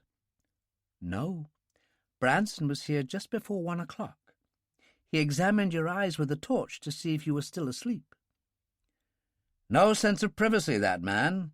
You'd think—" "I think he's again cast you in the role of prime suspect." "Suspected of what?" "Van Effen's missing." "Is he now?" "You don't seem much concerned." "What's Van Effen to me, or me to Van Effen? No more alarms during the night?" "At 3 o'clock the bridge lights went off again." "Ah." "Nothing surprises you much, does it?" "Why should the lights going out surprise me? Could have been a dozen reasons for it." "I think the reason is sitting right by me." "I was asleep." "You weren't asleep when you were out on the bridge at midnight. I'll bet your new little, camera wasn't all that inactive either." She leaned towards him, her eyes moving from one of his to the other. "You didn't by any chance just happen to kill Van Effen last night?" "What do you think I am, a murderer for hire?" "I don't know what to think. You will not have forgotten that I heard the contents of the message you sent when I was taken to the hospital. I remember the exact words. Only Branson and Van Effen are natural leaders. Those two I could kill." "I did say that. I didn't kill Van Effen last night. My life on it. Van Effen, in my opinion, is alive and well, if not exactly flourishing." "That's not what Branson thinks." "How should you know that?" "After Bartlett left, was relieved." "Bartlett didn't mention to Branson that he might just possibly have dozed off for a moment." "What do you think?" "Okay, so he was alert and watchful as all hell. And then?" "And then this gorilla came on." Revson looked at the new guard. Her suit, incredibly beetle-browed, with a negligible clearance between brows and hairline. April's description didn't flatter gorillas any. "Yanni," Revson said, "Branson's mobile think tank." "Chrysler came by more than once. I heard him saying to that man that he and Branson knew that Van Effen was at the bottom of the Golden Gate." "I'm looking forward to seeing his face when he finds out, just possibly for the first time in his life, how wrong he can be." "You don't want to tell me?" "No, neither do you." "You seem very sure of yourself." "About that, yes." "Can you make an end to all this?" "That, I'm afraid, is another matter." He thought and smiled. "If I try very hard, can I take you out for dinner tonight?" "Tonight?" "You heard." "You can take me to Timbuktu if you want." "Hussies. You can always tell them." The phone call-up in the communications centre in the presidential coach buzzed at exactly 7 o'clock. Branson picked it up. "Yes." "Quarry here. We have acceded to your preposterous demands and made the necessary arrangements. We're waiting to hear from your contact in New York." "Waiting to hear? You should have heard 2 hours ago." Quarry said wearily, "We're waiting to hear from him again." "When did he call?" "As you said, 2 hours ago. He's making some arrangements with what he calls European friends." "He was to have given you a password." "He did. Hardly original, I thought. Peter Branson." Branson smiled broadly and replaced the receiver. He was still smiling when he stepped out into the early morning sunshine. Chrysler was there, and he wasn't smiling at all. Chrysler was exhausted. He'd temporarily taken over the roles of both Van Effen and Kowalski. But the reason for his worry lay elsewhere. Branson said, "Money side is all fixed up." "That's splendid, Mr. Branson." Branson's smile disappeared. "You seem less than overjoyed." . "There are a couple of things I'd like to show you." Chrysler led them to the south-facing searchlight.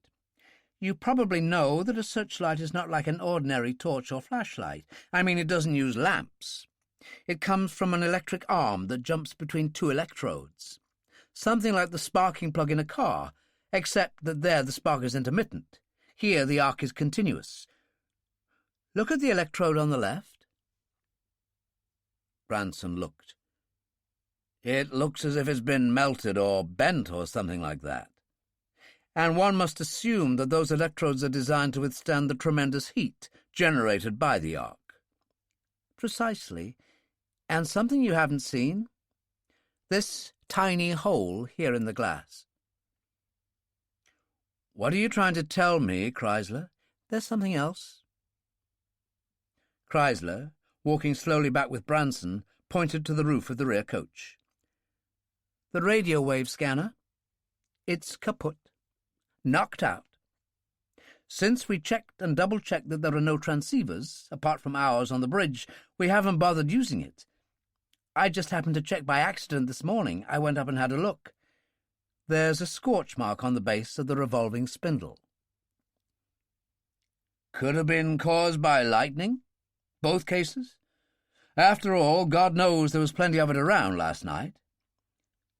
I would point out, Mr. Branson, that neither the radio wave scanner or the searchlight are earthed. Both are mounted on rubber wheels. The scanner, Chrysler said patiently, the coach's rubber wheels. Then what? I think they're using a laser beam on us. Even at that early hour, all 7 of the decision-makers ashore were gathered round the table in the communication centre when the phone rang. The duty policeman picked it up. Branson here, get me General Carter. He can't be far away. Hang on, please. The policeman covered the mouthpiece. It's Branson for you, General. Switch on the speaker so that we can all hear what he has to say. Tell him I've just come in. The General has just arrived. Carter took the phone. Branson. Carter, use that laser beam on us just once again, and we'll throw, say, Mr. Muir over the side. For starters.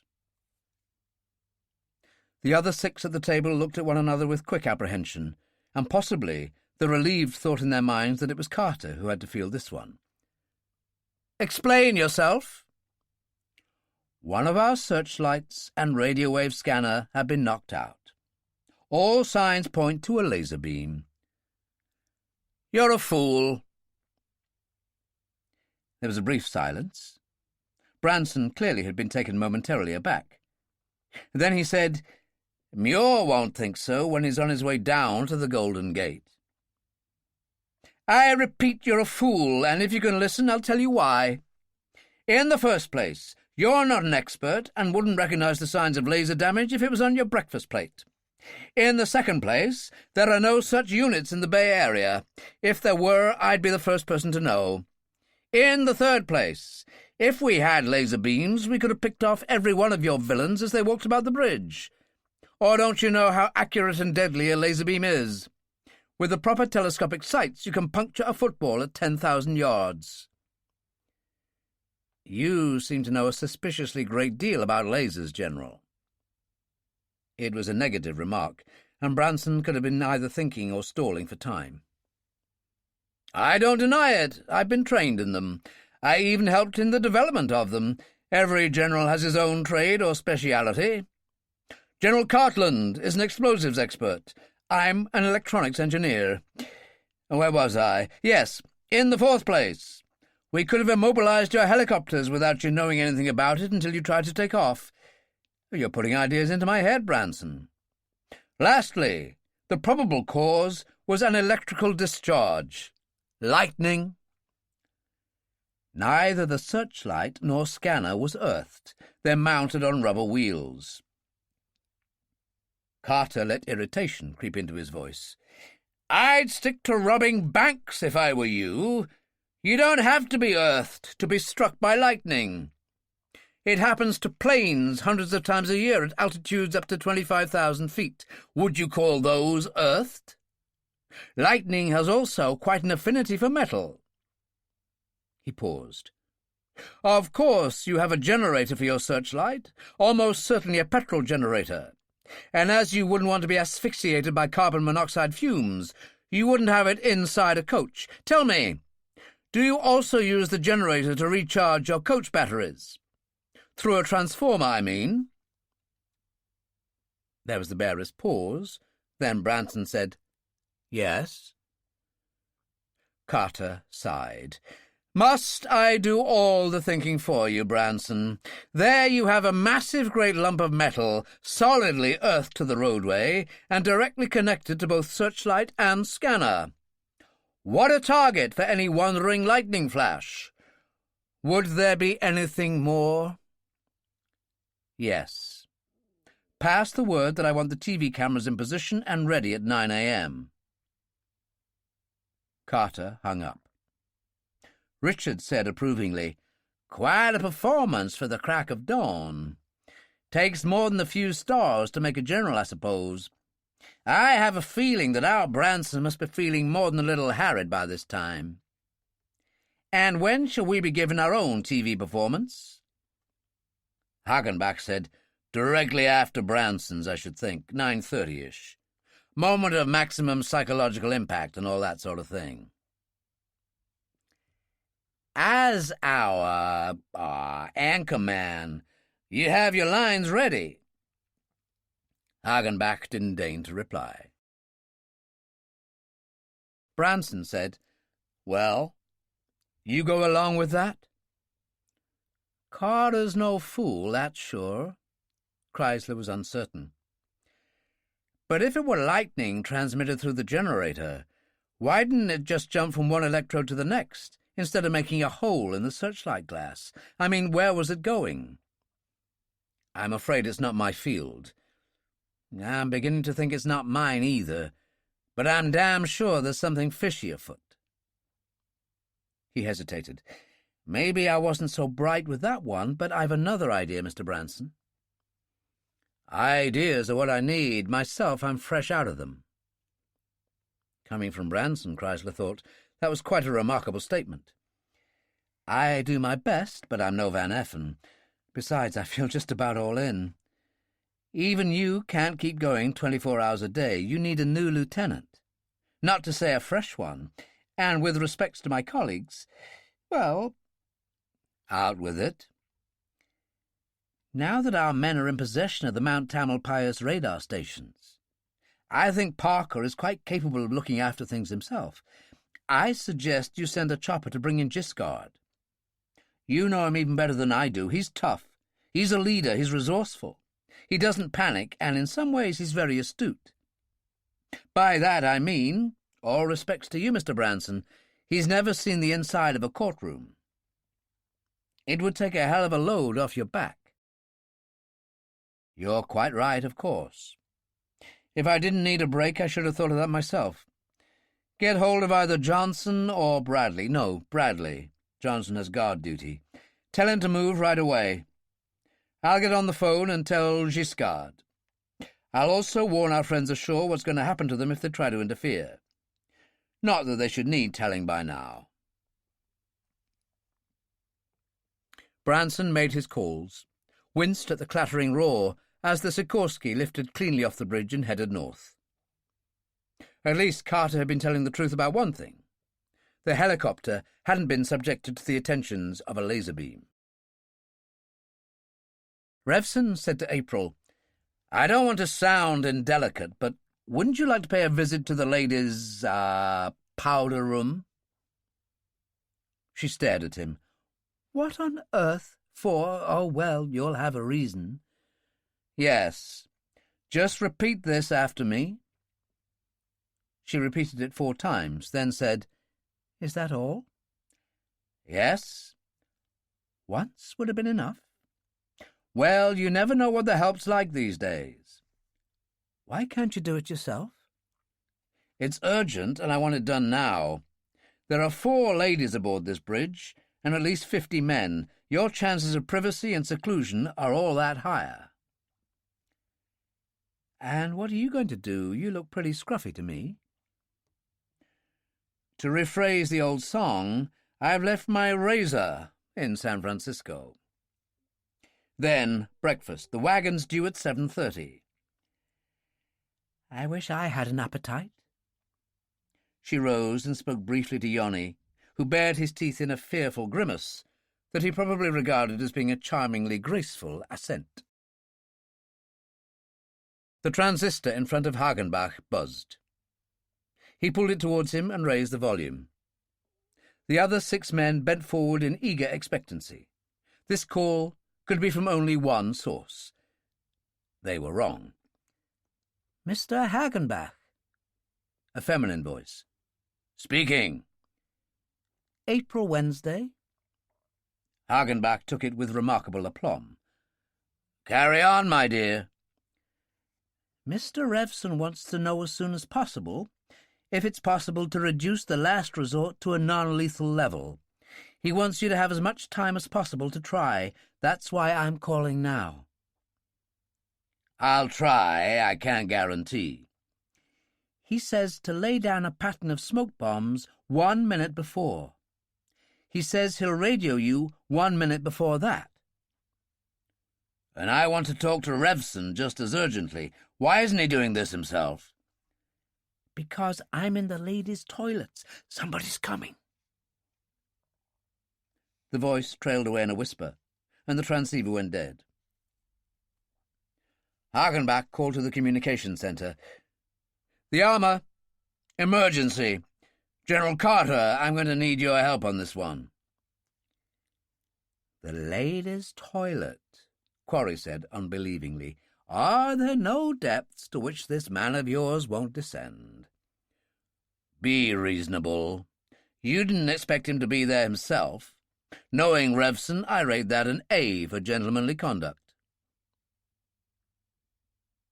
Vice President Richards spoke slowly and distinctly. Up in the hospital, you told us that you didn't know what the last resort was. Hagenbach looked at him coldly. Vice President should know better. No one has ever become the head of the FBI without being a master of prevarication. Breakfast arrived on Midbridge at 7:30. Branson passed it up, which, in view of the shock awaiting his nervous system, was perhaps as well. At 7:45, Bradley made a perfect touchdown in his Sikorsky. Giscard, grim-faced and purposeful, stepped down onto the bridge, not, oddly enough, looking at all incongruous in his police sergeant's uniform. He probably had more photographs taken of him in the next 5 minutes than he'd had in the whole of his previous existence, which would not have been difficult. Giscard, as a purely professional safeguard, made it his business never to have his photograph taken. But even the redoubtable Giscard had come too late.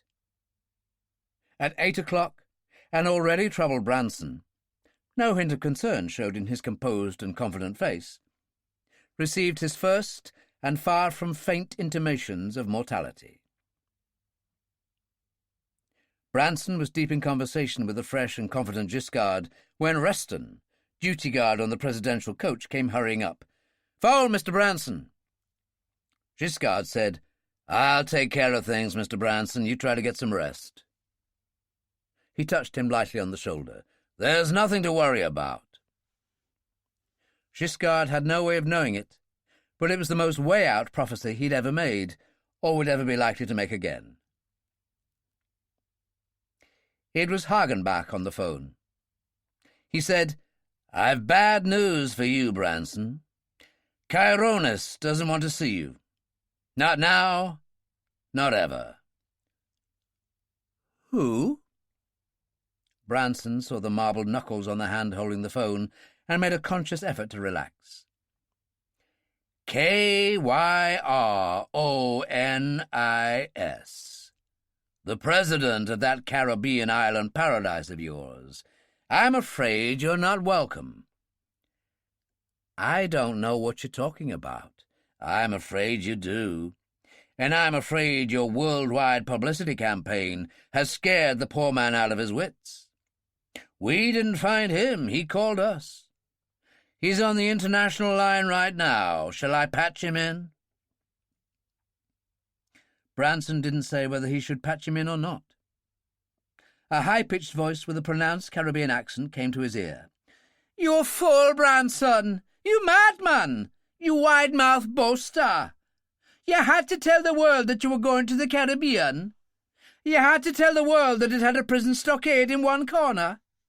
You had to tell the world that it had no extradition treaty with the United States. You damn fool!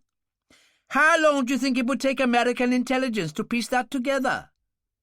I called them before they came calling on me. Their fleet has already moved out from their Guantanamo base in Cuba. Their C-54s are lined up on the runways in Fort Lauderdale with God knows how many paratroopers and Marines standing by. They could take our little principality over in 10 minutes, and your vice president has assured me that they will consider it a pleasure."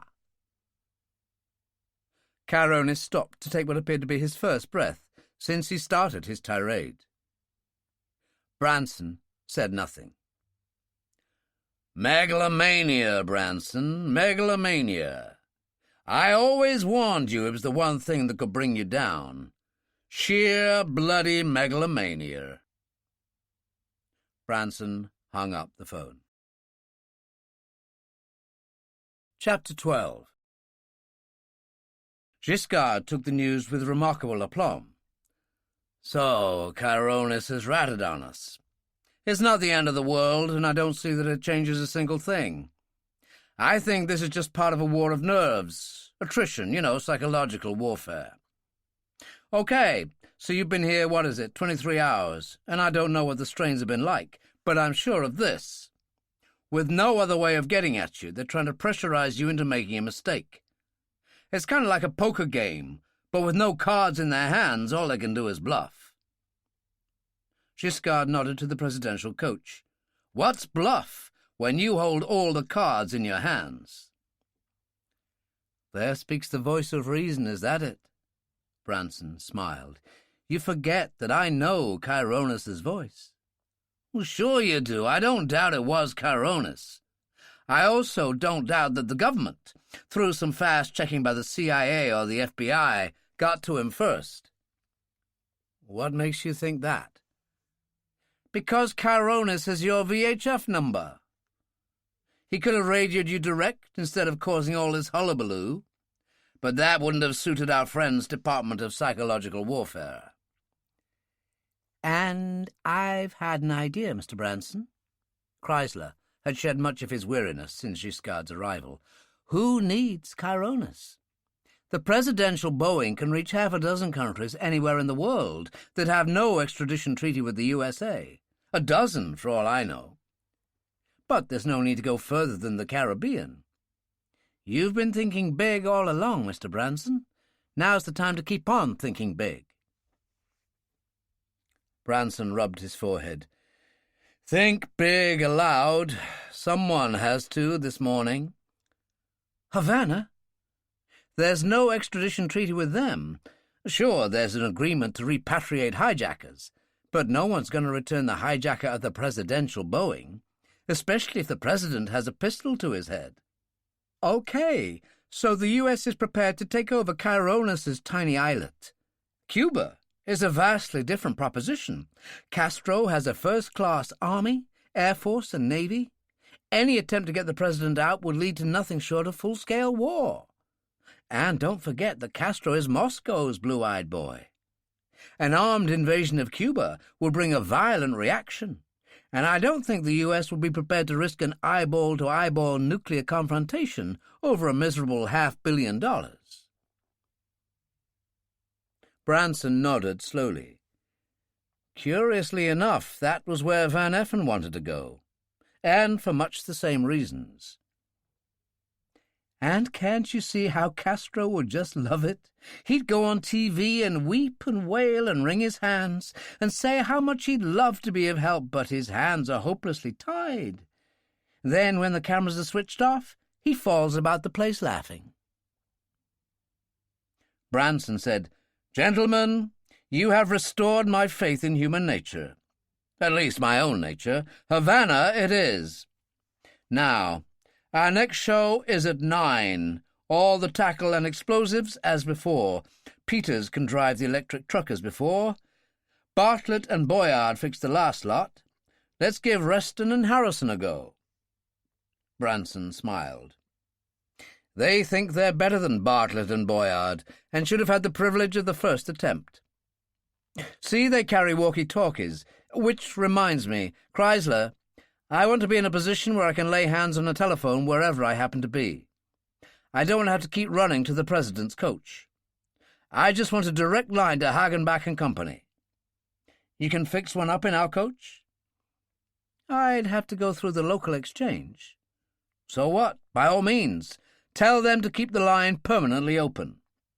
I want a lead to where I'll be sitting when the TV is on." "And can you get a radio-telephone link from the lead helicopter?" "Turn a knob is all. What's that for, Mr. Branson?" "We're going to need it sometime. Better sooner than never."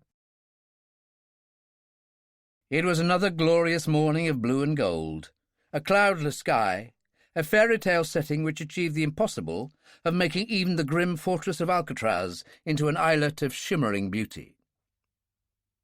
As on the previous day, a low, deep bank of fog was approaching from the west.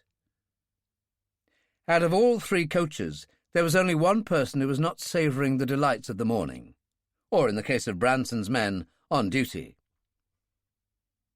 Revson sat in his seat, elbow on the window ledge, hand cupped to his cheeks so that no one could see his lips moving. Hagenbach said, "Turn the volume down. Put the transceiver to your ear." "Impossible. My head and shoulders are above window level. I can bend down for a few seconds, but be quick."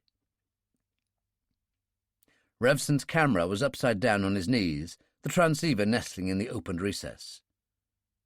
He turned down the volume and put his head low. After about 15 seconds, he straightened and looked carelessly around. Nobody was paying any attention to him. He turned up the volume. "Well?" Hagenbach's voice was querulous. "Aren't you surprised?" "Not all that much. Are you going to tell him?" "Remember, you don't give any signal to go until I'm all through at this end." "I'll remember. How about the CUBs?" "The experts aren't all that happy about the prospects." "Then use a few of them only and make up for the rest in gas bombs. Are you in touch with the 2 men at the top of the tower?" "Carmody and Rogers, yes." "Tell them if they nab anyone to take them down to the pier of the tower." "Why?" "Look, I'm exposed. Is the Admiral there?" Hagenbach refrained from questions, though it must have cost him a considerable effort. Newson came through. Revson said, "Do you have any small, quiet boats, sir?" "Electrically powered?" "Ideally. In abundance." "When the fog comes in, do you think you could get one alongside the pier of the South Tower?" "Consider it done." "With a breeches buoy pistol and suitable ropes?" "No problem." "Thank you, sir. Mr. Hagenbach." "Yes? Secretive bastard, aren't you?" "Yes, sir. The laser unit is ready for action?" "Ah, good. Would you have it lined up on the drive shaft of the rotor of the lead helicopter? That's to say, the one furthest from you. Have it locked in position so that it can hit its target even through dense smoke." "Why on earth—" "Somebody coming." Revson looked around. There was nobody coming, but he'd no desire to bandy words with Hagenbach. He clipped the base of the camera, slung it over his shoulder, and left the coach. "A bit of trouble, sir." Chrysler handed a walkie-talkie to Branson. "Reston here, Mr. Branson." Reston and Harrison had set off less than 10 minutes earlier for the South Pier. "The lift is out of order." "Damn!" "Wait!" Branson looked at his watch. 8:25. His performance was due to start at 9. He crossed to the rear coach where Chrysler had already obtained a direct line to the communication centre ashore. "Branson here. Hendricks, don't tell me what you're after, I know. I was speaking to the bridge commissioners a few moments ago. They tell me that the breaker for the tower lifts was burnt out during the night." "Why isn't it repaired?" "They've been working on it for 3 hours. And how much longer?" "Half an hour, perhaps an hour. They can't be certain." "Call me the moment it's fixed." He returned to his walkie-talkie. "Sorry, you'll have to climb. The lift's being repaired." There was a silence. Then Reston said, "Jesus. All that way?" "All that way. It's not Everest. Should be straightforward, and you have your manual." He laid down the walkie-talkie and said to Giscard, "I don't envy them myself. Another psychological pinprick?" "Could be. But after a night like last night, well." Revson joined O'Hare by the West Barrier. He said, without preamble, "How hermetic is the rear door of your ambulance?" O'Hare had ceased to be surprised at anything Revson said. "Why?" "Say oxygen were to be abstracted from the inside. How would you get on?" "We've oxygen bottles, of course, not to mention the oxygen in the cardiac unit." "You may need it." "Ever heard of CUB-55s? Short for cluster bomb units." O'Hare shook his head. "Well, there's liable to be a few around in the next hours. This morning, I shouldn't be surprised. They are lethal asphyxiation bombs. One of the more delightful of the recent advances in weaponry. They suck the oxygen from the air and leave not a mark on the victims." "You should know, but, well, it's far-fetched." "A pity you couldn't ask the hundreds who died at Juan Loch because of them. The Cambodian government made frequent use of them in Southeast Asia. The bombs, I regret to say, were supplied then by the United States Navy." "This classified information." "No. Hanoi made plenty of noise about it at the time." "And you're going to use those bombs?" "Yes. I'm trying to have them denatured, their lethal potential lessened. At least the experts are." "Can they do it?" "There's a certain lack of optimism." "Who thought this one up?" "You." Revson nodded, just once. "You, Revson, are a cold-blooded bastard. Hasn't it occurred to you that the innocent will suffer, maybe die, as well as the guilty?" "Not for the first time. I repeat that all doctors should be given an intelligence test before they're allowed to practice. The innocent will not suffer. The innocent will be in their coaches, and because it's going to be hot, they'll have the air conditioning on. That means closed doors and the recirculation of cleaned, used air. When you see the first smoke bomb drop, make for cover." Revson walked away and touched Grafton on the arm. "May I have a word with you?" Grafton hesitated, shook his head in puzzlement, then followed. When he judged they were out of earshot of the nearest person, Revson stopped. Grafton said, "Do we have to take a walk to talk?" "In this case, yes. We haven't been introduced. You're Mr. Grafton of AP, doyen of the newsmen on this bridge." "If you want to flatter me, yes. And you're Mr. Revson, food taster to royalty." "Just a sideline with me." "You have another business. Don't tell me." Grafton regarded him with cool, grey, judicial eyes. "Federal Bureau of Investigation." "Thank you for sparing me the trouble of convincing you. I'm glad your name's not Branson." General Cartland said, "If you can't have those CUB-55s denatured, as you call it, some local funeral parlour is in for a brisk bit of business." "Are you prepared to use that cyanide pistol?" "Touché." Several minutes before 9, Branson had his usual stage set. He seemed as calm and relaxed as ever, the only change in his normal behaviour being that he'd been polite, almost deferential, in his seating of the President. At 9 o'clock, the cameras began to turn. At 9 o'clock, too, Reston and Harrison, sweating profusely and complaining bitterly of the pain in their legs, reached the top of their last ladder. Rogers, eyeing them over his silenced pistol, said sympathetically, "You must be exhausted after your long climb, gentlemen." Giscard whispered in Branson's ear, "You better get on with it, Mr. Branson. Looks as if that fog is coming in just about bridge level." Branson nodded, then carried on speaking into the microphone. "So I'm sure you will all be as delighted as I am to know that the government has acceded to our very reasonable requests. However, until we receive final confirmation, we feel we might as well pass our time profitably and instruct and entertain you at the same time. In show business jargon, there will be repeat performances at 11 and 1 o'clock. I really do urge you to watch those. You will certainly never see other performances like them in your lives. As before, you can see the electric truck with its explosives and equipment leaving for the South Tower. Now, if we can have the zoom camera, we shall be seeing two of my colleagues appearing on top of the South Tower." The zoom camera obliged, but the top of the tower was bereft of any sign of life. A minute later, it was still bereft.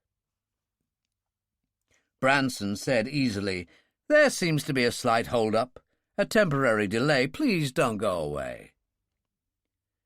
He was smiling the confident smile of one who knew that not one of his millions of listeners would have dreamed of going away, when the phone on the road beside his chair rang.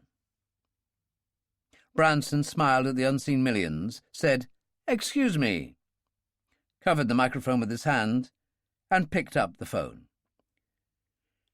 "Hendricks here. Lift's fixed." "Now, you tell me, do you know how long it should take a man to climb up to the top?" "Don't tell me your men are trying to climb to the top. They must be mad. You must be mad to have sent them." "They have a manual." "What manual?" "A copy of the original." "Then they can be lost for days. Because of internal changes, that manual was scrapped 20 years ago. They can be lost all day in there." Branson replaced the phone. Still covering the microphone, he said to Giscard, "Lift's working. Get Bartlett and Boyard here at the double. Tell them not to forget the weight." He spoke into the microphone again. "Sorry, viewers. A slight hitch." The viewers spent the next 10 minutes being rewarded with a variety of panoramic shots of the Golden Gate and the marvellous surrounding scenery, with Branson giving an occasional commentary. After 10 minutes, he said, "Right. South Tower again." Bartlett and Boyard were there, hands held high in salute.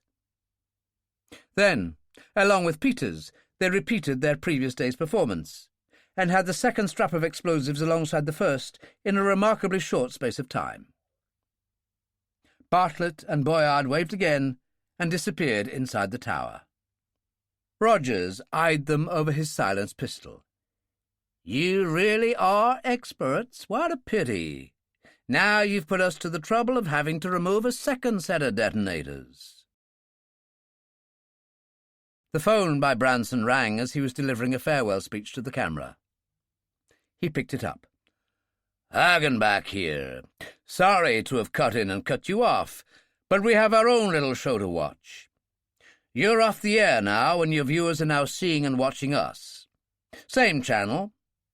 We've just watched your splendid production. Now perhaps you'd like to watch our little show."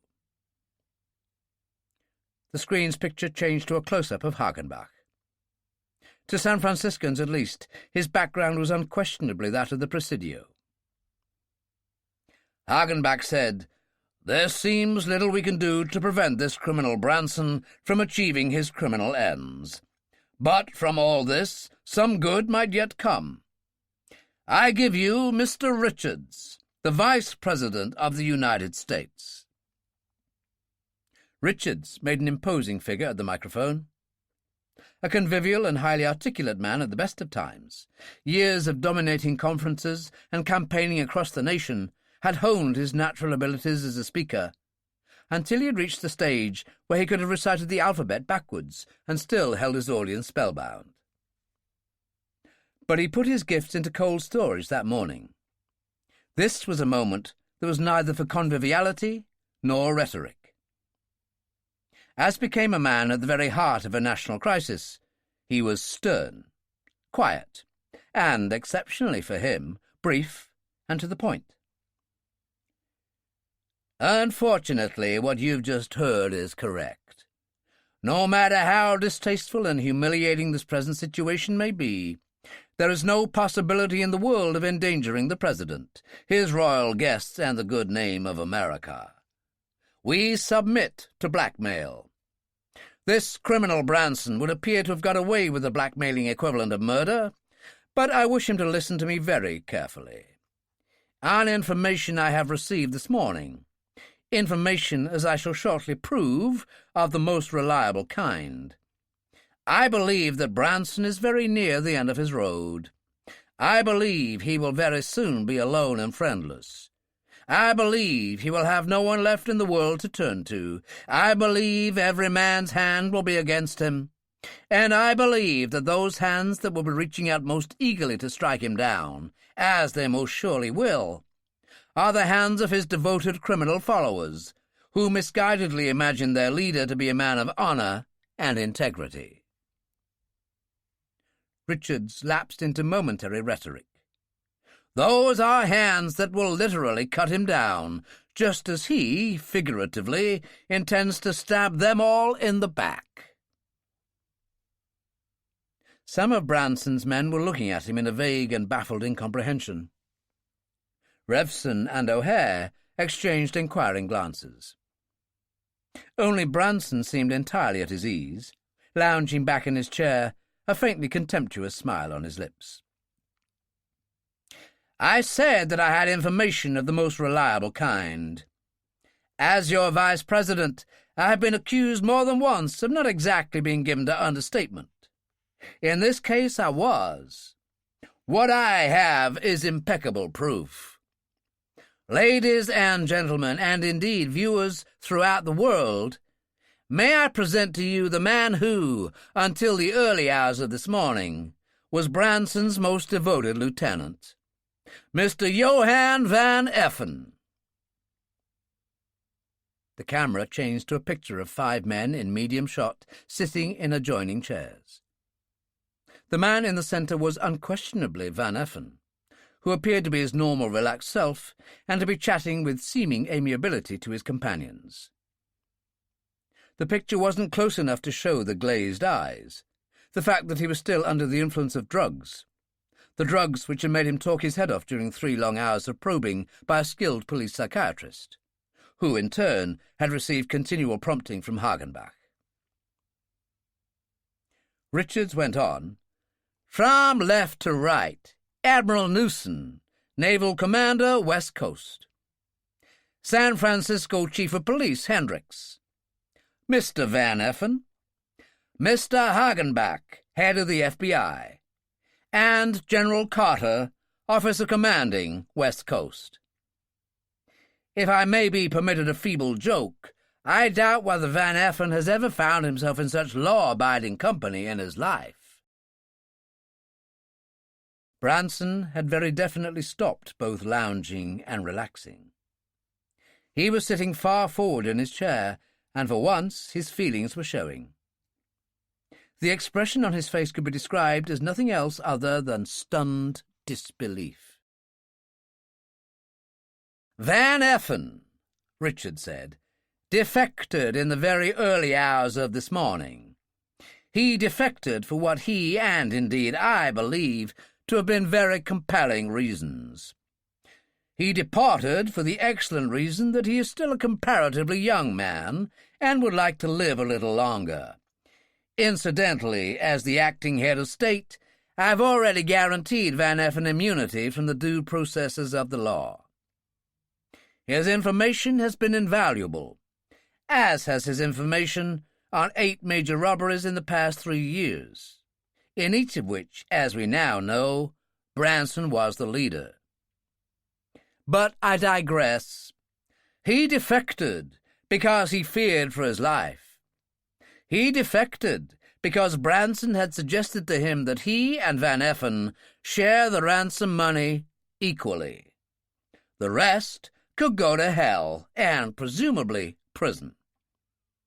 Apart from the fact that Van Effen does appear to be possessed of a belief in honesty between thieves, he was only too well aware that if he went along with this, the next back to feel the blade of a knife, literally, would be his own. Van Effen feels strongly that his ex-comrades should be made aware of what lies in store for them. He has, he tells me, already persuaded 4 of Branson's men to defect along with him, and we expect them shortly. When they arrive, we will show them on the screen. If you can at all, I suggest you don't stray too far from your television sets. O'Hare said, Jesus, talk about sowing seeds of dissension. How's Branson going to cope with this? Recover from this?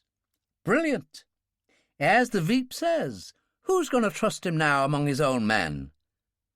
This your idea, Revson?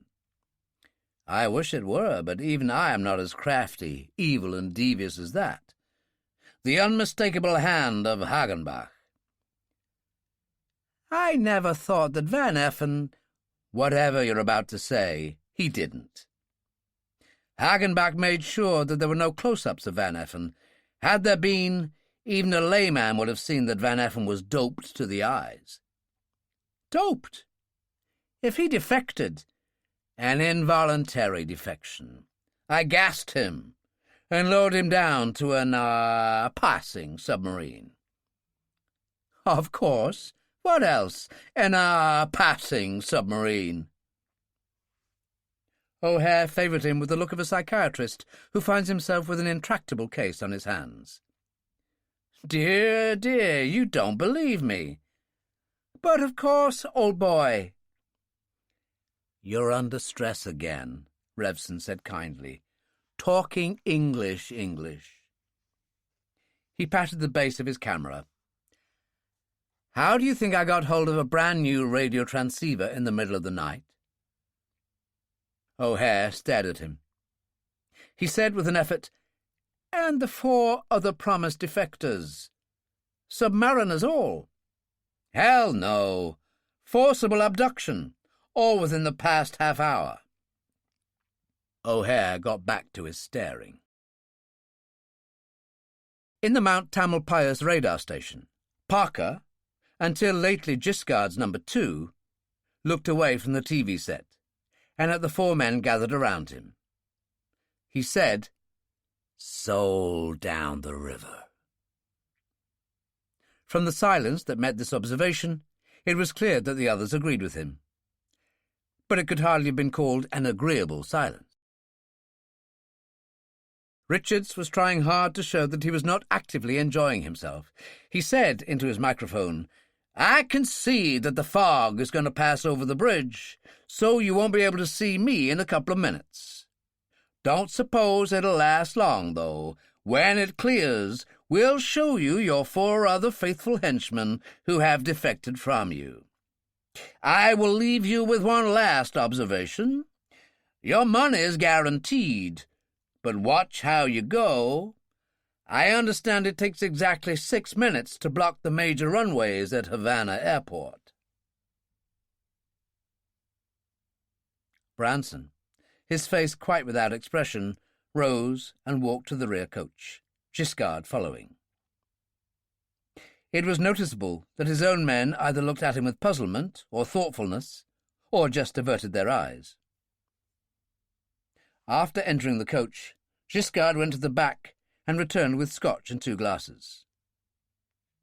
He poured 2 large drinks and said, I'm against drinking in the morning, too.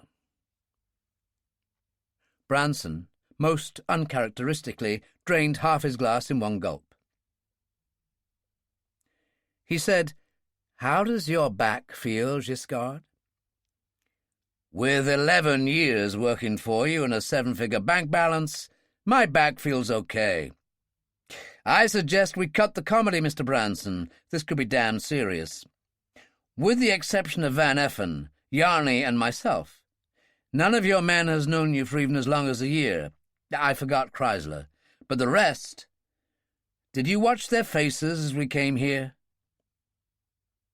Branson shook his head slowly. They just didn't know what to think. Blame them? No. Blame Van Effen? If I believed the sun wasn't going to set tonight, I'd believe he defected. He didn't. Notice that the camera showed no close-up, and that he wasn't invited to speak. He broke off as Chrysler appeared at the doorway. Branson said, "It's all right, come in." "You look unhappy." "I am unhappy. I heard what Giscard just said. They let Van Effen stay in the background because he was drugged. I bet he told them his life story without realizing one word of what he was saying. Van Effen defect? Never. And there's another thing I'm unhappy about. Bartlett and Boyard should have been back by this time. They haven't even appeared at the South Tower. What's more, they're not going to. I know who the next 4 so-called defectors are going to be." Branson said, "Drugs. No defection. Coercion. We're all agreed on that. But how did Van Effen leave the bridge?" Giscard said, "God knows, I wasn't here. Could it have been during one of the 2 blackouts you had that night?" Branson said, "He was with me on both occasions." "Any ideas, Chrysler?" "None. It's as I said, Mr. Branson, there's a rotten apple in the barrel somewhere." He looked out moodily at the fog drifting over the bridge. "It's getting so that I don't like this bridge much anymore." Carmody removed the last of the detonators from the second strap of explosives and gingerly rejoined Rogers on the top of the South Tower. He picked up the walkie-talkie. "General Carter, please." There was a few seconds' delay, then Carter came through. Carmody said, "We've got them, sir. Shall Rogers and I take a stroll across to the other side? Branson, I believe, has promised another show at 11. It'll be the West cable this time, and we quite like our job of being a reception committee." "It's a sensible precaution, although I somehow don't think that Branson's going to risk any more of his men in the South Tower." "Ah, our 4 friends made it to terra firma, sir." "With me now. Pity you haven't a TV up there, you and Rogers. Some splendid shows on today." "There'll be repeats. We must leave, sir. Fog's thinning quickly down below." The fog, in fact, moved into the bay in less than 5 minutes, leaving the bridge brilliant in the bright sunshine. Branson, pacing up and down a short section of the bridge, stopped as Chrysler approached. "Hagen back on the phone, Mr. Branson. He says to switch on the television in 2 minutes' time." Branson nodded. "We all know what this is going to be." This time Hagenbach was the master of ceremonies. He hadn't prepared his lines as well as the vice president, but he made his point with considerable impact. "It does look as if Branson's criminal empire, if not at least crumbling, is showing signs of coming apart at the seams. The vice president promised you that more defectors would appear, that Van Effen had talked 4 more into deserting the sinking ship. Well, they have just so done, as you can see for yourselves." Another camera picked up a table with 4 men sitting around it, each with a glass in his hand. A bottle stood in the middle of the table. They could hardly be described as a gay and happy group, but then they had no reason to be. Hagenbach moved into camera range. "There they are, ladies and gentlemen. Left to right, Messrs. Reston, Harrison, Bartlett, and Boyard. Incidentally, one of Branson's top men is in hospital with a fractured skull. One does wonder what will happen next. Thank you for your kind attention." The cameras had just stopped turning when a policeman came running up to Hagenbach. "Telephone for you, sir. It's Mount Tamalpais." 10 seconds later, Hagenbach was inside the communications wagon, listening intently. He replaced the receiver and looked at Hendricks, Newson, and Carter. "How long will it take to provide 2 helicopters, one with a TV camera and crew, the other with armed police?" Carter said, 10 minutes, 12 at the most. Giscard said bitterly, "Attrition, attrition, attrition. Pinpricks and more pinpricks. A steady undermining of confidence in those of us who are left. And not a thing in the world you can do about it. Nothing to justify any violent retaliatory action against the hostages. They're just using the TV to play you at your own game, Mr. Branson." "Yes, they are." Branson didn't seem unduly disturbed. What he'd seen had come neither as shock nor surprise to him. One has to admit that they're quite good at it. He looked at Giscard and Chrysler. "Well, gentlemen, I've made up my mind. Your thoughts?" Giscard and Chrysler looked briefly at each other. It was not in character with Branson that he should ask anyone's opinion. "We've got our hostages trapped here," Chrysler said. "Now I'm the one who's beginning to feel trapped on this damn bridge. We've no freedom of movement." Giscard said, "But we would have in the presidential Boeing, and it has the finest communication system in the world." "So, we make orderly preparations for, if need be, an emergency takeoff. I am in agreement. They shall pay for this. Just to show them I mean what I say, I'm still going to bring down their damn bridge. Now, I hardly think it will be wise to wrap the remaining 2 explosive devices round the west cable at the top of the north tower." "Not," Giscard said, "unless you want to have another couple of involuntary defectors." "So, we wrap them round the cable just where we are here, at the lowest point, between the 2 helicopters. That should do satisfactorily enough, I think." Some half-hour later, shortly after the last 2 of the explosive straps had been secured to the west cable, Chrysler came up to Branson. "Hagenbach, he says there'll be an interesting program coming on in just 2 minutes. 5 minutes after the program, he's going to call you. He says 2 very important messages are coming through from the east." I wonder what that conniving old devil is up to now.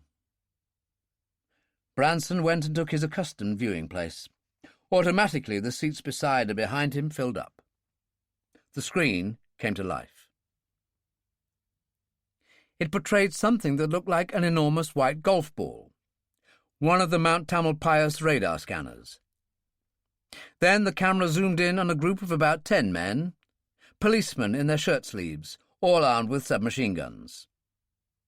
Slightly in front of them stood Hendricks, a microphone in his hand. The camera followed as Hendricks moved forwards towards an opening door. 5 men emerged, all with their hands high. The leading man of the 5 stopped when he was within 3 feet of Hendricks.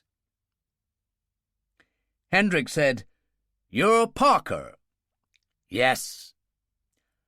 "I'm Hendricks, Chief of Police, San Francisco. Do you men surrender voluntarily?" "Yes." "Why?" "Better than being hunted and gunned down by you, or stabbed in the back by that bastard Branson." "You're under arrest. Get into the van." Hendrick watched them go, then spoke again into the microphone. "When it comes to making speeches, I'm afraid I'm not in the same league as the Vice President or Mr. Hagenbach, so I won't even try.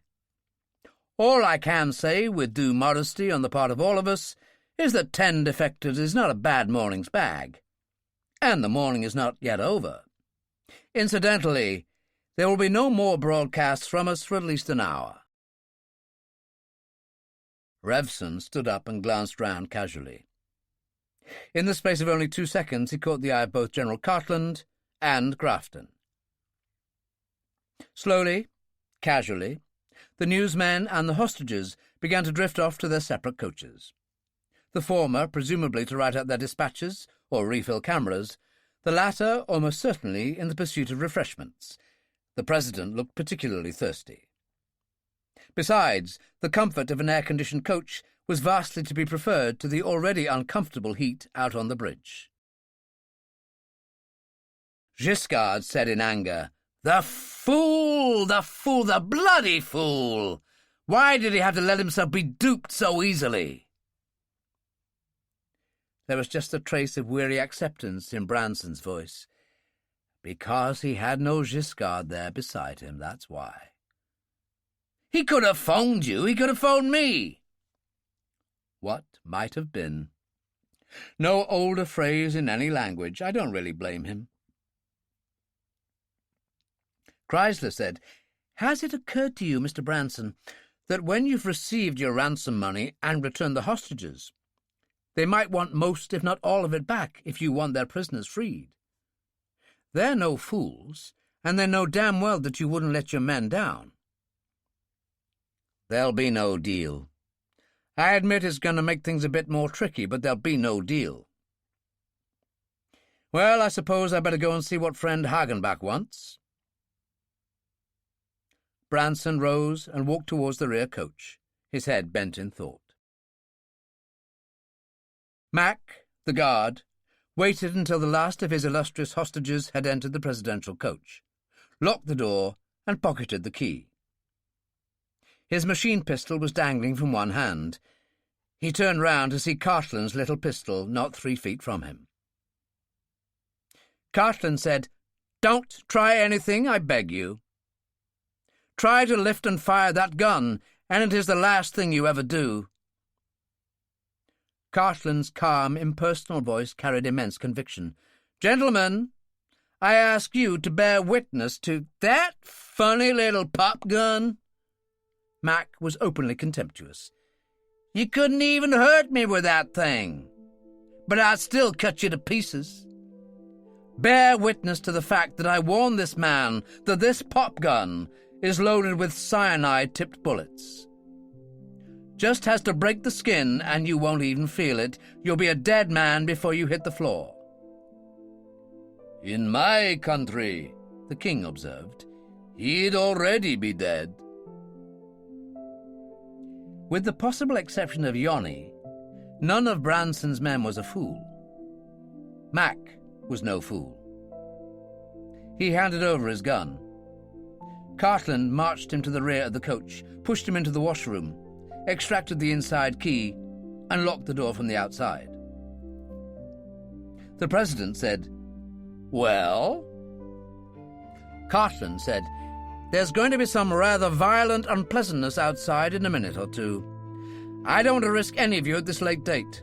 I want this door kept sealed and locked, because our friends ashore are going to use a special and very lethal bomb which sucks oxygen from the atmosphere and leaves you very dead. Thirdly, Branson is going to come around very quickly with the intention of shooting up 1 or 2 of you if the nastiness doesn't stop. But if the door's locked and he can't get in, he can fire all day at this bulletproof glass and make no impression. Fourthly, although we now have 2 guns, we're not going to use them when we do leave here, as we must eventually. I don't want a gunfight at the OK Corral. We'll be loaded into a helicopter, but the helicopter isn't going anyplace."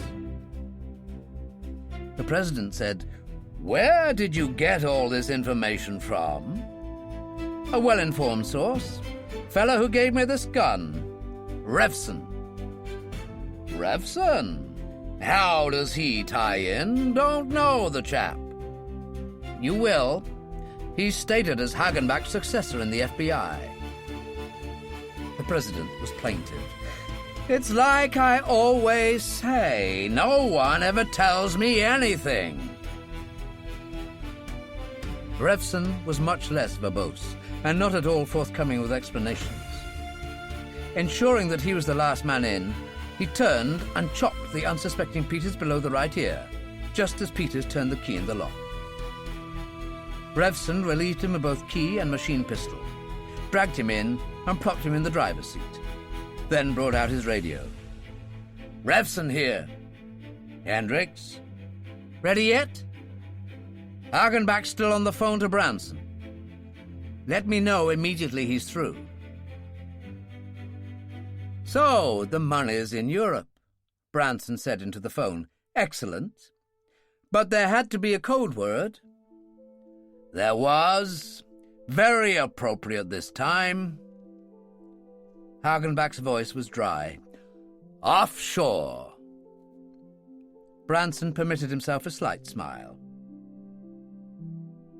Hendricks's voice came through on Revson's receiver. He said, "They're through." "Clear with Hagenbach?" "Clear." "Now." Revson didn't replace the transistor in his camera case. He put it in his pocket, unslung his camera, and laid it on the floor. He unlocked the door, leaving the key in the lock, opened the door a judicious crack, and peered back. The first smoke bomb burst about 200 yards away, just as Branson descended from the rear coach. A second, 20 yards nearer, burst about 2 seconds later. Branson still remained as he was, as if momentarily paralyzed. Not so O'Hare, Revson observed, who moved very swiftly into the back of his ambulance, closing the door hard behind him. The driver, Revson assumed, was already inside. Branson broke from his thrall. He leapt inside the rear coach, lifted a phone and shouted, "Hagenbach! Hendricks!" He had apparently overlooked the fact that if Hendricks had been in Mount Tamalpais some 5 minutes previously, he could hardly have returned by that time. "Hagenbach speaking." "What the hell do you think you're up to?" "I'm not up to anything." Hagenbach's voice was infuriatingly unconcerned. The dense clouds of smoke were now no more than 100 yards away. "I'm going inside the presidential coach." He was still shouting. "You know what that means?" He thrust the phone back and pulled out his pistol. "Giscard, tell the men to prepare for an attack on the south. They must be mad." Johnson and Bradley had advanced from the rear of the coach, but he thrust them back. "You two, I can't afford to lose, not now. Stay here." "That goes for you too, Giscard. Tell the men, get back here. And tell Hagenbach what I'm doing." Giscard eyed him with understandable concern. An erratic, repetitive, and slightly incoherent Branson he had not encountered before. But then Giscard had not spent the previous 24 hours on the Golden Gate Bridge. 2 more smoke bombs had fallen by the time Branson jumped down to the roadway. The pall of smoke, thick and dense now, totally obscuring the South Tower, was no more than 50 yards away. He rushed to the door of the presidential coach, grabbed the handle, and tried to wrench the door open. But the door remained immovable. Another smoke bomb exploded. This one was just short of the rear coach. Branson battered at the window of the door with the butt of his pistol and peered inside. The driver's seat, the seat which Mac, the guard, should have been occupying, was empty. General Cartland appeared at the doorway as the next smoke bomb burst not 10 yards away. Branson shouted at him, quite forgetting that he was only mouthing words, for the coach was totally soundproof, and pointed at the driver's seat. Cartland shrugged his shoulders. Branson loosed off 4 quick shots at the lock and wrenched the handle again. But the presidential coach had been specifically designed to withstand assaults of this nature, which was as well for Branson.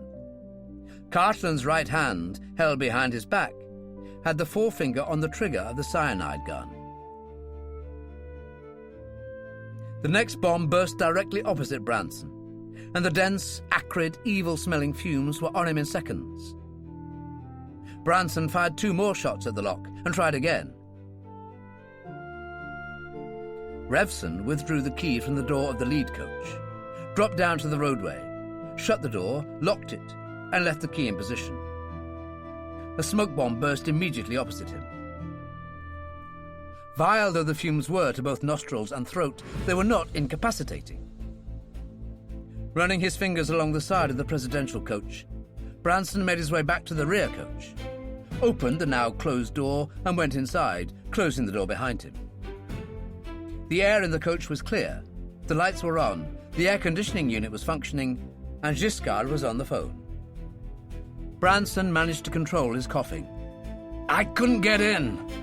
Doors locked and no sign of Mac. Get anything?" "I got Hagen back. He says he knows nothing about this. I don't know whether to believe him or not. He sent for the vice president." Branson snatched the phone from him, and as he did, Richard's voice came through. "You, this fella Giscard." "Branson, there is no attack. There will be no attack. Do you think we're mad? You there with guns are the heads of 7 hostages. It's the army in the shape of Carter who's gone mad. Heaven alone knows what he intended to achieve. He refuses to answer the phone. I've sent Admiral Newson to stop him. It's that or his career." In the communications wagon, Richards turned to look at Hagenbach. "How did I sound?" For the first time in his years of contact with Richards, Hagenbach permitted an expression of approval to appear on his face. "You're keeping the wrong kind of company, Mr. Vice President. You're as devious as I am." Giscard said, "Do you believe him?" "God only knows. It's sense, it's logical. Stay here, and keep that door closed." Branson dropped down to the roadway. The smoke was thinning now, but there was still enough of it to make his eyes water and start him coughing again. On his third step, he bumped into a vaguely seen shape in the opacity. "Who's that?" "Chrysler!" Chrysler was almost convulsed in his paroxysms of coughing. "What the hell's going on, Mr. Branson?" "God knows. Nothing, according to Richards. Any signs of an attack?" "Any signs of... I can't see a bloody yard. No sounds, anyway." Just as he spoke, there came half a dozen cracks in rapid succession. Chrysler said, "Those weren't smoke bombs." In a few seconds, it was clear that they were indeed not smoke bombs. Both men started to gasp, searching for oxygen and unable to find it. Branson was the first to guess at what might be happening. He held his breath, grabbed Chrysler by the arm and dragged him towards the rear coach. Seconds later they were inside, the door closed behind them. Chrysler lay unconscious on the floor, Branson barely conscious on his feet. Giscard said, "What in God's name? Air conditioning maximum?" Branson's voice came in short, painful gasps. "They're using CUBs." Unlike O'Hare, Giscard knew what CUBs were. "Asphyxiation bombs. They're not playing anymore." Neither was General Cartland. Mac's machine pistol in hand, he unlocked the washroom door. Mac gave him a baleful glare, but with the machine pistol's muzzle 6 inches from his stomach, was unable to give any more direct expression of his feelings. Cartland said, "I'm the Army Chief of Staff. In an emergency such as this, I am responsible to no one, including the President, for my actions. Give me the door key or I'll shoot you dead." 2 seconds later, the door key was in Cartland's hand. Cartland said, "Turn around." Mac turned and almost immediately collapsed to the floor. The impact from the butt of Cartland's machine pistol may have been too heavy, but from the indifferent expression on Cartland's face, it was clear that he didn't particularly care one way or another. He locked the washroom door behind him, pocketed the key, walked forward, thrust the machine pistol out of sight beneath the chair of a rather dazed president, and made his way to the control panel in front of the driver's seat. He touched a few buttons without effect, pulled and pushed some switches, then turned sharply as the entrance window slid down. He took 2 paces, sniffed the air, wrinkled his nose, and quickly moved back to push the last switch he'd touched in the other direction. The window closed. Again, very briefly, Cartland touched the switch. The window slid down an inch. Cartland moved across and dropped the door key outside, returned, and closed the window. 2 minutes later, the gentle western breeze from the Pacific had blown the now dispersing fumes into the bay. The bridge was clear. Branson opened the door of the rear coach. The air was sweet and fresh and clean. He stepped down, looked at the figures lying on the ground, and started running. Giscard, Johnson, and Bradley followed him. A slowly recovering Chrysler sat up, but remained where he was, shaking his head from side to side. They checked the men lying on the bridge. Giscard said, "They're all alive. Unconscious. Totally knocked out, but they're still breathing." Branson said, "After CUBs, I don't understand. Load them aboard your chopper, Bradley, and take off when you're ready." Branson ran towards the presidential coach and immediately saw the key on the ground. He picked it up and opened the bullet-scarred door. Cartland was standing by the driver's seat. Branson said, "What happened here?" "You tell me. All I know is that your guard locked the door from the outside and ran. He ran when the smoke reached here. I assume that the smoke wasn't really smoke, just a smoke screen, to allow another defector to escape." Branson stared at him. First shook his head, then nodded. "Stay here." He ran towards the lead coach. He at once saw the key in the lock, twisted it, and opened the door. He looked at the slumped and clearly unconscious Peters, mounted the steps, and looked down the coach. He said, "Where's Revson?" "Gone." A well-rehearsed and apparently uncomprehending Grafton spoke in a weary voice. "I can tell you only 3 things. He chopped your guard. He spoke on what looked like a miniature radio. Then, when the smoke came, he left, locked the door from the outside, and ran. Look, Branson, we're only bystanders, civilians from your point of view. You promised us safety. What's happening out there?" "Which way did he run?" "Towards the North Tower. He'll have reached there long ago." Branson remained silent for quite some time. When he spoke, it was in his accustomed, measured tones. "I am going to destroy this bridge. I do not kill innocent people. Can anybody here drive a coach?" A young journalist stood up. "I can." "Get this coach off the bridge, immediately, through the south barrier." He closed the door and ran towards the ambulance. The rear door opened as he approached. O'Hare appeared and said, "Well, you certainly know how to lay on entertainment for your guests." "Get off this bridge, this moment." "Whatever for?" "Stay if you like. I'm going to blow up this damn bridge." Branson left, not running now, just walking quickly. He saw a dazed Chrysler emerging from the rear coach. He said, "Go stay by the president's coach." Giscard and Johnson were standing by the rear helicopter. Bradley was leaning through an opened window. Branson said, "Go now. Meet you at the airport." Bradley lifted his helicopter cleanly off the bridge, even before Branson had reached the president's coach. Revson lifted himself from his cramped position on the floor of the rear seat of the lead helicopter and glanced briefly through a window.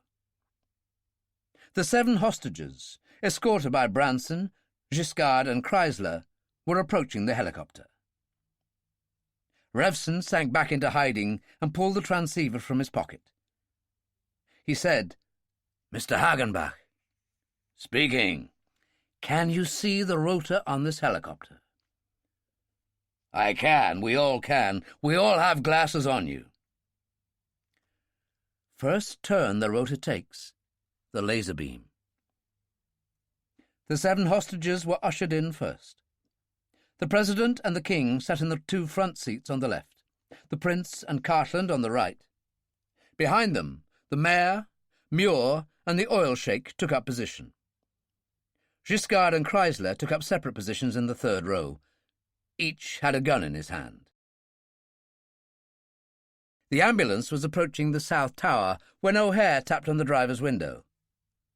The window slid back. O'Hare said, "Turn back to the middle of the bridge." "Turn back? Jesus, Doc, he's about to blow up the damn bridge." "There's going to be some sort of an accident, but not the kind you think. Turn back." Johnson was the last to enter the helicopter. When he was seated, Branson said, "Right. Lift off." There came the usual ear-numbing, clattering roar, a roar which rapidly developed into a screaming sound, the sound of an engine running far above its rated revolutions. But even so, not loud enough to drown a fearsomely clattering sound outside. Johnson leaned forward, and all the noise suddenly ceased. Branson said, "What's wrong? What happened?" Johnson stared ahead, then said quietly, "I'm afraid you were right about the laser beam, Mr. Branson. The rotor's just fallen into the Golden Gate." Branson reacted very quickly. He lifted a phone and pressed a button.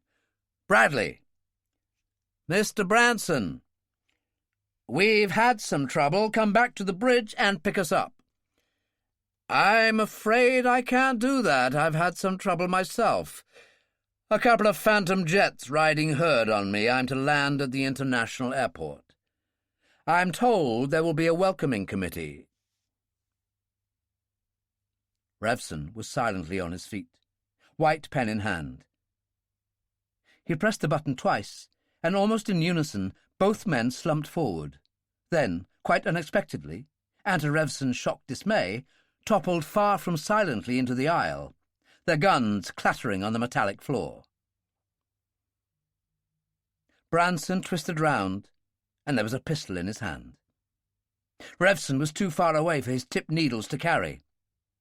Branson took careful aim, squeezed slowly and steadily, then cried out in pain as the President's cane slashed across his cheek. Revson threw himself to the floor of the aisle, his right hand clamping on the butt of Giscard's gun. By the time Branson had wrenched away the President's cane and swung round again, Revson was ready. All he could see of Branson was his head, but he was ready. They stood in a group, isolated, but not 20 yards from the ambulance. The President, the Vice President, the 7 decision-makers, and Revson. Revson had a firm grip on April Wednesday's arm.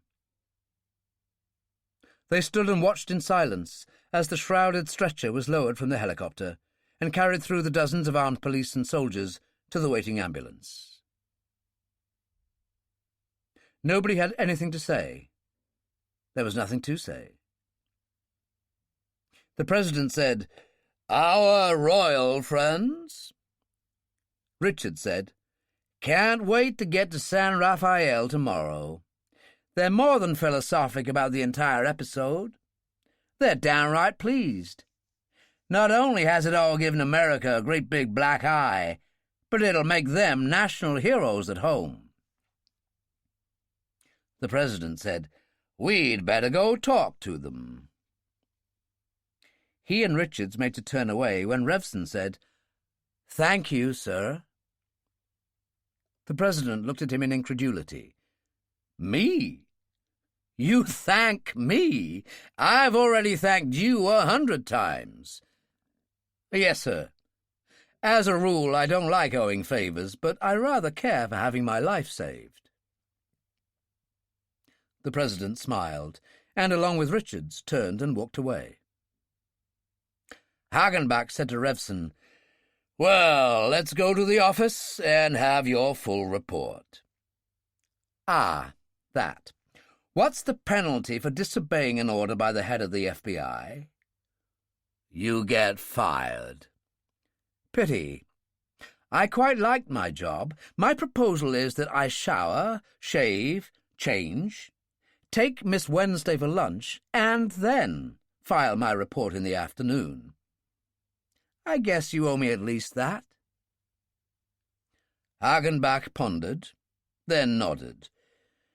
"I guess I do." 2,000 miles away, among the higher echelons in the FBI headquarters, someone just came into a minor sweepstake fortune. Hagenbach smiled. That was The Golden Gate by Alistair MacLean, read by Jonathan Oliver. This program was produced by ID Audio, a HarperCollins audiobook. Text copyright Deveron Trustees Limited, 1963. Production copyright 2017 by HarperCollins Publishers. All rights reserved. Alistair MacLean asserts the moral right to be identified as the author of this work. Thank you for listening.